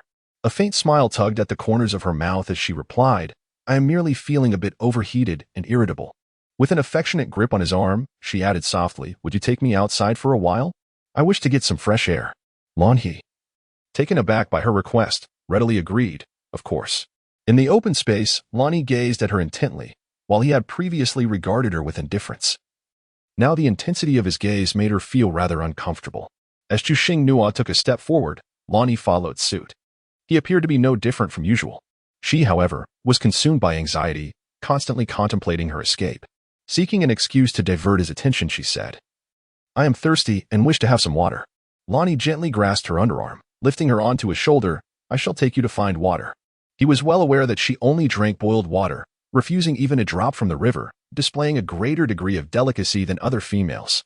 Chu Xingyo, you should not leave me here unattended. While you seek water, I will seize the opportunity to slip away unnoticed. Why has it come to this? Chu Xing asked. What is the matter? Lan He inquired. Chu Xing opened his mouth, at a loss for words, and fell into silence. Lan He spoke slowly. Are you afraid that I will take you away, and that the stars might strike me? Do not worry, I am the most resilient male. If a real fight were to ensue, I may not necessarily be the one to lose. Chu Xingnua, I am uncertain who it was last time. Begging for mercy as they were continuously drawn, Chu Xingnua sought to conceal her emotions, striving to engage in conversation with him as casually as possible. Do Do you fancy yourself a punching bag, resilient as you may be? Even a punching bag can eventually spring a leak. I truly cannot comprehend why you males are so inclined to brawl. I can feel aggrieved for ages after a mere bump. Lonnie nodded in understanding. As a female, it is indeed unsuitable for you to engage in combat. You are delicate and ought to be cherished. Males must constantly fight for survival, particularly as stray beasts. Without a fierce approach, there is no way to endure. The threats from outsiders and the strife among kin compel us to vie for every morsel of sustenance from the moment we are born. Although she was not of this land, she could discern the bitterness in Lonnie's words and his yearning for life. The notion that survival necessitates ceaseless conflict is indeed a lamentable existence. In contrast, she, born under a red banner, felt profoundly fortunate. In her heart, Chu Xingyo hesitated whether to offer some words of comfort, for he had indeed treated her well. She gently placed her hand atop Lan He's head and patted it softly. Perhaps verbal consolation was unnecessary. She feared that a misplaced word might inadvertently exacerbate the other's wounds. Lonnie found this gesture quite soothing, nuzzling her palm with the top of her head. Chu Xingnuo realized his affection and gently stroked Lan He, making her feel immensely comfortable. After finishing her drink, she pondered various excuses. There are countless justifications one can conjure, and she was determined to find one that could effectively divert Lan He's attention. Regardless of what she said, Lan He always insisted on including her. Chu Xingyo sat on a stone, her head drooping, overwhelmed with a sense of urgency and sorrow. Nearly succumbing to the impulse of weeping aloud upon the ground, Lan He persistently evaded her gaze. How difficult it is. Why can't I succeed? If this continues, the stars will return, and what will she have to show for it? Perhaps self-destruction is the only option left. Facing her, Lan He noticed her despondency and, using her extraordinary abilities, conjured a small earthen rabbit that floated in midair, seeking to bring a smile to Chu Xingyo's face. The rabbit remained motionless on its own, entirely reliant on Lan He's control, rising and falling as though it were bouncing. Chu Xingnuo, he undoubtedly realized that she was the female master, otherwise she would not have transformed into a rabbit. With a determined heart, he leaped down from the stone, cupping Lan He's face in his hands. If you refuse to look at me, I shall compel you to meet my gaze. I have secured my abilities. Lan He's eyes flickered with evasion. Such an assertive female indeed took him by surprise, and the anticipation swelling within him was inexpressible. Yet, Chu Xingnuo felt a slight headache. Could you grant your eyes a moment's respite, gaze upon me, and allow me to enchant you for a while? Chu Xing softly called out.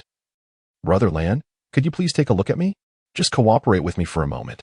Lan lowered his amber-hued gaze, internally wrestling with his thoughts. After a brief moment, he gently removed her hand from his face and said, I just remembered that I have something to attend to. I won't be able to accompany you today. Chu Xingyo paused for a few seconds, momentarily taken aback, before breaking into a radiant smile. All right. She watched as Lan He departed. Today, the open space was devoid of the serpentine beasts guarding it. Without a hint of hesitation, she rose and sprinted toward the forest that posed no danger.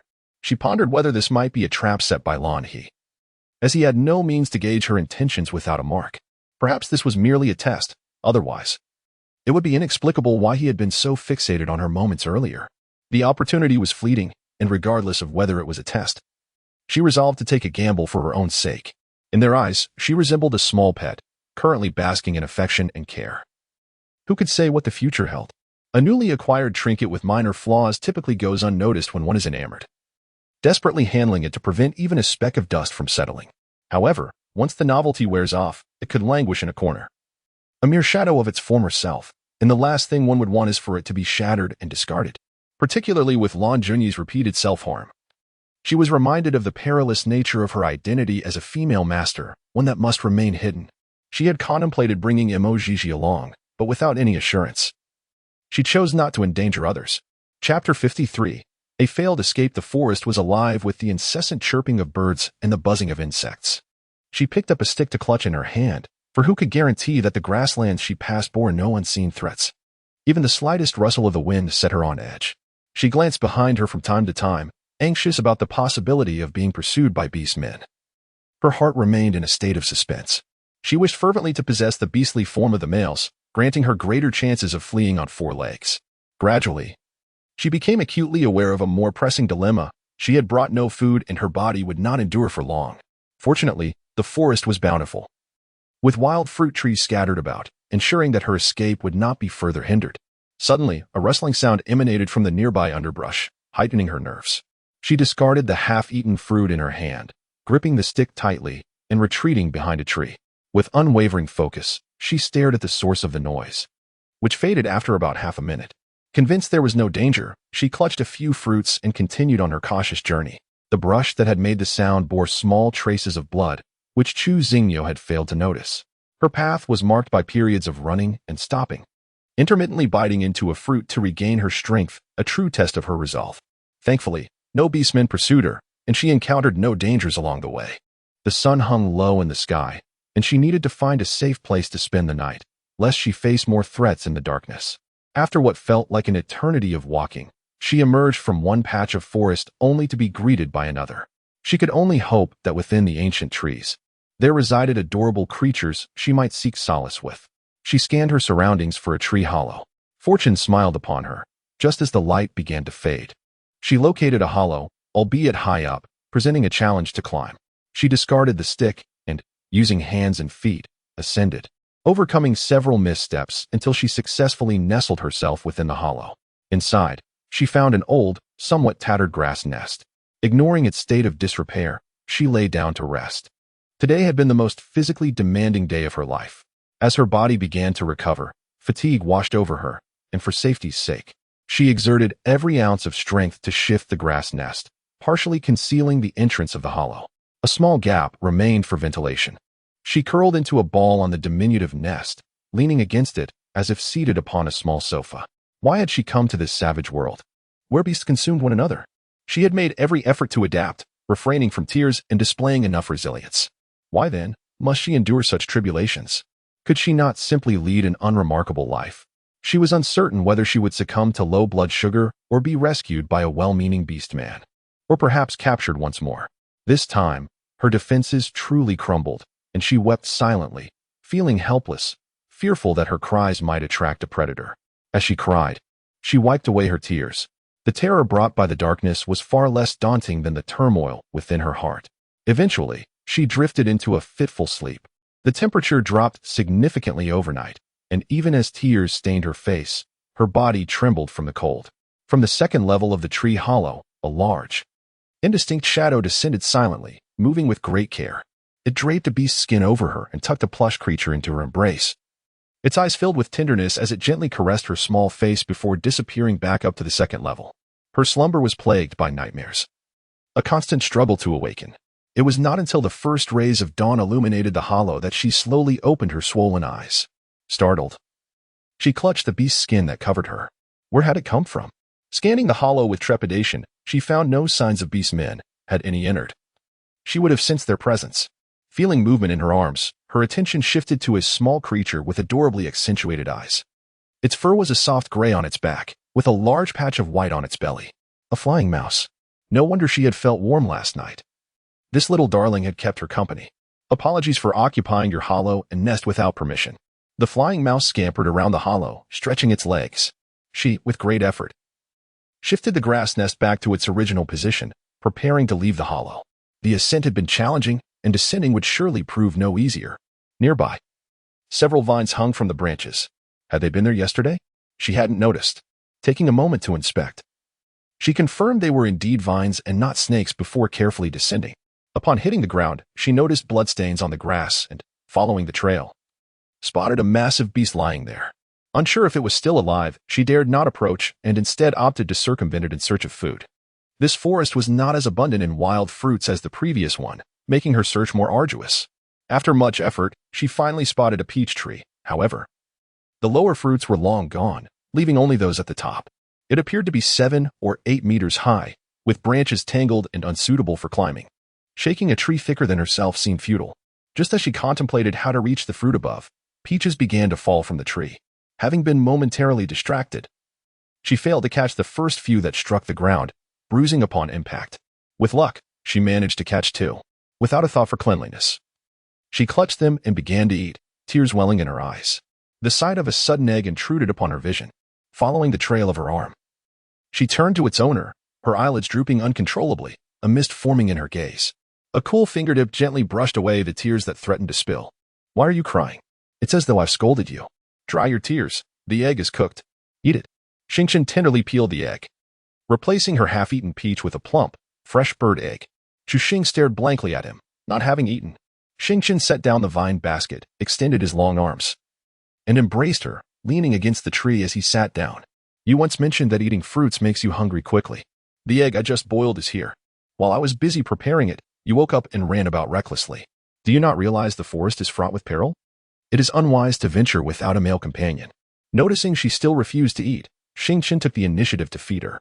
Earlier that morning, he had caught prey and placed it beneath the tree for her, recalling that a female would struggle to handle the catch alone, which prompted him to boil an egg. If only she could find her own sustenance, rather than relying solely on wild fruits, he could continue to protect her discreetly without the need to reveal his presence. Chu Xinghua swallowed with great difficulty, each bite feeling like a struggle. She ran away, wondering why the snake appeared utterly unfazed. Was this merely a facade before the tempest? Seeing her distress, Xingqian ceased to feed her, taking the remaining eggs into his own mouth, and calmly remarked, "Consume this much for now, take your time. If hunger strikes again, there is more in the basket." Chapter 54. I do not want what I feel if you are not afraid of me. Then why do you flee? Have you forgotten the state of your own body? What if I hadn't followed you and you suddenly fainted? Consider whether it is more perilous to remain by my side or to encounter wild beasts and ferocious creatures. Chu Xingru nodded with a sense of grievance. Her tone earnest as she spoke. I have considered it, and I believe I can evade the beasts. Her words stirred a flicker of irritation in Xingqian, whose eyes darkened as he coldly inquired, Do you perceive me as more perilous than the beasts? Would you rather be pursued by them than remain by my side? Chu Xinghua bit her lower lip and gently shook her head, saying, I do not wish to be pursued by beasts, for I cannot outrun them. Furthermore, there is another question I prefer not to answer. Should I speak the truth, it would surely displease you. The nature of her relationship with him resembled that of a hostage and a captor. No matter how gentle the captor may be, a hostage will always yearn for escape. It was merely a matter of preemptive action. Initially, Xingqian believed she possessed a degree of self-awareness, yet as the conversation progressed, it took a turn for the worse. Placing her palm against her nose, she experienced a sense of helplessness that a mere beast could never comprehend. Her words, akin to a warning to Ming, truly incensed her. Chu Xinghua nervously intertwined her fingers and cautiously inquired, Are you planning to take me back or allow me to leave? After speaking, she stealthily glanced at his expression, only to be caught in the act, prompting her to hastily avert her gaze elsewhere. Xingqian tossed the question back to her. What do you think? She, lacking the ability to read minds, found it impossible to discern his thoughts. I do not wish to rely on my own assumptions. I yearn to hear your words. The question then returned to Xingqian. Do you long to be reunited with your partner? Chu Xing nodded emphatically, a glimmer of anticipation illuminating her eyes. Yet, a profound, indescribable sorrow welled within Xingqian's heart.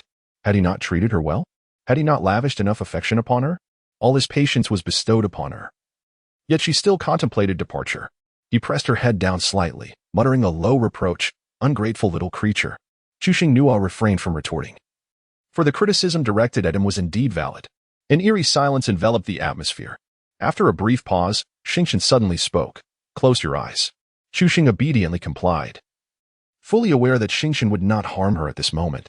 A cool sensation pressed against her eyelids, prompting her to furrow her brow instinctively, yet she remained still. After a brief period of cooling, the swelling on her eyelids noticeably subsided. Upon reopening her eyes, they were slightly more open than before, though still not fully so. Xingqian then instructed her to take the bird's egg herself. One consumed the egg white, while the other savored the yolk, emphasizing the principle of waste not. After a simple meal, Xingqian cradled her in his arms and departed. With a hint of trepidation, Chu Xinghua inquired, Where are you taking me? This was neither the path back to the lair of the wandering beasts nor a direct route. In a fit of pique, Xingqian retorted, I would exchange you for crystal stones. Chu Xingyo buried her head on his shoulder, uncertain whether his words were genuine or mere jest. Her mood utterly dismal at that moment. She felt worthless, like a precious stone that no beast would desire to take home. She believed she was utterly inept and merely a source of trouble. If you seek precious stones, I will endeavor to earn a great deal for you. She could craft numerous hair accessories, exchanging them for many gems, which she deemed more valuable than being sold outright, provided he refrained from tormenting her upon realizing she was a female owner. Xingqian mused whether everything he said was taken seriously by this little female. Throughout their journey, Xingqian paid little attention to Chu Xingyo, silently guiding her along the path. Agitated, he wore an expression that clearly warned others to keep their distance.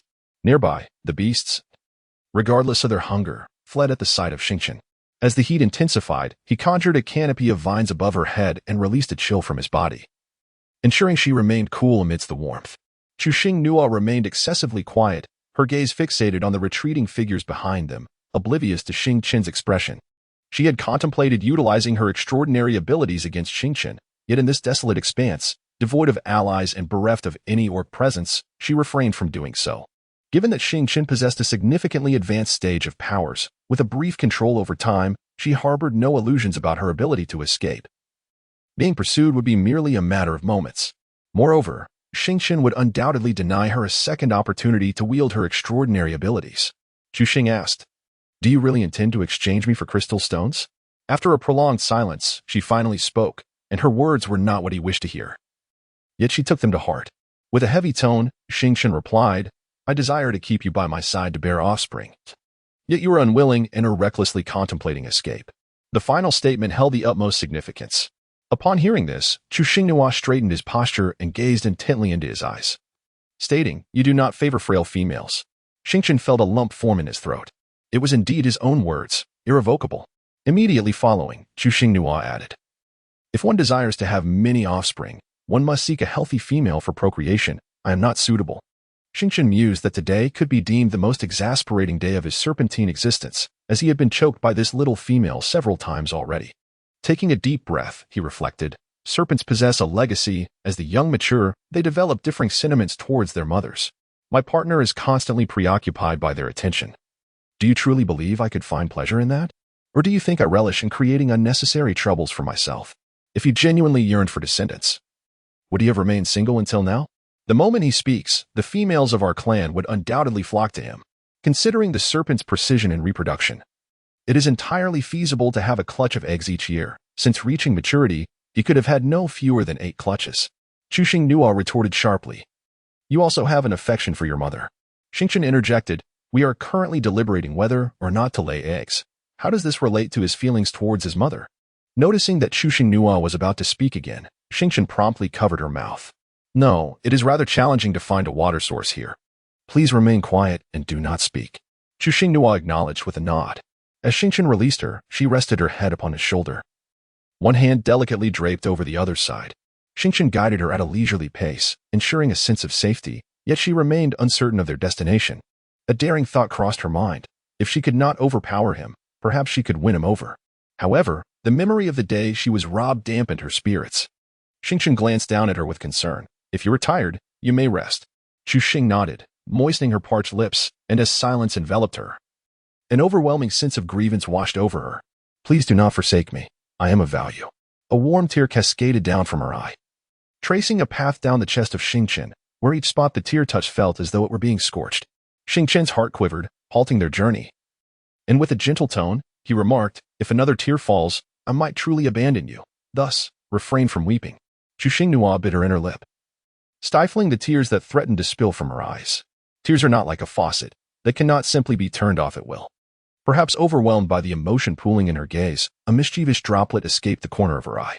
Xing Qin gently pressed his lips against her tear-stained cheek, capturing the unshed tears, both salty and bittersweet, and softly reassured her, "They haven't fallen. I won't let them go. Even if they do, I still won't part with them." Upon hearing these words, Chuxing Nua retaliated by wiping her tears on his shoulder, making a concerted effort to compose herself, and playfully scolded, "Naughty snake." Chapter 55. Are you ill?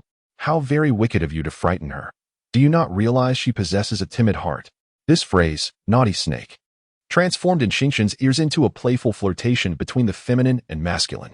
Ignoring the fantastical notion swirling in his mind, he embraced her and continued to navigate through the forest as the vines parted to clear the obstructive underbrush ahead. She could feel the orc's remarkable strength and endurance. It was not until darkness enveloped the sky that Xing Qin ceased their journey, for the temperature had begun to plummet. There were numerous tree hollows scattered throughout the woods. He casually selected one and led her inside. The hollow remained empty as the small creatures had sensed the impending danger and fled in advance. A deliberate act orchestrated by Xing Qin. Chuxing Nua is imperceptible.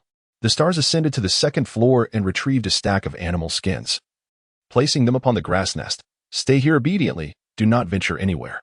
I shall be departing. My speed is swift. You cannot possibly escape."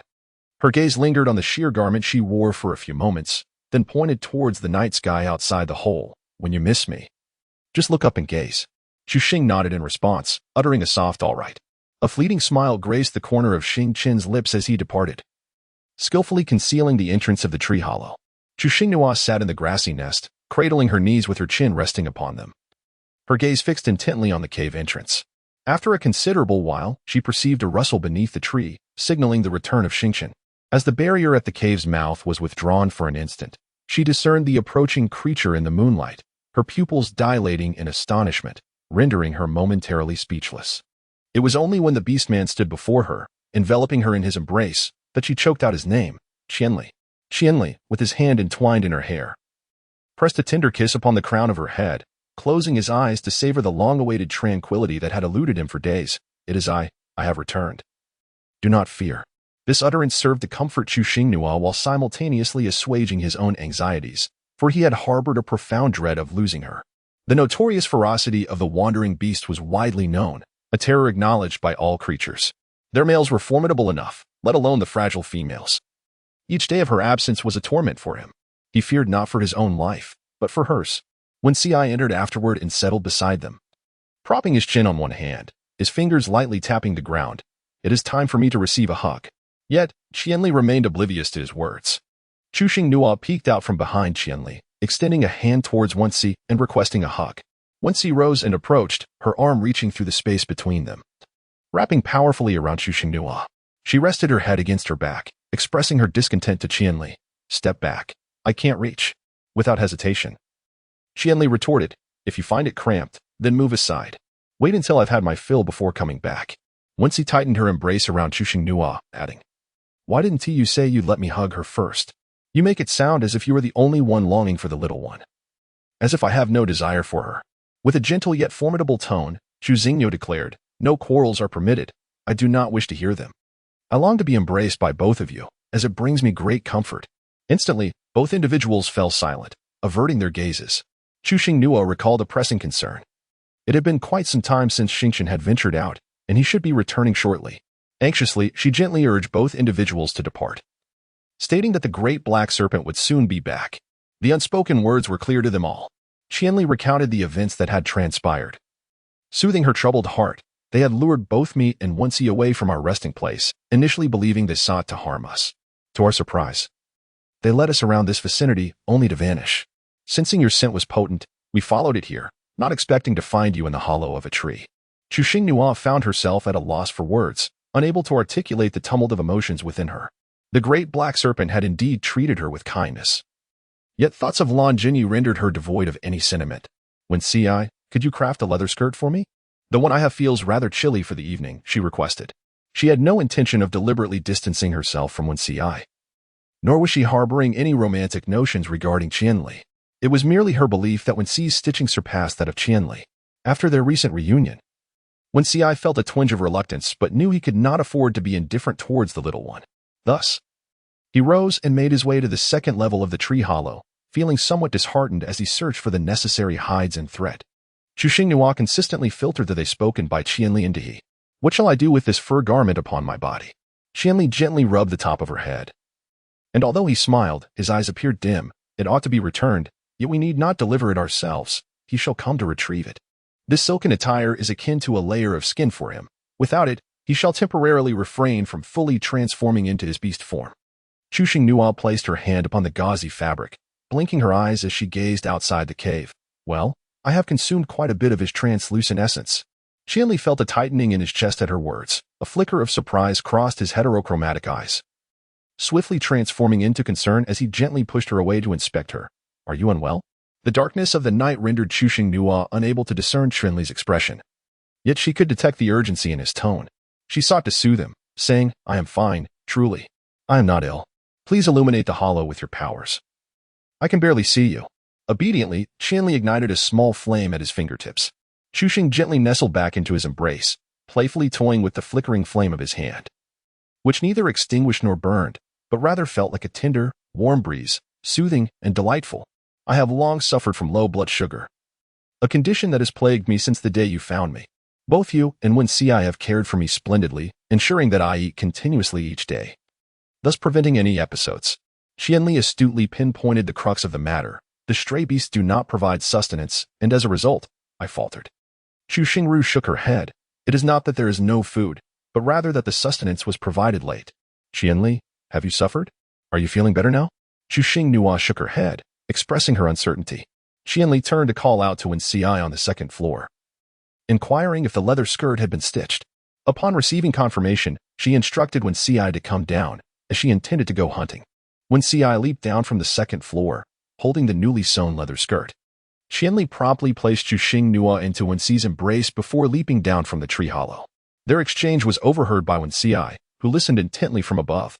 She brushed aside her slightly disheveled hair and pressed a gentle kiss upon Chu Xingnua's forehead, uttering, "Such a darling little one." Chu Xingnua followed his words, saying, "The little one feels a bit cold and needs to change clothes." Wen Ci gently laid her down in the grass nest, saying, "I shall assist you in changing."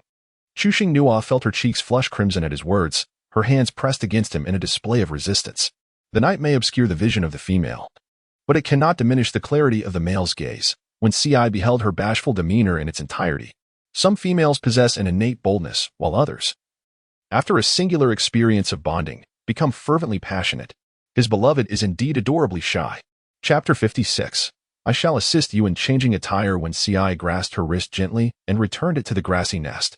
It is nighttime, and your visibility is compromised. It would be inconvenient for you to change on your own. As your beast husband, it is my duty to offer my assistance. Chu Xingnua found herself at a loss for words to refute. Upon seeing her acquiescence, Wen Ci's eyes sparkled with delight, and his fingers slipped into the serpent's skin tied around her waist, giving it a gentle tug. In an instant, all the blood in Chu Xing's body surged to one place, her face flushed to the point of nearly dripping with crimson. As the serpentine sash fell away, the black gauze garment was liberated from its confines, gracefully cascading to either side. The most intimate areas of her femininity were tantalizingly revealed. When Ci felt an unexpected warmth enveloping her body, her breath becoming rapid and shallow, as her hand yearned to caress that soft flesh. Chu Xing gently kissed Wen Ci, like a dragonfly skimming the water, and softly spoke, "Stop, I will change it myself today. I will trouble you another time." Wen Ci could only suppress the restlessness within. Smiling with a hint of helplessness, his gaze overly indulgent as he teasingly replied, "You truly are a torment, my dear." Chu Xingyo may not fully comprehend men. Yet she is acutely aware of the stage reached by Wen Ci, who is pressing down upon her. Wen Ci hastily interrupted her unspoken words. No need to articulate. I understand. First, let us change into the animal skin skirt. Arranging the animal skin skirt meticulously, I proceeded to the cave to embrace the night breeze, seeking to disperse the flames of desire ignited within my body. In the dim light, Chu Xingyo changed her clothes, discovering that Wen Ci had chosen a delicate slip dress, which was effortlessly elegant, accompanied by a charming little jacket. Once she had donned her attire, she meticulously folded the black sheer garment. Hearing footsteps, Wen Ci glanced back and cautioned, "The entrance is chilly. Remain nestled in your spot. Do not approach." Wen Ci hesitated to draw closer, fearful of losing control. She needed to recuperate first, and when the time came that she could withstand his presence, he would not hold back. Paused her steps and inquired, "Are you upset?" Fearful that she might overthink, disregarding the lingering flames of desire within him, rose and gently embraced her, offering tender reassurance, "I am not angry. A male does not harbor anger towards his partner, especially not towards you. Remember, the female is the head of the household. She is always right. There is no concept of fault. If there is a mistake, it lies with the male. If a male quarreled with a female, it would be the epitome of ineptitude, rendering him unworthy of his role. The customs of the beast realm and the principles of masculinity are distinct. Only the dim-witted would call for equality. For the existence of males and females is inherently unequal." Chu Xingnua smiled and inquired, "Do you fancy unreasonable females?" Wen Ci replied earnestly, "Your affection is all that matters." After an extensive conversation between Chu Xingnua and Wen Ci, Qianli returned with the freshly roasted game. The most tender parts were exclusively hers, as she could not finish them alone. The two males would share what remained. After a simple meal and a refreshing wash, she languidly reclined in the grassy nest. Unlike their usual behavior of transforming into their beast forms, Qianli and Wen Ci silently lay down on either side of her, creating a harmonious arrangement. The three of them were nestled within the confines of the modestly wide nest, which was about 1.5 meters across, making it quite cramped. The two males had to lie on their sides. She glanced at the silhouettes of her companions in the dim light of the night, feeling a sense of security and contentment. Grasping each of their hands, she closed her eyes and attempted to rest.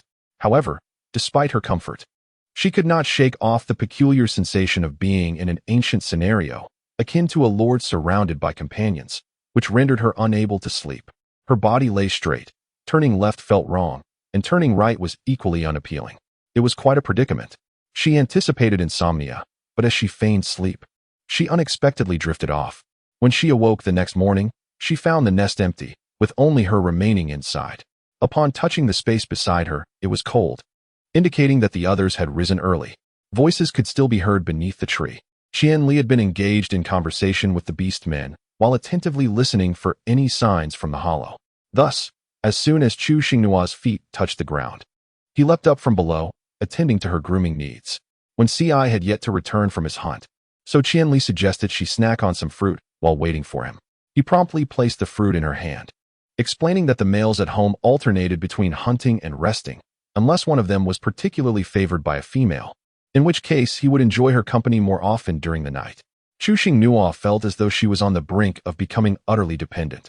Recalling the voice she had just heard, she inquired, "Is there anyone beneath the tree?"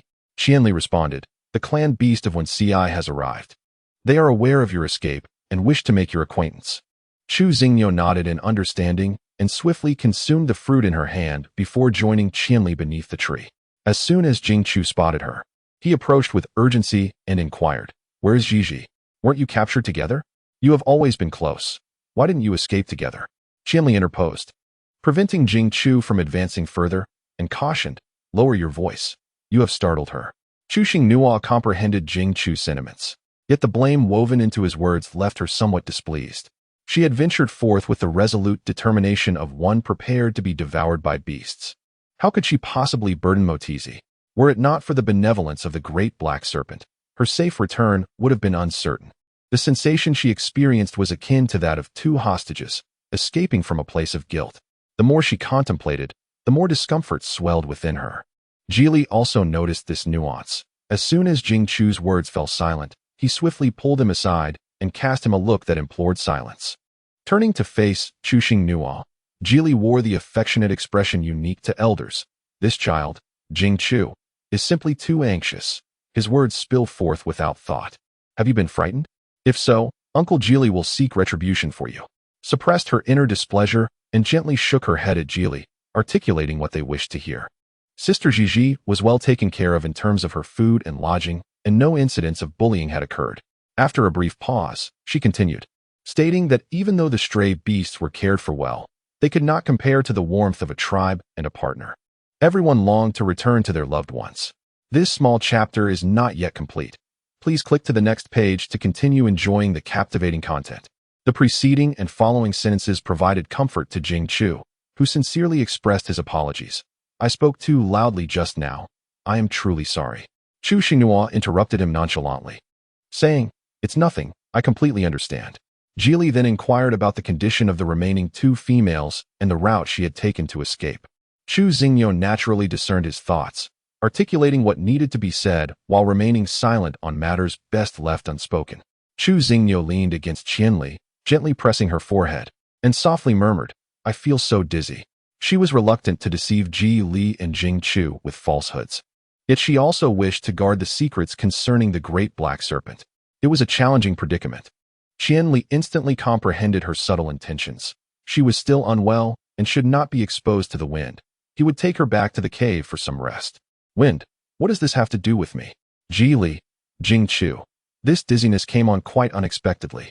Chu Xinghua concealed herself in the hollow of a tree, feigning illness, while Qianli engaged in a tactical dance with two beasts beneath the tree. Regardless of the angle one might take, Geely harbored a fondness for Chu Xinghua, particularly as she was the companion of Wenci, and her concern for her well-being was entirely natural. What ailment could be afflicting her to cause such sudden dizziness? Should I summon the shaman to attend to her? While her concern was genuine, it also served as a subtle inquiry. After all, judging by her complexion moments ago, Chu Xinghua did not appear to be in a state of illness. Qianli spoke softly, "I was thinking the same last night. As soon as dawn breaks and the warmth returns, I shall take her to see the shaman for treatment." Returning to the camp was not an option. Should she reveal herself, she would undoubtedly be besieged by a multitude of males, each clamoring with questions, only exacerbating her condition. In Chapter 57, The Grumbling Squirrel, Qianli's words left Jili with no room for reproach. To escort a shaman amidst the watchful eyes of so many beasts was no trivial task, particularly with Wenxi's connection at play. He trusted that Jili would ensure no other beast discovered that Chu Xinghua had emerged from the den of the strays. Jili found herself in a precarious position, caught between indecision. It was certainly not feasible to bring in a shaman at this moment. She would ponder alternatives later.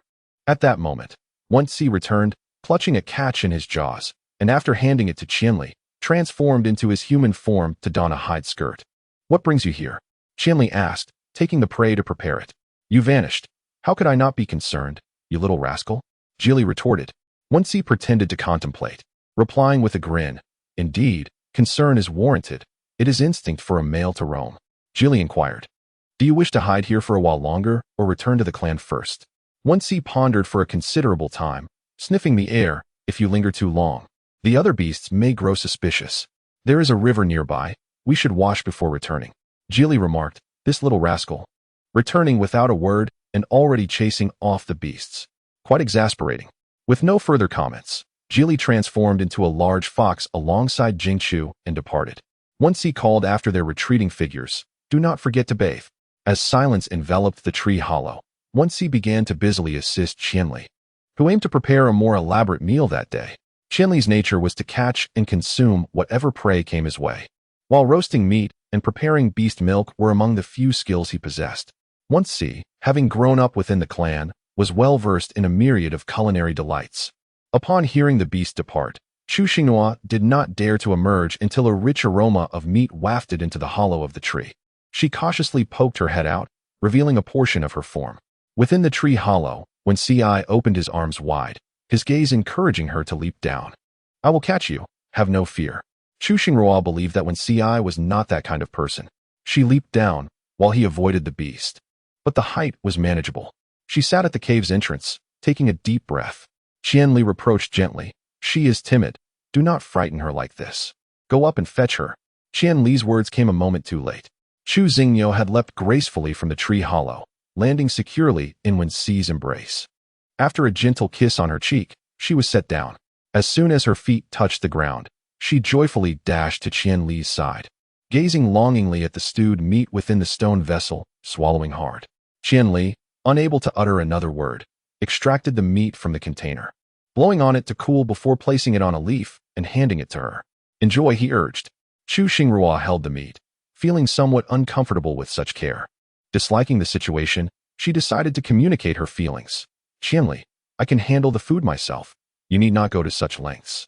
Qianli explained, "I understand, but there are no small containers for the meat here, and handing it to you directly would be too hot to handle." Chu Xingyou beckoned him with a gentle gesture, prompting Qianli to lower his head. She then playfully took a bite, her crescent-shaped eyes gleaming as she remarked, "You are truly attentive." Just as her compliment lingered in the air, she suddenly felt a pair of piercing eyes fixed upon her from behind, as if they sought to see right through her. Without needing to ponder, she instinctively knew who it was. As she turned around, she hastily picked up a piece of meat and placed it into her mouth. Her expression slightly exaggerated as she exclaimed, "Wow, this meat is truly delectable. Wenxi, you are amazing." With her chopsticks, she gave Wenxi a thumbs up. The jealousy in Wenxi's eyes began to dissipate, and he raised his chin slightly, exuding a hint of pride. Chu Xingyou lowered her head and silently consumed the meat. Qianli and Wenxi took turns adding meat to the leaves in her hand, never ceasing their efforts. Chu Xinghua held a slice of meat before her eyes, unable to discern its nature. "What kind of meat is this? It feels different from what I have eaten before." Wenxi explained to her, "This is the meat of the black-haired humu, a herbivorous creature with low aggression, which occasionally consumes meat as well. If you enjoy it, I shall catch it for you every day." The humu resembles a pig. If you catch it every day, won't it face extinction? Chu Xinghua placed the final morsel of meat into her mouth, remarking that even the most delectable of dishes would become tiresome if consumed daily. There was no need to make a special effort to catch anything. She was content to eat whatever was available. She was not particularly finicky. With a graceful motion, she rolled up the leaves, conveying through her actions that she had had her fill. They could now focus on their meal without the need to attend to her.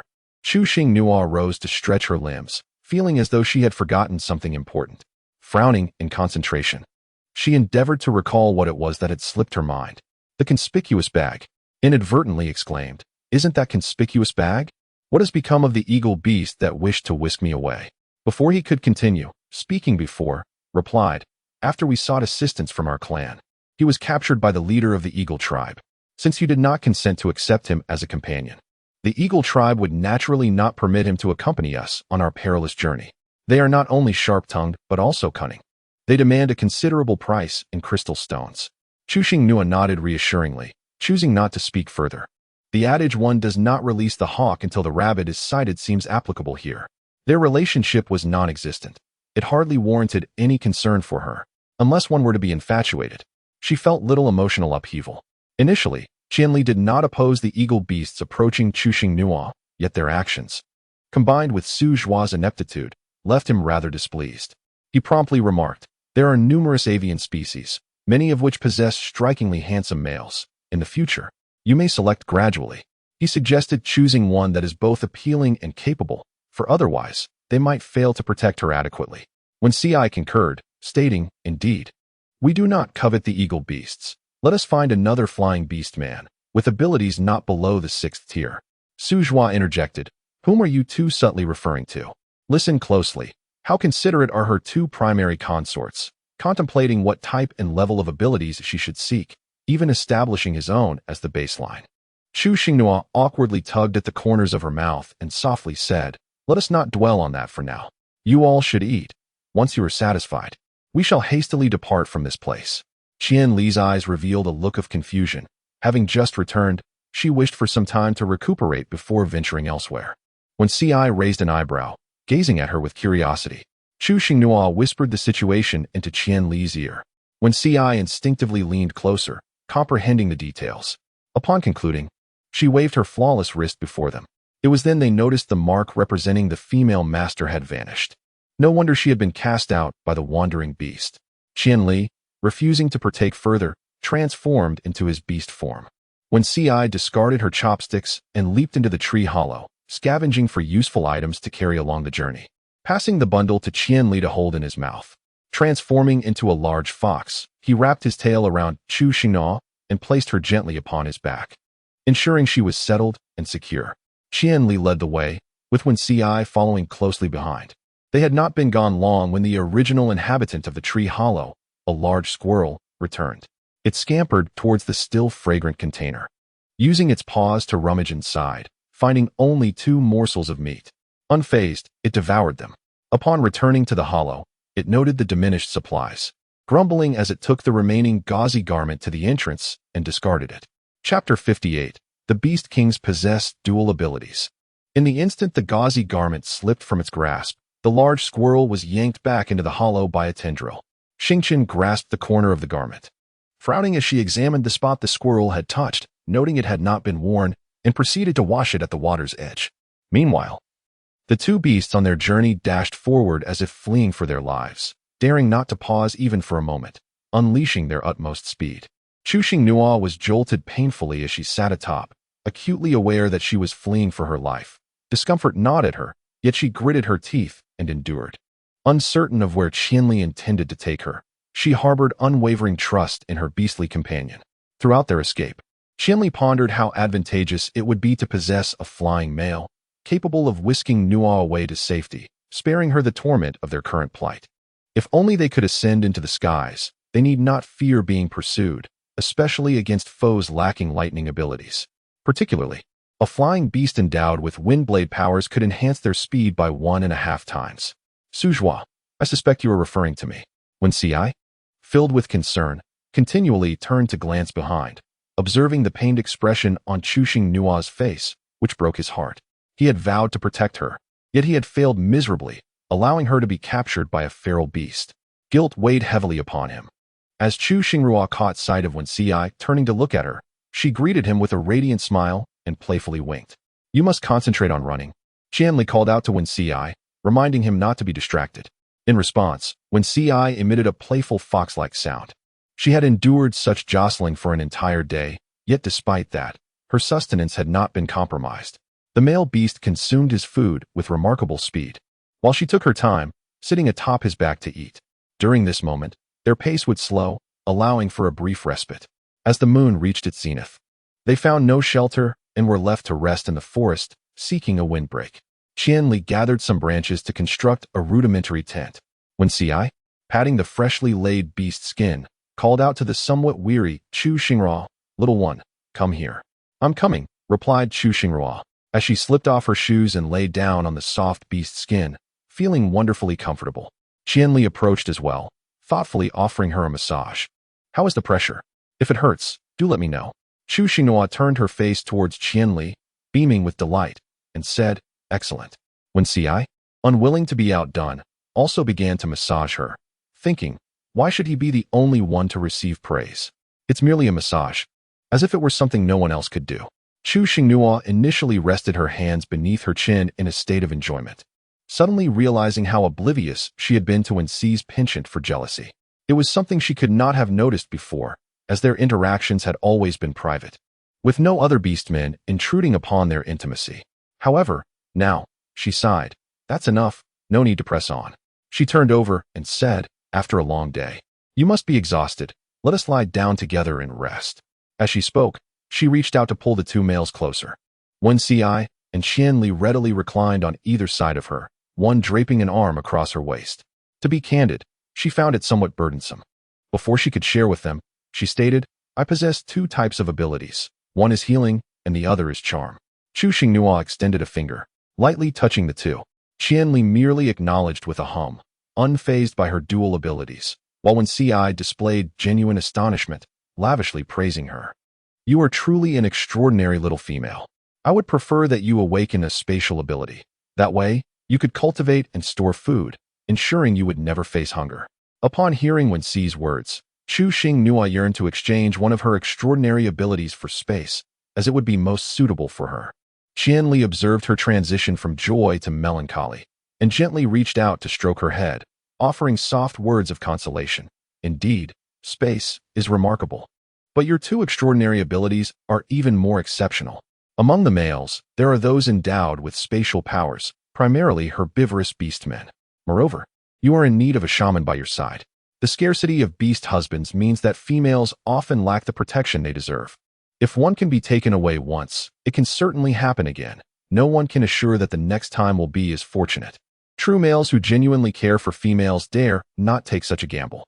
The desire for possession and the safety of females are perpetually at odds." When Ci nodded in agreement with Qianli's sentiments. On that day, two males were carefully selected for her through words. Aware that their intentions were benevolent, she understood that she was destined to encounter those four fated males, as if there were an additional pair, making it 5 in total. She was cognizant of this, yet an unsettling feeling lingered within her. It was as though they did not love her and were forcefully pushing her away, although she knew this was not the case. She allowed herself a moment of delicate sentimentality. The future could be addressed in due course. For now, it was just the three of them. The two males beside her chuckled softly and replied, "All right." Chu Xinghua glanced at Wenxi and said, "I am not neglecting to assist Ji and the others." Wenxi placed a finger gently against her lips, responding, "Your safety is paramount. They will have their own males to rescue them. When the females of the clan are captured or harmed, the entire clan rallies to assist, provided that their own females are unharmed. Should all the females of the clan find themselves in peril, the males will prioritize the protection of their own females, rendering the others secondary. Always remember that your well-being is of the utmost importance. No other female holds greater significance than you. When you possess the capability, offer help, but during other times, focus on safeguarding yourself." When Ci believed that her life alongside Qianli shielded her from such harsh realities, hence she elaborated. She urged her to escape without any psychological burden. The den of the stray beasts is well known to the males. However, they are unable to breach it. Chu Xing nodded blankly, indicating his understanding. "By the way, have you ever encountered a male possessing two distinct abilities?" When Ci replied, "I have not." Qianli added, "I have heard that the beast kings of the 5 continents, East, South, West, North, and Central, each possess dual abilities, and they are all at the pinnacle of their powers." Chu Xinghua revealed a gaze filled with admiration, exclaiming, "So impressive. However, Qianli interrupted her unfinished words, gently adjusting the quilt around her, saying, "It is time for rest. We have a journey ahead tomorrow, and staying up too late will be taxing on you." Subsequently, a male figure bestowed upon her a tender goodnight kiss. Thus, it was yet another night shared among the three. When Chuxing Nuo awoke once more, she found herself nestled against Qianli's back, raising her eyes to the heavens. She noticed the dawn was just beginning to break. Sensing a movement from the person on his back, Qianli called out, it is still early. Let us indulge in a little more sleep." Every time Chu Xingyo heard the call of the lynx, a smile would inevitably cross his lips. Suppressing his mirth, he reached out to stroke the back of its head, inquiring with a languid voice, still heavy with slumber, "Why are you setting off so early? You might tire yourself out." Qianli's ears twitched a couple of times. It's nothing. Please continue your rest." Chu Xing gently stroked the lynx, remaining silent. She posed a question, to which Qianli responded, yet the essence of his words eluded her comprehension. She glanced towards Wen Si at her side. The great fox let out a series of howls. Chuxing Nuo smiled at him. Chapter 59, Crafting a Bamboo Boat. It is indeed advantageous for individuals to acquire several foreign languages, as she found herself unable to communicate effectively at this moment. Wen Si gradually approached them, flicking his tail to sweep Chuxing Nuo and the animal hide onto his back. With a swift motion, he dashed away, wary that Qianli might attempt to seize it, casting a glance at Qianli's tail as he did so. Following Wen Si's gaze, Qianli looked at his own short tail and, with a resigned expression, hurried after him. Chuxing Nuo, such childishness. Is this not a form of bullying towards Qianli, given that he is less capable due to his short tail? Chuxing Nuo was already awoken by the pressing need to relieve herself. With a sudden jolt from Wen Si, her urgency intensified. "Please stop, I need to use the restroom," she implored. Wen Si slowed his pace and, after locating a secluded patch of grass, carried her over. Despite her pressing need, Chuxing Nuo did not forget to direct them both. "You and Qianli should wait over there and cover your ears. Just because you're handsome doesn't mean you can stand guard while I use the restroom. It feels quite inappropriate." Wen Si nuzzled her gently and obediently moved to the side, resting his paws over his ears. Qianli mirrored his actions. At that moment, the two creatures appeared soft, adorable, and rather pitiable, prompting a desire to cuddle them. After finishing his explanation, Chu Xingyo washed his hands with the dew collected on the large leaves, feeling the refreshing chill. He playfully dashed over and leaped onto the back of the lynx, his hands gently toying with the tuft of fur on its ears. His voice soft and affectionate as he whined, "I'm hungry." Qianli rose to his feet, ready to take her to another location to prepare their first meal of the day. Wen Si abruptly sat up from the ground.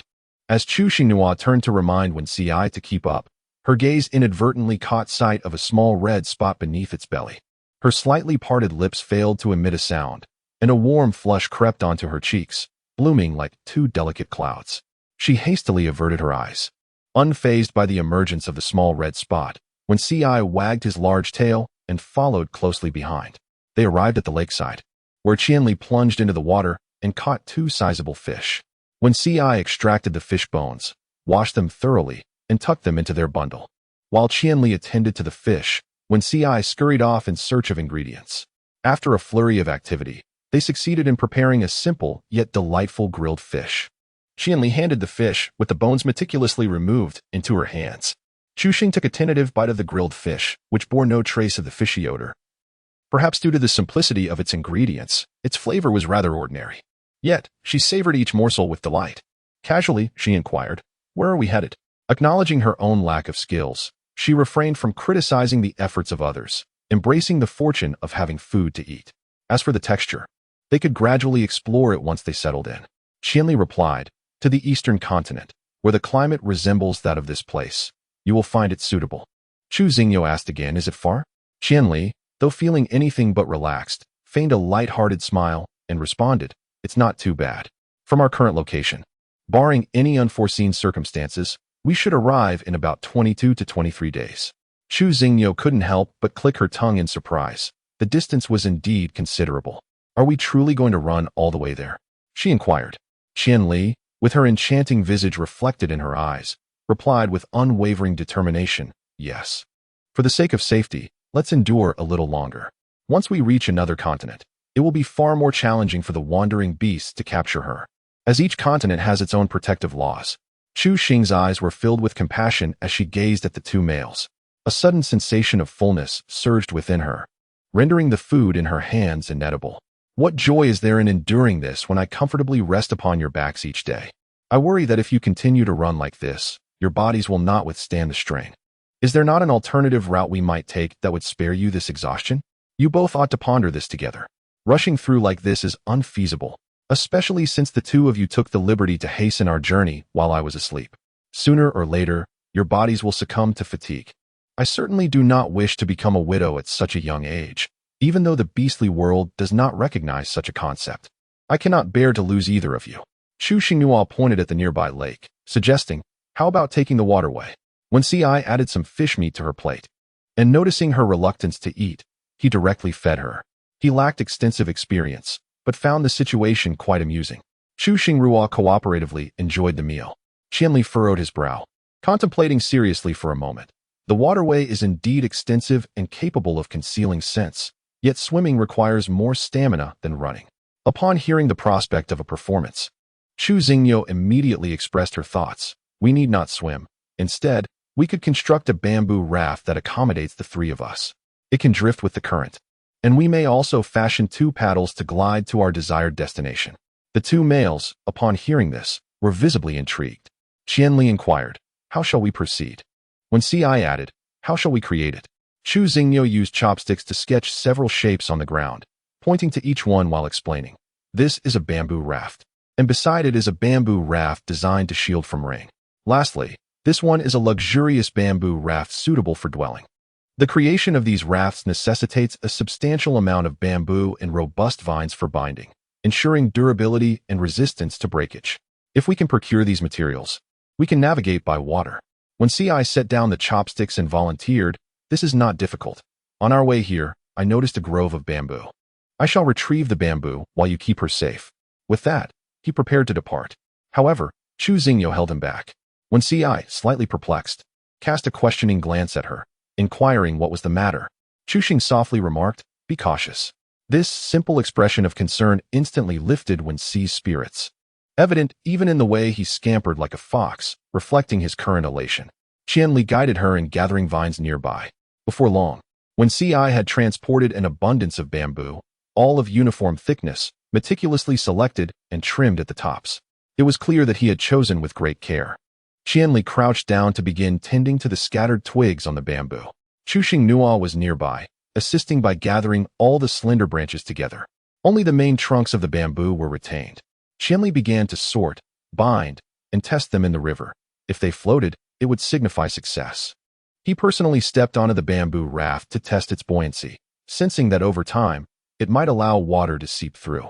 He then dragged the raft ashore and commenced the arrangement of a second bamboo raft. She took the initiative to offer her help, and Qianli did not impede her, as he believed that continually refusing the female might lead to her discontent, and he wished for her to relinquish the endeavor on her own. Chu Xinghua attempted to bind the bamboo twice, but her strength was insufficient to secure it tightly, resulting in failure. By the time when Ci returned with the second batch of bamboo, the raft had already taken shape. The remaining sections were completed by Wen Ci and Qianli together. Chu Xingyo couldn't help but marvel at the prowess of the males. Whatever you articulate, they are capable of bringing it to fruition. This is no longer a bamboo raft, but rather a beastly version of a bamboo boat. Chu Xinghua is ever generous with her praises. You two are truly remarkable. With that, they set off. The bamboo boat was placed in the shallow waters, and when Ci first ascended, carefully placing the gathered food in bundles before turning back to take her hand and lead her aboard. Qianli followed closely behind, bearing the leftover bamboo. The height difference between the first and second levels was merely about 1 meter. The first level served as storage, while the second provided a space for rest. The bamboo boat drifted gracefully along the currents of the lake. Chu Xinghua was cradled into a small second-floor room, where she reveled in the scenic beauty that unfolded along the way. It seemed she could finally escape, free from the fear of being pursued again. When Ci, behind her, prepared a cozy nest, ensuring it was soft and inviting, so that the little one could rest comfortably. A glance back captured his attention, fixating on her slender waist, which exuded an exquisite fragility. What was she gazing at? Chapter 60 revised. His hand instinctively moved closer, teasingly pressing against her side. Before Chu Xinghua could utter a response, her body involuntarily shivered, while Wen Ci behind her quietly wore a mischievous smile. "Are you feeling cold? Allow me to warm you." With that, he enveloped her in his embrace. Chu Xing's charming eyes glared at Wen Ci with a mix of shyness and anger as she grasped his hand that was mischievously lingering at her waist. Seizing that hand, she felt the other one begin its playful exploration. With a delicate pout, she chided, "Do not be mischievous, it's broad daylight."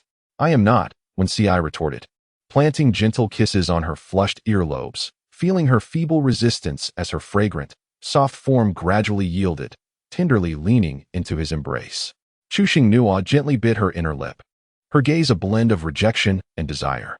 Wen Ci's eyes deepened with an inscrutable intensity, his Adam's apple bobbing as passion surged within him. Initially, his intention was merely to tease the little one, yet now he found himself captivated. How could this little female? Wen Ci raised his hand to lower the curtain, shielding the bamboo house from any external prying eyes. Qian Li cast a glance at the bamboo house before returning his focus to the first floor, where he was engaged in crafting small bamboo bowls and utensils. The fox, belonging to the canine family, hurriedly grasped her clothing. As she attempted to flee, Wen Ci pulled her back into his embrace, his nose brushing against her cheek in a tantalizing manner. "Where do you think you're going?" The corners of her eyes, flushed from desire, ignited an impulse within him to continue. Wen Ci licked his lips, reminiscent of a cat that had yet to be satisfied. "I'll be gentler next time. Don't squirm. Let me hold you a while longer." With this assurance, Chu Xinghua obediently stilled. Wen Ci, like a lovesick fool, inhaled her intensified fragrance, a result of her perspiration. It was as if he reveled in it, greedily whispering in her ear, "Why do you smell so exquisite? How can you be so fragrant?" Chu Xinghua gazed at her exquisite visage, hesitating over how to articulate her thoughts. Wen Ci, perceiving her reluctance to speak, gently captured her lips, suckling them like an infant, producing soft smacking sounds. "Speak your mind. We are partners, and there is nothing we cannot discuss." Wen Ci found himself momentarily stunned, for the little one's expression clearly conveyed, "You prompted me to speak. Do not be vexed." He awkwardly scratched his head, uncertain of how to navigate this situation, resolving to consult a shaman when they reached a safe haven. Such matters had long rendered him abstinent. Feeling a tinge of irritation, Wen Ci sat upright, alternating his gaze between her and the other entity. At that moment, Qian Li's voice resonated from outside the bamboo house. "The water is ready." Wen Ci lifted the curtain, accepting a basin, suppressing his inner turmoil, and tenderly and meticulously attended to her every need. Merely observing her was enough to evoke appetite. The thought of indulging only amplified his yearning. Chu Xinghua searched her body for the beast mark of the gentle fox. Wen Ci pressed gently on the inner side of her thigh, silently reminding her. Chu Xinghua observed a vividly lifelike, miniature fox resting its head upon its large tail, nestled upon her lap. Chu Xinghua, feeling refreshed after a brief respite, proceeded to the first floor to accompany Qian Li. He presented her with a freshly crafted bamboo stool, polished to perfection, ensuring she need not fear the prick of splinters. Surrounded by a grove of bamboo, Chu Xinghua settled onto the opposite side of the bamboo raft, brazenly pilfering a slender bamboo stick, which she playfully dipped into the water. Qian Li, ever meticulous, gently cautioned her not to lean too far forward, lest the raft become unsteady and she find herself plunged into the lake. Chu Xinghua obediently retracted her body, acknowledging with a soft understood. Wen Ci lifted the curtain, allowing fresh air to circulate within the bamboo hut, as the lingering scent of their earlier intimacy was rather unpleasant. She then settled inside, grasping a bone needle to begin her intricate work. Finding the water play rather dull, she shifted her bamboo stool closer to Qian Li, resting her chin on her hands as she watched him craft various small trinkets with unwavering attention. Qian Li patted his thighs and beckoned, "Come sit here." Chu Xinghua promptly nestled into his embrace. Qian Li rested his chin on her shoulder, and a hint of tenderness seeped through his cool voice. "What do you like? I shall compose one for you." Chu Xinghua blurted out, "Lynx." This posed a challenge for me, yet I can fulfill your desires in alternative ways. Qian Li spoke as she conjured a fiery lynx using her supernatural abilities, exuding an air of playful charm. Chu Xinghua was amused to the point of laughter. Seeing her delight, Qian Li's lips curled into a charming smile, his grip on her wrist transforming into an intertwining of their fingers. "Once we secure a stable home, I shall gift you a litter of little lynxes to play with, forever at your feet.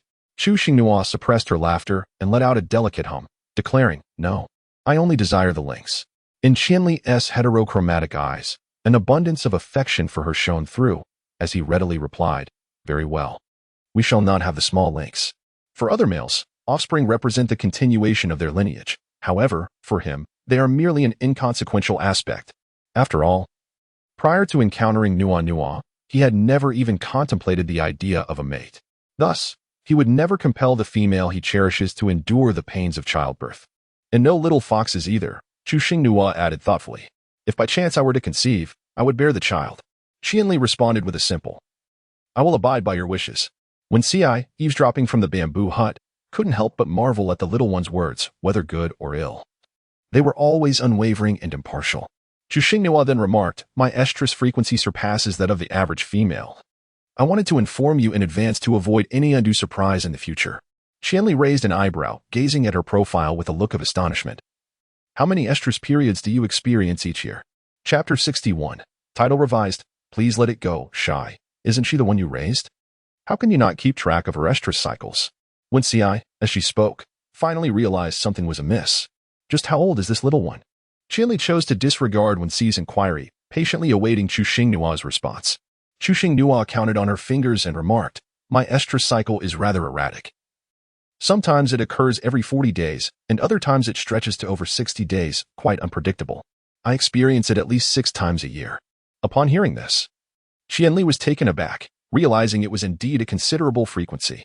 Wen Ci's jaw dropped in astonishment, exclaiming that such reproductive capacity was astonishingly robust. Resolutely, she decided that Bai Daizi should prepare more. Her hands, stitching the animal hide, unwittingly quickened their pace.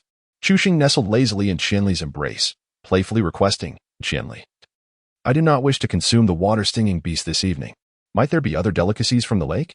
She expressed her discontent, noting that the shells of other creatures were rather tough, and the male beasts would leave her with a mouthful of blood from their sharp edges.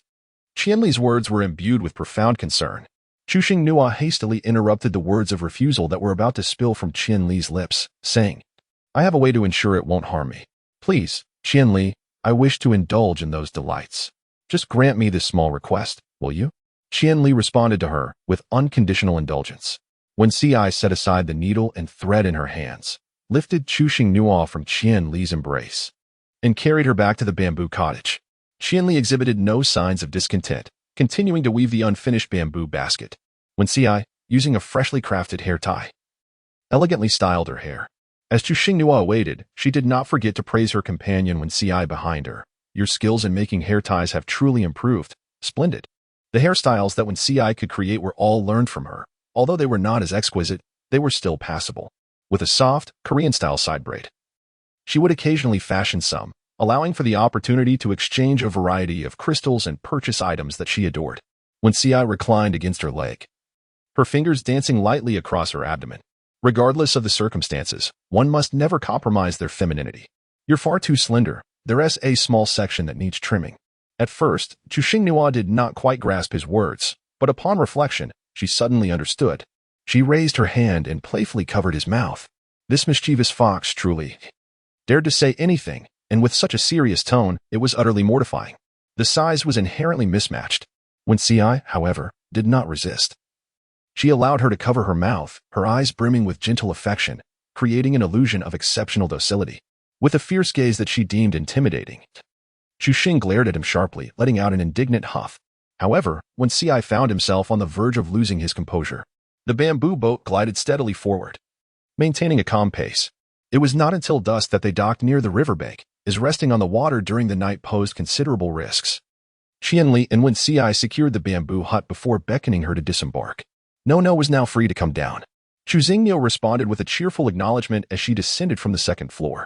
Qianli carried a bamboo basket slung over his shoulder, suggesting, let us venture into the forest to gather some edible provisions. Chu Xingyao was still contemplating the hard-shelled aquatic delicacies in the lake, her little finger pointing towards the water.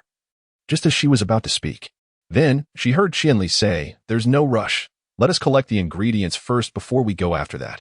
When Ci, holding a bamboo basket in one hand, took her hand with the other, saying, while you can still see clearly, let us gather some of your favorite treats. The bamboo basket was 3 or 4 times larger than those of the modern variety. Chuxing Nua found their words to be quite reasonable. Thus he no longer fixated on the aquatic products of the lake. The three of them held hands as they ventured deeper into the forest. Along the way, Wen Ci frequently discovered various useful herbs and plants, collecting a few of each and placing them into a bamboo basket. Chuxing Nua could only watch helplessly, as she did not recognize them, and felt that the grass all looked quite similar. Suddenly, Wen Ci came to a halt beneath a tree, gently caressing its leaves. Chuxing Nua plucked a leaf and brought it to her nose, inhaling the natural fragrance it emanated. Is this also an ingredient?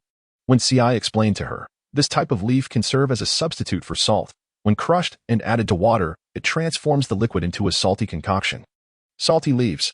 Chuxing Nua found this delightful and eagerly joined in the leaf picking. However, this particular leaf is only effective when fresh, once dehydrated. It bears no distinction from ordinary leaves, rendering any excess collection futile. Seeing her enthusiasm in gathering, Wen Ci chose not to intervene, taking advantage of their foraging moment. Qianli wandered nearby and discovered an array of grasses favored by herbivorous beastmen, collecting samples of each to bring back, arranging the bounty on the ground. He inquired, Nua Nua, which of these do you fancy? Hearing Qianli call her name, Chuxing Nua paused her leaf picking and turned her gaze to the gathered food. She immediately seized a plant that resembled corn, peeling back its husk to reveal plump kernels within. This is the staple food I desire. Qianli nodded in agreement. Unfamiliar with vegetables, Chuxing Nua felt reassured knowing that whatever Qianli had gathered must be safe. Let us take a little of each. And I'll take a larger portion of this one. When fresh, it can be boiled, and if it dries out, it can be popped into popcorn or ground into cornmeal, ensuring nothing goes to waste. The two men busily collected the food she desired while she was assigned to supervise from a distance, ostensibly to protect her from injury. Observing their industrious figures, she found the men quite appealing, not at all inferior to characters in a game. With their bamboo baskets brimming, the trio made their way back to the bamboo boat. By the time they returned to the bamboo hut, night had fully descended. Coincidentally, it was the time when crabs ventured ashore in search of food. Qianli remained on the bamboo boat to cook the corn, while Wen Ci took Chuxing Nua to the shore to catch crabs. He picked up a small crab. Examining it closely, look at this little fellow. Its shell is not only hard but also sharp when broken. Are you sure you can eat it?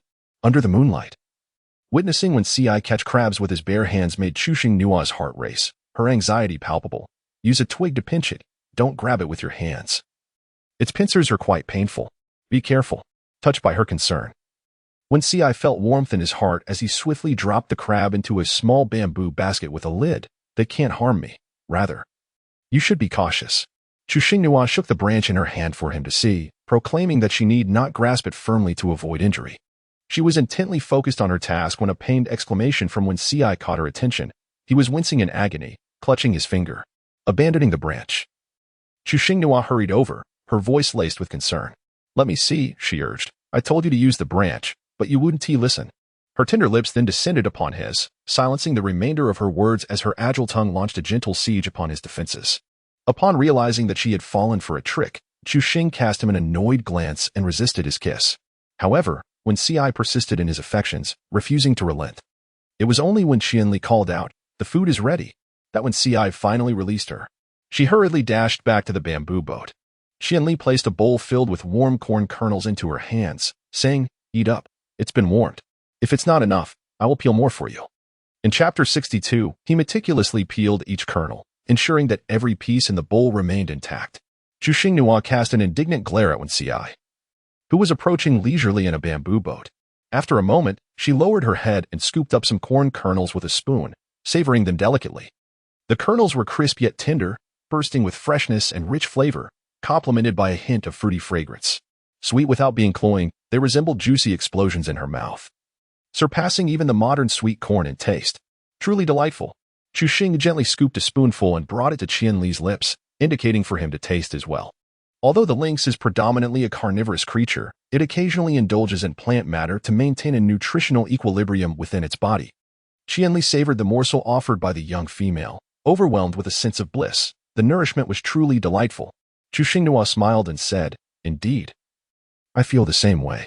Wen Ci sat nearby, eagerly awaiting to be fed. Chuxing Nua feigned ignorance, continuing to address Qianli. "Qianli, I kindly ask you to exert yourself once more and cook these little darlings. I wish to indulge in them."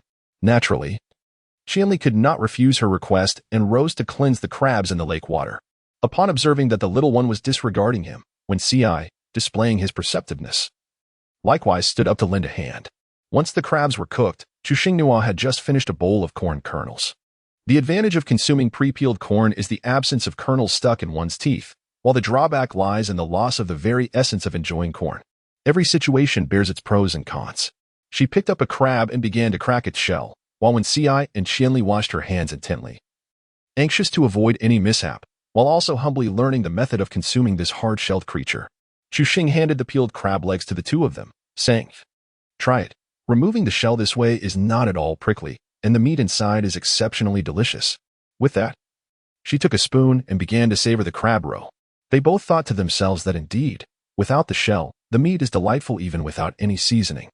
Nua truly has a refined palate. Chuxing could only consume 2 before feeling completely satiated. Rising to freshen up, she nestled back into her cozy nook, her weary eyes gently closing. Zzz when Ci set off to hunt, for their appetites were quite substantial. Merely feasting on corn and crabs would not suffice. Qianli remained aboard the vessel, vigilantly overseeing her, yet he too was not idle, carefully tidying the remnants of their meal and arranging them neatly on a shelf. Upon Wen Ci's return, he commenced the task of skinning the beast, cleansing the pelts for future use, reserving the most tender portions.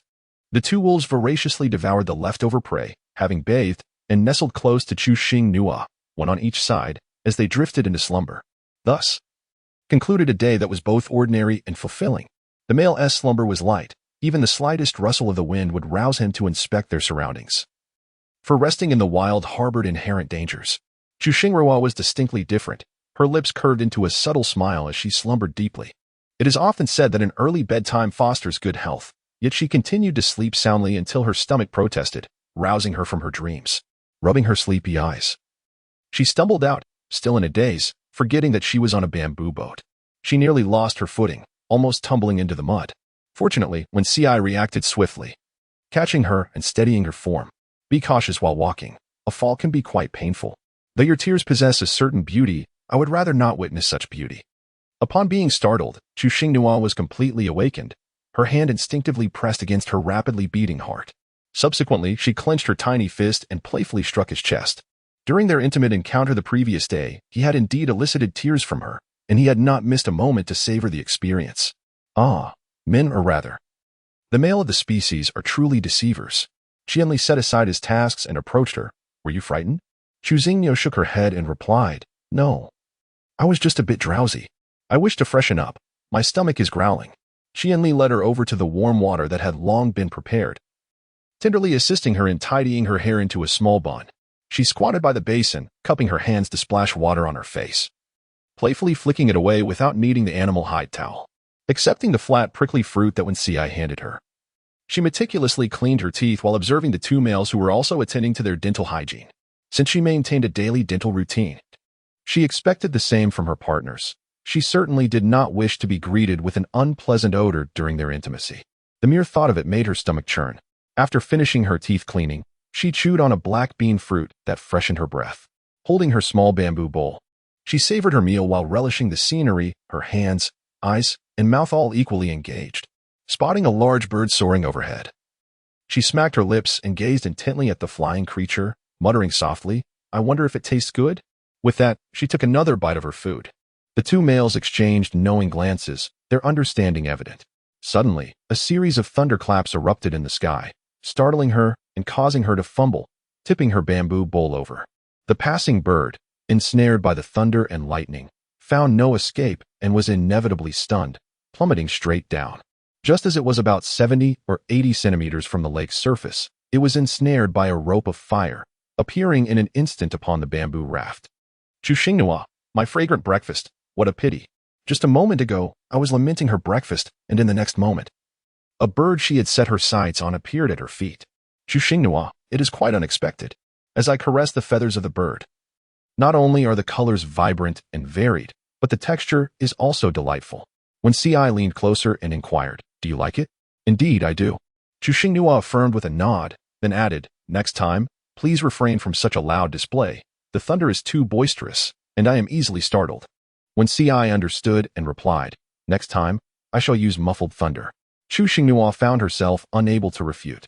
If she was willing to use it, so be it. As long as it did not frighten her. Qianli gathered the food she had scattered and tossed it into the lake to feed the fish. After washing his hands, he approached her. Are you still hungry? Do you need me to fetch more food? I am no longer hungry. Chu Xinghua tilted her head, resting it against his waist. Feeling the awkwardness of the position, she quickly straightened up. I adore its feathers. They are exquisite and should make a magnificent fan. With a gentle hand, Qianli ruffled her hair, his gaze soft and indulgent. How should it be made? You tell me, and I shall create it. Chu Xinghua. First, pluck the feathers carefully, ensuring not to damage them, for once ruined, they shall be of no use. Wen Xi immediately set to work, perhaps due to the pain from the plucking. The bird stirred awake momentarily, only to be met with Wenhu's forceful reprimand. In a short while, all the long feathers were extracted, leaving the bird in a rather amusing state. Wen Xi selected feathers of the same color and size, handing them one by one to Chu Xinghua, who arranged them in her hands, forming a small fan shape. Just like this, we must secure it so it does not fall apart.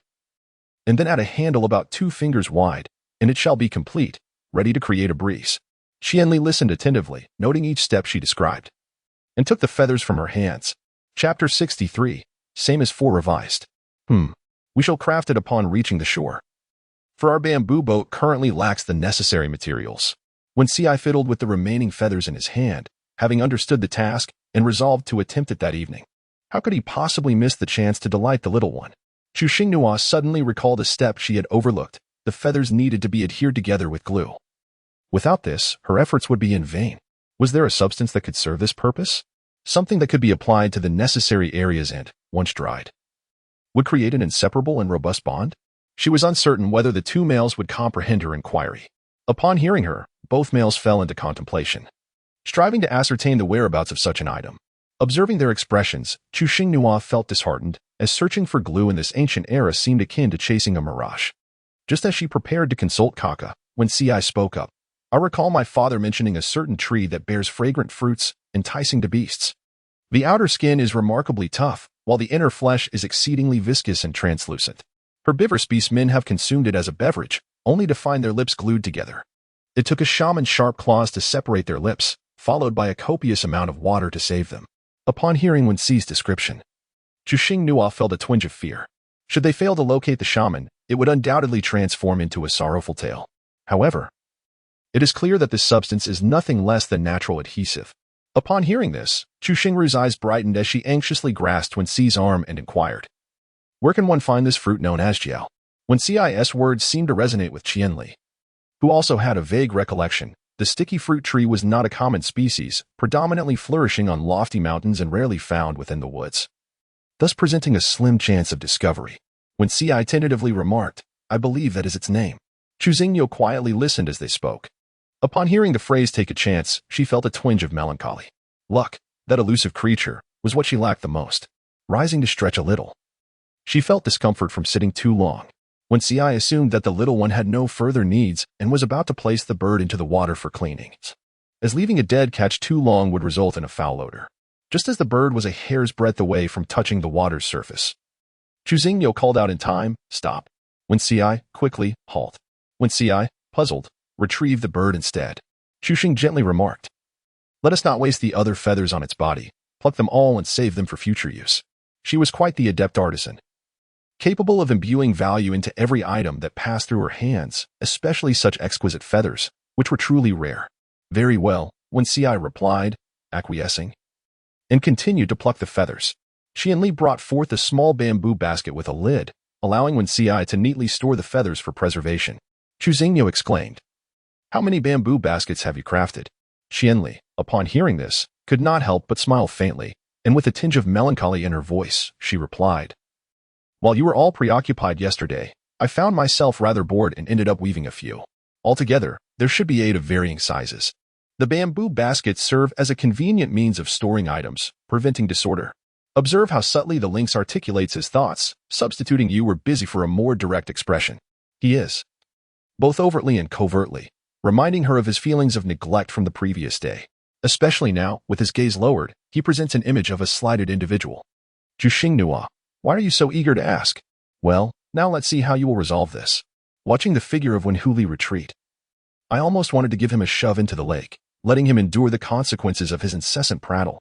At that moment, when C.I. casually remarked, "Since the journey is still quite long, you might as well continue weaving other tales when you grow weary."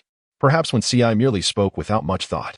Yet, to Qian Li's ears, it sounded like a mockery of his lack of favor, and his expression instantly darkened, his heterochromatic eyes brimming with fury. It is commonplace for males to engage in brawls and banter, but to insinuate that one is unfavored is akin to igniting a powder keg. Chu Xingnua noticed the somber expression on Qian Li's face. Gently shaking his arm, she spoke in a soft voice, "Qian Li, please hold me." As Qian Li turned his gaze towards Chu Xingnua, his demeanor instantly softened, and he lifted her into his embrace with a single arm. Chu Xing gently rested her head on his shoulder, her delicate hand caressing his beastly ears, indulging in the exquisite sensation. Qian Li grasped her slender wrist. A hint of restraint evident in his heterochromatic eyes. Nua, be good, refrain from touching too much, or it may lead to unforeseen consequences. Chu Xingnua obediently withdrew her hands, wrapping her arms around his neck as she watched when C.I. at work. She truly complied. Yet a flicker of disappointment lingered in Qian Li's heart, who inwardly mocked, questioning when he had become so awkward. When C.I. plucked the feathers from the bird and began to squat beside the bamboo boat, expertly eviscerating the catch with clean, swift movements. Qian Li cradled her with one arm while carrying a bamboo basket to the second floor, ensuring the feathers would not be soaked and rendered unusable. After placing the bamboo basket down, Chu Xingnua was nestled into a grass nest, her clear, large eyes gazing at Qian Li. He leaned in, whispering softly in her ear, causing her face to flush instantly, her emotions shifting rapidly. Qian Li's voice, laced with temptation, continued to resonate in her ear, his warm breath sending tingles across her skin. "Is it all right?" Nua. During broad daylight, being courted left Chu Xingnua somewhat resistant, yet after yesterday, when C.I. had initiated this, she knew that further rejection would surely hurt Qian Li, especially after witnessing the look of grievance on his face moments ago. She was unwilling to see him wear that expression again. She raised her hand to shield her ear from his breath, shyly nodding in agreement. Qian Li pressed a kiss to her forehead, delight radiating from him as he rose to step outside, retrieving the unused bamboo strips to toss to C.I. "We have work to do. I fear you may grow bored, so please finish weaving these strips." Having given his instructions, Qian Li went to wash his hands. When C.I. looked up at him in confusion as he returned to the bamboo house, lowering the curtain behind him. Inside the bamboo house, Qian Li's kisses were soft and gentle, tinged with restraint. Each passionate kiss provided her with exquisite sensations. One hand cradled her waist while the other supported the back of her head, their bodies falling together, the desire in their mismatched eyes swirling. Reason was ruthlessly cast aside as she fled from home. Chapter 64. Host, are you truly unconcerned about your waist and kidneys? When C.I. was not one to fuss, relishing the simultaneous ascent to ecstasy. Good heavens! Regardless of the beastly form, their stamina was undeniably formidable. Would her kidneys still fare well in the future? Nua, upon hearing a soft call from above, snapped back to reality, lifting her chin to meet his gaze. Exhaustion rendered her speechless, her eyes inquiring what was amiss. Qian Li merely smiled gently at her, pulling her closer. The sensations of afterglow had yet to fade, and at his touch, she could not help but let out a delicate moan. Nua, do not tempt me. Seeing you, my self-control wanes. Qian Li panted heavily, striving to suppress the ignited flames of desire. Chu Xingru, I ought to be a mute. Whether it is the profound sense of security in Qian Li's embrace or her sheer exhaustion, her eyelids fluttered before she succumbed to a heavy slumber. When C.I., in a fit of frustration, busied himself outside weaving a bamboo basket. He bore no resentment towards the mating rituals between the lynx and the little one, for it was customary for males to take turns with the females. There was nothing worth contesting. His ire was directed towards himself for having brought along the lock. How would he feast on meat tomorrow? The more he pondered, the more agitated he became, snapping several bamboo strips in his fury.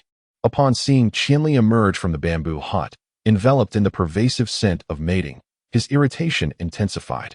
You finished the rest, he declared, before plunging into the water with a splash, allowing the lake to soothe his frayed nerves. Qian Li paid him no mind, tending to her own preparations. She carried warm water inside to cleanse her body, ensuring her touch was gentle so as not to disturb her slumber. Chu Xingnua, still in a haze, opened her eyes to survey her surroundings. Finding no danger, she closed her eyes once more, surrendering to slumber. The bamboo raft came to a halt by the shore as dusk descended. Two men repeated the actions of the previous day, securing the vessel. This time, she merely observed from the side. When Ci brushed off the debris clinging to his hands and glanced at the bifurcation that had appeared on the distant lake's surface, the waters ahead diverged. And a question lingered. Which path should we choose? Chuxing Nua also tiptoed to take a glance, but could discern no signs of a diversion. Qianli feigned indifference and remarked, "Whichever side is more navigable for the bamboo boat, we shall proceed that way. After all, we have paddles to adjust our course." Meanwhile, he was contemplating that once Nua fell asleep at night, he would stealthily explore the path ahead, keeping silent to spare her any worry. Qianli led Chuxing Nua ahead toward the forest. Today, the riverbank unfolded into a vast plain, and it was estimated to be no less than half a kilometer from the woods. When Ci hurriedly caught up, exclaiming, "Wait for me. I believe it would be prudent to scout the path ahead." Chuxing Nua turned to Qianli and remarked, "I believe that when Ci is correct." Qianli gazed at her with gentle eyes and replied, "Indeed, let us first gather provisions. We shall address other matters later." Suddenly, he averted his gaze, casting a sharp look at When Ci that conveyed a silent request for silence. When Ci, taken aback by the unexpected glare, wondered what had warranted such scrutiny. For he had said nothing. As they walked, a fleeting image crossed Chuxing Nua's mind, prompting her to voice her thoughts to them. Naturally, Qianli and When Ci were more than willing to listen. Chuxing tightly grasped the hands of two males, playfully propelled forward, exuding an air of childlike innocence. However, the amusement quickly faded as they ventured into the forest, where she diligently followed their lead in search of edible sustenance. The trio reveled in their discovery of a plethora of new food sources within the woods. From the direction of the bamboo boat, a small contingent of males approached, initially surveying their surroundings with curiosity. Upon sensing no immediate danger, a few audacious beastmen began to board the vessel. Yet, as one foot touched the bamboo craft, a sudden gust of swirling sand and stones, a miniature whirlwind, materialized, ensnaring the intrepid beastman within its grasp. Before the remaining beastmen could react, the whirlwind unceremoniously hurled the captured individual into the lake, rendering him as if he had never existed at all. The bamboo boat remained undisturbed. Emerging from the water, the beastman resurfaced, scanning his surroundings for any sign of his companions, but found none. "You lot keep an eye out for me. I'm determined to test this bamboo contraption. What could possibly go wrong?" Undeterred, he swam towards the bamboo boat. The others, each vigilant in their own right, searched for the lurking assailant employing psychic abilities. With a range limitation on their powers, it was evident that the assailant must be nearby, concealed among the scattered low bushes that could scarcely hide a fully grown male. As soon as the beastman's hand grasped the bamboo boat, the tempest reappeared. He quickly summoned a protective shield, using his own abilities to fend off the whirlwind, watching as it swirled menacingly around his barrier. A flicker of pride danced in his eyes. After all, he was a fifth-tier ability beastman. But then came the sound of a sharp crack, as the whirlwind tore through his shield, lifting him into the air once more. His eyes widened in disbelief. How could this be possible? Once again experiencing the exhilarating thrill of being airborne, he refocused, conjuring a soil-based defense beneath him to prevent a plunge into the lake. However, the whirlwind morphed into a fist-like form, hurtling towards his abdomen. Despite the valiant efforts of his comrades to thwart the assault, the blow landed with devastating force. The beastman plunged into the water, creating a splash even greater than before, as the remaining beastmen anxiously awaited the return of their submerged companion. They were compelled to plunge into the water to retrieve him. Meanwhile, the orchestrator of the whirlwind remained concealed within the underbrush, observing the unfolding chaos with a cold smirk, disdainfully muttering, "What a bunch of incompetents." In their exploration of the forest, they failed to locate any sticky fruit trees, but instead stumbled upon a cluster of plants towering over 3 meters, adorned with vibrant red grains that resembled red sorghum. Uncertain, she inquired of Kaka, "Congratulations, host, you have discovered red sorghum." With a confident answer in hand, Chu Xing'e beamed with crescent-shaped eyes and cheerfully addressed the two males, stating, "I wish to take all of these back. Would you kindly lend a hand?" Employing a charming demeanor with her husband proved far more effective than issuing commands. By indulging in a playful manner, their joy was palpable, and she could effortlessly acquire what she desired, a true win-win scenario. Qianli readily acquiesced, replying, "Of course." When Ci, stretching his shoulders, remarked, "I shall set them all down at once." Observing their industrious figures, she hurried over to assist, bending the millet stalks to pluck the grains. Qianli and Wen Ci, however, were reluctant to let her engage in the task, fearing she might injure herself. Their little female must be cherished and protected. With a remark that unity is strength, Chu Xinghua responded to them. Subsequently, the two males quickened their pace, yet she found herself unable to catch up. Soon, a small patch of sorghum was left stripped of its grains. The two males, delighted by the sight of her smiling eyes, felt an overwhelming sense of joy and satisfaction. Their spirits lifted by her presence, they shared in her laughter. However, when their gazes met, they swiftly suppressed their mirth and averted their eyes in embarrassment. On the way back, Chu Xinghua plucked wildflowers, weaving a garland as she walked. Observing this, the two males joined her, assisting in gathering the flowers. Once her hands were filled, all she had to do was reach out, and two more wildflowers would gracefully fall into her palm. Chu Xinghua gifted each of the two males a floral garland, and they instinctively lowered their heads. Seizing the opportunity, she gently caressed their ears. Just as she was reveling in her joy, a voice resonated in her mind. "Host, are you truly unconcerned about your waist and kidneys?" Chu Xinghua replied briefly with a disheartening word, "Blocked."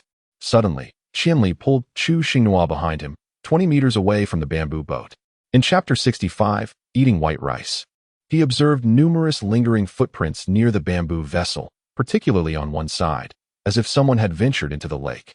A beastman controlled the wind, dispersing the scent, which sent a wave of unease through him.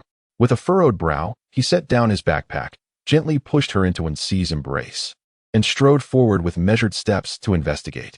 Wen Ci, acutely aware of the situation, held her tightly in his arms, while his other hand crackled with a hissing current. Looking up slightly, she noticed Wen Ci's grave expression, which heightened her own anxiety. Qianli meticulously inspected the bamboo boat, but found nothing amiss, slowly pivoting on the vessel. "Come back. It's safe," he called out. No sooner had the words left his lips than thunderous booms resonated around the bamboo boat, striking the lake's surface and sending up a tremendous splash. Moments later, a multitude of fish floated belly up on the water's surface. Chu Xinghua was utterly bewildered by this maneuver, uncertain whether to gaze at the tumultuous surface of the lake or at the male releasing lightning strikes. Wen Ci acted upon the signal received from Qianli, wary of potential ambushes by beastmen lurking beneath the waters. With a cheerful push, he guided her towards the bamboo boat, exclaiming with enthusiasm about the prospect of collecting numerous tendons from the water-stabbing beasts. "Let us ponder what we might create with them." Chu Xinghua could hardly believe his words, especially after noticing the footprints, which made everything clear to her. Choosing to remain silent about her understanding, she playfully remarked to Wen Ci, "We don't have much animal skin, and we must not waste it. I certainly do not wish to find myself without a cover at night." Wen Ci chuckled softly, "I am warm enough. If you hold me close at night, I assure you, you shall not feel the chill." Chu Xing gently punched him playfully, letting out a soft, haughty hum. Wen Ci and Qianli worked in unison to steadily lift the bamboo boat ashore and place it securely. Subsequently, Wen Ci ventured into the lake to gather large fish. Chu Xinghua took a complete hide from the bamboo hut and spread it upon the ground, gently placing a bundle of sorghum ears atop it. She picked up one ear and rubbed it between her hands. Qianli approached, turning the bamboo basket upside down on the hide, and squatted beside her, inquiring, "What is the matter?" Chu Xinghua presented the freshly kneaded grains of rice to him, remarking that they were not yet fully dried and required several days of sun exposure to yield the sorghum. Qianli was not taken aback by Chu Xinghua's mention of sorghum, as he understood that the names of grass plants varied across continents. He had never perceived Nua as a female from their northern continent. What she chose not to express, he would not pry into. Their daily existence aboard the bamboo boat was ill-suited for drying. The lower layer absorbed moisture while the upper layer failed to receive ample sunlight, and by the time they reached the shore, the sun had already set. As she listened to Qianli's analysis, she fell into silence, feeling the weight of reality's harshness. Noticing her glum expression, Qianli continued, "You have me, with my abilities. I can dry them quickly, far more efficiently than sun-drying." Chu Xinghua recalled a certain serpent's words, asserting that abilities were meant for combat. Why did he suddenly come to mind? She hastily endeavored to dismiss him from her thoughts. Were abilities not intended for fighting? It felt like a waste to employ them for such trivial matters. Female abilities drained mental energy, while male abilities consumed physical strength. In combat, it merely boiled down to who possessed greater endurance at the same level. Qianli, unfazed, remarked, "My abilities are solely devoted to your care." As her words lingered in the air, she spread her hands over a mound of ripened sorghum ears. Chu Xingnua lightly pinched his face, advising, "Do not let it become too dry. Allow it to retain some moisture." She felt a twinge of apprehension that Qianli might inadvertently overdry the sorghum, rendering it unsuitable for steaming rice. With the sorghum ears properly dried, she took Qianli by the hand to gather 2 suitable sticks and began to strike the sorghum ears. Engaging in this task was remarkably therapeutic. Suddenly, a damp, blue-furred lop-eared rabbit approached Chu Xingnua, dropping whatever it had in its mouth and persistently pawing at her. Chu Xingyo looked utterly bewildered, noticing her reluctance. The large rabbit nudged the cluster of fruits with its head. Chu Xingnua felt that she had grasped the meaning of the rabbit. "Is this fruit a gift for me?" The blue rabbit nodded in a human-like manner. Chu Xingnua picked up the bunch of fruits and handed them to Qianli, sweetly expressing her gratitude to the rabbit. "Thank you, Blue Rabbit." The blue rabbit kicked her legs and shook the water off her body. She promptly went to guard the newly acquired sorghum. Although the scattered ears of grain could not be completely shielded by her petite frame. Seizing the moment when she was distracted, the blue rabbit swiftly snatched a sorghum ear and dashed away. Chu Xingyo gazed at its recent maneuver, unsure of how to express her sentiments. If you wish to exchange items, you should state it clearly. What does it mean to simply seize and flee? Qianli approached, picked up a fruit, pried it open, and meticulously examined its contents. She retrieved a straw stick and dipped it inside, then paused for a moment. "This is a sticky fruit. We have not suffered a loss." Chu Xingnua's eyes sparkled with delight, her soft and melodious voice resonating with pleasure. "That is truly wonderful. It can be used to adhere feathers." Qianli gazed pensively in the direction where the blue rabbit had departed, his mood considerably somber. They had just discussed the necessity of obtaining the sticky fruit during the day. For the rabbit to present it that very night struck him as more than mere coincidence, especially since no sticky fruit trees had been observed in the forest. The rabbit's ability to swim did not imply a preference for remaining submerged. Thus, only one possibility remained: it was concealing its scent. With numerous doubts swirling in his mind, he dared not ponder further. When Ci, having just finished gathering fish tendons, straightened his back when he heard Qianli call out to him, "Come over and look after Nua Nua. I shall be away for a while." Holding the fish tendons in his hand, when Ci approached, Qianli swiftly pulled at a piece of beast hide, transforming into a lynx, and darted past him, pursuing the direction of the departing blue rabbit. Chu Xingnua's gaze followed the silhouette of the lynx as it darted away. "Stop looking. He has already vanished into the distance," she remarked, glancing at the beast sinew I had drawn. When Ci settled beside her, gently waving the fish sinew in his hand to capture her attention.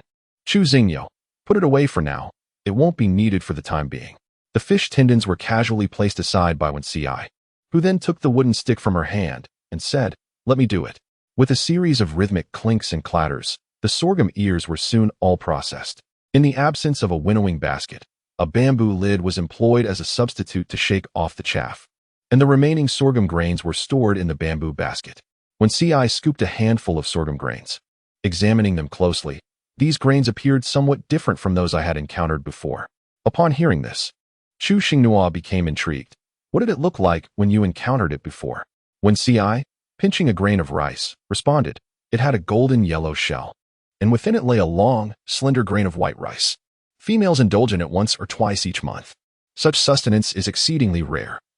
It requires 10 crystal stones to exchange for such a meager quantity." It remains uncertain which beast transmitted this knowledge, but consuming white rice purportedly enhances the fairness of a female skin. Numerous tribes expend vast amounts of crystal stones to procure it for their females. Yet I have yet to discern any female whose skin has truly become fairer. As he concluded, the sound of his molars grinding echoed sharply. "Chu Xingnua, it appears that the pursuit of exorbitant profits through exaggerated claims has its roots in ancient times." For a fleeting moment, she entertained the notion that her fair complexion was not a hereditary trait, but rather a result of excessive rice consumption. The thought struck her as amusing. From his furious expression, it was evident that when Ci's fox clan had endured experiences of deception. Chu Xingyo pointed to the grain of millet in his palm and said, "What you hold is called sorghum rice. No matter how much you consume, it will not make you grow taller. Its preparation is akin to that of white rice. Yet each offers its own unique texture." Chapter 66. He has arrived. Having grasped the cooking method, when Ci promptly prepared to cook some for her to enjoy, Chu Xingnua hurriedly interjected, Let it sit a while longer. The longer it ages, the more delectable it becomes. I desire the corn from yesterday.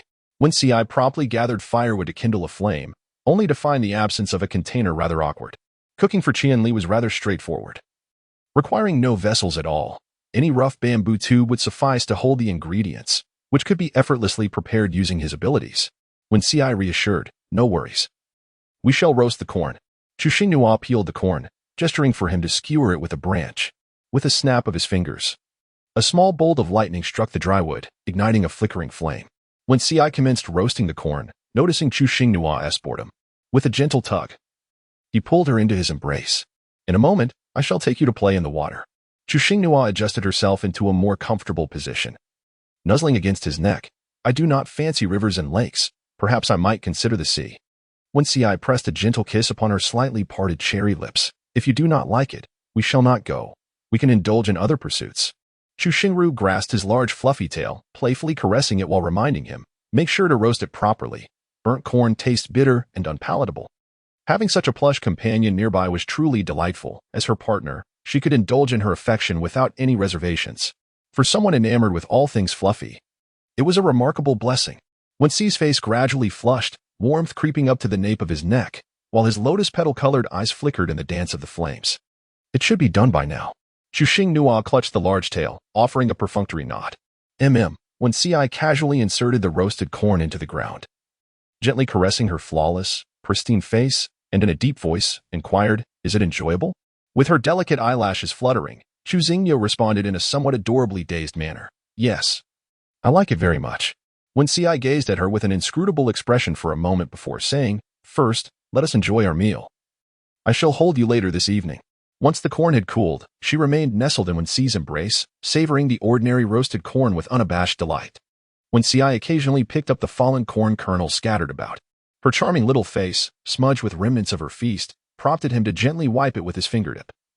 Though it remained only partially clean. Having napped extensively during the day, after freshening up, she wrapped herself in animal skin and gazed up at the resplendent night sky, waiting for Qianli.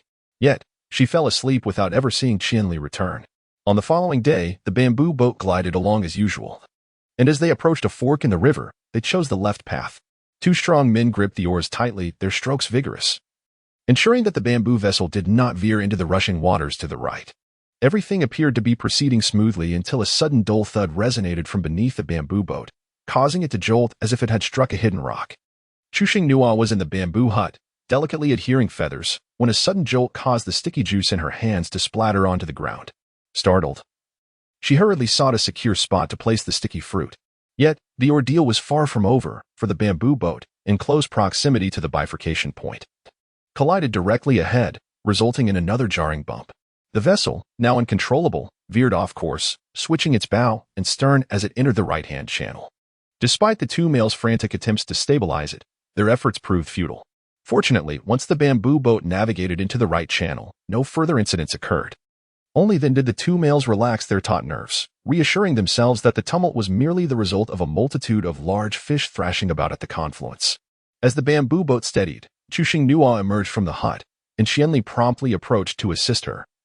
Concerned that another fish collision might cause her to lose her balance and fall, Chu Xing glanced around. The water was remarkably clear, revealing even the rocky bottom of the lake, allowing both males to see everything distinctly. What had just transpired? The right channel was somewhat narrow, just wide enough for a bamboo boat to pass through, yet it was impossible to turn around, and the current was rather swift. Wen Ci circled to the other side to assess the situation, returning after a brief moment. The waterway ahead was gradually widening, and it would not be long before they could make a turn. Qianli nodded in understanding. When the bamboo boat was able to turn, he would notify them. Wen Ci replied with a simple acknowledgement and proceeded to the other side to observe the progress of the bamboo boat. Chu Xinghua noticed not far from the shore a lively group of rabbits, exclaiming, "So many blue rabbits!" Qianli followed her gaze and inquired, "Do you like them?" Chu Xingnu inadvertently exclaimed, "I adore lynxes." Her eyes sparkling with enthusiasm. Had she expressed her fondness, he would have utilized his extraordinary abilities to capture one for her amusement. Never did he anticipate her declaration. A hint of amusement danced in Qianli's eyes as he playfully tapped her petite nose, saying, "Oh, you." Chu Xinghua suddenly recalled that she had unfinished business and pulled Qianli to the second floor. "My feather fan isn't finished yet. "Come in and help me," she said. Inside the bamboo house, Qianli imitated her movements, carefully affixing the beautiful feathers one by one onto the prepared wooden pieces. Both the wooden pieces and the fan handles were wrapped in a layer of animal skin, enhancing their aesthetic appeal and providing protection against splinters. In a short span of time, 2 vividly colored feather fans were completed. Chuxing Nua felt she had stumbled upon a lucrative opportunity to earn crystal stones. As she caressed the newly crafted feather fan, she inquired of Qianli, "Do you believe it can attract the admiration of females?" "Please be honest." Qianli, with utmost sincerity, replied, "You are my partner. In my eyes, whatever you create captivates me." He then added, "However, from the perspective of an unfamiliar male, I might find it rather unremarkable. If I were fond of a particular female, I might consider purchasing it to win her favor." The phrase "might consider buying" somewhat dampened her spirits as a modern individual. She found the feather fan aesthetically pleasing. Yet, in this beastly realm, the orcs had likely seen countless variations of feathers. The design she held in her hands might have become commonplace to them. After a brief moment of contemplation, she pouted and remarked, "Indeed, it is somewhat ordinary. I shall strive to create more extraordinary designs in the future." Beautiful accessories posed a significant challenge. She needed to devise a way to produce exquisite fans in order to exchange them for crystal stones. Qianli genuinely praised her, saying, "What you have crafted is truly beautiful. Far from ordinary." Chu Xingniu merely smiled at him without further response, her mind continuing to race. At that moment, outside the bamboo house, Wen Ci shouted, "We can turn around now." Before departing, Qianli admonished her, "Stay here and do not venture out. It might sway soon, so hold steady." After saying this, he exited the bamboo house with Wen Ci to prepare for the boat's turn. As the lake widened, the water's flow became gentler, less turbulent.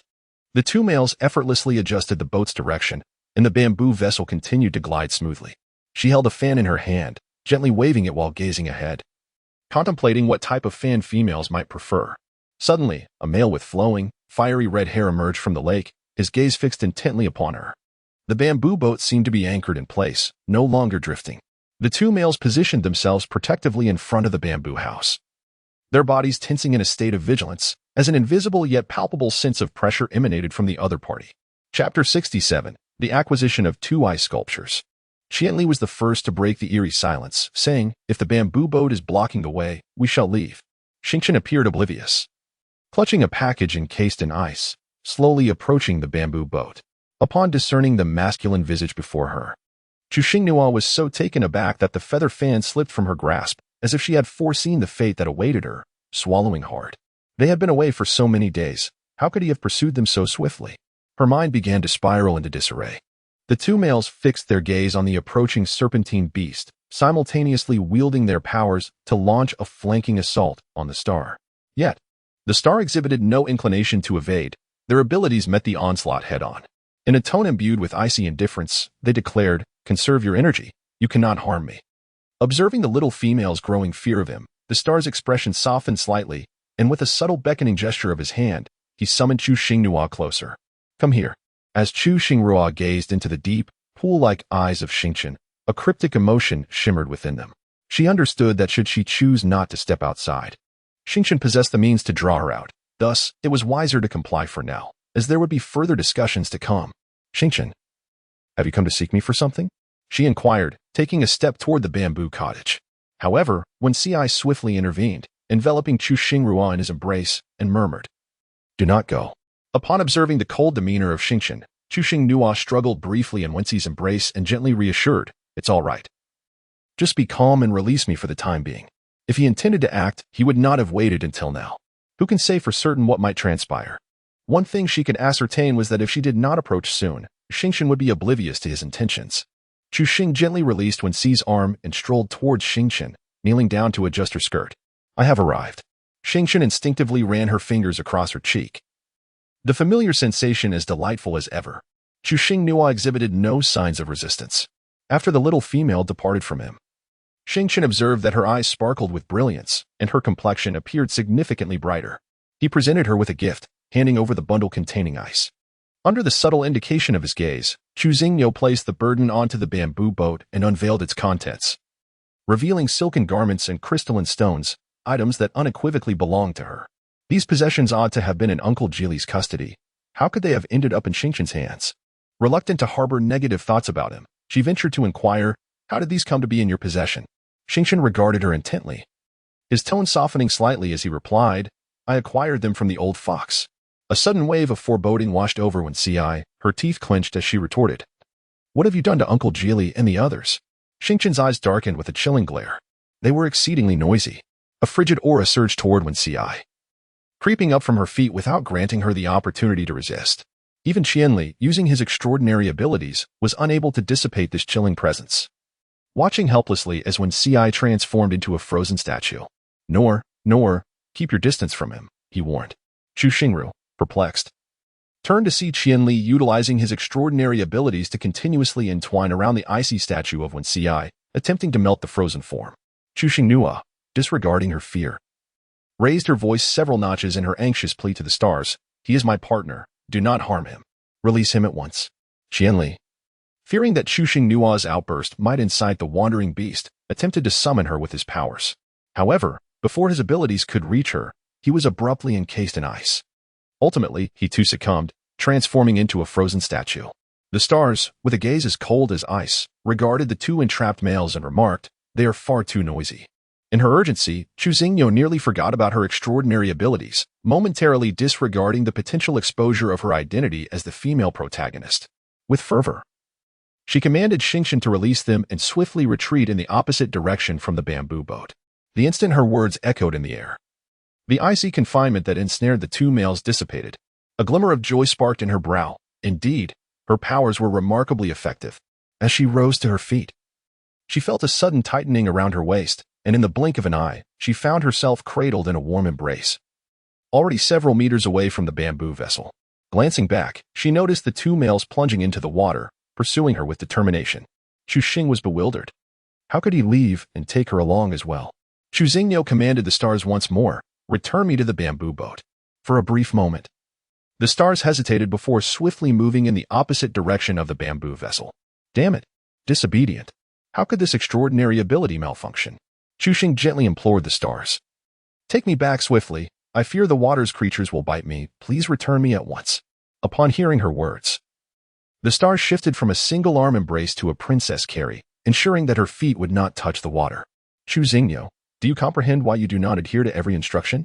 Observing the two male figures trailing behind gradually diminish into mere black dots, until they are no longer visible. The great black serpent moves with astonishing swiftness. Chu Xingnua gazed at the stars and inquired, where shall you take me? The stars offered no reply, merely continuing their celestial dance. She instinctively fell silent, observing the scene before her, which seemed to accelerate in its splendor. All she could do was sigh. Time passed, though she could not discern its measure, until at last, the stars came to a halt, revealing an unfamiliar shore before them. Chu Xingnua felt that the passage of time had surely elapsed. With her gaze lowered, she refrained from looking at him, awaiting his next move. Xingchen uttered not a word, nor did he take any action. He merely regarded her with a gaze laden with complexity. The atmosphere surrounding them grew increasingly oppressive under such circumstances. Uncertain of how long this tension endured, she ultimately succumbed to the discomfort and tentatively spoke up. You returned me, so why have you come to take me away again?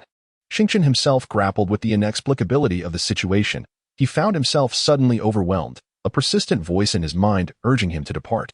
Yet, unwilling to leave alone, he resolved to take her with him. The instinct to seize the female was inherent to the nature of a wandering beast. Chu Xing was momentarily taken aback, unable to refute the statement. Her mind swiftly whirred, articulating her thoughts as she continued, in your presence, I have not witnessed the malevolence of a stray beast. You have treated me well, and I perceive no difference between you and other noble males. You are not wicked. The celestial being displayed no discernible change in expression. It slithered forward slightly, using its serpentine tail to sweep away the fallen leaves and dust from the stone, allowing her to sit atop it. The hands that hung at her sides subtly clenched into fists before relaxing again, and the violet depths of her eyes were filled with sincerity. I have missed you. Chu Xingnua felt a sense of astonishment, momentarily at a loss for how to respond to his words. However, she was certain that Xingchen would not harm her for the time being. She decided to change the subject. Could you enlighten me on how the burden was acquired? Xingchen, noticing her averted gaze, felt a surge of displeasure. He loathed the sight of the delicate female displaying fear. Anyone could cower before him, but she alone must not. With a sudden motion, he lifted her chin, compelling her to meet his gaze. It was acquired from the cunning old fox. When Chu Xingnua gazed at him, his eyes softened slightly. With a hint of trepidation, she inquired, I know you received the burden from Uncle Geely. Did he give it to you? Or did you take it by force? Xingtian playfully entwined her fingers, responding with unwavering clarity, Neither. I requested it willingly. Chapter 68. Will you stay with me? Chuxing gently withdrew her hand, preventing him from touching her indiscriminately. Good Xingtian, please do not jest. Kindly explain to me what exactly transpired. Will you? Xingtian seized her hand once more, clutching it tightly within his grasp to prevent her withdrawal. Without any concealment, he succinctly recounted the events. I returned your sister and that relative of ours, and caught a whiff of the old fox, sensing the scent of your belongings. Hence, I came here. He himself was uncertain as to why he acted in such a manner. It simply was what he did. Perhaps he merely wished for her happiness. For a fleeting moment, Chu Xingniu felt a flicker of doubt towards his words. However, upon reflection, she realized that there was no advantage for him in deceiving her. And thus she chose to believe him. The joyful news of Mo Jiji and the others being returned to the team filled her heart with happiness. You truly are a remarkable serpent, she remarked uncertainly. So, you came all this way merely to deliver my belongings? Xingtian did not deny it, responding softly. He gently placed her hand against his cheek, nuzzling against it. Do not fear me, I shall not harm you. I wish to see you every day and hold you close. Your kind is scarce, and by keeping me near, you will receive better protection. He continued. For those whom they can defeat, there is no need for them to intervene. For those they cannot, I shall step in. In the face of danger, I will be the first to protect you, ensuring your utmost safety. I do not hibernate. Will you allow me to stay? Chu Xingniu comprehended that reclaiming her would be swifter than her current humble pleas. The great black serpent, by soliciting her opinion, afforded her an undeniable respect. His confession was both sincere and pragmatic, rendering her unable to refuse, and she bore no disdain for him. She simply believed that had she not been the female sovereign, she would have accepted him without hesitation. With her long lashes fluttering, concealing the unease within her gaze, she resolutely pushed him away. I harbor my own fears, which do not stem from your beastly form, nor do I care whether you are a stray beast. What terrifies me is the prospect of becoming like Lan Junyi, where my apparent strength is but a facade, masking an intrinsic timidity. Knowing I am the female sovereign will alter your demeanor, and I am neither willing to gamble nor capable of bearing such a risk. Upon hearing the name Lan Junyi, Xingtian's brows knitted together, her eyes revealing a trace of annoyance. She was perplexed as to how their current discourse related to that detestable female. You shall not become her, Xingtian asserted with conviction. Your emotions are more stable than hers. You will not succumb to despair nor seek death in a myriad of ways daily. Chuxing subtly inquired, have you ever pondered why she chose to end her life? This question weighed heavily on her mind. Although Xingtian found the topic somewhat bothersome, he softened his tone and patiently replied, I do not know. She is well fed and cared for each day, surrounded by males who attend to her needs, and no beast has coerced her into a bond. Yet, in a fleeting moment, she took her own life, slipping through our grasp. Chu Xingniu, upon hearing him say this, Chu Xingniu felt as though she had been perpetually troubled by trivial matters. In times of uncertainty, she found herself plagued by unfounded suspicions. Yet, in such circumstances, she could not help but let her mind wander. So many other females seemed to thrive, living their lives with ease. It was only her fellow female sovereign, Lan Junyi, who faced daily tribulations. And it was remarkable that she had not been utterly disheartened. As Xingtian observed the transformation of her expression from one of grievance and trepidation to one of profound melancholy, she was struck by the capriciousness of her emotions. Let us not dwell on her, it invites misfortune. Gently embracing her slender waist, I pulled her back into my arms, offering solace with the words, you shall fare better than she. You cannot drive me away. Chu Xingniu perched upon his muscular arm, the firm brawn exuding a profound sense of security. With a gentle voice, she inquired, what is the purpose of capturing the females?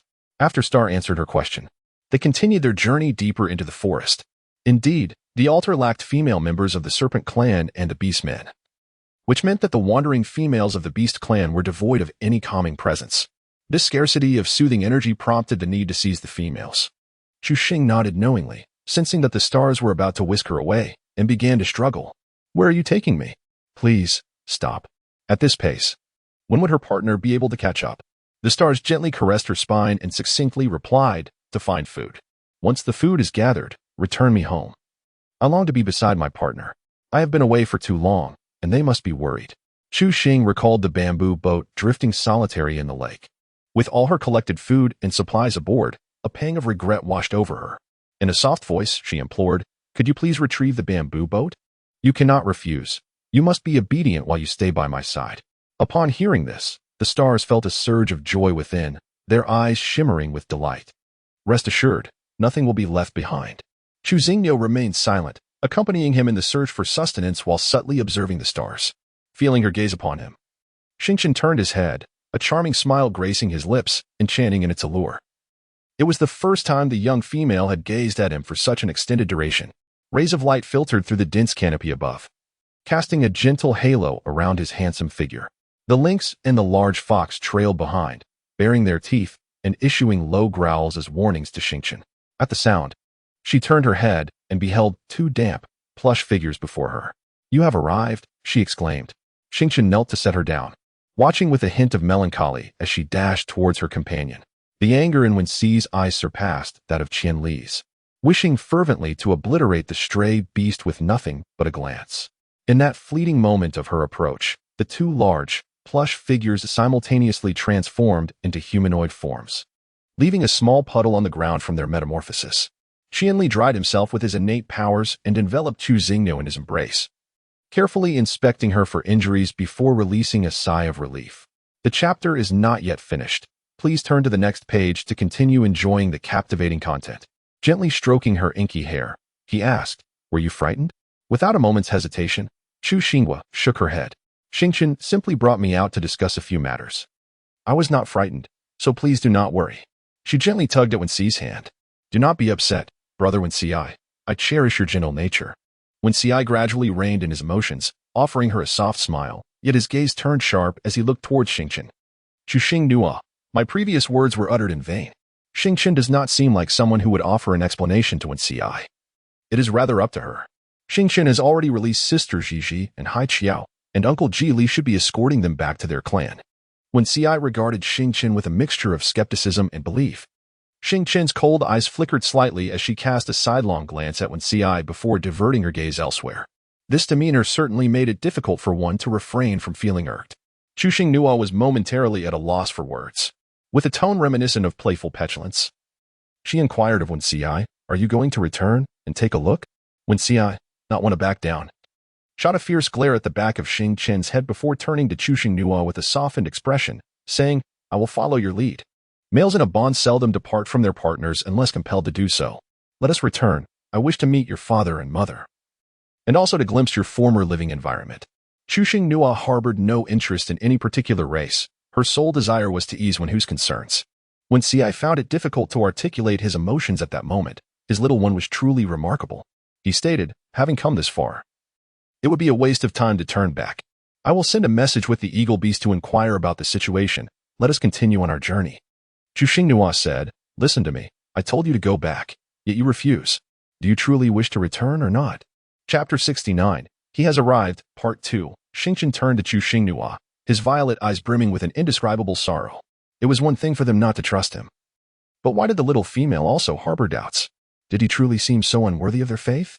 Chu Xing raised her chin and gazed at Qian Li, her eyes pleading for guidance on what to do. Without hesitation, Qian Li replied, "Let us continue on our journey." At this moment, Chu Xingyo turned her gaze towards the stars and said, "We must depart now. Come quickly and join us." The two males simultaneously directed questioning looks towards her. Chu Xinghua felt as though an invisible mountain pressed down upon her, rendering her breathless.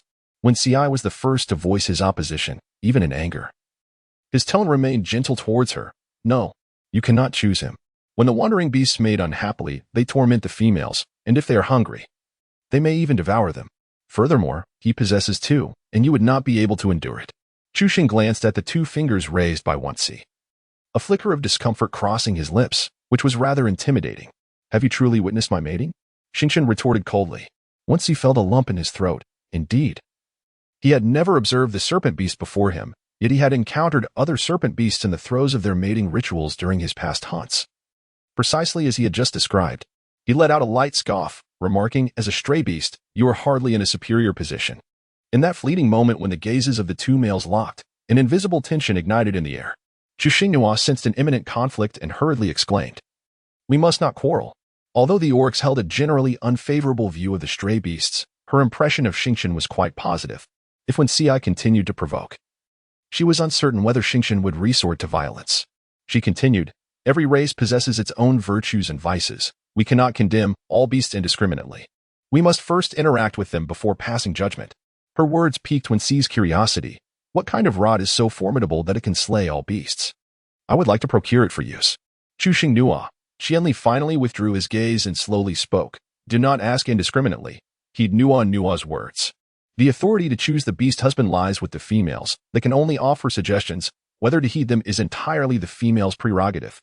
Wen Xi curled his fingers, first gesturing before his own eyes, then redirecting to point at Xingqian. I will keep my eyes fixed upon you. Xingqian remained oblivious to his gaze. Qianli transformed into his beast form, carrying Chu Xingnua and leading the way back. They did not take the water route but ran along the shore towards their destination. Wen Xi followed closely behind, casting a hostile glare at Xingqian as they ran. Xingqian maintained an air of indifference, allowing him to stare. Yet he could not permit the fox to gaze at him for too long without response. He swiftly sidestepped. Wen Xi followed closely. Upon glancing back, Chu Xingrua observed that the two appeared to be in relative harmony, and at least they had not resorted to conflict, which brought her a modicum of relief. However, continuously looking backward could pose a risk to her neck, making her susceptible to injury. She averted her gaze with a sense of ease, redirecting her thoughts to the bamboo boat, hoping it would not drift too far and that nothing would be lost. The serpent-like tail of the starry creature feigned an attack, prompting Wen Xi to hastily evade, resulting in her body colliding forcefully against a tree. The starry being let out a derisive laugh before twisting its serpentine form and submerging into the water. When Qianli returned with her to the spot where they had turned the boat, they discovered that the bamboo vessel remained gently floating in its original location. Chu Xingnua felt perplexed. How could this bamboo boat possess the ability to await a person's return? Suddenly, with a splash, a dark figure emerged from the depths of the lake, propelling the bamboo vessel toward the shore. Chu Xing's gaze shifted from the bamboo boat to the stars, her pupils wide with astonishment. Initially trailing behind, Xingqian not only surged ahead but also managed to retrieve the bamboo boat. One could not help but marvel at his speed. The term swift scarcely sufficed to encapsulate it. She leapt from the lynx's back and made her way towards the bamboo boat. Qianli transformed into his human form, guarding her closely. Thank you, Xingqian, she expressed as she crouched down to quickly secure her belongings before returning to the thatched cottage. You must be hungry. I shall prepare some food, Qianli declared, promptly immersing himself in the task. Xingqian observed quietly from the side, his brow furrowing slightly as he gazed at the food in Qianli's hands. Noticing his confusion, Qianli explained while offering some advice. Nua is quite particular about her food. There are items she refuses to eat. You must remember her preferences. Additionally, the cooking technique is crucial. Merely cooking food until it's done is insufficient, as each ingredient has its own method of preparation.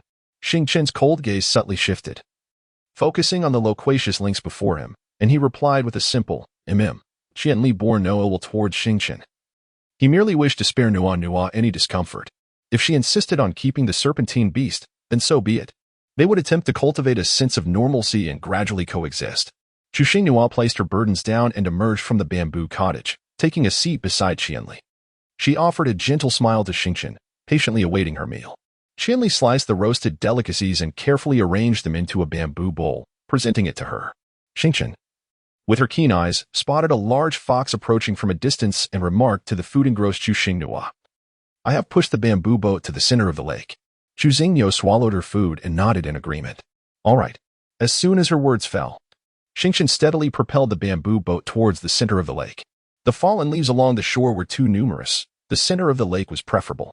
After a moment, the sound of a fox's call captured her attention. Her cherry lips slightly parted around the tip of a spoon as she gazed towards the shore. A large fox leaped into the water with a splash and began to swim toward them. After reducing its size, it climbed onto the bamboo boat, shook off the water in a corner, and gradually approached her, settling down beside her.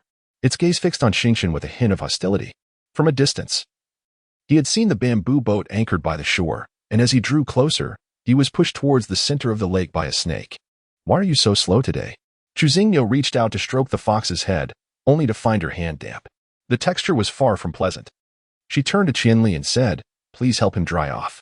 Before long, the wet fur of the fox transformed into a fluffy coat, as if meticulously groomed. The texture was much more agreeable than before, prompting her to indulge in stroking it for a little while longer. Wen Xi was completely entranced by her gentle touch, squinting his eyes and wagging his large tail incessantly, signaling his delight. Chu Xing gently tapped the fox's back, saying, "Do not wag your tail. I still need to eat." Qianli took a piece of animal skin, dampened it, and thoughtfully assisted her in wiping her hands. The large fox ceased its tail swaying and continued to fix its gaze upon the stars. Chu Xing noticed that Xingqian had been submerged in the water for quite some time. The three of them were on a bamboo boat, and it seemed rather inappropriate. "Come up. Do not linger in the water." With a graceful push on the bamboo boat, Xingqian, like a resilient pine, stood upright amidst the sound of splashing water. He observed the gaze of the little female fixed intently on the sheer garment he wore, and without hesitation, he began to remove it. "I shall take this off for you to wear." Chu Xinghua shook her head in refusal, stating, "No, thank you. I have clothes to wear." Starry paused in her action of removing her clothing and replied, "The weather is warm now. Wearing this piece of mine would be far more comfortable." Although it was overcast today, she did not feel hot. Had the temperature been like it was a couple of days prior, she would certainly not have declined. It was not her first time wearing it, after all, and there was no need for pretentiousness. Today, the weather felt quite pleasant to her. She decided to wear Starry's garment when the heat returned. Upon finishing her statement, Chu Xinghua smiled brightly at him and then focused intently on her meal. Starry ceased to press the matter, donned her clothing, and moved to the central position at the front of the bamboo boat, turning to gaze ahead. Chapter 70. Nua. It hurts me. After she had finished her meal, Qianli promptly cleared away the dishes to wash them. Once Qianli returned after washing the dishes, Chu Xinghua leaned her head over towards her. "The bamboo boat feels a bit cramped. When we encounter a bamboo grove, we should consider expanding it. Otherwise, it becomes a tad tight. Currently, this boat accommodates 3 people comfortably, along with a few small items. With the addition of new companions, it is essential to make it larger. Snakes do enjoy water, but we cannot have Starry pushed into it every time we take a break." Having accepted him by our side, it would be unkind to act otherwise. Qianli busied herself with her slightly disheveled hair, stating, "We shall remain vigilant and, upon encountering a bamboo grove, we will construct a new bamboo boat." Chu Xinghua reveled in the present moment, sleepily blinking her eyes. Feeling a bit languid after finishing her meal, noticing her drowsiness, Qianli gently offered, "Allow me to carry you back to rest." Chu Xinghua opened her arms wide and embraced him, nuzzling into the crook of his neck. Qianli lifted her up and returned to the bamboo cottage for a respite. As he prepared to leave, Chu Xinghua tugged at him, wishing for his company through the night. Qianli lay on his side, his demeanor gentle as he soothed her to sleep. She nestled closer to him, seeking the most comfortable position. With delicate movements, Qianli raised her head, allowing her to rest upon his arm. Outside the bamboo cottage, when Ci approached the side of the stars, resuming his watchful gaze, with the little female drifting into slumber, he found little amusement aboard the boat, so he quietly slipped into the water to avoid waking her, transforming into his beastly form within the lake. His imposing figure glided around the bamboo vessel. When she opened her eyes, she was met by Qianli's striking eyes, glowing with a subtle green light, causing her heart to flutter. This time, she had slept rather peacefully, awakening still cradled in Qianli's embrace, feeling a cool wetness on her cheek. Raising her hand, she wiped at the corner of her mouth, realizing with mortification that she had drooled in her sleep. Startled, she sat up abruptly, hastily wiping her lips. Qianli also sat up, showing no sign of disdain for the drool on his arm, and calmly remarked, "Wiping like that will cause your skin to redden. Let me use a beast hide to assist you." Before he finished speaking, he had already procured a small piece of beast hide and stepped outside the bamboo cottage. By this time, dusk had settled in. She truly had a remarkable ability to sleep. Moments later, Qianli returned with the damp beast hide, tenderly wiping the corner of her mouth and her palm. Chuck Xingguo felt a touch of embarrassment from such attentive care, as if it implied her inability to manage her own life. "No need to wipe it. I shall wash up myself," she declared, stepping out of the bamboo dwelling. She swiftly freshened her face and noticed that the bamboo boat had already docked, while the other 2 males were nowhere to be seen. Qianli, observing her search for the beasts, kindly informed her, "They have gone to hunt and gather food. They shall not return swiftly." Knowing they were out for foraging rather than fighting, she felt no cause for concern. Meanwhile, in a certain part of the forest, the 2 males were engaged in a fierce and unyielding struggle, their fists raining down upon each other.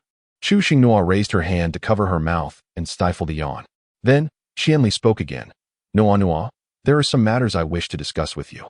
Chu Xinghua turned around, gazing at him in bewilderment. "What is it?" Qianli gently urged her to sit on the bamboo stool. Let us speak of the stars. Chu Xinghua felt that he could more or less guess the situation. It was necessary to discuss it, and he readily responded, "All right." Qianli's distinctive eyes shimmered with a gentle light as he directly addressed the matter. "I support your pursuit of other partners. The stronger, the better. After all, your identity is unique, and neither I nor Wen Ci can ensure your safety alone." He paused for a moment before continuing. "I will not ostracize Xingchen for being a wandering beast, for I respect any choice you make. I hope that when it comes to selecting a beast husband, you can consider it earnestly." He had witnessed the consequences of females who, in their pursuit of pleasure, made hasty decisions that led to painful repercussions. And he wished to avoid such outcomes. Some matters could only be touched upon lightly. Speaking too extensively could be counterproductive. Attentively absorbed every word spoken by. Fully aware of his concerns regarding the wandering beast that instilled fear in the hearts of the beast folk. Her thick eyelashes fluttered gently as she swiftly organized her thoughts. "I am not a superficial female who would hastily seek to claim a male simply due to a prominent feature. I cannot accept a union devoid of emotional foundation. I must be accountable not only to myself but also to the male I choose. It is true that while humans may deceive, the body remains honest. Even a mere touch from an undesired male can evoke distaste, let alone the prospect of partnership. I comprehend your worries and recognize that your intentions are rooted in care for me.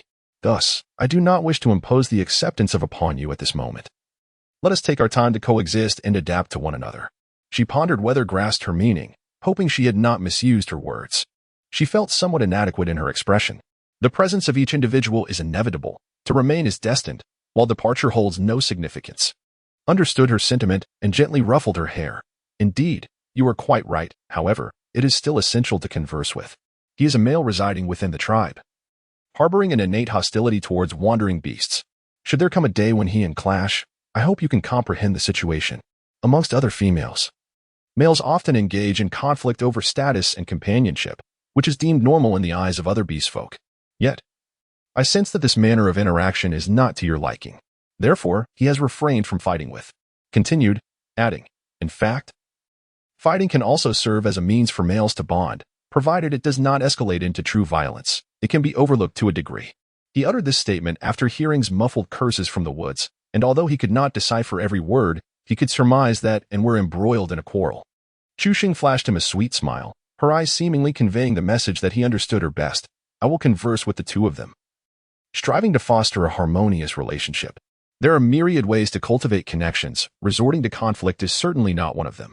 Although Qianli's words were impeccable, she discerned an underlying implication in her final statement. The two of them surely had not neglected their quest for sustenance, perhaps under the guise of foraging. They had clandestinely retreated into the woods to engage in a brawl. The more she pondered, the more plausible it seemed. Qianli merely nodded in response. Chu Xingyo grasped Qianli's hand and rose to her feet. "Let us take a stroll along the shore, having spent an entire day aboard the vessel. My body is in dire need of exercise." Qianli acquiesced to her pull, and the two meandered along the water's edge towards the woods.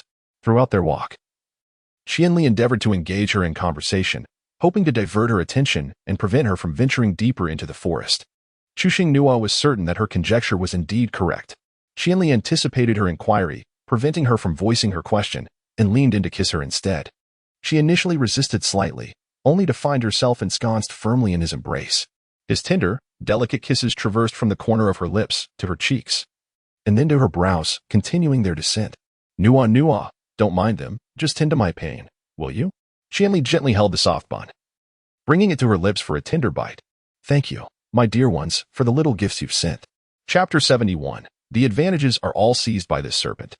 Chu Xinghua initially intended to nod in agreement, for who would refuse a pleasurable experience? Yet, the thought of those two returning midway or at a critical moment filled her with trepidation. She shook her head vehemently, declaring that the timing was inappropriate. Qianli nibbled on her earlobe, his breath laden with intimacy, murmuring that before their encounter concluded, they would not return from the hunt. His large hand roamed her body with dexterity, igniting sensations that stirred her response, her gaze growing increasingly dazed. As she acquiesced with a nod, her small hand clenched into a fist near her lips, biting her inner lip in an attempt to stifle any sounds, while her other hand tangled in his hair. "Do not stop. Cease this," she thought, as the last remnants of her rationality urged her to push Qianli away. Yet, the exertion of articulating a complete refusal became a daunting task, her body yielding and her strength waning. A single word of denial, uttered in disjointed fragments, transformed in meaning. They were in the wilderness. If a passing beastman were to stumble upon them, she dared not contemplate the consequences. Chu Xing, gasping softly, spoke, Qianli. With both hands clasped around her waist, he effortlessly lifted her, carrying her towards the bamboo boat. Chu Xing clung to his waist with her legs, her arms encircling his neck. Not daring to relax, even for a moment, breathing heavily, her beautiful eyes already veiled in a haze. With each step, she found herself unable to pay heed to the possibility of the other two males truly engaging in a fight.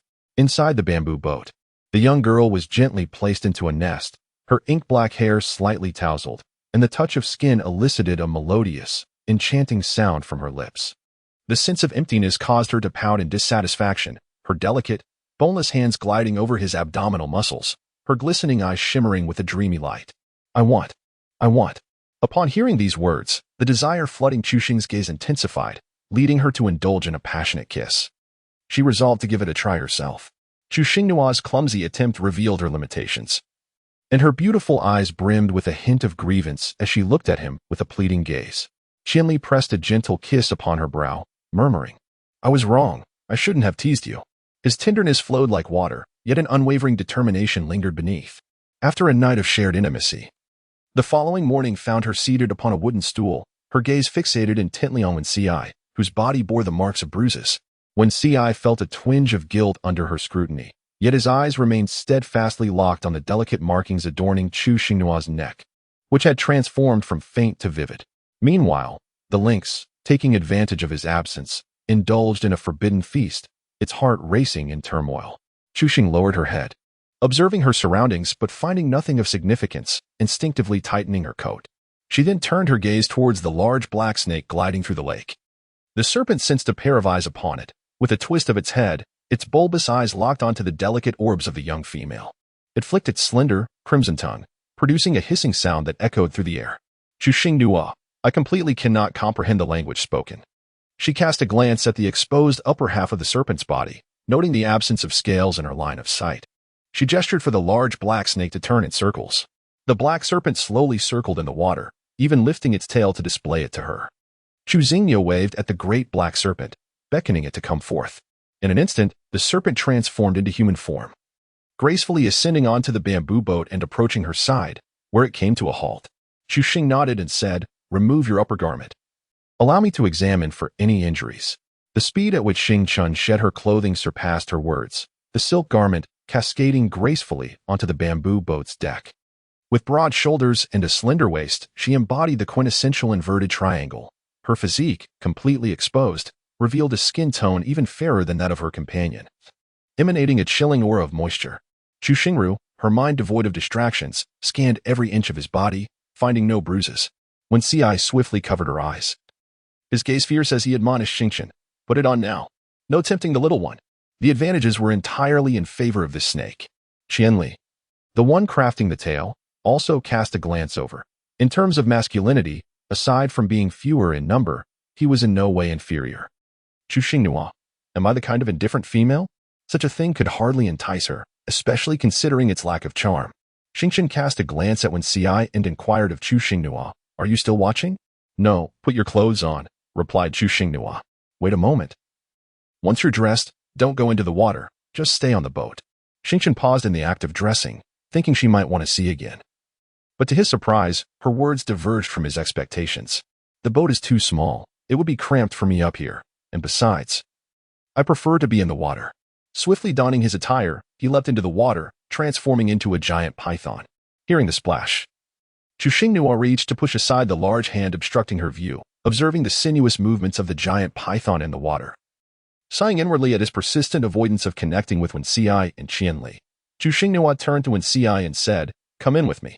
Wen Ci rose and followed him back to the bamboo cottage. Chu Xingnua patted the grass nest, inviting him to take a seat. As he settled down, she gently wrapped her arms around his neck, pressing her forehead against his, and invoked her healing abilities. Wen Ci felt a warm current coursing through his body, gradually alleviating the minor aches, and he found himself enveloped in a profound sense of comfort. However, his primary concern remained her well-being. These are mere trifles. Refrain from using your abilities next time, for your body cannot bear it. Chu Xing gently remarked, My body has been nurtured by the crystal essence, and I feel significantly better than before. Utilizing my abilities a few times poses no challenge. Upon hearing the term crystal essence, Wensi found himself momentarily choked, unable to breathe freely. Dear Master, there is more to this chapter. Please turn to the next page to continue reading. The ensuing events are even more captivating. The wandering beast had bestowed the precious crystal essence upon the little one, suggesting a measure of sincerity, though the exact extent remained unclear. A sense of irritation brewed within him. If he truly cared for you, I would refrain from engaging in conflict with him in the future. Suddenly shifting his tone. His face, flushed with anger, revealed several long, dark, and stiff whiskers that quivered with his agitation. Should he harbor any ill intentions towards you, I shall not hesitate to end him. Chu Xingnua was charmed by Wensi's adorable demeanor and amusing remarks. She reached out to stroke his beard gently. With a swift motion, Wensi extended his long arm and embraced her, his mood somewhat subdued. Until I am certain that he is indeed a good stray beast, I shall closely observe his every action. Chu Xingnua recognized that this was his greatest concession and felt quite satisfied. Believing that all matters should be approached with patience and progression. While expressing her agreement, she took the opportunity to compliment him. Brother Wensi, you are truly the best. So thoughtful. Please keep a vigilant watch over the great black serpent. As she spoke, her fingers playfully entwined around a few of its whiskers. Wensi grasped her small hand, preventing Chu Xingnua from being overly mischievous. She assumed that the matter would conclude there, but little did she know, another issue awaited her. Wensi spoke softly. Have you two consummated your union? She anticipated that the cunning fox would inevitably inquire about this matter. With a flicker of her eyes, Chu Xingnua playfully reproached. Who told you to go and fight all night, neglecting me? As we were conversing, the atmosphere shifted, and we couldn't help but become intimate. Wensi pondered. Listening to her tone, it seems as though she is blaming him. Indeed, it is impossible to please everyone. Seeing him become dejected, Chu Xingnua shifted the conversation. You haven't slept all night. Would you like to lie down for a while? Wensi reclined into the nest and invited. Shall we sleep together? Chu Xingnua shook her head and said, You sleep. I wish to step outside for a breath of fresh air. Wensi, feeling languid, stifled a yawn, blinked her eyes, and finally succumbed to her drowsiness, soon emitting gentle snores. Chu Xingnua stealthily exited the bamboo cottage, gently lowering the animal skin curtain behind her. As she emerged, the large black serpent slithered to the edge of the boat, releasing its coiled tail, causing pink beads to tumble onto the deck with a soft patter. Chapter 72. How delightful the spring mattress rolls up. Chu Xingnua raised her hand to catch the rolling beads, examining one closely. She scratched its surface with her nail, revealing nothing beneath. Is this a pearl? She pondered, unable to identify it. All she knew was that the bead was exceedingly smooth, radiating vibrant colors and possessing an array of shapes. Curiosity piqued, she inquired, What is this? Where does it come from? The great black serpent flicked its tongue in response. Hissing softly, Chu Xingnua raised her hand to caress the smooth head of the serpent. I cannot comprehend your hissing. Please communicate with me in human form. The starry being obediently transformed into a semi-beast state. There are many more beneath the water. I happen to bring a few for you to see if they please you. Chu Xingnua picked up the beads one by one and politely expressed her gratitude, saying, Thank you. I truly adore them. As her words faded, the stars swiftly plunged into the depths of the lake. Chu Xingnua was splashed with a few droplets of water. She did not express any desire for more. Wondering why the stars had descended once again, Chu Xingnua approached Qianli, holding a bead in her hand. Can this be divided in two? She inquired eagerly. Indeed, Qianli replied, noticing her anticipation. Setting aside the willow twig, she effortlessly split the bead in half. Upon comparison, she observed that one half was larger than the other, and the fracture was not particularly smooth. It would require some polishing for practical use. Chu Xingnua smiled radiantly at her. Qianli, could you please help me smooth it out? Qianli replied affirmatively, his left hand transforming into a claw-like shape, scraping the uneven surface with his nails until it became even. He then continued to work on the other half of the bead. Chu Xingnua held the polished half bead, contemplating how to adorn it on accessories. It would surely sell well. After meticulously finishing the bead, Qianli rose and returned with an empty bamboo tube. Removing the lid, he remarked, It is rather inconvenient to hold onto it. Let us place the bead inside here. Chu Xing carefully placed the beads into the bamboo tube, leaving only the polished one in hand. With a splash, a large river mussel emerged, measuring approximately 60 to 70 centimeters in length. Chu Xingnua exclaimed in astonishment, How magnificent! The starry figure placed the clam upon the deck of the boat, gripping the crevice with both hands. With a determined effort, they pried open the shell and leaned down to rummage for the precious pearls within. Extracting one, they rinsed it in the water and raised their hand to gesture towards her. Chuxing held the bamboo tube and began to fill it, while Xingchen carefully handed her one pearl after another, some as large as eggs and others of ordinary size. I pondered whether it would be permissible to split them in half for crafting purposes. Although they were gifts from him, it would be prudent for her to communicate her intentions beforehand to avoid any misunderstandings, lest Xingchen feel that she did not appreciate them, inadvertently causing him distress. A flicker of surprise crossed Xingchen's eyes as he focused intently on squeezing the clam pearls, saying, "I will assist you shortly." After returning with Xingchen, Chuxing Nua sensed a shift in the atmosphere, leading to a noticeable reduction in her words. She began to seek conversation, asking, "Do you know when your period of power surges occurs?" Xingchen replied with an air of nonchalance, "Each year brings a different surge period. When I sense the signs, I will depart. If I manage to endure, I shall return. If I cannot withstand it, I shall not come back." Chuxing firmly grasped his hand, her tone resolute as she declared, "There is no need to leave. I can assist you." Xingchen responded softly. Upon hearing Chuxing's words, Qianli exhaled a deep sigh of relief, hoping that those who cherished Nua did so purely for her essence, rather than for the status of the female sovereign. As the pearls were successfully extracted from the clam, Xingchen prepared to toss the shell back into the lake. Chuxing Nua hastily intervened, instructing, "Discard this chunk of meat, but keep half of the shell. Clean it, for it will prove useful shortly." Xingchen, perplexed by her intentions, complied with her orders. She handed him a bamboo tube filled with clam pearls and then rose to retrieve some items from their bamboo dwelling. When Ci, alert, opened his eyes to find it was Chuxing Nua, then promptly closed them again, resuming his slumber. In the shell, Chuxing Nua spread out a beast hide and placed the hair tie crafted by Wen Ci inside. She addressed the stars, "Could you refrain from lingering in the water? I wish for you to come up." The serpent's tail transformed into legs as the stars perched at the edge of the boat.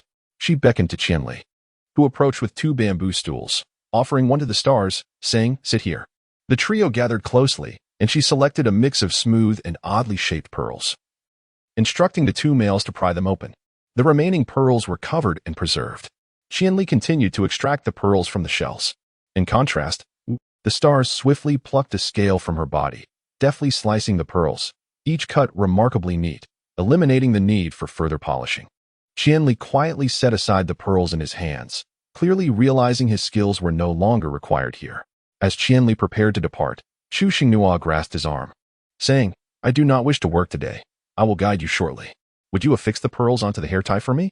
Qianli agreed with a soft, "All right," and resumed his seat. The 2 males adhered the pearls onto the ordinary hair tie while she provided direction, pointing out their shortcomings. The atmosphere was notably harmonious. Chuxing Nua, "Yet I feel utterly exhausted." She picked up a meticulously crafted hair tie and slipped it onto her hand, testing its elasticity with her fingers. The one adorned with pearls appeared decidedly more sophisticated. As the 2 males busied themselves, she languidly reclined nearby. Suddenly, Chu Xingyo conceived a novel idea and inquired of Qianli beside her. Might it be possible to create a small hole in the center? Certainly, Qianli replied, setting aside the half-finished hair tie and arranging the shell beads in a neat row, allowing his extraordinary ability to traverse from one end to the other. Chuxing continued to express her desires. "I also wish for some slender strips of animal hide, as well as resilient branches that can be woven into continuous circular forms." Qianli tore off a piece of animal hide and began to slice it into fine strips. I went in search of branches. After a brief interval, I returned with a handful of ring-shaped plants, placing them in the shell. "These are more useful than branches. They will naturally form into circles as they grow to a certain length." Chuxing Nua picked up one end and gave it a shake. Her hand squeezed it, feeling its remarkable elasticity, reminiscent of a large spring. "Can it be broken?" she inquired, her amethyst eyes glimmering slightly. "It can only be severed with supernatural abilities. Once matured, it will turn black and will not decay. Such a precious find," she thought, "should not be overlooked. It could be fashioned into numerous splendid items, sofas, spring mattresses. How delightful." "Qianli, let us anchor the boat and gather this," she exclaimed, her eyes sparkling brighter than ever. How could he possibly refuse her wish? With a tone laced with affection, Qianli replied, "All right," and rose to fetch the basket. Xingchen maneuvered the bamboo boat towards the shore, securing it. As the trio made their way towards the area where the spring-like plants flourished, Xingqian yearned to embrace her. Chuxing Nua gently declined, expressing that the lack of movement on the boat left her feeling uncomfortable and that she needed to stretch her legs once ashore. Xing Chun responded with a soft "oh" and took the lead, parting the tall grass and low-hanging branches with ease. Observing his considerate demeanor warmed Chuxing Nua's heart.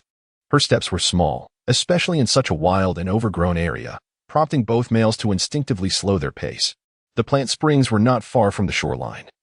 Yet it took her twice as long as Xingqian to reach them. Chapter 73. Do not stare at others' backsides here. Only the plant springs thrive. With even the common grass being a rare sight, their leaves resembled sharp saws. As she reached out to touch one, a large hand from behind enveloped and pulled her back.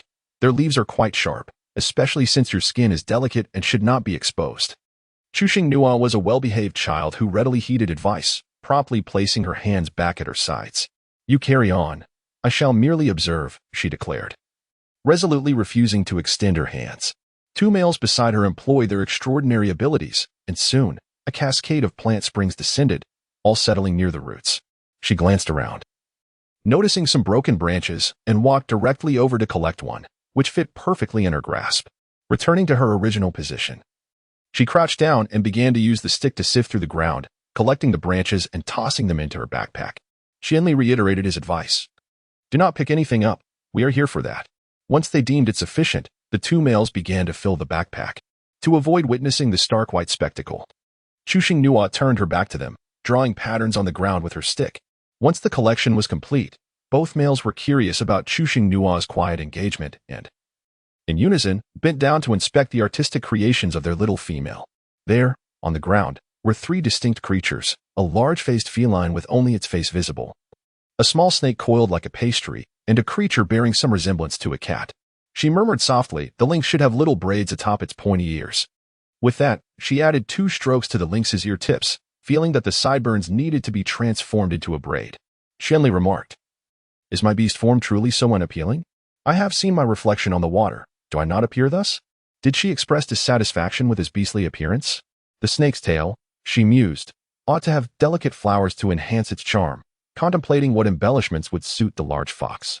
Upon hearing this, Xingqian's legs instantly morphed into a serpentine tail, and he turned to glance around, seemingly in contemplation. Yet, this was not the end. She proceeded to adorn each beast form with an abundance of whimsical details. Qianli felt that if this continued unchecked, it would become increasingly difficult to bear, and he gently tapped her shoulder to remind her. Amidst her engrossing artistry, Chuxing Nua, undeterred by the interruption, cast a sidelong glance over her shoulder. Observing 2 males concluding their tasks, she nonchalantly extended her toes to obliterate her intricate design. Discarding the branch, she dusted off her hands and declared, Let us return. The starry serpent flicked its heavy tail forward with a flourish. Chuxing Nua felt a refreshing breeze sweep by, and before her appeared a serpent's tail adorned with a crystalline ice flower that seemed to have materialized from nowhere. Illuminated by the dappled light filtering through the lush canopy of trees, it sparkled with a myriad of colors. Sensing her delight, numerous ice flowers of varying sizes began to form around it, all in an effort to win her favor. Chuxing Nua was momentarily taken aback, gently touching the icy flower. Feeling its smooth and frigid texture, a smile danced upon her lips as she exclaimed, How beautiful! Xingqian followed suit with a subtle smile. After observing the display of the icy flower for a while, the 3 retraced their steps. Upon awakening, when Ci found himself alone in the bamboo boat, which instilled within him a sense of abandonment, he followed the scent, hastily pursuing the others. After just a few steps, he spotted the trio returning, his anxious heart finally settling. As they approached, when Ci stepped forward, gently pushing past Xingqian. Upon returning to the boat, Chuxing Nua began to let her imagination soar, intending to craft a dream catcher from the limited materials at hand. Qianli assisted nearby, cutting animal hides, threading beads, and adhering various items together. When Ci, while learning, was also distracted by the sight of a large black serpent in the water, Xingqian nestled beneath the bottom of the boat, skillfully managing the balance and speed of their vessel, clearly wishing to avoid being scrutinized. Chuxing Nua had assumed that when Ci was merely jesting, but to her astonishment, he was genuinely attentive. She handed him the half-finished dream catcher. I am weary from weaving. Would you assist me? The technique resembles that of the forest creature that spins webs from its hindquarters. She was unaware of the creature's true name and thus spoke in a manner that was easily comprehensible. Indeed, when Ci averted his gaze and earnestly began to craft the dream-catcher in his hands. It was an 8-legged beast, not aptly named the hindquarters weaving creature, as such a reference might lead one to believe she had taken a fancy to them. Upon hearing Wen Ci's remarks, Chu Xinghua felt a shiver run down her spine at the mere thought of spider beasts. It was truly unimaginable. "Please don't frighten me," she said.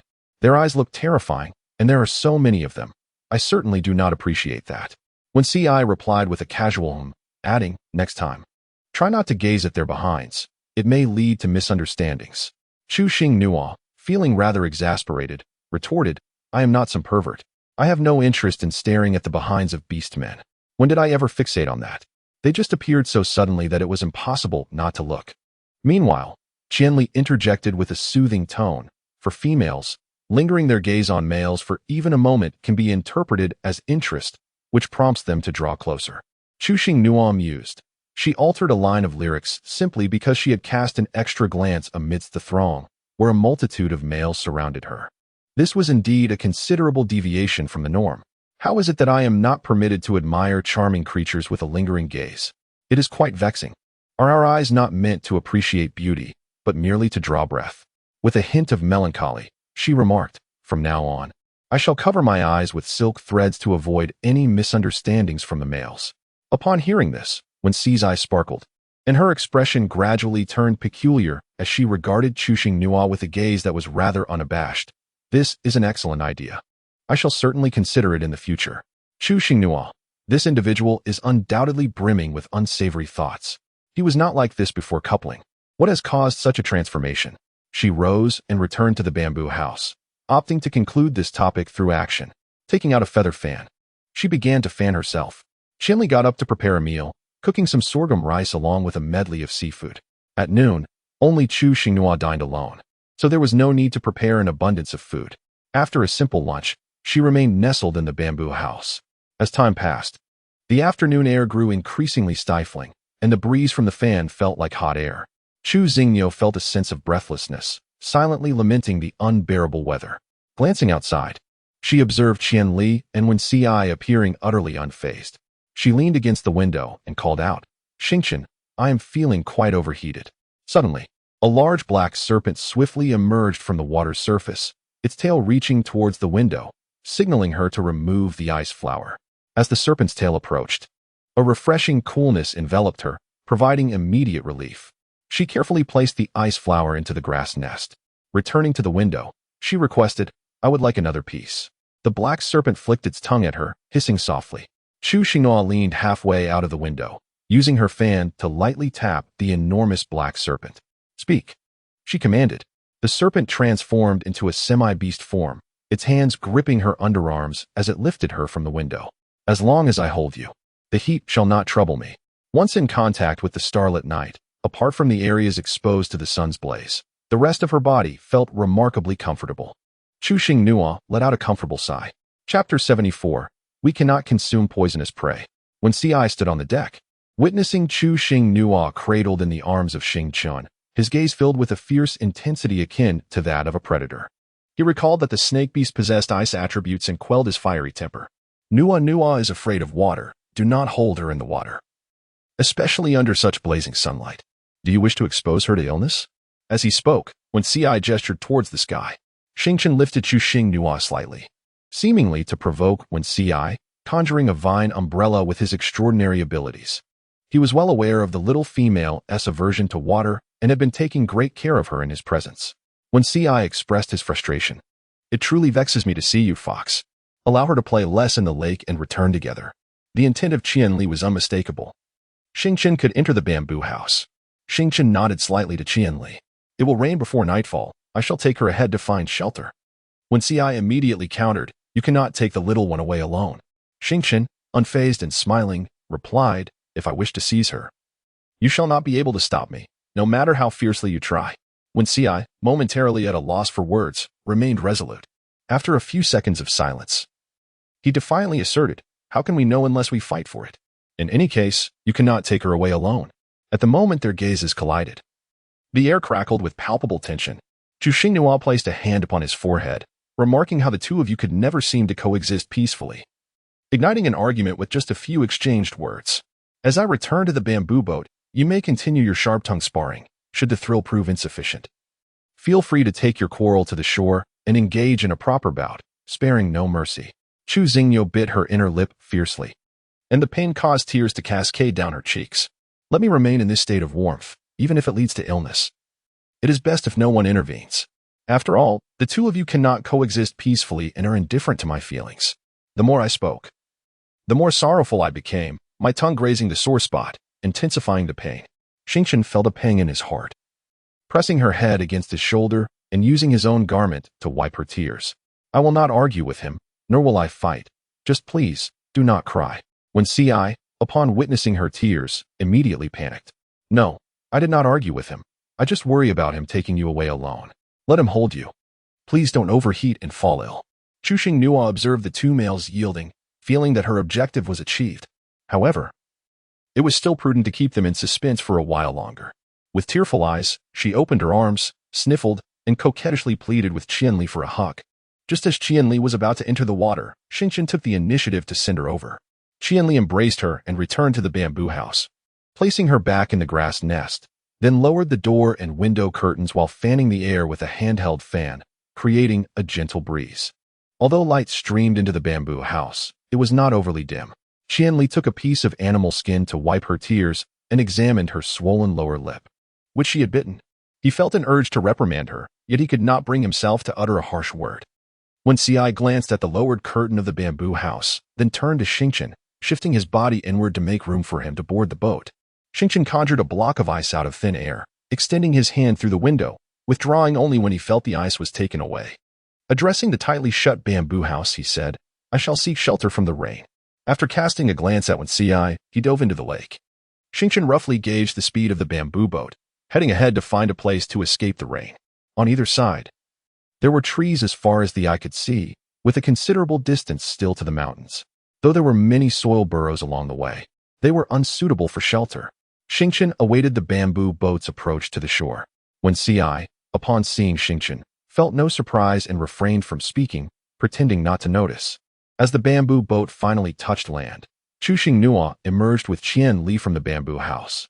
After a long afternoon of waiting, Chu Xingnua took the initiative to converse with Wen Ci, saying, You've worked hard.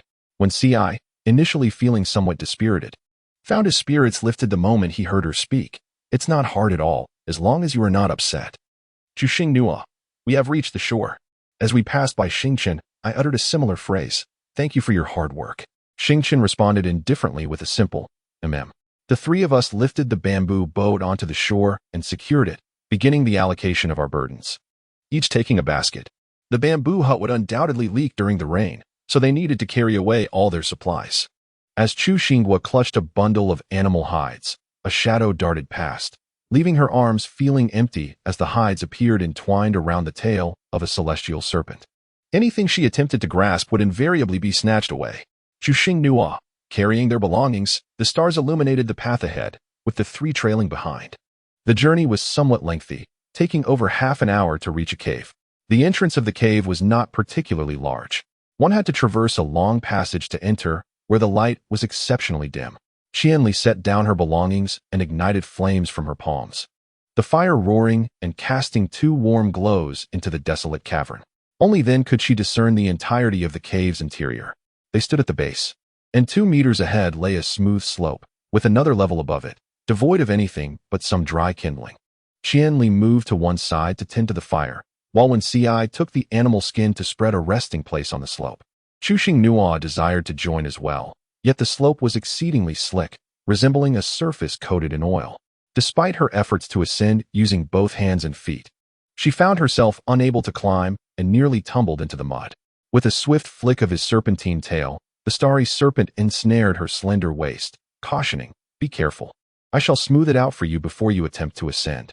Once she was securely positioned, Chu Xingnua touched her chin, relieved that she had not lost any teeth in the process. Thank you, she expressed. Why did it seem so effortless for Wen Ci? Why was she unable to manage it? The starry serpent was displeased by her gratitude and chose to ignore her, focusing instead on the slope. Her eyes widened in astonishment as she witnessed the great black serpent, using only its bare hands, begin to excavate the slope as if it were mere play with clay, effortlessly creating a narrow crevice. In a matter of moments, the slope transformed into a series of steps. Chu Xingnua picked up a rolling stone, squeezing it tightly, only to feel a sharp pang of pain in her hand. The disparity between hands was truly astonishing. No matter how strong a woman might be, even a special forces soldier would swiftly transform into a delicate wife in the face of such circumstances. Xingchen took the stone from her grasp, and with a flick of his serpent-like tail, he coiled it away outside the cave. When Ci, having prepared a cozy nest, approached Chu Xingnua, saying, "The nest is ready, quite soft. You may lie down now." Chu Xing raised her beautiful eyes slightly to gaze above, where a small nest was encircled by animal hides. When Ci then addressed Qianli, expressing uncertainty about the duration of the impending rain and stating her intention to capture more prey. Just then, Xingchen returned. "I will accompany you." When Ci, shedding her initial tension, adopted a much more amiable tone. "We cannot consume poisonous prey, so your presence is unnecessary. Hunting does not always necessitate a lethal bite." Xingchen lightly tapped the ground with her serpentine tail, indicating that she could ensnare the prey with her tail instead. After saying this, she turned and departed, with Wen Ci promptly following her lead. In an instant, only she and Qianli remained in the cave. She turned to retreat to the nest, but Qianli, perceiving her desire to avoid him, spoke candidly. "I won't mention what happened at noon. In the future, there is no need for you to hurt yourself to prevent them from quarreling. A mere scare will suffice." As Chu Xingnua ascended 2 steps, her pace abruptly ceased, and she turned to sit silently beside Qianli. Qianli gazed at her in confusion, inquiring, "Why have you spoken so little today? Are you feeling unwell?" Chu Xingnua wore a forlorn expression, shaking her head. "I feel utterly exhausted with the increasing number of beast husbands. If those two continue to clash, I fear I shall collapse." Chapter 75. The state before the surge of abilities. Qianli gently tousled her hair. "This is not a grave matter. Every female goes through this several times. With a little more adjustment, it shall be fine." Chu Xingyo cradled her chin in her hands, letting out a series of sighs. "I hope so," she murmured. Qianli rose and rummaged through the bamboo basket filled with provisions, inquiring, "I can roast something for you. What would you like to eat?" Chu Xingyo casually remarked, "Popcorn." Qianli, taken aback, questioned, "Pardon?" He was unsure if he had misheard, so he turned around to confirm once more. "What did you say we should eat?" Chu Xingnua realized she had uttered a contemporary term, and feeling a tinge of embarrassment, she subtly tugged at the corner of her mouth. Rising from her seat, she retrieved some corn from the bamboo basket and recounted the method. First, the corn must be dried, then it is to be crushed, resulting in popcorn. Qianli meticulously followed her instructions step by step, drying the corn, rubbing off the kernels, and laying a clean beast hide on the ground to place the kernels upon. Utilizing her extraordinary abilities, she ensured the kernels were heated evenly. Before long, the kernels erupted with a series of crackling sounds, akin to firecrackers, popping one after another into delectable popcorn. Chu Xingnua caught a flying popcorn kernel and savored it delicately, noting that it lacked sufficient sweetness. She then picked up another piece and placed it in Qianli's mouth, eagerly anticipating his assessment. Under her expectant gaze, Qianli swallowed the so-called popcorn, finding the texture rather unimpressive, though it was undeniably sweet in its own way. "Delicious," he remarked. Qianli took a small leather pouch and filled it with popcorn, suggesting she save it for leisurely enjoyment. After a while, Chu Xingnua set the pouch down and said, "I need to use the restroom." Qianli rose to accompany her, seeking out a secluded spot. She entered, while he stood guard nearby. As Chu Xingyo returned from her brief respite, a furious gale roared behind her. She turned to behold the tempest, a ferocious beast ravaging the earth. It whistled past, swirling a torrent of sand and stones, while branches danced wildly in its wake. The picturesque twilight was swiftly dispersed, giving way to an encroaching darkness that enveloped the land. In the next moment, torrential raindrops the size of beans plummeted from the heavens, striking the ground with fervor and creating splashes of water. The temperature plummeted abruptly. Chu Xingnua's words were laced with concern. "This has come too suddenly. They have yet to return." As they approached the cave entrance, Qianli caught a whiff of their strong scent and remarked from behind, "They are back." Her worries dissipated in an instant, and Chu Xingnua joyfully exclaimed, "Let us hurry inside." She cast a glance at the prey quietly lying in the corner and settled back by the campfire. When Ci was preparing dinner, while Xingchen coiled into a serpentine form, sat far from the fire, appearing rather out of place. When dinner was served, Xing Chun did not approach. Chu Xingnua took her share of food and brought it over. Patting the snake segment, she remarked with delight, "It's time for dinner." Xing Chun flicked out his slender tongue, brushing against her cherry lips, and hissed, "I won't eat. You enjoy it yourself." The cool temperature, combined with the snake's naturally cold body, made Chu Xingnua shiver slightly as she held up her small bamboo bowl and urged, "Dinner time." Seeing her unwavering determination, Xing Chun, not wishing to delay her meal, transformed into his semi-beast form and clumsily poured the contents of the bowl into his mouth. She stared in bewilderment at his rather unrefined method, 3 lines of frustration appearing on her forehead. Was he not afraid of choking? When Ci, noticing the little one feeding the snake, averted his gaze to avoid becoming upset by the sight. Thus, they finished their modest dinner, and Qianli began to wash the dishes. Chu Xingrua crouched before the snake-shaped pastry, gently touching the tip of its tail. Instantly, a beautiful little ice flower blossomed from the tail. She plucked it, only to return it, delighting in her playful antics. When Ci approached, bending down to entwine his arms around her legs, lifting her up, time to return to the nest and rest. Chu Xingnua offered no resistance. Accompanied by the resounding thunder outside, she nestled in Wenxi's embrace, drifting into a sweet slumber. The torrential rain persisted throughout the night, showing no signs of abating. 3 males took advantage of the darkness to move their belongings to the second level, preventing the deluge from inundating their cave. As dawn broke, the intensity of the rain began to diminish. Qianli stood guard at the cave entrance, observing the rain and sharing his insights. This fierce downpour boded ill. In the midst of the rain, Xing Chun used her serpentine tail to roll stones, ceaselessly transporting them to the cave entrance, constructing a small barrier to thwart the encroaching water. Just as she set down a stone, she heard a remark from the lynx, who, seemingly unconcerned, stated that as long as the cave remained dry, everything else was inconsequential. He was a serpent beast, capable of moving freely through the rain and hunting without difficulty, so that delicate female would not suffer from hunger. Moreover, the torrential rain could not persist indefinitely. It would eventually cease. Qianli glanced at Xing Chun and remarked, "We have yet to establish a stable place to rest, and the rainy season has arrived prematurely. I fear." The words that followed did not need to be articulated by the lynx. Xing Chun was already aware. After the rainy season comes the cold season, and the female, inherently vulnerable, faced the grim prospect of demise without a suitable shelter to ward off the chill. With him around, it was rare for a tribe to accept them. Xing Chun remained silent. During rainy days, 2 males ventured out to hunt, either when Ci and Xing Chun or Qian Li and Xing Chun, ensuring that she was never left alone in the cave. Hunting in the rain proved arduous, and each outing lasted a considerable time. The remaining male stayed behind to keep her company, engaging in handicrafts. Chu Xingnua sat in her nest, bowing her head to tidy up, bundling 10 hair ties into a string. She extended a hand and remarked, "I have run out of animal hide strips." After a prolonged silence without a reply, she lifted her gaze to observe when Ci beside her. The once lively Wen Fox now had flushed skin all over, eyes narrowed to mere slits, as if utterly exhausted. As Chu Xing gently approached, she attempted to rouse him. When Ci responded with a languid hum, his body slumping to the side. In an instant, he transformed into a magnificent fox, his fur-clad form causing his beast-skin skirt to burst apart.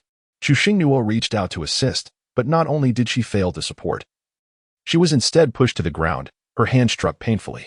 Inside the cave, it was just the 2 of them, when Ci offered no response, leaving her with no choice but to seek help from the system. After a thorough skim by Kakak's keen eyes, it has been determined that this fox is in the early stages of an ability rampage. Chu Xingnua, ancestor of the system, please directly inform me on how to wield the power of soothing. Placing both hands upon his forehead, I close my eyes and kiss the back of my hands. A friendly reminder, the power of soothing is on the verge of unleashing a berserk orc, consuming even more mental energy than utilizing extraordinary abilities. In the brief exchange with the system lasting only 2 or 3 minutes, electric currents have begun to leak from the great fox's body. Without a trace of hesitation, Chu Xingnua commenced the procedure as instructed by the system. The surging currents caused a tingling sensation in her arms. Drawing in a deep breath, she exhaled slowly, once more pressing her hands together and closing her eyes to concentrate, gently kissing the back of her hands to release her soothing energy. A soft, colorful radiance emanated from her palms, enveloping the unconscious large fox. Chapter 76. A forceful kiss insertion of a feeding tube. The soothing energy resembled the warmth of a winter sun, providing comfort and solace. Akin to a frightened kitten in need of its owner's patient care and reassurance. Under the influence of her calming energy, the errant currents gradually diminished. She was uncertain how long this comforting state would last, as it was her first attempt and, in her eagerness, she had forgotten to inquire. It was not until she heard the familiar voice of the little one beside her that she opened her eyes. When Ci remained in a prone position, his expression unchanged, gazing at her with a cheerful smile. With a slight pang in her nose, Chu Xingniu lightly clenched her small fist and playfully struck him, exclaiming, "You nearly frightened me to death." When Ci rose to his feet and enveloped her in an embrace, his fingers weaving gently through the strands of hair at the back of her head. There, he murmured soothingly, "No more fright, little one, do not weep." With her chin resting on his shoulder, Chu Xingniu struggled to resist his embrace. "Couldn't you have warned me before your powers surged? Must you frighten me like this? You are so cruel." When Ci gently reassured her, "You are absolutely right, little one. It is entirely my fault. I should not have scared you." As she vented her emotions, Chu Xingniu gradually calmed down and wrapped her arms around his neck, offering a small complaint. "Why are you just like Qianli? Forgetting the periods when your powers might surge?" When Ci patiently explained, "Each year, the timing of the power surges varies. Even if I remembered, it would be of little use. Sometimes, there are signs, while at other times, it strikes unexpectedly, leaving no time for self-preservation, just like earlier." He continued. "Each surge represents a growth opportunity for males, a trial against fate." The thought of potentially losing them at any moment caused a sharp pang in Chu Xingniu's heart. "From now on, I shall perform power soothing every month to prevent such occurrences," she declared. When Ci readily agreed, "All right." Perhaps due to having consumed a considerable amount of crystal essence, this time the soothing did not leave her feeling drained or fatigued. Once the rain ceased, she departed from the cave. The sunlight post-rain was particularly blistering, and the forest path had become muddy and treacherous, with puddles and broken branches scattered about. Since Qianli and when Ci needed to retrieve some items, they entrusted her to Xingchen, concerned she might slip on the difficult terrain. The group made their way to the location where the bamboo boat had been stored, but it had long since vanished, leaving only a few scattered pieces of broken bamboo. It appeared that it had been dismantled by the wind. This sight caused Chu Xingniu considerable distress. "It seems we shall need to construct a new large bamboo boat," she said, glancing at the faces of the three males, awaiting their responses. Qianli doused her hopes with cold reality. "Bamboo is not abundant in every part of the forest. We cannot create a bamboo boat at the moment." Chu Xingniu thought to herself. "It seems there is no hope left." Suddenly, Qianli's expression turned grave as he said, "We cannot take the waterway.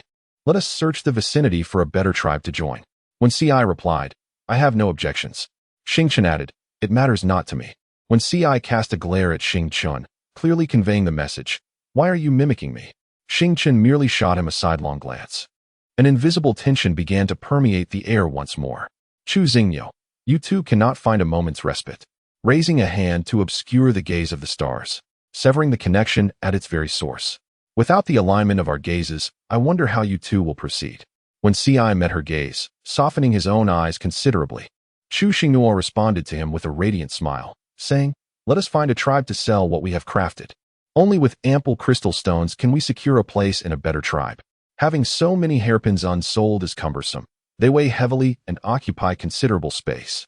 When Ci playfully scolded, "You little money grubber," Chu Xingniu raised her delicate chin and remarked, "I am a little money enthusiast, and you all are merely little money-loving beast husbands, a family of financial aficionados." Both Qianli and Wen Ci were amused, the corners of their eyes glistening with mirth at her playful term little money-loving beast husbands. Wen Ci slowly interjected, "We must turn back. If we linger here any longer, we risk finding no place to rest come nightfall." The males could sleep anywhere, yet they were reluctant to have Chu Xingniu endure the damp wilderness alongside them. The four turned around and resumed their journey. Xingchen deliberately walked at a leisurely pace until a sufficient distance was established ahead, then leaned in close to her ear and whispered, "Did what you just said include me?" Chu Xingniu initially intended to inquire why he was walking so slowly, perhaps due to his sore tail. However, before she could utter her question, a certain serpent posed a query. The proximity of Xingchen was so intimate that when she turned her head, their noses nearly touched, creating an undeniably ambiguous atmosphere. As she attempted to retreat, a strong hand encircled her from behind, drawing her forward with such force that her body leaned precariously, almost causing their lips to meet. The two exchanged breaths, one cool and the other warm, intertwining in the air. Rather than providing a direct answer, she playfully urged him to deduce. What do you think? Xingqian glanced at the two males ahead, noticing their engrossed demeanor with no signs of turning back. Without hesitation, he captured her soft, pink lips with his own. As Chuxing Nua spoke, a nimble and cool tongue slipped into her mouth. The pupils of the starry-eyed gaze widened dramatically, transforming into vertical slits of deep violet. Filled with disbelief, the softness of the female's lips, imbued with a hint of sweetness, was unexpectedly delightful. He deepened the kiss. Chu Xingnua felt as though that long tongue had reached deep into her throat, causing her immense discomfort. She exerted all her strength to push him away. Xingqian, still reluctant to part, released her and, licking his lips, was about to indulge in the aftertaste. Chu Xingnua turned away, feeling nauseated. Xingqian furrowed her brows, her gaze growing increasingly forlorn. It appeared that his kiss was so detestable to her that she was compelled to retch. Slowly, she lowered her head. Despite the sorrow within her heart, she did not forget to soothe her back gently. Upon hearing her dry heaves, Qianli and Wensi hurried over, expressing their concern in various ways. Wensi anxiously inquired, "Little one, what is the matter with you?" Chu Xingnua remarked, "I feel nauseous just by looking." Qianli, with a face full of concern, asked, "Have you eaten something that disagrees with you?" As she spoke, she took out a bamboo tube, opened it, and handed it over. Chu Xingnua waved his hand at the two of them, accepted the water that Qianli had offered, rinsed his mouth, and then returned the bamboo tube to Qianli. Wiping the corner of his mouth, he said, "It's nothing. I just suddenly felt a bit unwell. A little dry heaving made me feel better. So there's no need to worry." When Ci seemed to recall something, exclaiming, "Could it be that you're expecting a little one?" The strong reaction of a female during pregnancy often includes frequent vomiting. Chu Xingnua had been eating heartily, so this sudden occurrence seemed decidedly unusual. Moreover, the food consumed in the morning was the same as usual. If he were to vomit, it would have happened already. Upon hearing this, Qianli also considered the possibility. His expression devoid of joy, overshadowed instead by deep concern. Chu Xingnua pondered how to explain to the two of them that she was not expecting a child, but rather had been forcefully kissed and left feeling nauseated by the great black serpent. If she revealed the truth, Wensi would undoubtedly confront Xingqian, and the confrontation would be quite intense. For the sake of harmony, she resolved to remain silent. Chu Xingnyo cast a glance at the instigator, expressing that while she would remain silent about the kisses, administering a nasogastric tube was quite excessive. Upon hearing this, the originally dim light in Xingqian's eyes brightened anew. It was not that she disdained his affections, but rather that she was with child, which explained the nausea. Being glared at again left her utterly bewildered. When Ci anxiously scratched his head, stating that with her still fragile condition, it was unwise to be expecting a child. They should return to the Fox clan. The bellies of pregnant females would swell, and with her delicate frame, it was evident even to the untrained eye. Chapter 77. This matter cannot be overlooked with a child on the way. Her belly should not remain unscathed.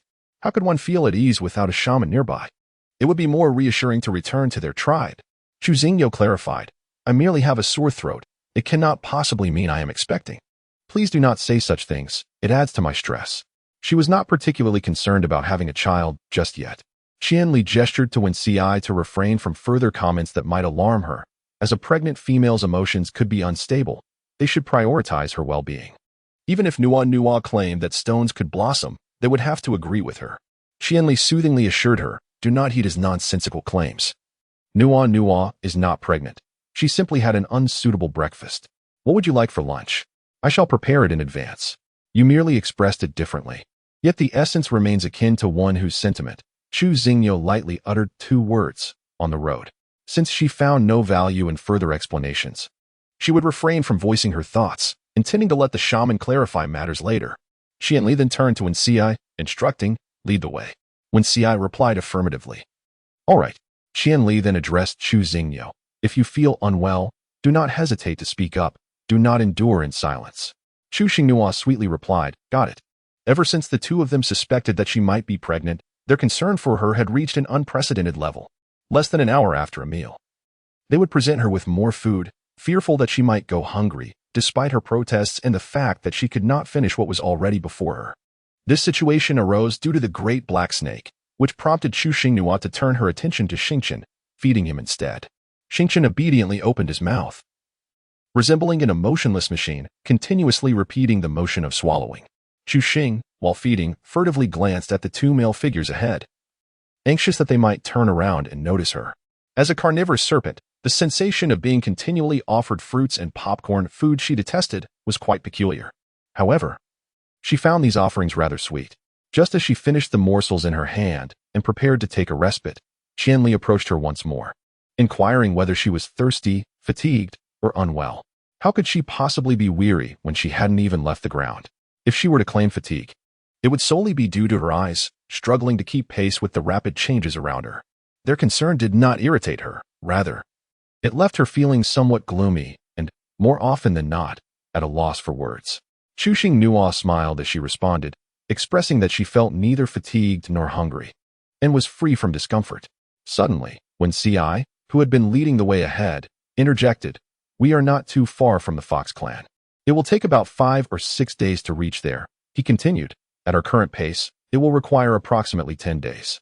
Chu Xingnua, who had been resting her head on the shoulder of Xingqian while admiring the scenery, straightened up abruptly upon hearing Wen Xi's words. "That is too long. If we travel at a normal speed, we can reach our clan more swiftly." Wen Xi turned his head to look back, resolutely opposing her suggestion. "No.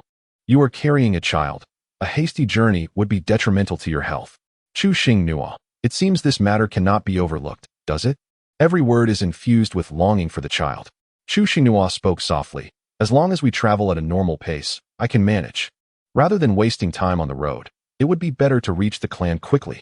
I wish to sleep in a house, not in a tree hollow or a cave, as it lacks the warmth of home." When Ci fell silent. A pregnant female is ill-suited for wandering about. She should be well cared for within the clan. It truly is a shame for the little one. It is all the fault of this wandering beast. Otherwise, the little one would have long been enjoying a life of comfort among the Fox clan. With this thought, when Ci's gaze towards Xingqian turned unfriendly, Qianli interjected appropriately. "Then let us increase our pace within what Nuonuo can tolerate." This time, Xingqian did not exchange glares with Wen Ci. She focused solely on Chu Xingnua. The previous rebuttal did not affect Chu Xingnua's obedient response in the next moment. "I will listen to you." When Ci expressed his agreement, with Xingqian present, they continued their journey at the usual pace even as noon approached. He would use his abilities to ensure that the temperature surrounding her remained comfortably pleasant. Chu Xingnua idly toyed with the tendrils cascading from her head. How delightful it would be to savor a cool, refreshing fruit. Without a moment's hesitation, Xingqian conjured a frozen fruit for her. Chu Xingnua held the fruit, frozen solid as if it were stone, uncertain whether to laugh or cry. Revealing her teeth to the stars, it was too hard, and her teeth could not penetrate. With great care, Qianli brought over a bamboo bowl and spoon. Filled with the fresh fruit, the frozen fruit needed to be crushed, for Nuonuo was delicate and could not consume hard food. The stars refroze the fruit, and with a resounding crack, the frozen fruit shattered into a pile of fragments without being touched. It lay quietly in the bamboo bowl, resembling a serene mound of crushed ice. Chu Xing gently expressed her gratitude to Xingqian with a heartfelt thank you, eagerly scooping a spoonful and placing it in her mouth.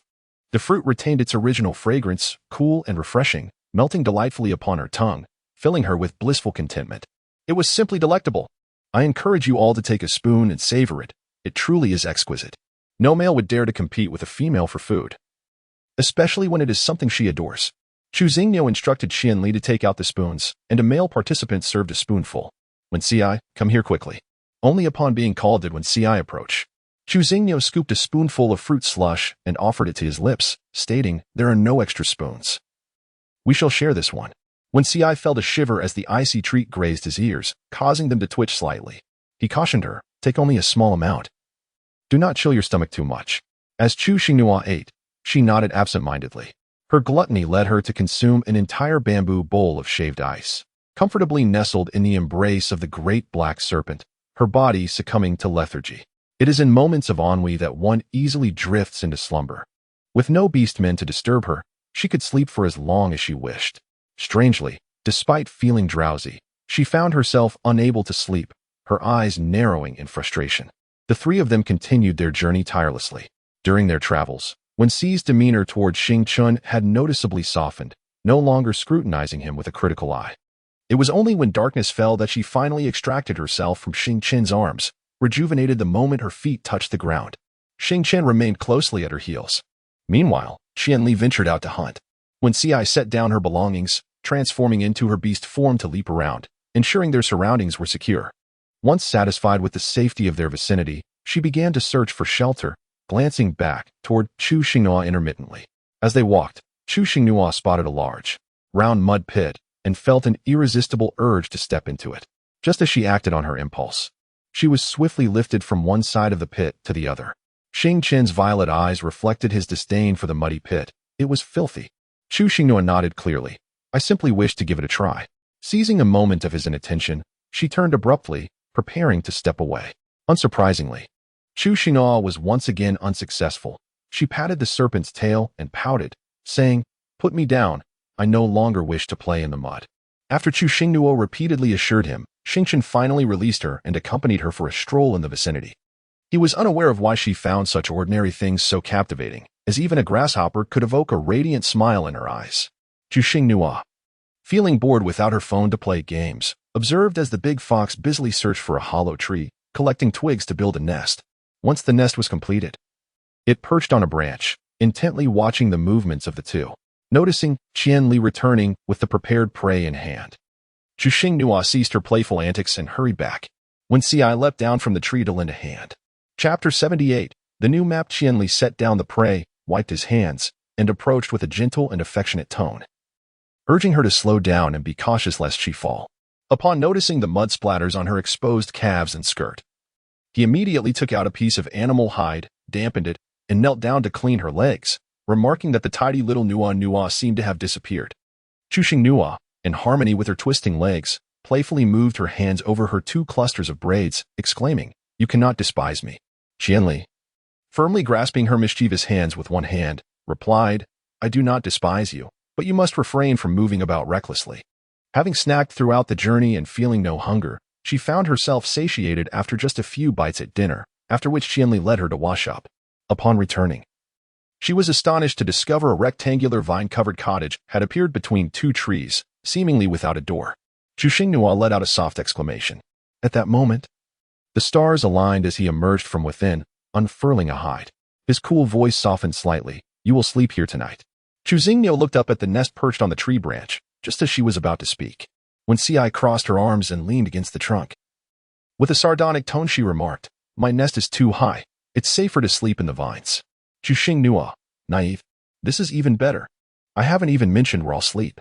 Chu Xinghua addressed the stars, inquiring, "Could you enlarge this a bit? It is rather small for us to rest comfortably." The stars replied in a soft tone, "It is not small. It is just right for you to sleep."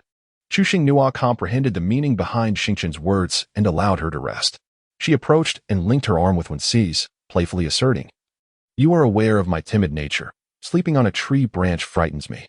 I shall rest here tonight. Would you kindly assist your dear brother by making this space soft and comfortable?" Before Wenxi could respond affirmatively, Xingchen added with a hint of melancholy, "I have already prepared the nest." With a gentle yet insistent tone, Wenxi glanced at Xing Chun with narrowed eyes, his expression unfriendly, and urged Chu Xinghua, "The nest is prepared. You should go to sleep and rest well." Upon seeing that he was not angered, Chu Xinghua let out a sigh of relief and, on tiptoe, initiated a kiss.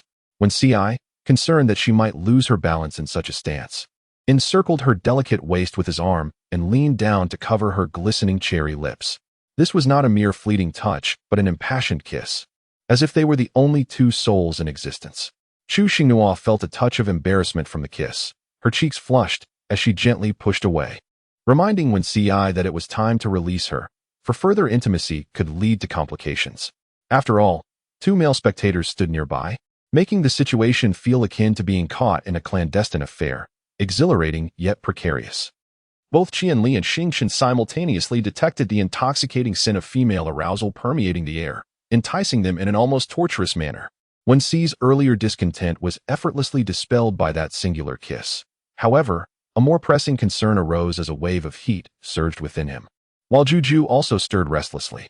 In a moment still within his control, he relinquished her, gasping for breath as he endeavored to suppress this burgeoning desire. Once free, Chu Xinghua let out a soft huff to express her displeasure, turning to retreat to her nest, where she pulled the animal hide over her nose. Xingchen, transformed into a massive python, coiled around the vine-covered abode, its serpent head positioned at the entrance, its bulbous eyes vacantly admiring the female within. Qianli, somewhat spoiling the mood, reminded, Nua is afraid of the cold. After shifting to allow him entry, Xingchen encircled the dwelling once more. Qianli lifted a corner of the hide and slipped inside, channeling his abilities to provide her warmth. Chu Xingniu raised her hand to block the approaching lips, firmly rejecting Qianli's kiss, her voice firm yet trembling. No kisses, it's time for sleep. Having just shared an ardent kiss with Wen Ci, the thought of another kiss felt awkward to her. Qianli, not wanting to press the matter further, settled down quietly. Before long, she sank into a deep slumber under the warmth of the blankets. Wen Ci, perched upon a tree branch, struggled to quell the restlessness beneath his animal hide skirt. He intended to gaze dreamily at the vine-covered abode, but was drawn back when he spotted a black serpent coiled nearby. That night was filled with sweet dreams. The following days, they traveled by day, and when night fell without a place to stay, Xingchen conjured a small house, ensuring she remained warm. Regardless of who shared the bed, Xingchen would wrap herself around the little dwelling. The relationship between Wen Ci and Xingchen remained fraught, with verbal sparring occurring daily. Either he would retort to her jests, or she would counter his.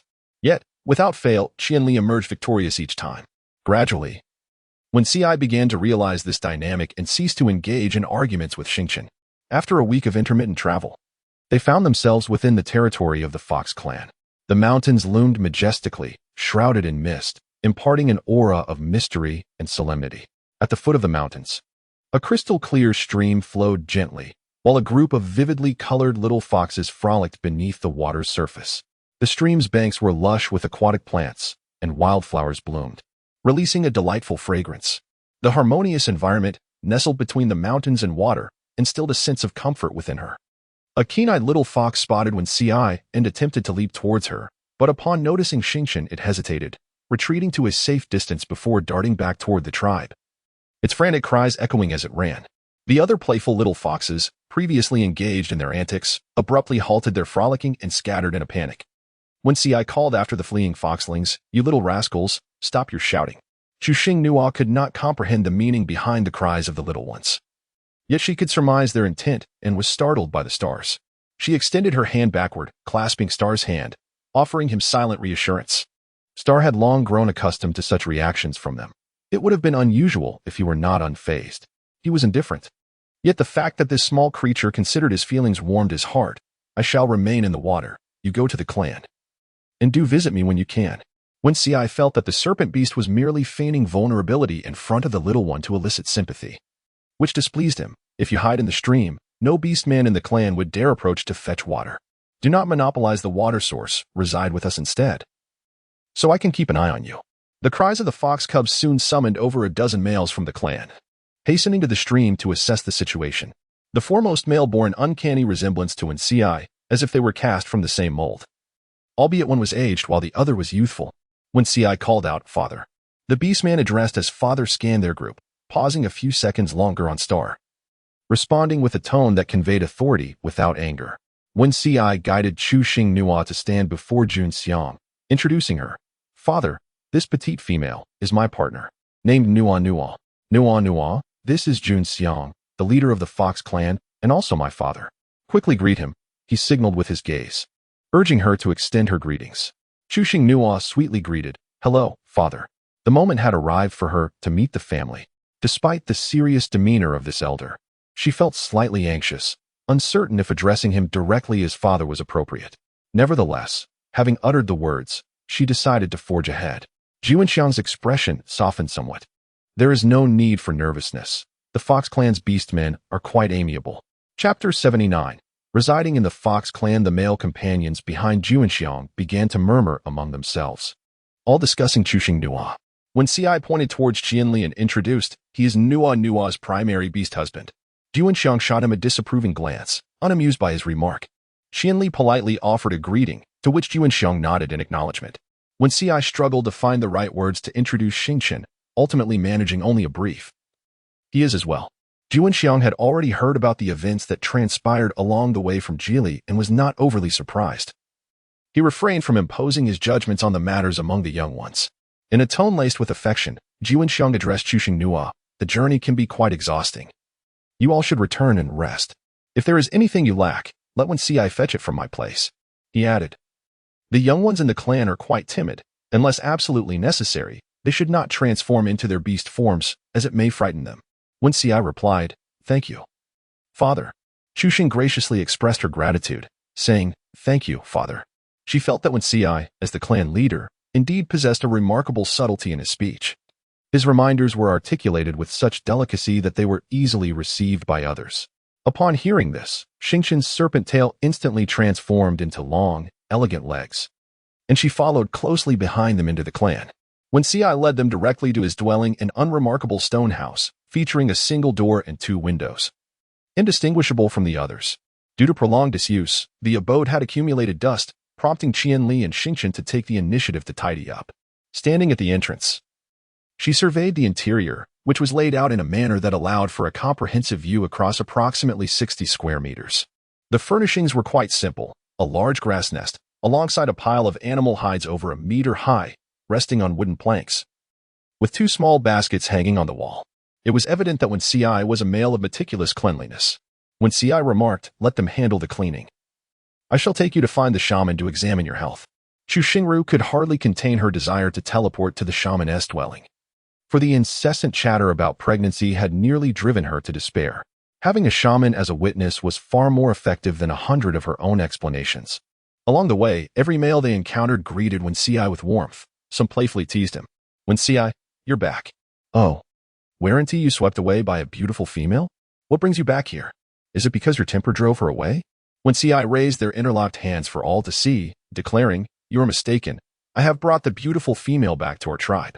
Positioned sideways, Wen Si's tall figure effectively shielded Chu Xingru from view. The teasing males leaned forward, straining to catch a glimpse of the delicate, fair-skinned fingers belonging to their enchanting companion. Wen Si then shifted slightly aside, revealing the exquisite features and soft, pale skin of Chu Xingru. Chu Xingnua greeted them with a polite smile. Hello. The males, having only heard of a charming female, were taken aback by her stunning beauty. Each glance and smile was utterly enchanting. One of the males raised a hand to wipe the drool that had escaped the corner of his mouth, inwardly marveling at her exquisite appearance. Wen Si, disregarding their admiration, guided Chu Xingnua directly to the shaman's abode. From the outside, the stone dwelling appeared considerably larger than those of the other orcs. The door stood ajar, allowing them to enter without hesitation. Inside, they were greeted by a stone table and neatly arranged wooden cabinets, adorned with a myriad of herbs.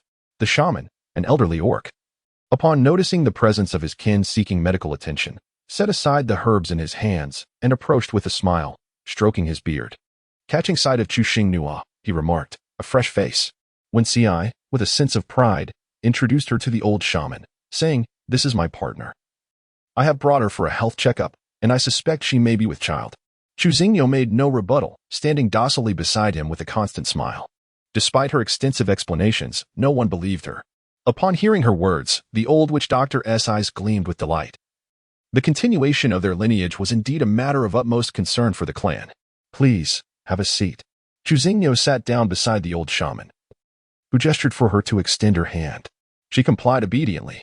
The shaman then used his extraordinary abilities to examine her wrist, nodding thoughtfully while stroking his beard. Wen Si, observing his silence, grew anxious and implored, Do not merely nod. Speak. How is her health? The shaman cast a reassuring glance at Wen Si, diligently probing with his powers. She appears somewhat frail, yet her health is impeccable, and she is not with child. However, her reproductive capacity is significantly superior to that of other females. Upon hearing that she was not pregnant, Chu Xingnu quietly exhaled in relief. Her intentions were not to remain childless, but rather to delay motherhood. Yet, the latter revelation cast a shadow over her mood. How could one discern the strength of her fertility? Wen Si was unfazed by the mention of the little one possessing formidable reproductive abilities, as he had long been aware of this and was primarily concerned about her well-being. I did not inquire about this. Her fainting from lack of food indicates an issue. Please examine her thoroughly once more. Having practiced as a shaman for decades, he had never before encountered such skepticism regarding his expertise and rolled his eyes at Wen Si. If she faints from not eating, then simply ensure she receives ample nourishment. Do not let your partner go hungry. What relation does that have to illness? You would faint too after prolonged hunger. His reasoning was irrefutable, and when Ci conceded. Very well, then. It seems all is well. We shall take our leave. He took Chuzingyo's hand and strode out of the stone dwelling. Upon their return, the house was tidy, with only Qianli remaining engrossed in his tasks. Hearing their footsteps, he rose and approached the entrance, inquiring, "How did the examination go?" When Ci relayed the shaman's words to Qianli, who pondered briefly before responding, No does not wish to have offspring just yet. Be cautious with future unions. The mention of unions reminded Wen Ci of his own predicament, having forgotten to ask the shaman about resolving his locked state, and that he had yet to meet Uncle Ji Li. "I must step out again," he declared hurriedly before departing. Chuxing casually inquired, "Where has the black snake gone?" Qianli responded, "He has gone to gather some wooden planks to partition the house. Otherwise, it will be inconvenient to sleep at night." He emphasized the last three words, as if hinting at something. With an expression that conveyed understanding, Chuxing softly addressed him, "I haven't had the chance to take a proper bath while on the road. Would you be so kind as to assist me? I wish to indulge in a soak this evening." Qianli responded affirmatively, "All right." He then fetched a wooden stool and placed it beside the door, saying, "Please take a seat here for a moment. I still have a few things to tidy up. Once I have organized everything, you may come inside." With that, Qianli returned to his tasks within the room. Chuxing sat on a wooden bench, idly glancing from side to side, akin to a young bride awaiting her husband's return. The thought ignited a warmth in her cheeks, causing her to lower her gaze shyly. Her hands gently patted her cheeks as she indulged in her whimsical musings. Nearby, several male beasts, having just returned from the hunt, observed the arrival of a new female in their midst, each eager to make a cordial introduction. Yet, mindful of this being Wen Ci's abode, they hesitated in their tracks. One of the fox beasts felt a sudden tap on his shoulder, a chilling aura enveloping him like icy tendrils. "Step aside. You're in the way," came the command. Chapter 80. What you need, I shall not lack. The fox beast turned to look back, only to find a towering beastman behind him, his countenance as frigid as frost, and his purple eyes narrowed, exuding an overwhelming pressure that stifled any retort that threatened to escape his lips. With a keen sense of awareness, he instinctively sidestepped, granting passage to the imposing figure. Upon hearing the commotion before her, Chu Xinghua lifted her gaze and bestowed a gentle smile upon Xingchen. "Ah, great Xingchen, you have returned." Xingchen set down the wooden board he had been carrying on his back, and the vines that bound it vanished as well. In a warm tone, he inquired, "So, what did the shaman say?" Chuxing glanced over. There lay a substantial stack of wooden planks. She replied candidly, "I am in excellent health." Qianli emerged from the room, bending down to retrieve 2 planks before returning inside, as the doorway was somewhat narrow and could not accommodate more at once. Xingchen cast a glare at the group of fox beasts harboring inappropriate intentions towards the young female. The heat outside was oppressive, and she preferred to remain indoors. The gathering of fox beasts, sensing the tension, dispersed one by one. Chuxing shook her head, saying, "I shall wait until you have finished your tasks before I enter. My presence now would only be a hindrance." Xingchen remained silent, continuing to transport planks in and out, the rhythmic clattering resonating throughout the space. When the supply of planks proved insufficient, Xingchen would retrace her steps to fetch more. Upon returning with the second load of planks, when Ci finally arrived, noticing the situation, he promptly gathered several large bundles of hay and settled inside to weave a grass nest. The 3 males worked in unison, significantly enhancing their efficiency. Several hours later, the stone cottage was complete. She was escorted to the eastern bedroom for a tour, where a large grass nest was placed at the far end, elegantly draped with curtains. A row of storage cabinets adorned the windowsill, neatly stacked with animal hides, while the wooden floor exuded a modern charm. It was no wonder so much timber was required. Qianli placed his hands on her shoulders, bending slightly to whisper in her ear, "This room is yours. Feel free to share your thoughts. And we shall make adjustments tomorrow." Chu Xinhua surveyed the furnishings of the room with great satisfaction, remarking, "This is quite pleasing, clean and tidy, requiring no further alterations." "You say this room is mine, but what about you all?" Qianli responded, "The 3 of us will sleep in the other 3 rooms." "Oh, so no one will keep me company at night?" "Very well then," Chu Xinghua replied, feeling a slight pang of disappointment at the thought of spending the night alone in a cold bed. With a glimmer of amusement in his eyes, Qianli reassured her, "In the future, should you wish for someone to keep you company at night, they shall come to your room, or we can take turns to accompany you. You shall not be left to sleep alone." Chu Xinghua also found this quite agreeable, and said with approval, "Your considerations are truly thoughtful. It is wonderful to have you here." When Ci, leaning against the doorframe, softly remarked, "I can accompany you as well, if you wish. We shall proceed according to your desires." Outside, Xingchen gently interjected, "You must be hungry. Allow me to prepare some eggs." With that, he exited the room. When Ci straightened up and hurried after him, exclaiming, "Do not move. I will prepare food for the little one." The two males busied themselves outside, kindling a fire to cook. Qianli took her on another tour of the other rooms, which, despite their similarity to the eastern bedroom, had been awkwardly partitioned into 3 equally sized small chambers. Each room could only accommodate a grass nest and a small area for movement. Qianli explained who resided in each of the 3 rooms to prevent any confusion. The innermost room belonged to Xingchen, as snakes prefer darkness. The middle room was occupied by Wen Ci, while the one with a window was naturally Qianli's. Qianli continued, "Currently, it is the rainy season, which is not conducive for building new houses. Following this season, we will enter the cold season. During the minor cold, we must stockpile food, leaving no time for construction. We can only wait until the warm season of next year to proceed. For now, you must endure a bit, as it will be next year before you can reside in the spacious stone house." Chu Xing nodded in understanding, leaning into his embrace as she expressed, "Being with you all is not at all a hardship. It brings me immense joy and happiness." In the beast realm of the northern continent, the 4 seasons are delineated as follows: the warm season, spring; the scorching season, summer, which is further divided into the lesser and greater scorching seasons; the rainy season, autumn; and the frigid season, winter. The sequence of the seasons, in terms of duration, is as follows: frigid season, rainy season, warm season, and scorching season.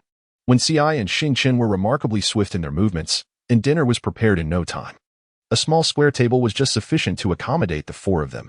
Adding one more would render it cramped. The dining table was adorned with boiled eggs, roasted meat, stewed meat, and the staple food of sorghum rice. Chu Xing Nua held her small bowl, letting out a silent sigh, lamenting the absence of even a single vegetable dish. Xing Chun peeled an egg, placing the egg white into her bowl. Chu Xing Nua expressed her gratitude, saying, "Thank you, Xingchen." The previously composed expression of Xingchen suddenly turned somewhat frigid. Meanwhile, Qianli and Wenxi incessantly added meat to her bowl until it was nearly overflowing. Chu Xing Nua incessantly exclaimed that it was enough. After dinner, when Ci took the stone bowl to wash it, Qianli ventured out in search of a container suitable for bathing. Within the room, only she and Xing Chun remained, one inside, while the other sat at the dining table. Chu Xinghua retrieved her belongings and rummaged through them, selecting a change of clothes. She lovingly caressed the silk garment, contemplating that it should be washed and hung up to avoid creasing. In the moment she picked up the silk, she discovered it was pressed beneath a multitude of transparent crystals. Transparent crystals. How could there be so many?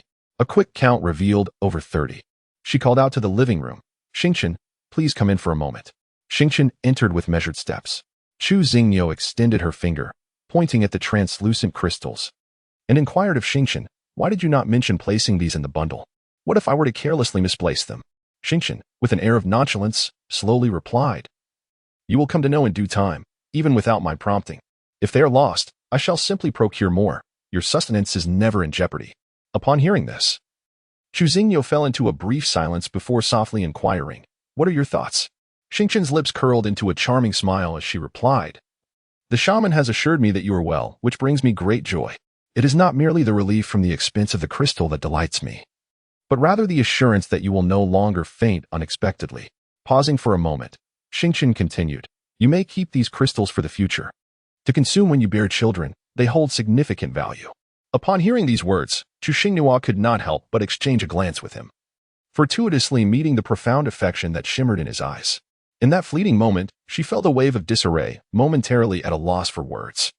Xingchen refrained from further discourse, silently observing the myriad expressions that danced across her face, appearing both conflicted and troubled. His gaze was imbued with curiosity and inquiry, and he chose not to interrupt her contemplations. As the words "thank you" slipped from her lips, Chu Xinghua immediately noticed a subtle shift in Xingchen's expression, prompting her to hastily retract her gratitude.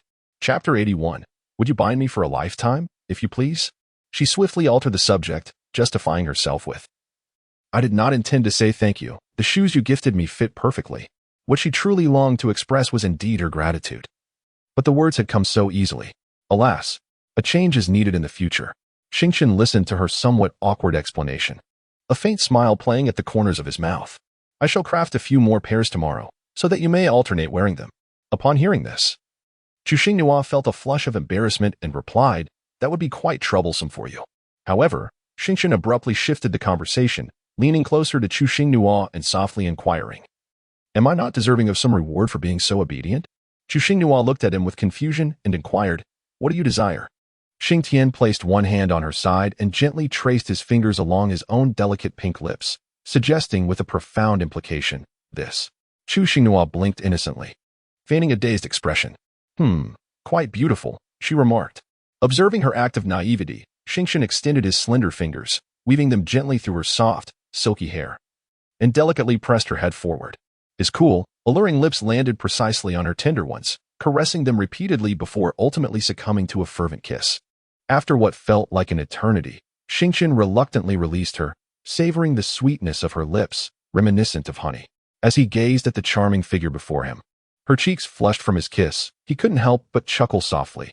What a delightful little creature you are. Do not feign ignorance with me in matters such as this again.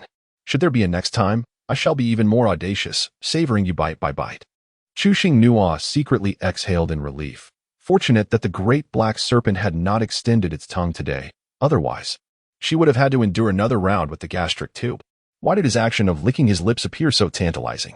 She steadied her thoughts and softly uttered, such matters can only be shared between partners. However, before she could finish her sentence, Xingqian abruptly interrupted her, his tone commanding and assertive. You are undeniably my partner. Thus, we can certainly engage in these activities. Chu Xinghua, I, the celestial star, did not wish to hear any words of refusal from her lips. Thus, I swiftly leaned down and gently nipped at her soft lips, silently reminding her to think carefully before speaking. Chu Xinghua instinctively reached up to touch her lips that had just been bitten, then feigned anger as she glared at Xingqian, questioning, why did you bite me? Xingqian pressed a kiss to the bitten lip and replied earnestly, I will not remain beside a female I do not favor. Nor will I passively endure the oppression from other males. Any beastman who dares to displease me shall undoubtedly meet their demise. As he spoke, a bloodthirsty glint flickered in his violet eyes. Cold-bloodedness is my nature, yet it is only because you hold great significance to me that I can tolerate such things. With that, he gathered the core of his extraordinary abilities in his palm and presented it before her, saying, I offer these to you, so you may bind me for a lifetime. What do you say? It was a blend of playfulness and earnest supplication, accompanied by a fleeting glimmer of hope in his violet gaze. Chu Xinghua comprehended the truth spoken by Xingqian, particularly that when Ci had persistently targeted him. Given Xingqian's disposition, it was hard to fathom how many times that cunning fox, one, had met his demise. Pushing aside the formidable hand that coalesced the core of extraordinary abilities before him, she extended a delicate finger to her lips, whispering, bite gently, if it hurts, I shall weep. Refrain from using your venomous fangs. Without hesitation, Xingqian parted his soft lips, capturing the tip of her finger, entwining it with his slender tongue, the sharpness of his teeth grazing her fingertip tenderly. A wave of tingling sensations cascaded from her fingertip to her entire arm, causing Chu Xinghua to shiver slightly. The man's enchanting willow-like eyes held an elusive smile, radiating a love that was no longer restrained. Enough. Chu Xinghua felt no pain. Indeed, beads of blood the size of beans emerged from his fingertip. As Xingqian turned his finger, a drop of vivid crimson liquid fell onto the core of his abilities, absorbed at a visibly rapid pace. A beam of light enveloped his right hand, and a ring materialized on his little finger, symbolizing restraint. Xingqian repeatedly admired that delicate finger, truly beautiful. Outside the room, two males returned early, hesitating to enter upon overhearing the conversation within. When Ci, holding a freshly washed stone bowl, murmured, so much unnecessary chatter. Does this count as a threat? Qianli, cradling a container filled with water, replied, enough of that. Tonight, we shall venture out. When Ci inquired, for what purpose? Qianli responded, to give them some space. When Ci fell silent for a moment, then gritted his teeth and declared, I will not leave. I must watch over him. What if he harms the little one during their union, and we are not present? Who will she turn to for help? How could you appear so indifferent? Do you truly care for the little one? These words struck Qianli's heart, and he glanced down at his reflection in the water, revealing a bittersweet smile. A female should never be accompanied by only one male. This statement seemed directed at Wen Ci, yet it served as a reminder to himself to be more open-minded. If he possessed sufficient power, he might not even tolerate the fox standing beside him. However, with his abilities merely at the 7th stage, he could hardly protect her. For her safety, he was willing to embrace all. Inside, Xingqian remained entranced by the ring he had conjured. Chu Xingnuo retracted her hand, saying, "Do not gaze any longer." Only then did Xingqian withdraw her gaze and, addressing Chu Xingnuo, remarked, "You are aware that the position of the rightful consort is attained through strength. I may choose not to contest with the lynx. Yet that fox must relinquish her claim to the rights of the consort." Chu Xingnuo pressed his forehead with a hand, pondering whether all males possess an inherent inclination toward aggression. In a household where fighting is strictly forbidden, one's status must be determined by the order of pairing. "Should you dare to bully when I, Xingqian," interrupted her unfinished sentence, a playful smile gracing my lips. "Oh? It seems your courage has grown. Quite impressive. And you even dare to threaten me." Chu Xing gently murmured, "You say you want me to bind you for a lifetime. Do you truly wish to heed my words?" Xingqian arched an eyebrow slightly, "Or is it merely the courage I have bestowed upon you?" Give a slight nod. "I hear you. Everything you say resonates with me. Are you pleased?" Could no longer endure it. This serpent-like creature was even more clingy than he was. He deliberately cleared his throat a few times. "Little one, I have returned. Prepare yourself for a bath." Chu Xing nodded in acknowledgement. "All right." The celestial entity, Star, gracefully exited the room, its cold gaze briefly sweeping over Wen Ci proceeded to neatly arrange the stone bowl within the cabinet. Qianli placed the container upon the floor of the eastern bedroom, utilizing their extraordinary ability to heat it, ceasing once the temperature was deemed appropriate. "The water is now at a suitable warmth for washing," they remarked, moving towards the window to close it. Instantly, the room was enveloped in darkness. Chu Xingnuo gazed at everything in a haze, cautiously making her way toward the container. Qianli remarked, "I shall step out first. Call me when you are finished washing." Chu Xingnuo immediately grasped Qianli's arm, shyly saying, "Don't go. Will you help me scrub my back in a little while?" Qianli joyfully replied, "Of course." Chapter 82. Are you the companion my mother found for me? With her back turned to him, Chu Xingnuo shed her fur skirt and gracefully stepped into the vessel, luxuriating in a soothing bath. Under the watchful gaze of a pair of luminous beastly eyes, she felt a twinge of discomfort. This was a predicament of her own making. After a while, she leaned against the edge of the vessel, while Qianli playfully splashed water, using a piece of fur to scrub Chu Xingnuo's back as instructed. Bathing was an instinct deeply ingrained in the bones of every northerner. It was akin to polishing the body, a ritual she particularly cherished. She distinctly heard the rapid breaths and the thunderous heartbeat of the male behind her, causing a delicate blush to creep onto her exquisite face. Finally finished with her bath, she donned her clothes and reclined in her nest, turning her head to Qianli, who had reached the doorway, and said, "Sleep with me tonight." She wished for a peaceful slumber, without the entanglements of courtship. Qianli paused for a few moments, taken aback. He had not anticipated that she would want him to stay. His beautiful heterochromatic eyes shimmered with delight as he replied, "I'll be right back."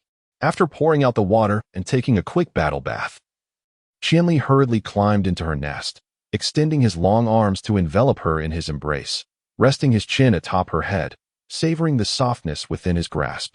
They exchanged good nights, closed their eyes, and slipped into a tranquil sleep, filled with sweet dreams.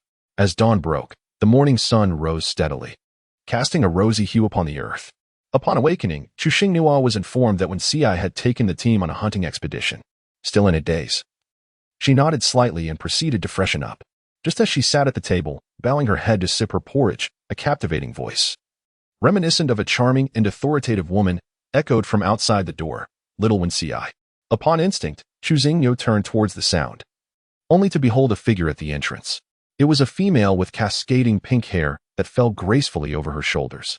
Her features were exquisitely refined, and she donned a light purple strapless top paired with an exceedingly short-fitted skirt, accentuating her tantalizingly alluring silhouette. Qianli and Xingqian simultaneously averted their gazes, seeking to avoid any implication. Chu Xingnuo responded politely, "Wen Ci is not home right now. He has gone out hunting. If you wish to see him, you may return later, or I can convey your message to him upon his return." The pink-haired female regarded Chu Xingnuo with a scrutinizing gaze before inquiring, "Are you Wen Ci's partner?" In response to the question, Chu Xingnuo displayed an air of confidence, openly affirming, "Yes." The pink-haired female gracefully approached the dining table, gently seated herself, and bestowed upon Chu Xinghua a gentle smile as she introduced herself. My name is Ling Wan, and I am Wenxi's mother. In a moment of inner turmoil, Chu Xinghua felt a wave of anxiety wash over her. The meeting with the parents had arrived too abruptly. She hastily set down the spoon in her hand, straightened her posture, and placed her hands, half formed into fists, upon her thighs. In a gentle tone, she introduced herself. Greetings. I am Chu Xinghua, the partner of Wenxi. Observing her evident nervousness, Ling Wan, with a touch of humor, reassured her, there is no need to be anxious. I do not consume young females, do I? She had encountered many daughters-in-law before, yet this was her first experience with such an adorably nervous one. At that moment, Chu Xinghua was so flustered that she struggled to find the right words, managing only to utter, you are truly beautiful. You are beautiful as well. Ling Wan replied with a smile, extending her hand toward Chu Xinghua. For a brief moment, Chu Xinghua was taken aback but quickly regained her composure and gently offered her hand, which was enveloped by a warm palm. Welcome to our Fox clan. I had intended to meet you yesterday, but I feared the journey would prove too exhausting for you, hence my visit today. Chu Xinghua promptly replied, when Ci and I had agreed to visit you today, I did not expect you to come first. I even prepared a gift for you. As soon as she finished speaking, Qian Li, upon hearing the word gift, went directly to her bedroom to retrieve it. Ling Wan was somewhat perplexed by the term you, as it seemed to be a form of address used by the younger females in reference to their elders. She found it a bit uncomfortable and added, there is no need for such formalities. You may simply call me mother, just as when Ci does.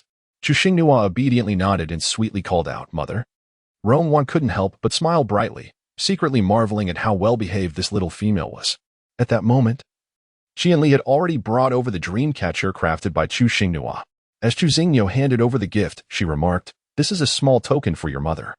Ling Wan accepted the dream catcher, examining it closely before exclaiming, what a beautiful little item. Where did you purchase such a lovely piece? Chu Xinghua replied, I made it myself. You did it. Tian Na exclaimed in astonishment, which soon transformed into indignation. You wait for him to return. Chu Xinghua was taken aback by her transformation. The beauty exuded a formidable aura even when enraged, yet she remained unfazed, for her beauty prevailed. Jingwan then continued, if that little brat, when Ci, ever dares to make you do such tasks again, just inform your mother. I shall ensure that Jun Xiang imparts a proper education upon him, guaranteeing his rectitude. Chu Xinghua quickly waved her hand in explanation, saying, these are my wishes. And they have nothing to do with Wen Ci. He treats me well and is quite obedient, except in matters of intimacy. Upon witnessing her defense of Wen Ci, Ling Wan felt a sense of satisfaction within her heart. Your mother has a gift for you. The two of you need not accompany us. With that, Ling Wan attempted to lead Chu Xinghua away. However, Xing Qin's cold gaze subtly shifted, clearly conveying a silent challenge. What gives you the authority to command me? I shall not leave your side. Chu Xinghua feared that the celestial bodies would cause her mother-in-law to lose face, so she gently remarked, be sure to behave and wait for my return at home. I shall be back shortly. In the depths of the forest, when Ci, engaged in hunting, let out a series of sneezes, his ears tinged with warmth. Who was it that taunted him from behind? Ling Wan led Chu Xinghua to her residence, stating that she needed to retrieve an item and urged her to enter first. As she lifted the curtain, a dark shadow lunged forward, wrapping itself around her and nuzzling persistently at her neck, affectionately whining, Mother, I'm back. Qingzhou has missed you so much. Mother, have you grown shorter and thinner? To which she thought, of course, you have mistaken your embrace. How could one not appear diminished? Chu Xinghua raised her hands in a gesture of surrender, gently reminding, you have mistaken me for someone else. Upon hearing this, Qingzhou lifted his head, earnestly gazing at Chu Xinghua, playfully fluttering his enchanting peach blossom eyes, and inquired, beautiful sister, are you the companion my mother has chosen for me? Chu Xinghua was momentarily speechless, then began to explain. The gaze of Qizhou was filled with shimmering stars, as if he had already determined Chu Xinghua's identity. You must be my sister, am I right? Chu Xinghua's forehead was adorned with dark lines, yet he patiently replied, I am your brother's partner. Please let go of me. Unexpectedly, Qingzhou shook his head repeatedly, asserting, brothers are all too old, not suitable for a beautiful sister. I am younger than them, and I am the most fitting for you, sister. At that moment, Ling Wan returned with something in hand. Just in time to witness this scene, she entered from one side of the door and unhesitatingly pulled her foolish son away. Chapter 83, Contest for the Beast Husband Position. Tone it down, She promptly turned to Chu Xinghua with concern and inquired, "Did he frighten you?" Chu Xinghua gently shook her head, indicating that she was fine. When Yingwan entered the bedroom to deliver something, she repeatedly cautioned Qizhou to sit still and not to move an inch. Qizhou obediently complied, sitting across from Chu Xinghua, motionless, with her hands cradling her chin as she gazed at her without blinking. Sweetly, she spoke, "Sister, my name is Qingzhou, and I can fly. What is your name?" Chu Xingru hesitated for a moment before responding, "My name is Chu Xingru." It was her first encounter with a flying fox, and she could not help but feel an intense curiosity about its beastly form. Qingzhou proudly displayed the beautiful wings on his back for her to see and continued, "Sister, I can." His words were abruptly cut short as a playful smack landed atop his head. Yingwan shot him a stern glance, urging him to silence. Qingzhou, looking pitiful, cradled his head and gazed longingly at his mother, too timid to speak further. "You needn't fear that Wen Ci will pluck every feather from your body," Yingwan warned. At the mere mention of Wen Ci, Qingzhou's demeanor instantly dulled, resembling a frostbitten eggplant, and he quietly retracted his wings. Yingwan then placed a creamy white beastskin skirt before Chu Xingru, saying, "I crafted this with my own hands. I wonder if you will find it to your liking." Chu Xing said sweetly, "I love everything my mother sends me." Yingwan then presented a large assortment of delicacies before her. "All of this is for you. Take your time to enjoy it later." Upon observing those items, Chu Xingniu regretted not bringing her husband along to carry them. She expressed her gratitude to her mother. Ling Wan proceeded to recount numerous anecdotes from Wen Ci's childhood, causing Chu Xingniu to burst into delightful laughter. After approximately an hour, Ling Wan requested Qingzhou's assistance in gathering the items to escort Chu Xingniu home.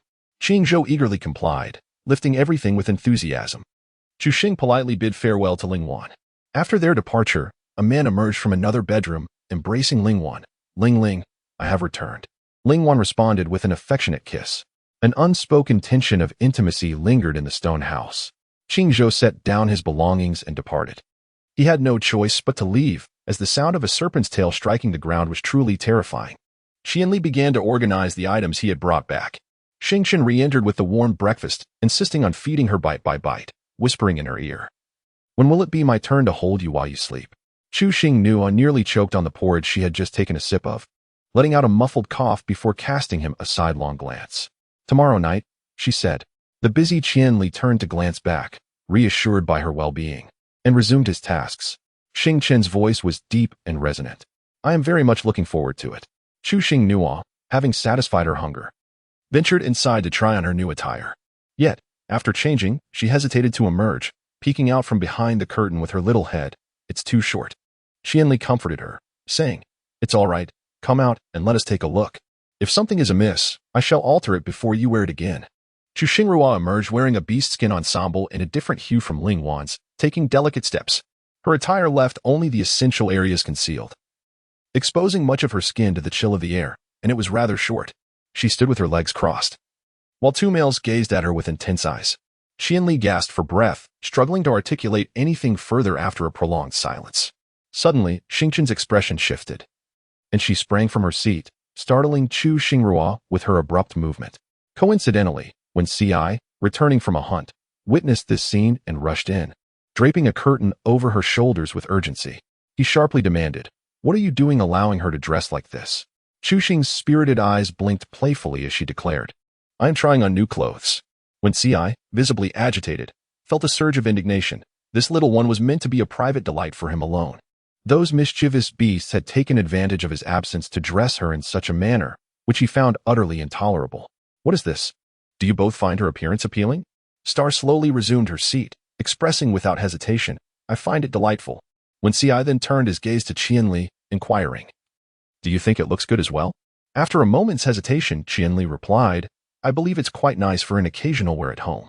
Wen Ci glared fiercely at the two of them, gritting his teeth as he demanded, "Tell me, which of you is responsible for this?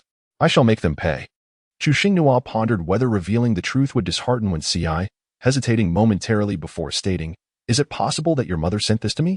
Wen Ci unwrapped the animal hide and examined it closely. It indeed resembled his mother's style.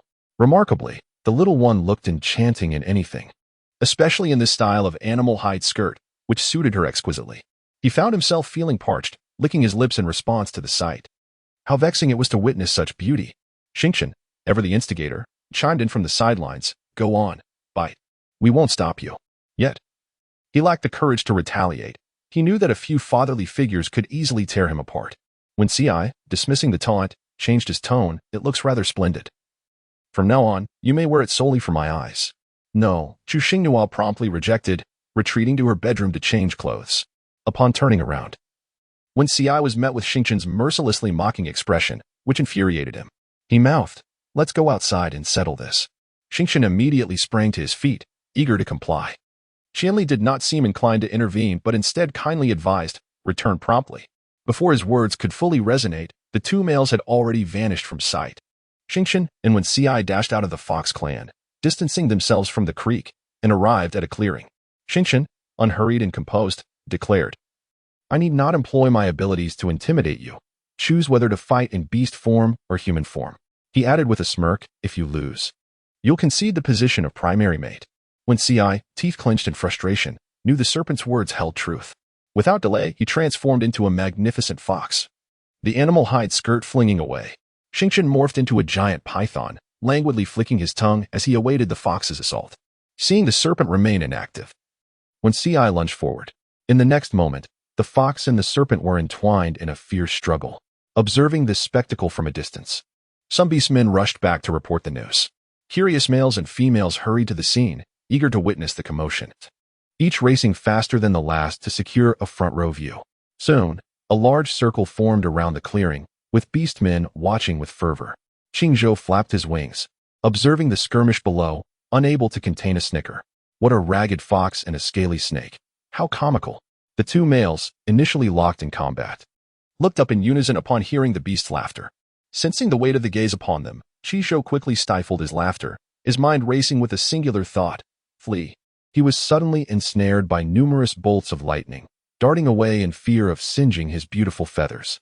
A vine deftly maneuvered through the strikes, ensnaring his wings and yanking him downward. Just as Qingzhou used the vine to escape the storm, he elegantly folded his wings and made a flawless getaway, turning back to give the two a rude gesture. Chapter 84. The Secret Forest? Just as he reveled in his brief triumph, he collided with an icy wall, causing his head to buzz. Several vines pulled him downward from the air.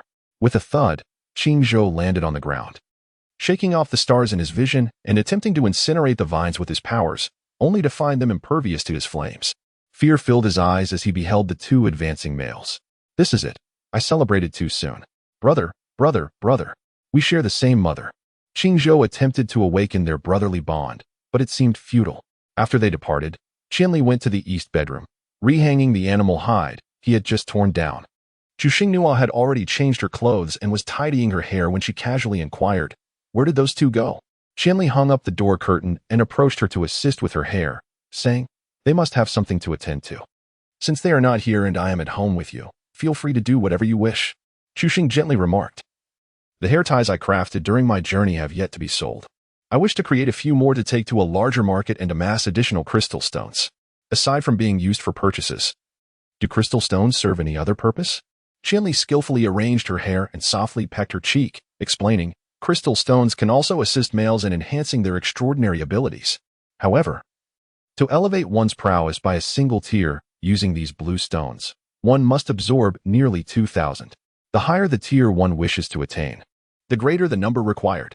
The red crystal stones produced in the enigmatic forest are the finest, yet they are exceedingly rare, and we seldom encounter them. I shall prepare what is necessary. The enigmatic forest may sound perilous, yet the prospect of acquiring crystals that could bolster her strength piqued her interest." Chu Xinghua grasped his arm and inquired with great enthusiasm, "Is the secret realm forest perilous?" Observing her keen curiosity, Qianli divulged all that he knew. "I cannot enter, thus I cannot truly answer whether it is dangerous within. However, I am aware that the secret realm forest opens once every 2 years, yielding the finest red crystal." Chu Xingru tilted her head softly and inquired, "Why?" Qianli, with a concerned gaze and a sincere tone, replied, "The female master is the key to entering the secret forest. I hope you refrain from revealing your identity to other beasts easily, and above all, do not allow any male with ill intentions to exploit it." Chu Xinghua rose gracefully and leaped into his embrace, purring like a soft kitten. "Qianli, there are still plenty of fish tendons left at home. There is no need to venture to the stream to catch fish." Qianli, adorned with a small trinket from Chu Xinghua, retrieved the fish tendons and together they began their industrious tasks. As Chu Xinghua focused on sewing in the stone cottage, the relentless thunder rumbled outside, causing her brows to furrow slightly. She turned her gaze towards the window and inquired, "Is it going to rain?"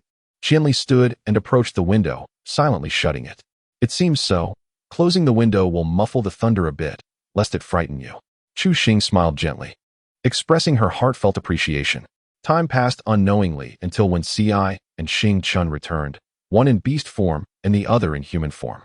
When Ci bore patches of fur missing from his abdomen, while Xing Chun had merely lost a few scales without any injury to the flesh, in human form. He appeared unscathed.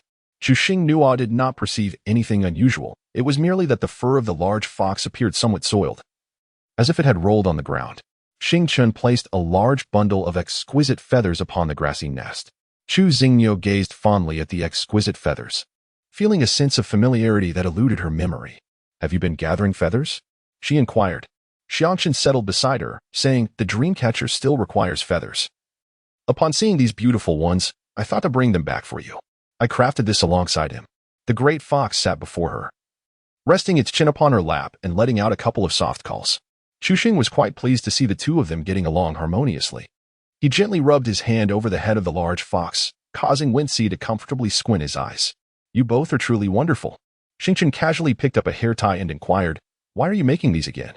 Chu Xing gently remarked, "With nothing to do, I might as well create a few items to exchange for some crystal stones, which we can save for our future."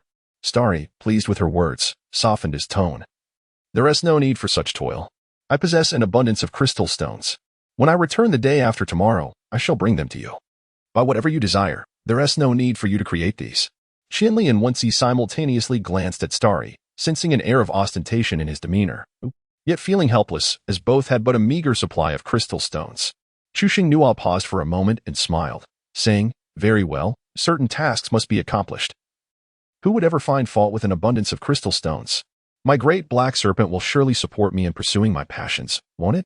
The aloof Xingchen responded with a simple MHM. With all the males at home, the task of crafting fell to her. The three males, each more adept than the last, were rapidly producing hair ties and headbands in increasing numbers. She stood by, overseeing their work, all of which was adorned with vibrant blue crystal stones. Before long, evening descended.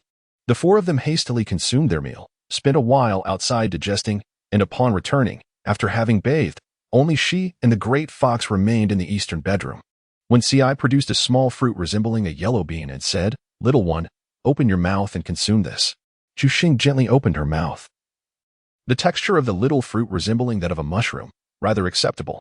"What kind of fruit is this, so diminutive? It barely fits between my teeth." When Ci smiled mysteriously. Chu Xinghua, when Ci held her tightly in his arms and said earnestly, "Did you not mention that my presence causes you pain? I consulted the shaman, and he provided me with this fruit, assuring me that consuming it would alleviate your suffering." Upon hearing his words, Chu Xinghua shyly covered her face. Although he was a shaman, it was difficult not to feel embarrassed if such matters were exposed. When Ci continued to speak to himself, entirely oblivious to her bashfulness. The shaman had mentioned that after consuming this, one must wait for a while, there was no rush, and they could take their time tonight, ensuring that she would not feel even a hint of pain. For now, they would engage in conversation. "My dearest little one." When Ci felt an insatiable fondness for holding her, an addiction that only deepened. Chu Xinghua playfully nudged his head, which made her feel quite ticklish. "You have always called me little one. What will you call our future offspring?" When Ci responded without the slightest hesitation, "Little cubs." Chu Xinghua suddenly thought of something amusing, unable to restrain a soft giggle. When Ci was momentarily perplexed by her laughter, yet he couldn't help but join in her merriment. "Father and mother were the titles I used in my childhood, and even as I grew older, I would occasionally address them as such. Their most frequent exclamations were, 'Little brat, go hunt.' If you lack enthusiasm in your pursuits, there may be issues with your abilities, and you might struggle to find a partner in the future. I was raised amidst their shouts, and as a little one, I surely deserve their affection." Chu Xing gently patted his shoulder in a gesture of consolation, saying, "It's the same for me. When I was young, my father would call me a little rascal. The moment I heard those 4 words, I would scurry off to my aunt's house to hide." Chapter 85. In trouble, don't slap the face before she could finish her sentence. When Ci interjected with a sharp retort that was particularly infuriating. "Aren't you just a little rascal? Why do you run away when they call your name?" The joyful expression on Chu Xingnua's face instantly vanished as he withdrew from her embrace, casting a disapproving glance at Wen Ci, with an expression that conveyed, "Am I not correct?" Wen Ci remarked that the offspring of the rabbit clan are indeed referred to as little rabbit cubs, which is undeniably true. Chu Xingru could undoubtedly ascertain that Wen Hu was earnestly reprimanding her, yet she found herself unable to retaliate, which was profoundly vexing. He was absolutely right. It would be best to refrain from speaking next time. Comforting the beast while enduring her own frustrations, she too was quite the talent. Wen Ci nuzzled her cheek in a conciliatory manner, flicking his tail playfully in front of her, attempting to coax a smile. "Do not be disheartened. It was my clumsy tongue that misspoke. Allow me to stroke your tail. Please do not be upset, all right?" Although he was uncertain which remark had gone awry, he sensed that the little one had become despondent after hearing her words, and thus he felt compelled to apologize. Chu Xingniu unabashedly stroked the fluffy, voluminous tail, and her spirits were instantly lifted. She adored the soft, velvety texture. As she became increasingly absorbed in her task, an unfamiliar warmth coursed through her body, her heart raced, and her breathing quickened. When Haha's gaze gradually grew dreamy, as if she had lost her focus, the delicate hue of her cheeks deepened, and beads of perspiration began to form on her forehead. Wen Ci noticed her unusual transformation and inquired with concern, "Little one, what is the matter?" Chu Xingnua yearned to inquire about the nature of the medication that Wen Ci had administered to her, yet at that moment, she found herself incapable of articulating a single coherent sentence. Her consciousness was gradually enveloped in a haze, her rationality supplanted by an insatiable desire. Her body trembled uncontrollably, and her hands began to unconsciously tear at her own skin, overwhelmed by an unbearable heat.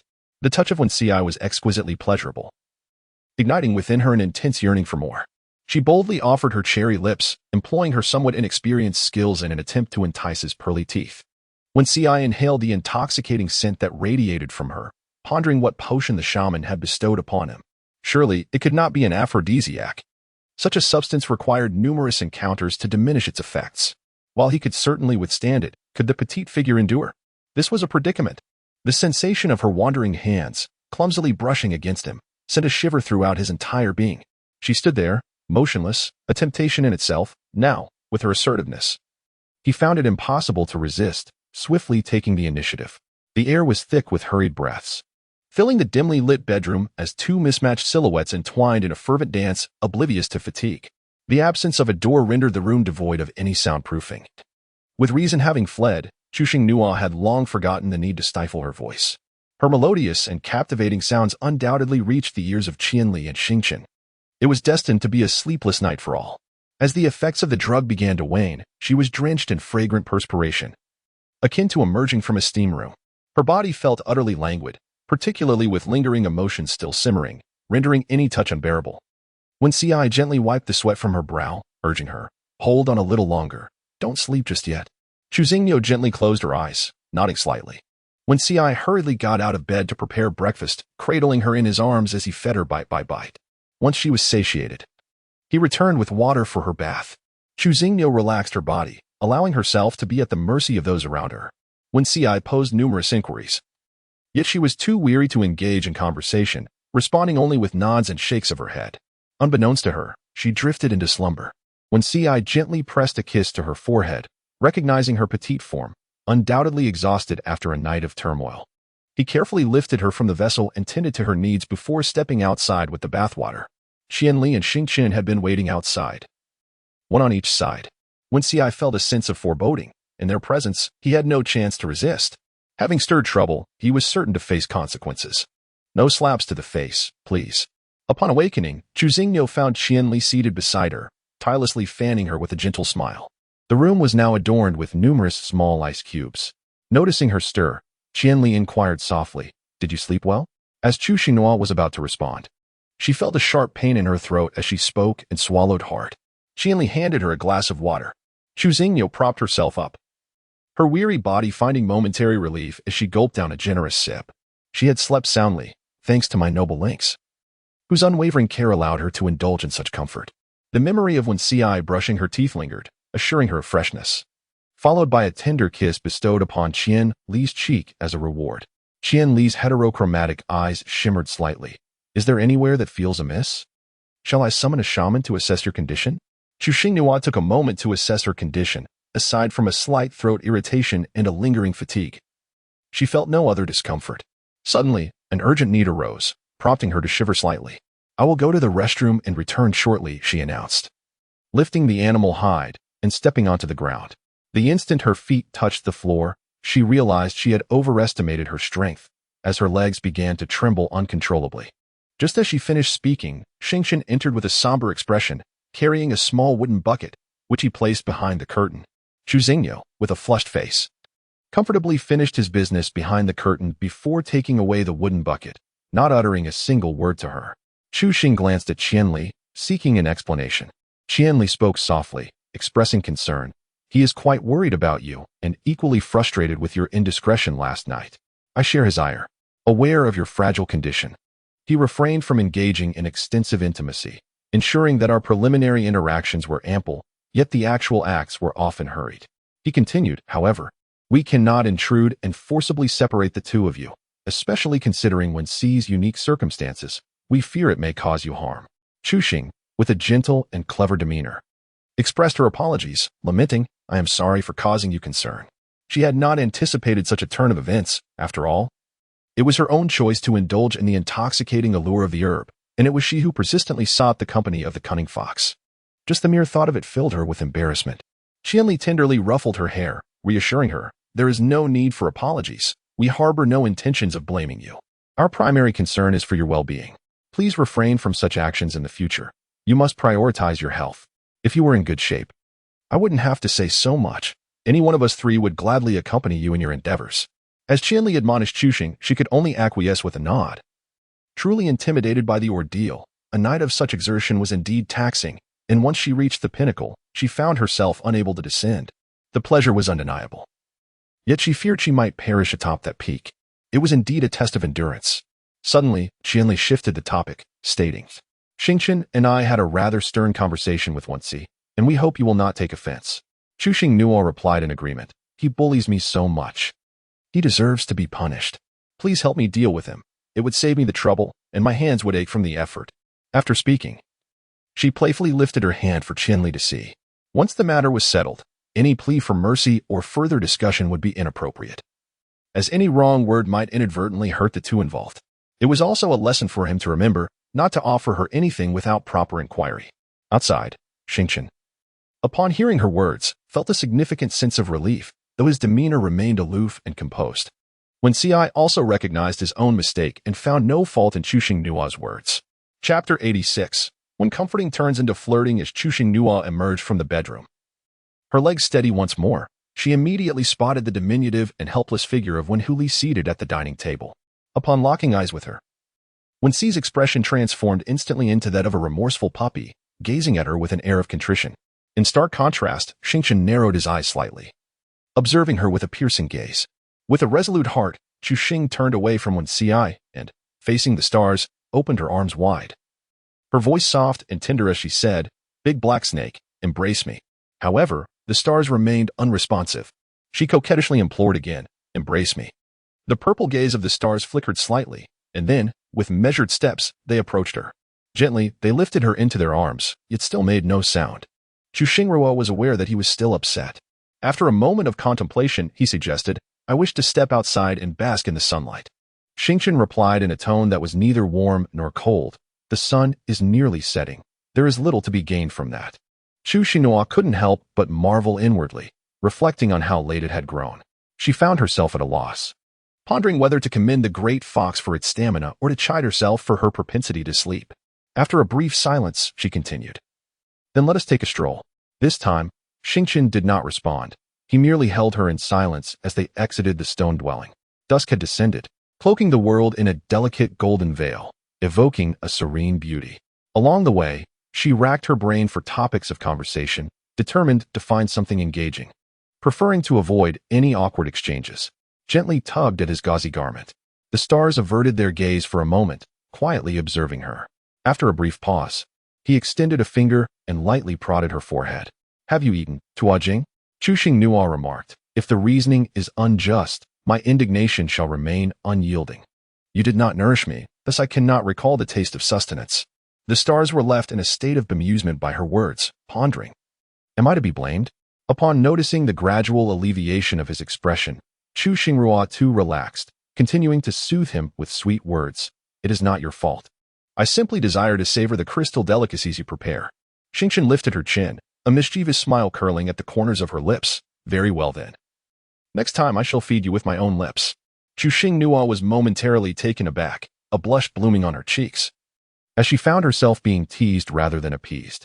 Alas, it seemed she had unwittingly dug her own grave. Not wishing to prolong this topic, she deftly shifted the conversation. Is it possible for us to stay tomorrow? Xingqian paused in silence for a moment, his eyes radiating a tender affection as he gently brushed his finger against the tip of her small nose, reassuringly saying, there is no need to worry. As long as you are here, I shall certainly return. Chu Xingnua softly let out a gentle hum, expressing her desire to walk on her own. Xingqian gently set her down on the ground and followed her at a leisurely pace. It was quite astonishing that he would find himself captivated by this delicate and tender little female. His large feet enveloped each imprint left by her petite ones, creating a serene tableau of tranquil moments. Suddenly, a familiar and endearing voice pierced through the peaceful ambience, calling out, Xingnua. Chu Xingnua suddenly turned around and, upon recognizing the visitor, a radiant smile blossomed on her face. Sister Gigi, she exclaimed joyfully, rushing over. As she drew closer, however, she noticed that Imo Gigi's complexion appeared rather pale, her vitality diminished, and she had lost considerable weight. Sister Gigi, you don't seem well. Is there something wrong with your health? Have you consulted a shaman? Chu Xingnua inquired with genuine concern. Imo Gigi offered a faint smile, glancing at the star behind Chu Xingnua, and replied slowly, Indeed, I have not been feeling well and have seen a shaman. It's just that my first pregnancy has brought about some significant reactions, but it is nothing serious. I heard when CI brought you back, and I intended to visit you yesterday, but my health did not permit it, so I refrained. I never anticipated running into you today. Chu Xingnua shook her head, indicating that she did not hold such concerns. It's all right, Gigi sister, she said. Subsequently, she offered her heartfelt congratulations. Congratulations, Gigi sister, you are to become a mother. With such a vibrant reaction, the little one will surely be a lively and mischievous rascal when they arrive. Yundu assisted Motizi in finding a comfortable seat. Smiling, she turned to Chu Xingnua and said, the shaman has indicated that you are expecting a male offspring. Would you like to feel? Chu Xingnua's eyes sparkled brightly. She cautiously extended her hand and placed it on Imo Gigi's abdomen. However, apart from feeling the softness of the flesh, she did not sense the presence of a tiny life within. The legs of Xingtian gradually transformed into a serpentine tail, which coiled casually, the pointed tip of the tail gently tapping her back to urge Chu Xingnua to sit. Chu Xingrua sat down on the snake segment and curiously inquired, how much longer until the little ones are born? Imo Gigi smiled radiantly. The fox cubs will be born in approximately 60 days. They're already over 20 days along, so it won't be long now. Chu Xingnua smiled and remarked, she must be quite adorable. In the distance, a female accompanied by several partners was making her way towards the chieftain's dwelling when she inadvertently cast a glance in their direction. The golden-haired female inquired, who is she? One of the males glanced over as well and replied, she is Wenxi's partner. The golden-haired female let out a disdainful huff, tossed her head with pride, and departed with her companions. The lively conversation between the two females was abruptly disrupted by Chu Xingnua's declaration of hunger. Imo Gigi, aware of her tendency to faint if she did not eat promptly, urged them to hasten their return.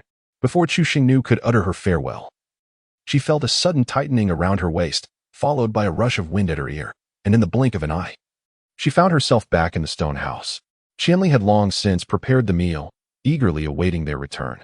After dinner, she took Xingqian by the hand and led her back to the bedroom, mindful of her earlier promise to not go back on her word.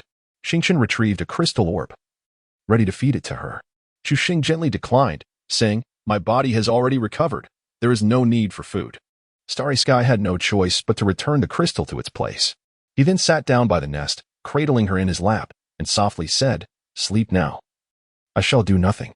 Chu Xing gently embraced him, nuzzling against the crook of his neck, and softly murmured, I can't fall asleep.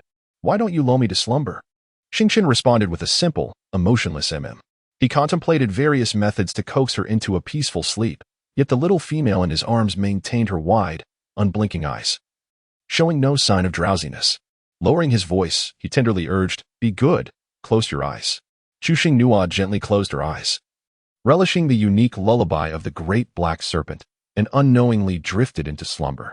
The following day, After breakfast, she strolled through the fox clan accompanied by Xingqian, observing the bustling figures of the males in front of each stone dwelling. Should any male dare to linger his gaze upon Chuxingnua for a moment longer, Xingqian would return the stare fiercely. As they walked, they arrived at the creek side, where, just like a few days prior, a playful group of adorable little fox cubs frolicked. Tomorrow, I will treat everyone to meat, preferably in large chunks rather than soup. Chapter 87. Amend, amend, amend. Chuxingnua felt an irresistible urge to touch, her hands itching with desire. She plucked a stalk of millet from the grass, swaying it playfully in her hand, much like one would tease a cat to entice a little fox. A small blue fox paused its playful frolic with its companions, tilting its head in curiosity towards Chuxingnua, its adorably naive appearance utterly enchanting. Chuxingnua gently swayed the foxtail grass in hand, producing a soft suck sound. The little blue fox tilted its head in the opposite direction, clearly unable to comprehend. Chuxingnua called out, "Come here, quickly." The little fox, with a soft and tender voice, let out a gentle cry and crawled towards Chuxingnua. However, when it was just over a meter away, it suddenly halted and refrained from approaching any further. Chuxingnua beckoned to it, saying, "Come here, little one." The small fox hesitated for a moment, but then cautiously approached, taking a mouthful of the dogtail grass before turning to flee. However, with a swift motion, Xingqian reached out and caught the little fox, who had only managed to run a short distance before being pulled back into Chuxingnua's embrace. "What a swift pace," inquired. "Which other one do you fancy? I shall catch it for you." Chuxingnua gently stroked the soft little fox cub, declaring, "This one is just perfect, and the blue cub is the most adorable." A seemingly innocuous remark, yet it resonated deeply within Xingqian's heart. The cub, initially hesitant, transformed into a clingy little fox upon receiving such praise, eagerly snuggling closer to Chuxingnua. It was so soft and endearing. Chuxingnua felt her heart melting for the charming creature in her arms. The joy of embracing a fox was unparalleled. "I am better than it," thought Xingqian as he caressed her cheek and, with a bold tilt of his head, pressed his lips against hers. She resisted, but he held her waist firmly, his gaze darkening slightly. "Why are you unwilling to let me kiss you?" hurriedly explained. "It's not that I refuse to kiss you. Please do not misunderstand. It's just what is it?" Was eager to uncover the reason. Chuxingnua cast him a resentful glance, twisting her fingers as she murmured, "The tongue of a snake is quite long." She recalled how the lynx and the fox exchanged tender affections and wondered why it felt so different with him when the little female seemed to revel in it. Although Xingqian found it hard to believe her words, he refrained from questioning her. Instead, he spoke earnestly, "Then teach me how to bring you pleasure. Where do you like to be kissed? I shall cater to your desires." This declaration caused a flush to creep across Chuxingnua's cheeks. She bit her lip shyly and replied, "I will teach you tonight." Xingqian, resembling a child, nestled against her shoulder. His cool voice imbued with a hint of a petulant tone, said, "Not tonight. I want a kiss right now." His fingers brushed against her lips, almost imperceptibly. "Chuxingnua, do not lose your aloofness and domineering aura." Beasts have been passing by, continuously casting glances in their direction. Xingqian, unashamed, kept acting spoiled. It was he who showed no embarrassment, while she, on the contrary, was utterly flustered. With a sense of resignation, Chu Xing reluctantly acquiesced. "I shall teach you just this once." The little blue fox, caught in the middle, gazed with innocent eyes that now reflected a perplexing emotion, almost as if they were about to burst. After a prolonged moment, Xingqian finally, albeit with reluctance, withdrew from the kiss, and his usually cold eyes now shimmered with an unexpected warmth. Coupled with her flushed cheeks, she appeared utterly submissive to his whims. Any normal male would find it impossible to resist. He effortlessly lifted the little blue fox and tossed her over his shoulder, cradling her as he sprinted toward the fox clan. The little blue fox rolled on the ground before springing up, barking at their retreating figures. Feeling her reprimands insufficient, she resolved to pursue them further. Upon stepping through the stone doorway, Xingqian displayed an eagerness that was palpable. He embraced her passionately, kissing her fervently all the way into the bedroom, before they both tumbled into a soft bed of grass. Xingqian, with an air of dominance, pressed his lips against hers, leaving no room for retreat. Chuxingnua was compelled to acquiesce to his domineering nature. Her refusal only served to underscore her apparent fragility, leaving her with no choice but to conform. A delicate blush adorned her pale, star-like cheeks. Chuxingnua lay upon his chest, panting heavily. Her crimson lips slightly parted as she playfully chided, "You mustn't kiss me like that. I might just perish from it." He cradled her delicate face, chuckling softly. That shall not be the case. If you were to die, I would accompany you into the abyss. It is entirely your fault for being so delectable. One taste has ensnared me, and I yearn to consume you whole. As he propped himself up, he leaned close to her ear, his voice a tantalizing whisper. I am only wicked towards you. You too may be wicked towards me. I am at your mercy, no matter how you choose to be. Nual. Do remember to articulate your words clearly, or else I shall not comprehend, he continued, pressing his lips upon her increasingly rosy cherry petals. In her heart, Chushingwa was overwhelmed with tears, yearning for a chance to speak. This serpent was truly wicked, utterly malevolent. Chapter 88. Is this merely a test of her endurance? After a tumultuous affair, they finally became partners, and his mark appeared upon her ear. Chushingwa lay in her nest, her body as pliable as a puddle of soft mud, resting while her eyes roamed over the bustling stars. He brought forth a basin for bathing and gently placed her within it. Chushingwa leaned against the container with her eyes closed, soaking in the bath with a hint of weariness. This was utterly exhausting. Why did time seem to stretch endlessly? Each session seemed longer than the last. As if testing her endurance, Xing Chun took a crystal and placed it in her mouth, patiently awaiting its dissolution. She returned to the container and bent down to gently kiss her slightly swollen, glistening lips. Chushingwa's eyes widened in disbelief. The words she had yet to utter were completely drowned by the gentle and soothing kiss.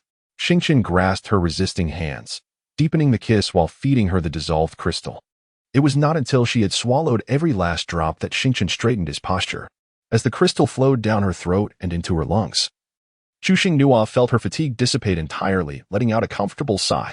After a refreshing bath, she rested her arms on the grassy nest. At that moment, the serpent-branded massage therapist was in action, skillful hands providing Chushingwa with a delightful massage. She closed her eyes, relishing the sensation, and said, Xingchen, there is something I must confess to you.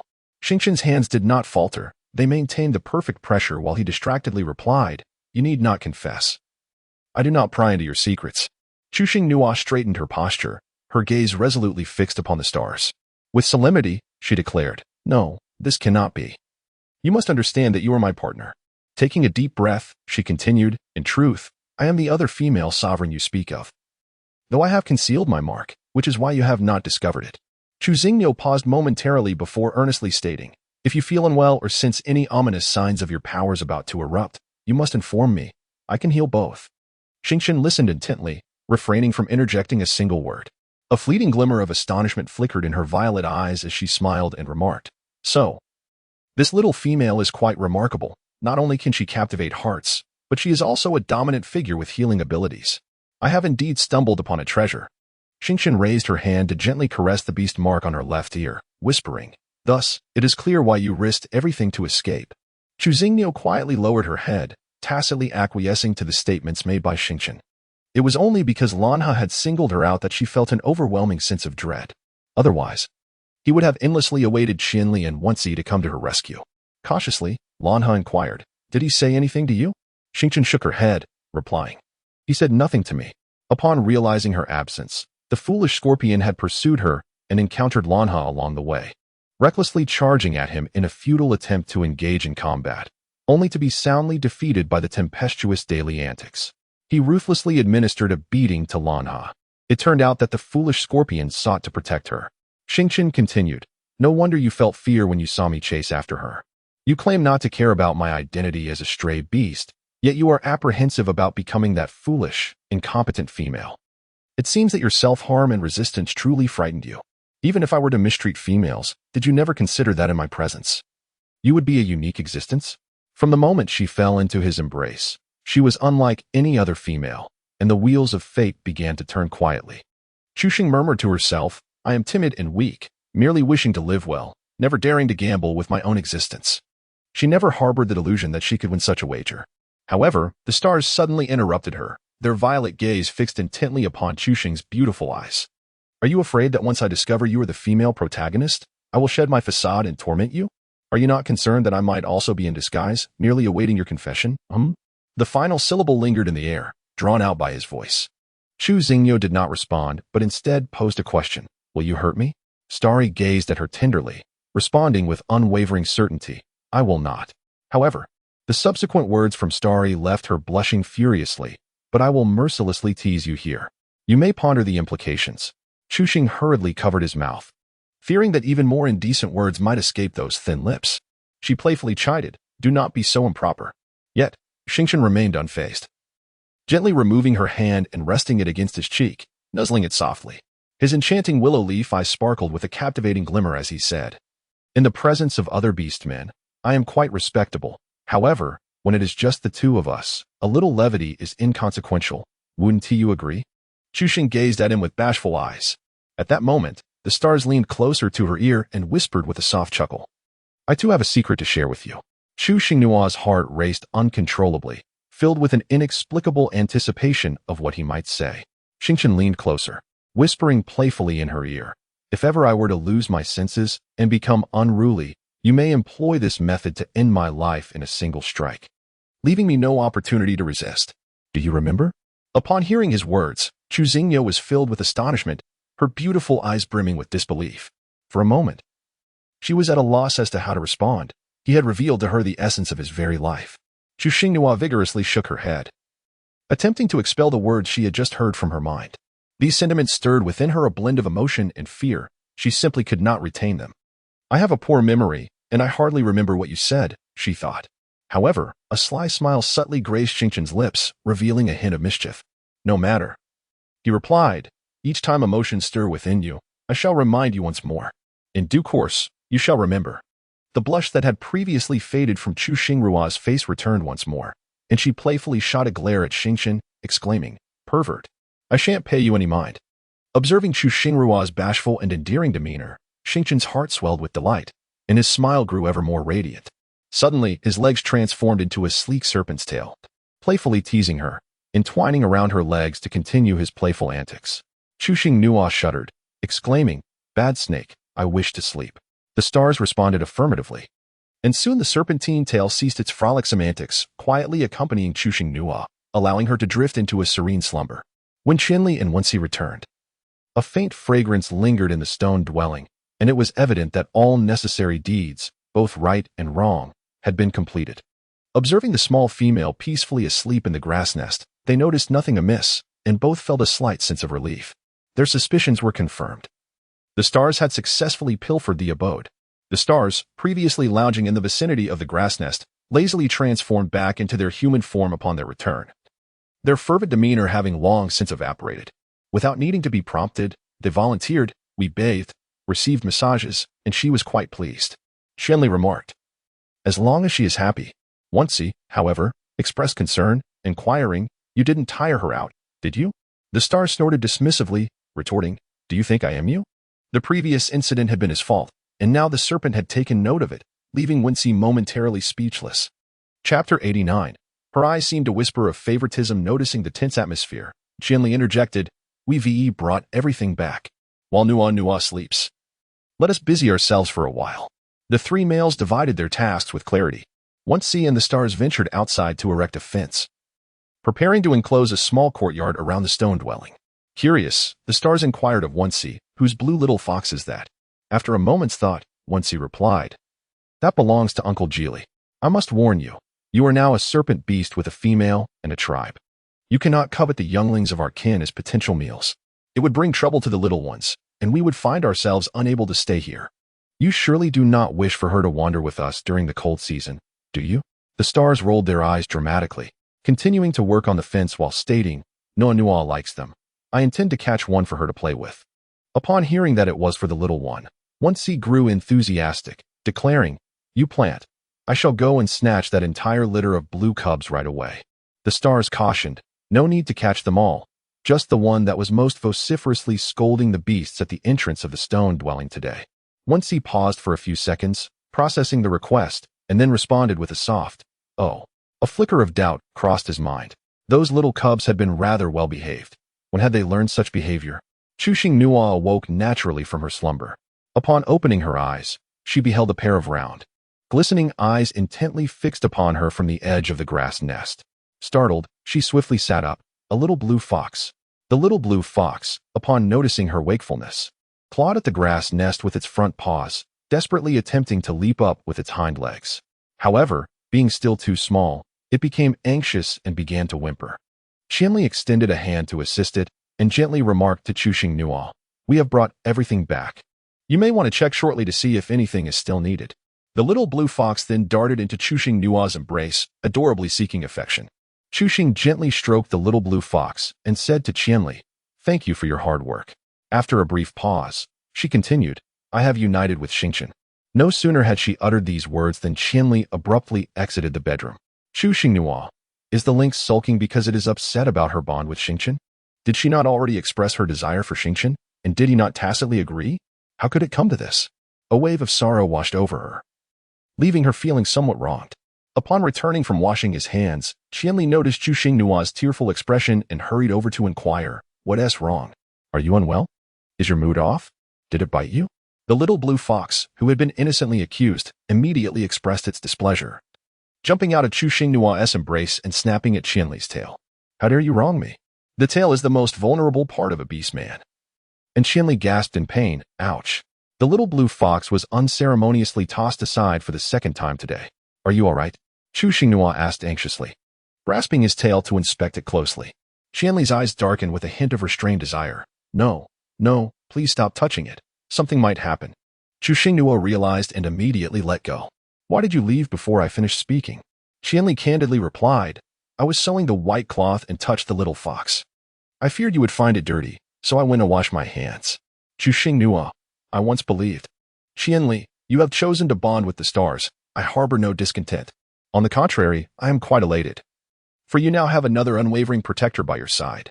Chuxing Nua immediately leaped into Qianli's embrace, declaring, "You are the best." Meanwhile, the little blue fox, having lain on the ground for so long without receiving any attention, began to whimper in a pitiful manner.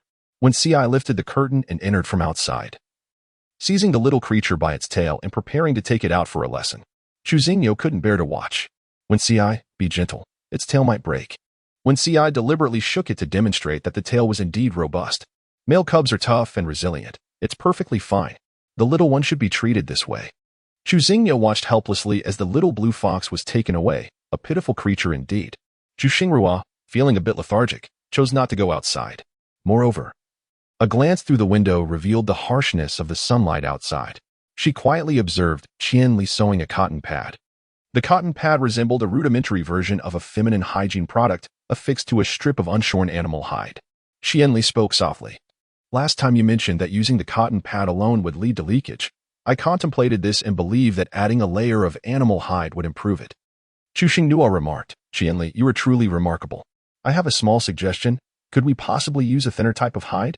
I fear that it may become stifling in warm weather." Qianli readily acquiesced, dividing the prepared hide into 2 pieces of equal thickness. One piece was handed to her, allowing her to assess the thickness of the hide. Qianli added, "If you are not satisfied, I can further divide it, but I cannot make it any thinner, as it may become prone to tearing." Chuxing Nua remarked, "This is quite satisfactory, eliminating any unnecessary trouble." Xingqian entered with a fruit smoothie and seated himself in a spot behind her, saying, "This is blended with golden honey syrup. Do give it a taste." Atop the smoothie lay a layer of amber-hued liquid. Chuxing Nua took a spoonful, placing it delicately in her mouth to savor the flavors. The icy coolness mingled with the fragrant essence of flowers and a hint of tartness, which would go unnoticed without careful attention. The rich texture unmistakably revealed the presence of honey. It was utterly delectable. Enjoying it so much, she resolved to prepare a portion each day. Xingqian brushed her fingers against the nape of her neck. It felt dry, for the sweat had already evaporated, allowing her abilities to manifest. In that fleeting moment, Chuxing Nua felt a considerable sense of comfort enveloping her. Given the sweltering heat, she suggested, "If it's not too much trouble, let us prepare 4 portions and share them together." To which Xingqian coldly retorted, "Males do not prefer to eat." Chuxing Nua scooped a spoonful and brought it to his lips. "Go fetch 3 more spoons and call when Ci to join us. Such a generous portion will surely upset my stomach if consumed entirely." Xingqian obediently rose to retrieve the spoons and summon the teacher. Qianli's gaze flitted between the spoons and Chuxing Nua, and he quietly added, "I would like some as well." Chuxing Nua gazed at the spoon in her hand. Expressing her dilemma, she said, "I just fed Xingqian. Do you mind?" Qianli merely looked at her, his eyes seemingly conveying the unspoken sentiment of her partiality. Chuxing Nua, having more husbands is truly not a good thing. They do not quarrel, but they will compete for affection over certain matters. She scooped a spoonful and brought it to Qianli's lips, but he merely pressed his lips together, showing no intention of eating. With a swift motion, She turned the spoon and fed herself, offering it to him mouth to mouth. Li's tongue traced the edge of her lips. And then he smiled at her with a tenderness that was both alluring and captivating. Xinghua was momentarily entranced by that captivating smile. Lost in a daze until the voices of Wen Xi and the others returning snapped her back to reality. Lowering her head, she pretended to eat ice. Realizing with a twinge of embarrassment that she had fallen for a crush, there was no hope for her now. Wen Xi squatted by the nest, enjoying his ice, and said, "Little one, I heard from my father that there will be a lively gathering in Beast City in 10 days. Would you care to join?" The enormity of Beast City, teeming with countless beastmen, sparked a thrill within Xinghua. "Can we really go?" she asked with youthful excitement. "Father received an invitation, so it should be fine for us to accompany him," Wen Xi replied, casting a sidelong glance at Xingqian. Xingqian, his voice steady, interjected, "Do you have a problem with me?" Wen Xi replied softly, "You should be aware of the rules in Beast City. It's not that I have an issue with you. Previously, I had substantial concerns, but now we have truly become one family. Brothers in every sense. While there are no major grievances, minor ones do exist." Without needing to be told, Xinghua could guess the rules in question, which essentially revolved around the exclusion of all stray beasts.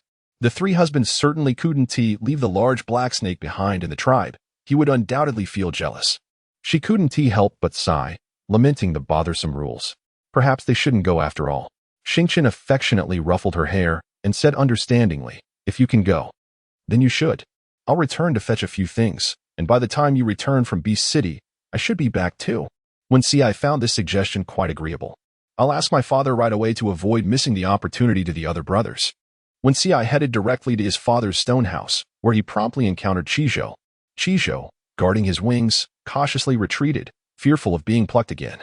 Wen Xi, having seen through his antics long ago, had pressing matters to attend to and dismissed the thought of plucking feathers. "Father," he called. Juanxiang glanced at him before withdrawing his gaze. "What is it?" Wen Xi wasted no time and stated directly, "I wish to accompany you to Beast City." Juanxiang, peeling a skewer of fruits to feed his partner, replied coldly, "You're too late. Your elder brother and sister-in-law just informed me of their intention to go." Wen Xi's ears drooped, and he seemed to wilt. Lingwan beckoned to her dejected son. "Don't be upset. Your father hasn't agreed to them yet. Little Wen Xi, come to your mother." Wen Xi squatted beside Lingwan, clutching his ears and leaning in, speaking pitifully, "Mother, I am so sad. Every year when we go to Beast City, father only takes my brothers and finds various excuses to leave me behind. Does father not like me?" Juanxiang's eyes widened in indignation. He was about to scold, but Lingwan's glance silenced him. He resumed peeling fruit, recognizing his son knew how to handle him. Lingwan took the fruit and fed it to Wen Xi. "Mother loves her precious child the most." Juanxiang questioned, "Is it you who wants to go? Or is it your little partner who wishes to go?"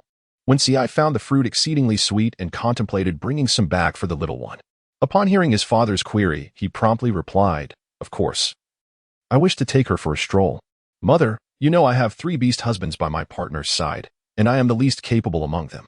If I don't strive to win her affection elsewhere, what if I get abandoned someday?"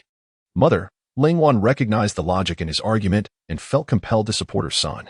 "Why question so much? If my son wishes to go, let him go just this once. It's about time he had a turn." Juanxiang hesitated. "Wenwen, it's not that I don't want to take them. It's that Beast City does not permit stray beasts." Wen Xi, shedding his previous sulkiness, brightened and said, "Father, you need not worry about that. Xingqian will not be accompanying us." Receiving the gaze of paternal love, he continued to play his part, thinking that as long as he put on a good show of being spoiled in front of his mother, he would be safe. With a resigned sigh, Juanxiang finally relented. "Very well, prepare yourselves. We shall depart tomorrow." Wen Xi turned to Lingwan, his voice sweet. "Thank you, mother. You are the best." Qingzhou, having listened quietly, sensed an opportunity. "Father, I want to go as well." Juanxiang sharply rebuked, "Stay home and don't cause trouble." Recalling past experiences, Qizhou mimicked. "Mother," Lingwan decisively replied. "Qizhou can fly and won't cause any chaos. Take both of them along." Juanxiang felt a headache coming on as soon as he dared to deny them. He would be met with 2 pleading faces from Lingwan, leaving him utterly cornered. Fortunately, the other children did not act this way. Though reluctant in spirit, he could only acquiesce, fine. As the patriarch, he bore the title, yet there was one who overshadowed him, his beloved partner. Wen Xi tentatively asked, "Mother, I would like some of that as well." Juanxiang shot him a disapproving look. When Ci skillfully ignored it, Ling Wan, in a tone of indulgence, said, "Go to the stone house and take some. Your uncle has brought back many fruits. Take a bit of each for your little partner." "Thank you, mother." When Ci replied before rising to select fruits, Chu Xingyo gazed upon the quaint fence encircling the stone cottage, adorned with delicate wildflowers. And she understood that the three gentlemen were genuinely attentive to her desires. Thus, emboldened, she gestured with her hands to illustrate the form of a swing. "I wish for a swing, the kind where one can sit and sway back and forth, resembling this." No sooner had her words left her lips than Qianli grasped the remaining timber, intertwining it into the earth. The once lengthy pieces of wood were promptly reduced in height, and an additional beam was added at the intersection on either side. Xingchen, employing her extraordinary abilities, conjured a vine swing above, resembling a charming little tent. With exuberance, Chu Xingyo clapped her hands and exclaimed, "My companions are simply wonderful." Eagerly, she took a seat and began to sway with delight. Qianli and Xingchen felt content, knowing that her happiness was all that mattered. At that moment, when Ci entered the courtyard, carrying freshly washed fruits and bearing good news, with joy, he announced, "Little one, my father has agreed to take us. We shall depart tomorrow." To avoid any misunderstanding with Xingchen, he added, "I am not directing this at you. It is what my father has stated." Xingchen cast a fleeting glance at him. Remaining silent, Chu Xingguo remarked, "Time is rather tight."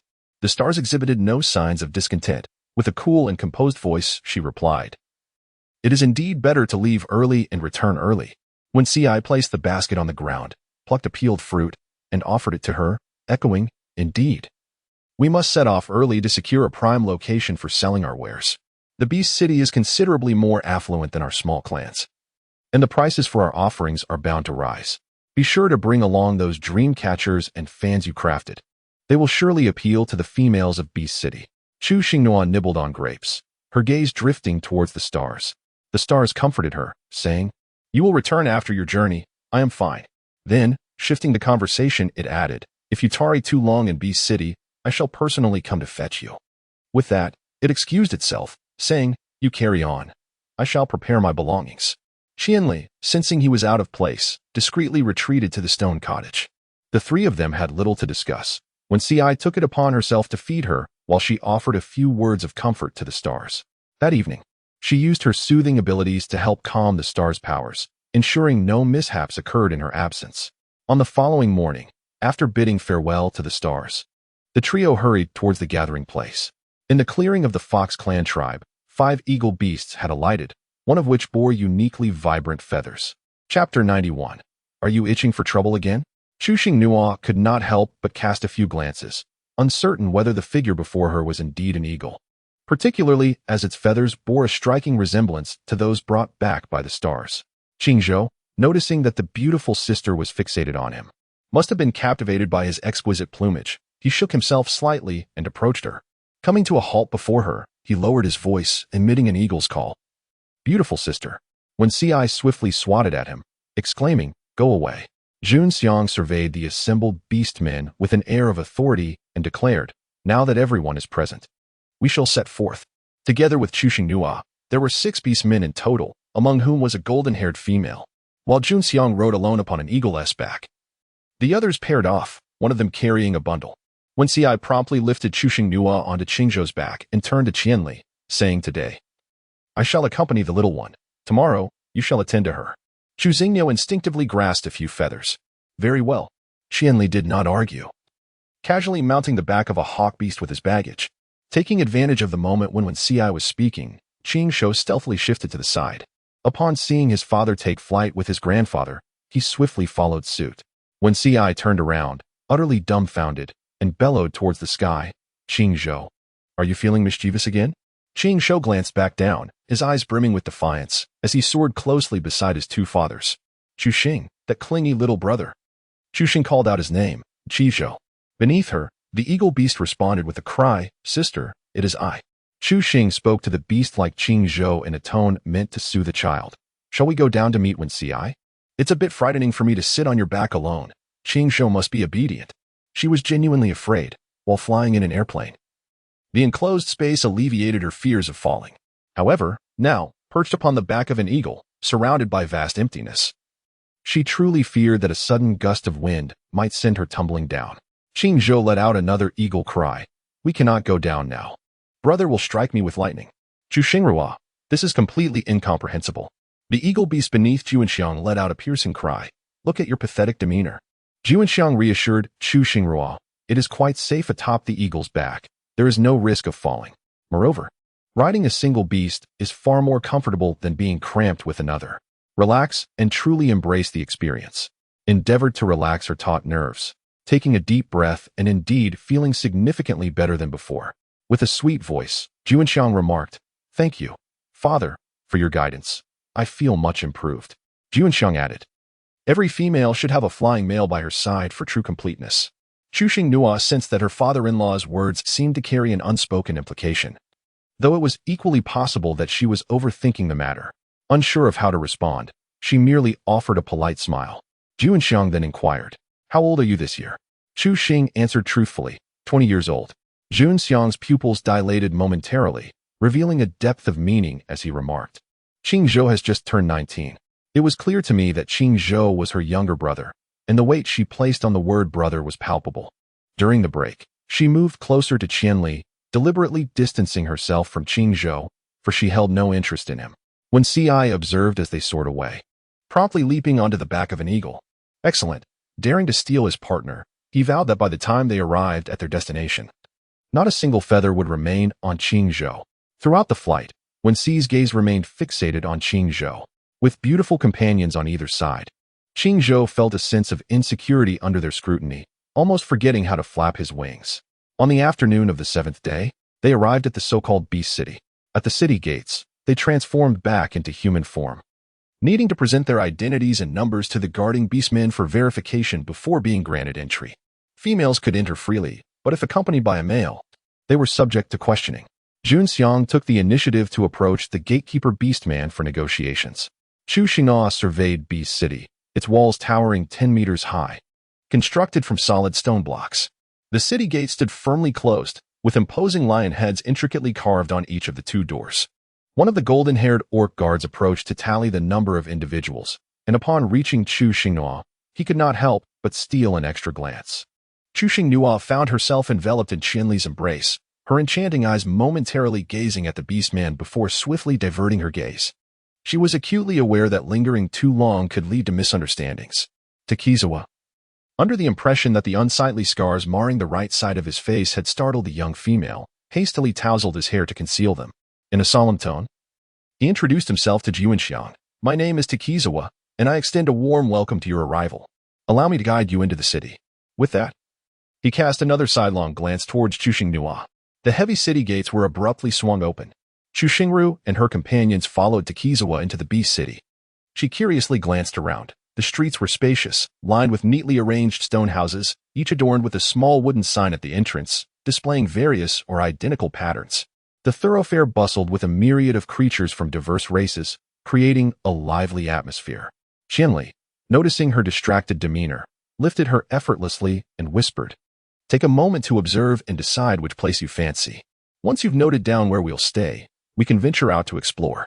Chu Xingnua nodded with delight, peering through the open window of the stone house, where an array of fruits and animal skin skirts were displayed. Takizawa led them through winding paths until they arrived at a towering stone building. You have been assigned to the 3rd floor, in the room on the left side, where you may reside. Thank you for your guidance. Although he was already familiar with this level, Juanxiang still expressed his gratitude politely. Takizawa did not linger, hurrying away. On the 3rd floor, there were 5 rooms, with the one near the staircase left vacant. The 2 fathers chose the 2nd room, while Chu Xingnua and the others opted for the innermost one. The remaining individuals selected their rooms at will. The accommodations were well equipped and contained all necessary amenities. When Ci entered the room, set down his belongings, and said, I will step out for a moment. Shuli, please take good care of the little one. Qianli responded with a simple After when Ci departed, Qianli opened the window to let in some fresh air and tidied up the items they had brought. He laid down another layer of animal skin over the existing grass nest and took out a white animal skin skirt, placing it on the grass nest. Change your clothes. I will take you out. Chu Xingnua obediently changed into her attire, while Qianli assisted her in arranging her hairstyle, fashioning a languid half-ponytail. Subsequently, the 2 strolled through the bustling streets of Beast City, meandering from one shop to another, pausing to peruse establishments that showcased clothing and feminine wares. Suddenly, she noticed the absence of Xingqian by her side. The oppressive heat of the day felt somewhat overwhelming. Fortunately, she had brought along a small fan, which she used to create a gentle breeze as she walked. Along the way, she attracted the attention of several other leisurely wandering females, while males paused to admire her presence. Upon noticing their interest, Chu Xingyo deliberately demonstrated the use of the fan. A curious blonde-haired, blue-eyed female could not contain her inquisitiveness and boldly approached to inquire, "What is this?" "It is quite beautiful." Chapter 92, The Efficacy of the Mermaid Pearl. Chu Xingnua smiled gently at her and replied, "This is called a fan." The term fan exceeded the blonde female's understanding, prompting her to inquire further, "What is its purpose?" "It can be used to create a breeze for oneself, as well as serve as a decorative item, an essential accessory for any elegant lady," Chu Xingnua explained. As she waved the fan to cool the air around the female, a subtle floral fragrance lingered at the tip of her nose, filling her lungs with a delightful sense of comfort. The blonde female exclaimed in wonder, "How fragrant!" As Chu Xingnua expressed her astonishment, she swiftly closed her fan and cast a meaningful glance at Qianli. Understanding her cue in an instant, Qianli softly remarked, "We still have items to purchase. It is time for us to depart." The golden-haired female obstructed their path, stating, "If there is anything you wish to acquire, simply tell me, and I shall guide you. I am quite familiar with the Beast City." She could easily discern that they were not long-term residents of the Beast City. Chu Xing gently declined, saying, "I feel quite embarrassed. We are merely wandering about, so there's no need to trouble yourself." The blonde female replied, "Not at all, it is no trouble. I will assist you in finding what you wish to purchase. Just let me know where you acquired this." Chu Xingnua, "Certainly, I appreciate your assistance." The blonde female smiled brightly and introduced herself. "My name is Yulinger, and I am a lioness of the Lion Clan." Chu Xingnua, "Greetings, I am Nua Nua." Yulinger, "Would you like to purchase?" "I shall escort you there directly." Chu Xingnua, "This is my first visit to Beast City. I wish to discover something I have never seen before, something that a female would adore, to bring back as a gift for my mother." Yulinger pondered for a moment and then grasped Chu Xingnua's hand, exclaiming, "Come with me." Chu Xingnua, with her petite legs, dared not slacken even a moment. For the disparity was immense. One stride of Yulinger equaled two of her own. Qianli, trailing behind, continuously urged, "Slow down. Nua Nua is not suited for such a pace."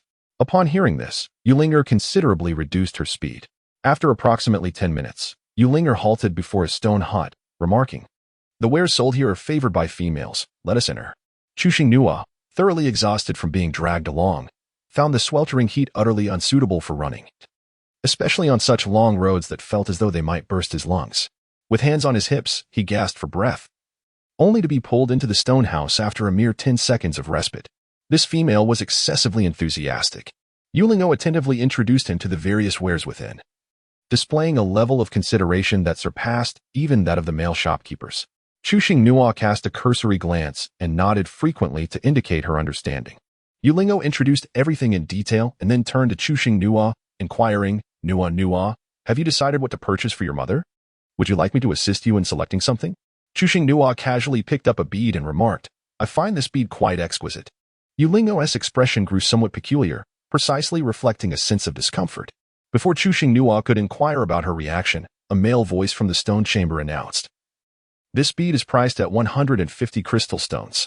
Upon hearing the price, Chu Xingnua nearly dropped the bead in shock, exclaiming, What? 150 crystal stones?" Chu Xingnua returned the bead to its original place and stepped back to the entrance, glancing at the wooden sign. Could this truly not be a shady establishment? The price of a single bead was exorbitant.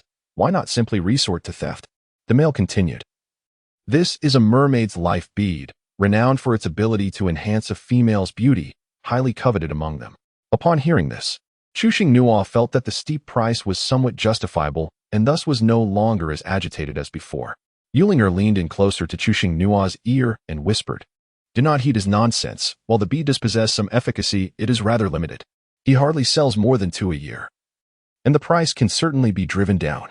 Chu Xingnua cast a grateful glance at Yulinger, then turned to the male vendor and inquired, "Will you sell me 40 crystal stones?" Without a moment's hesitation, the male responded with alacrity, "Seeing your genuine fondness, I shall sell them to you for 110 crystal stones." Chu Xingnua remarked, "No, I meant the beads are worth 40 crystal stones." Not only the male, But even Yulinger and Qianli were astonished by the price she quoted. Chu Xinghua cast a glance that seemed to question why everyone was staring at her. While perusing the vast market in the north for clothing, even her own mother was relentless in her bargaining, driving the price down to the last cent. The male, suddenly coming to his senses, firmly rejected, not for sale. Had it not been for the fact that Chu Xinghua was of the female gender, she might have been expelled from the premises. Yuling's gaze seemed to convey that she was a formidable woman. Qianli looked at her, silently inquiring, "Do you desire it?" Chu Xingyou nodded slightly. Qianli approached the male vendor to inquire, "What is the minimum price for this bead?" The male vendor, perhaps infuriated, stubbornly declared, "I will not sell it for less than 110 crystal stones." Yuling tugged at Chu Xingyou, leading her out of the stone house, saying, "He is not the only one selling. Let me take you to another place." Qianli followed closely behind. Along the way, Yuling informed her that the bead was indeed not worth 150 crystal stones, but it was also not as low as merely 40 crystal stones. A price between 80 and 90 crystal stones would be more appropriate. Chu Xingyou expressed her understanding.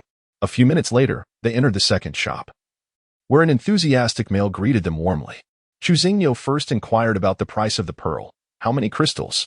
The male, with a cheerful demeanor, quoted, "That mermaid pearl in your possession is priced at 180 crystals. Chu Xinghua inquired, "Why is it even darker than the previous one?" Steeling herself, she asked, "Is it 80? The male shook his head, replying, "Not for sale."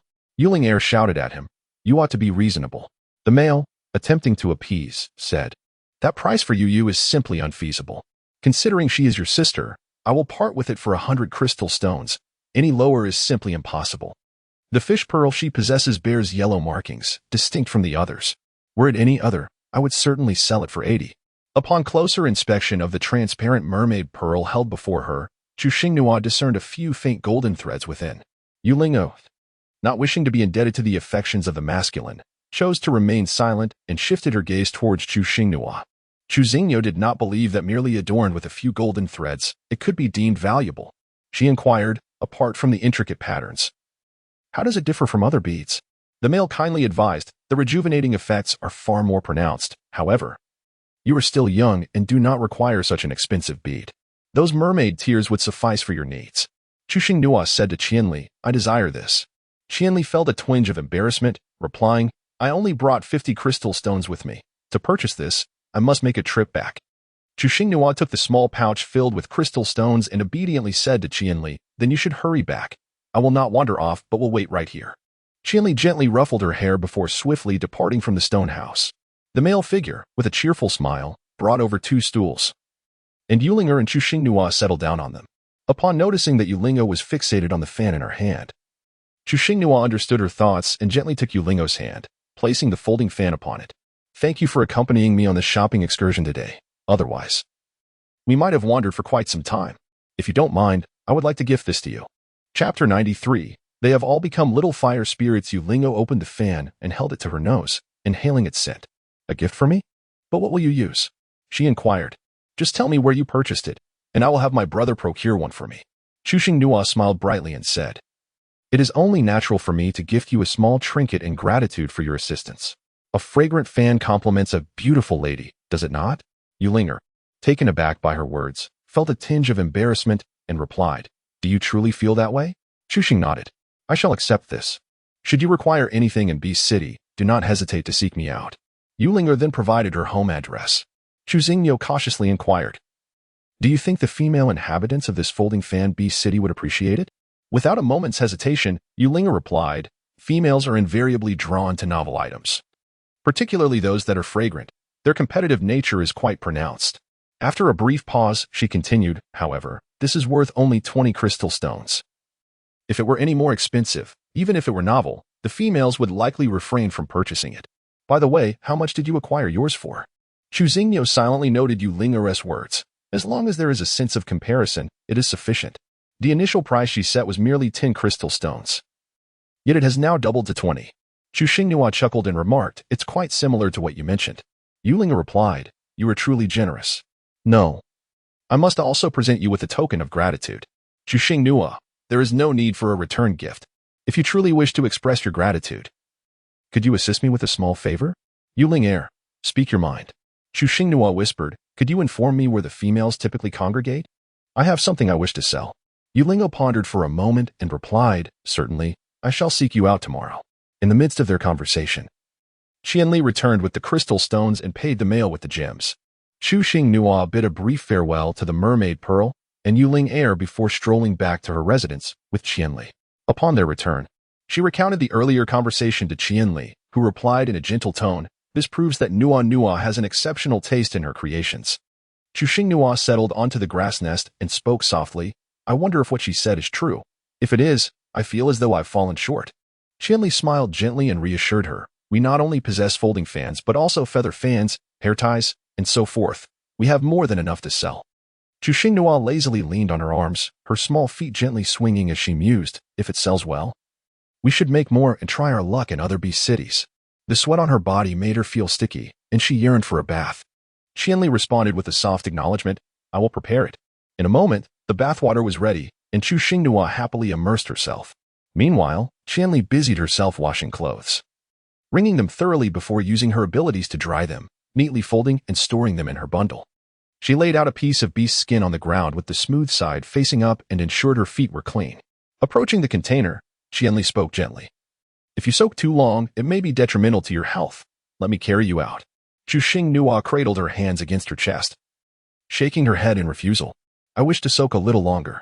Qianli dipped his hand into the water, leaning closer to her ear, his voice laced with temptation.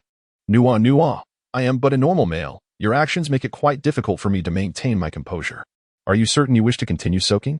Chu Xingnua squeezed her thighs together, playfully pouting.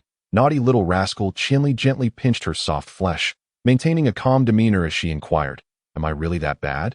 Chu Xing's enchanting eyes shimmered softly as she gently bit her lower lip, suppressing any sound from escaping her lips, continuously shaking her head. Qianli tenderly caressed her soft, glistening lips, whispering, the room next door is empty. There is no need to hold back. If you do not wish to, I shall not proceed.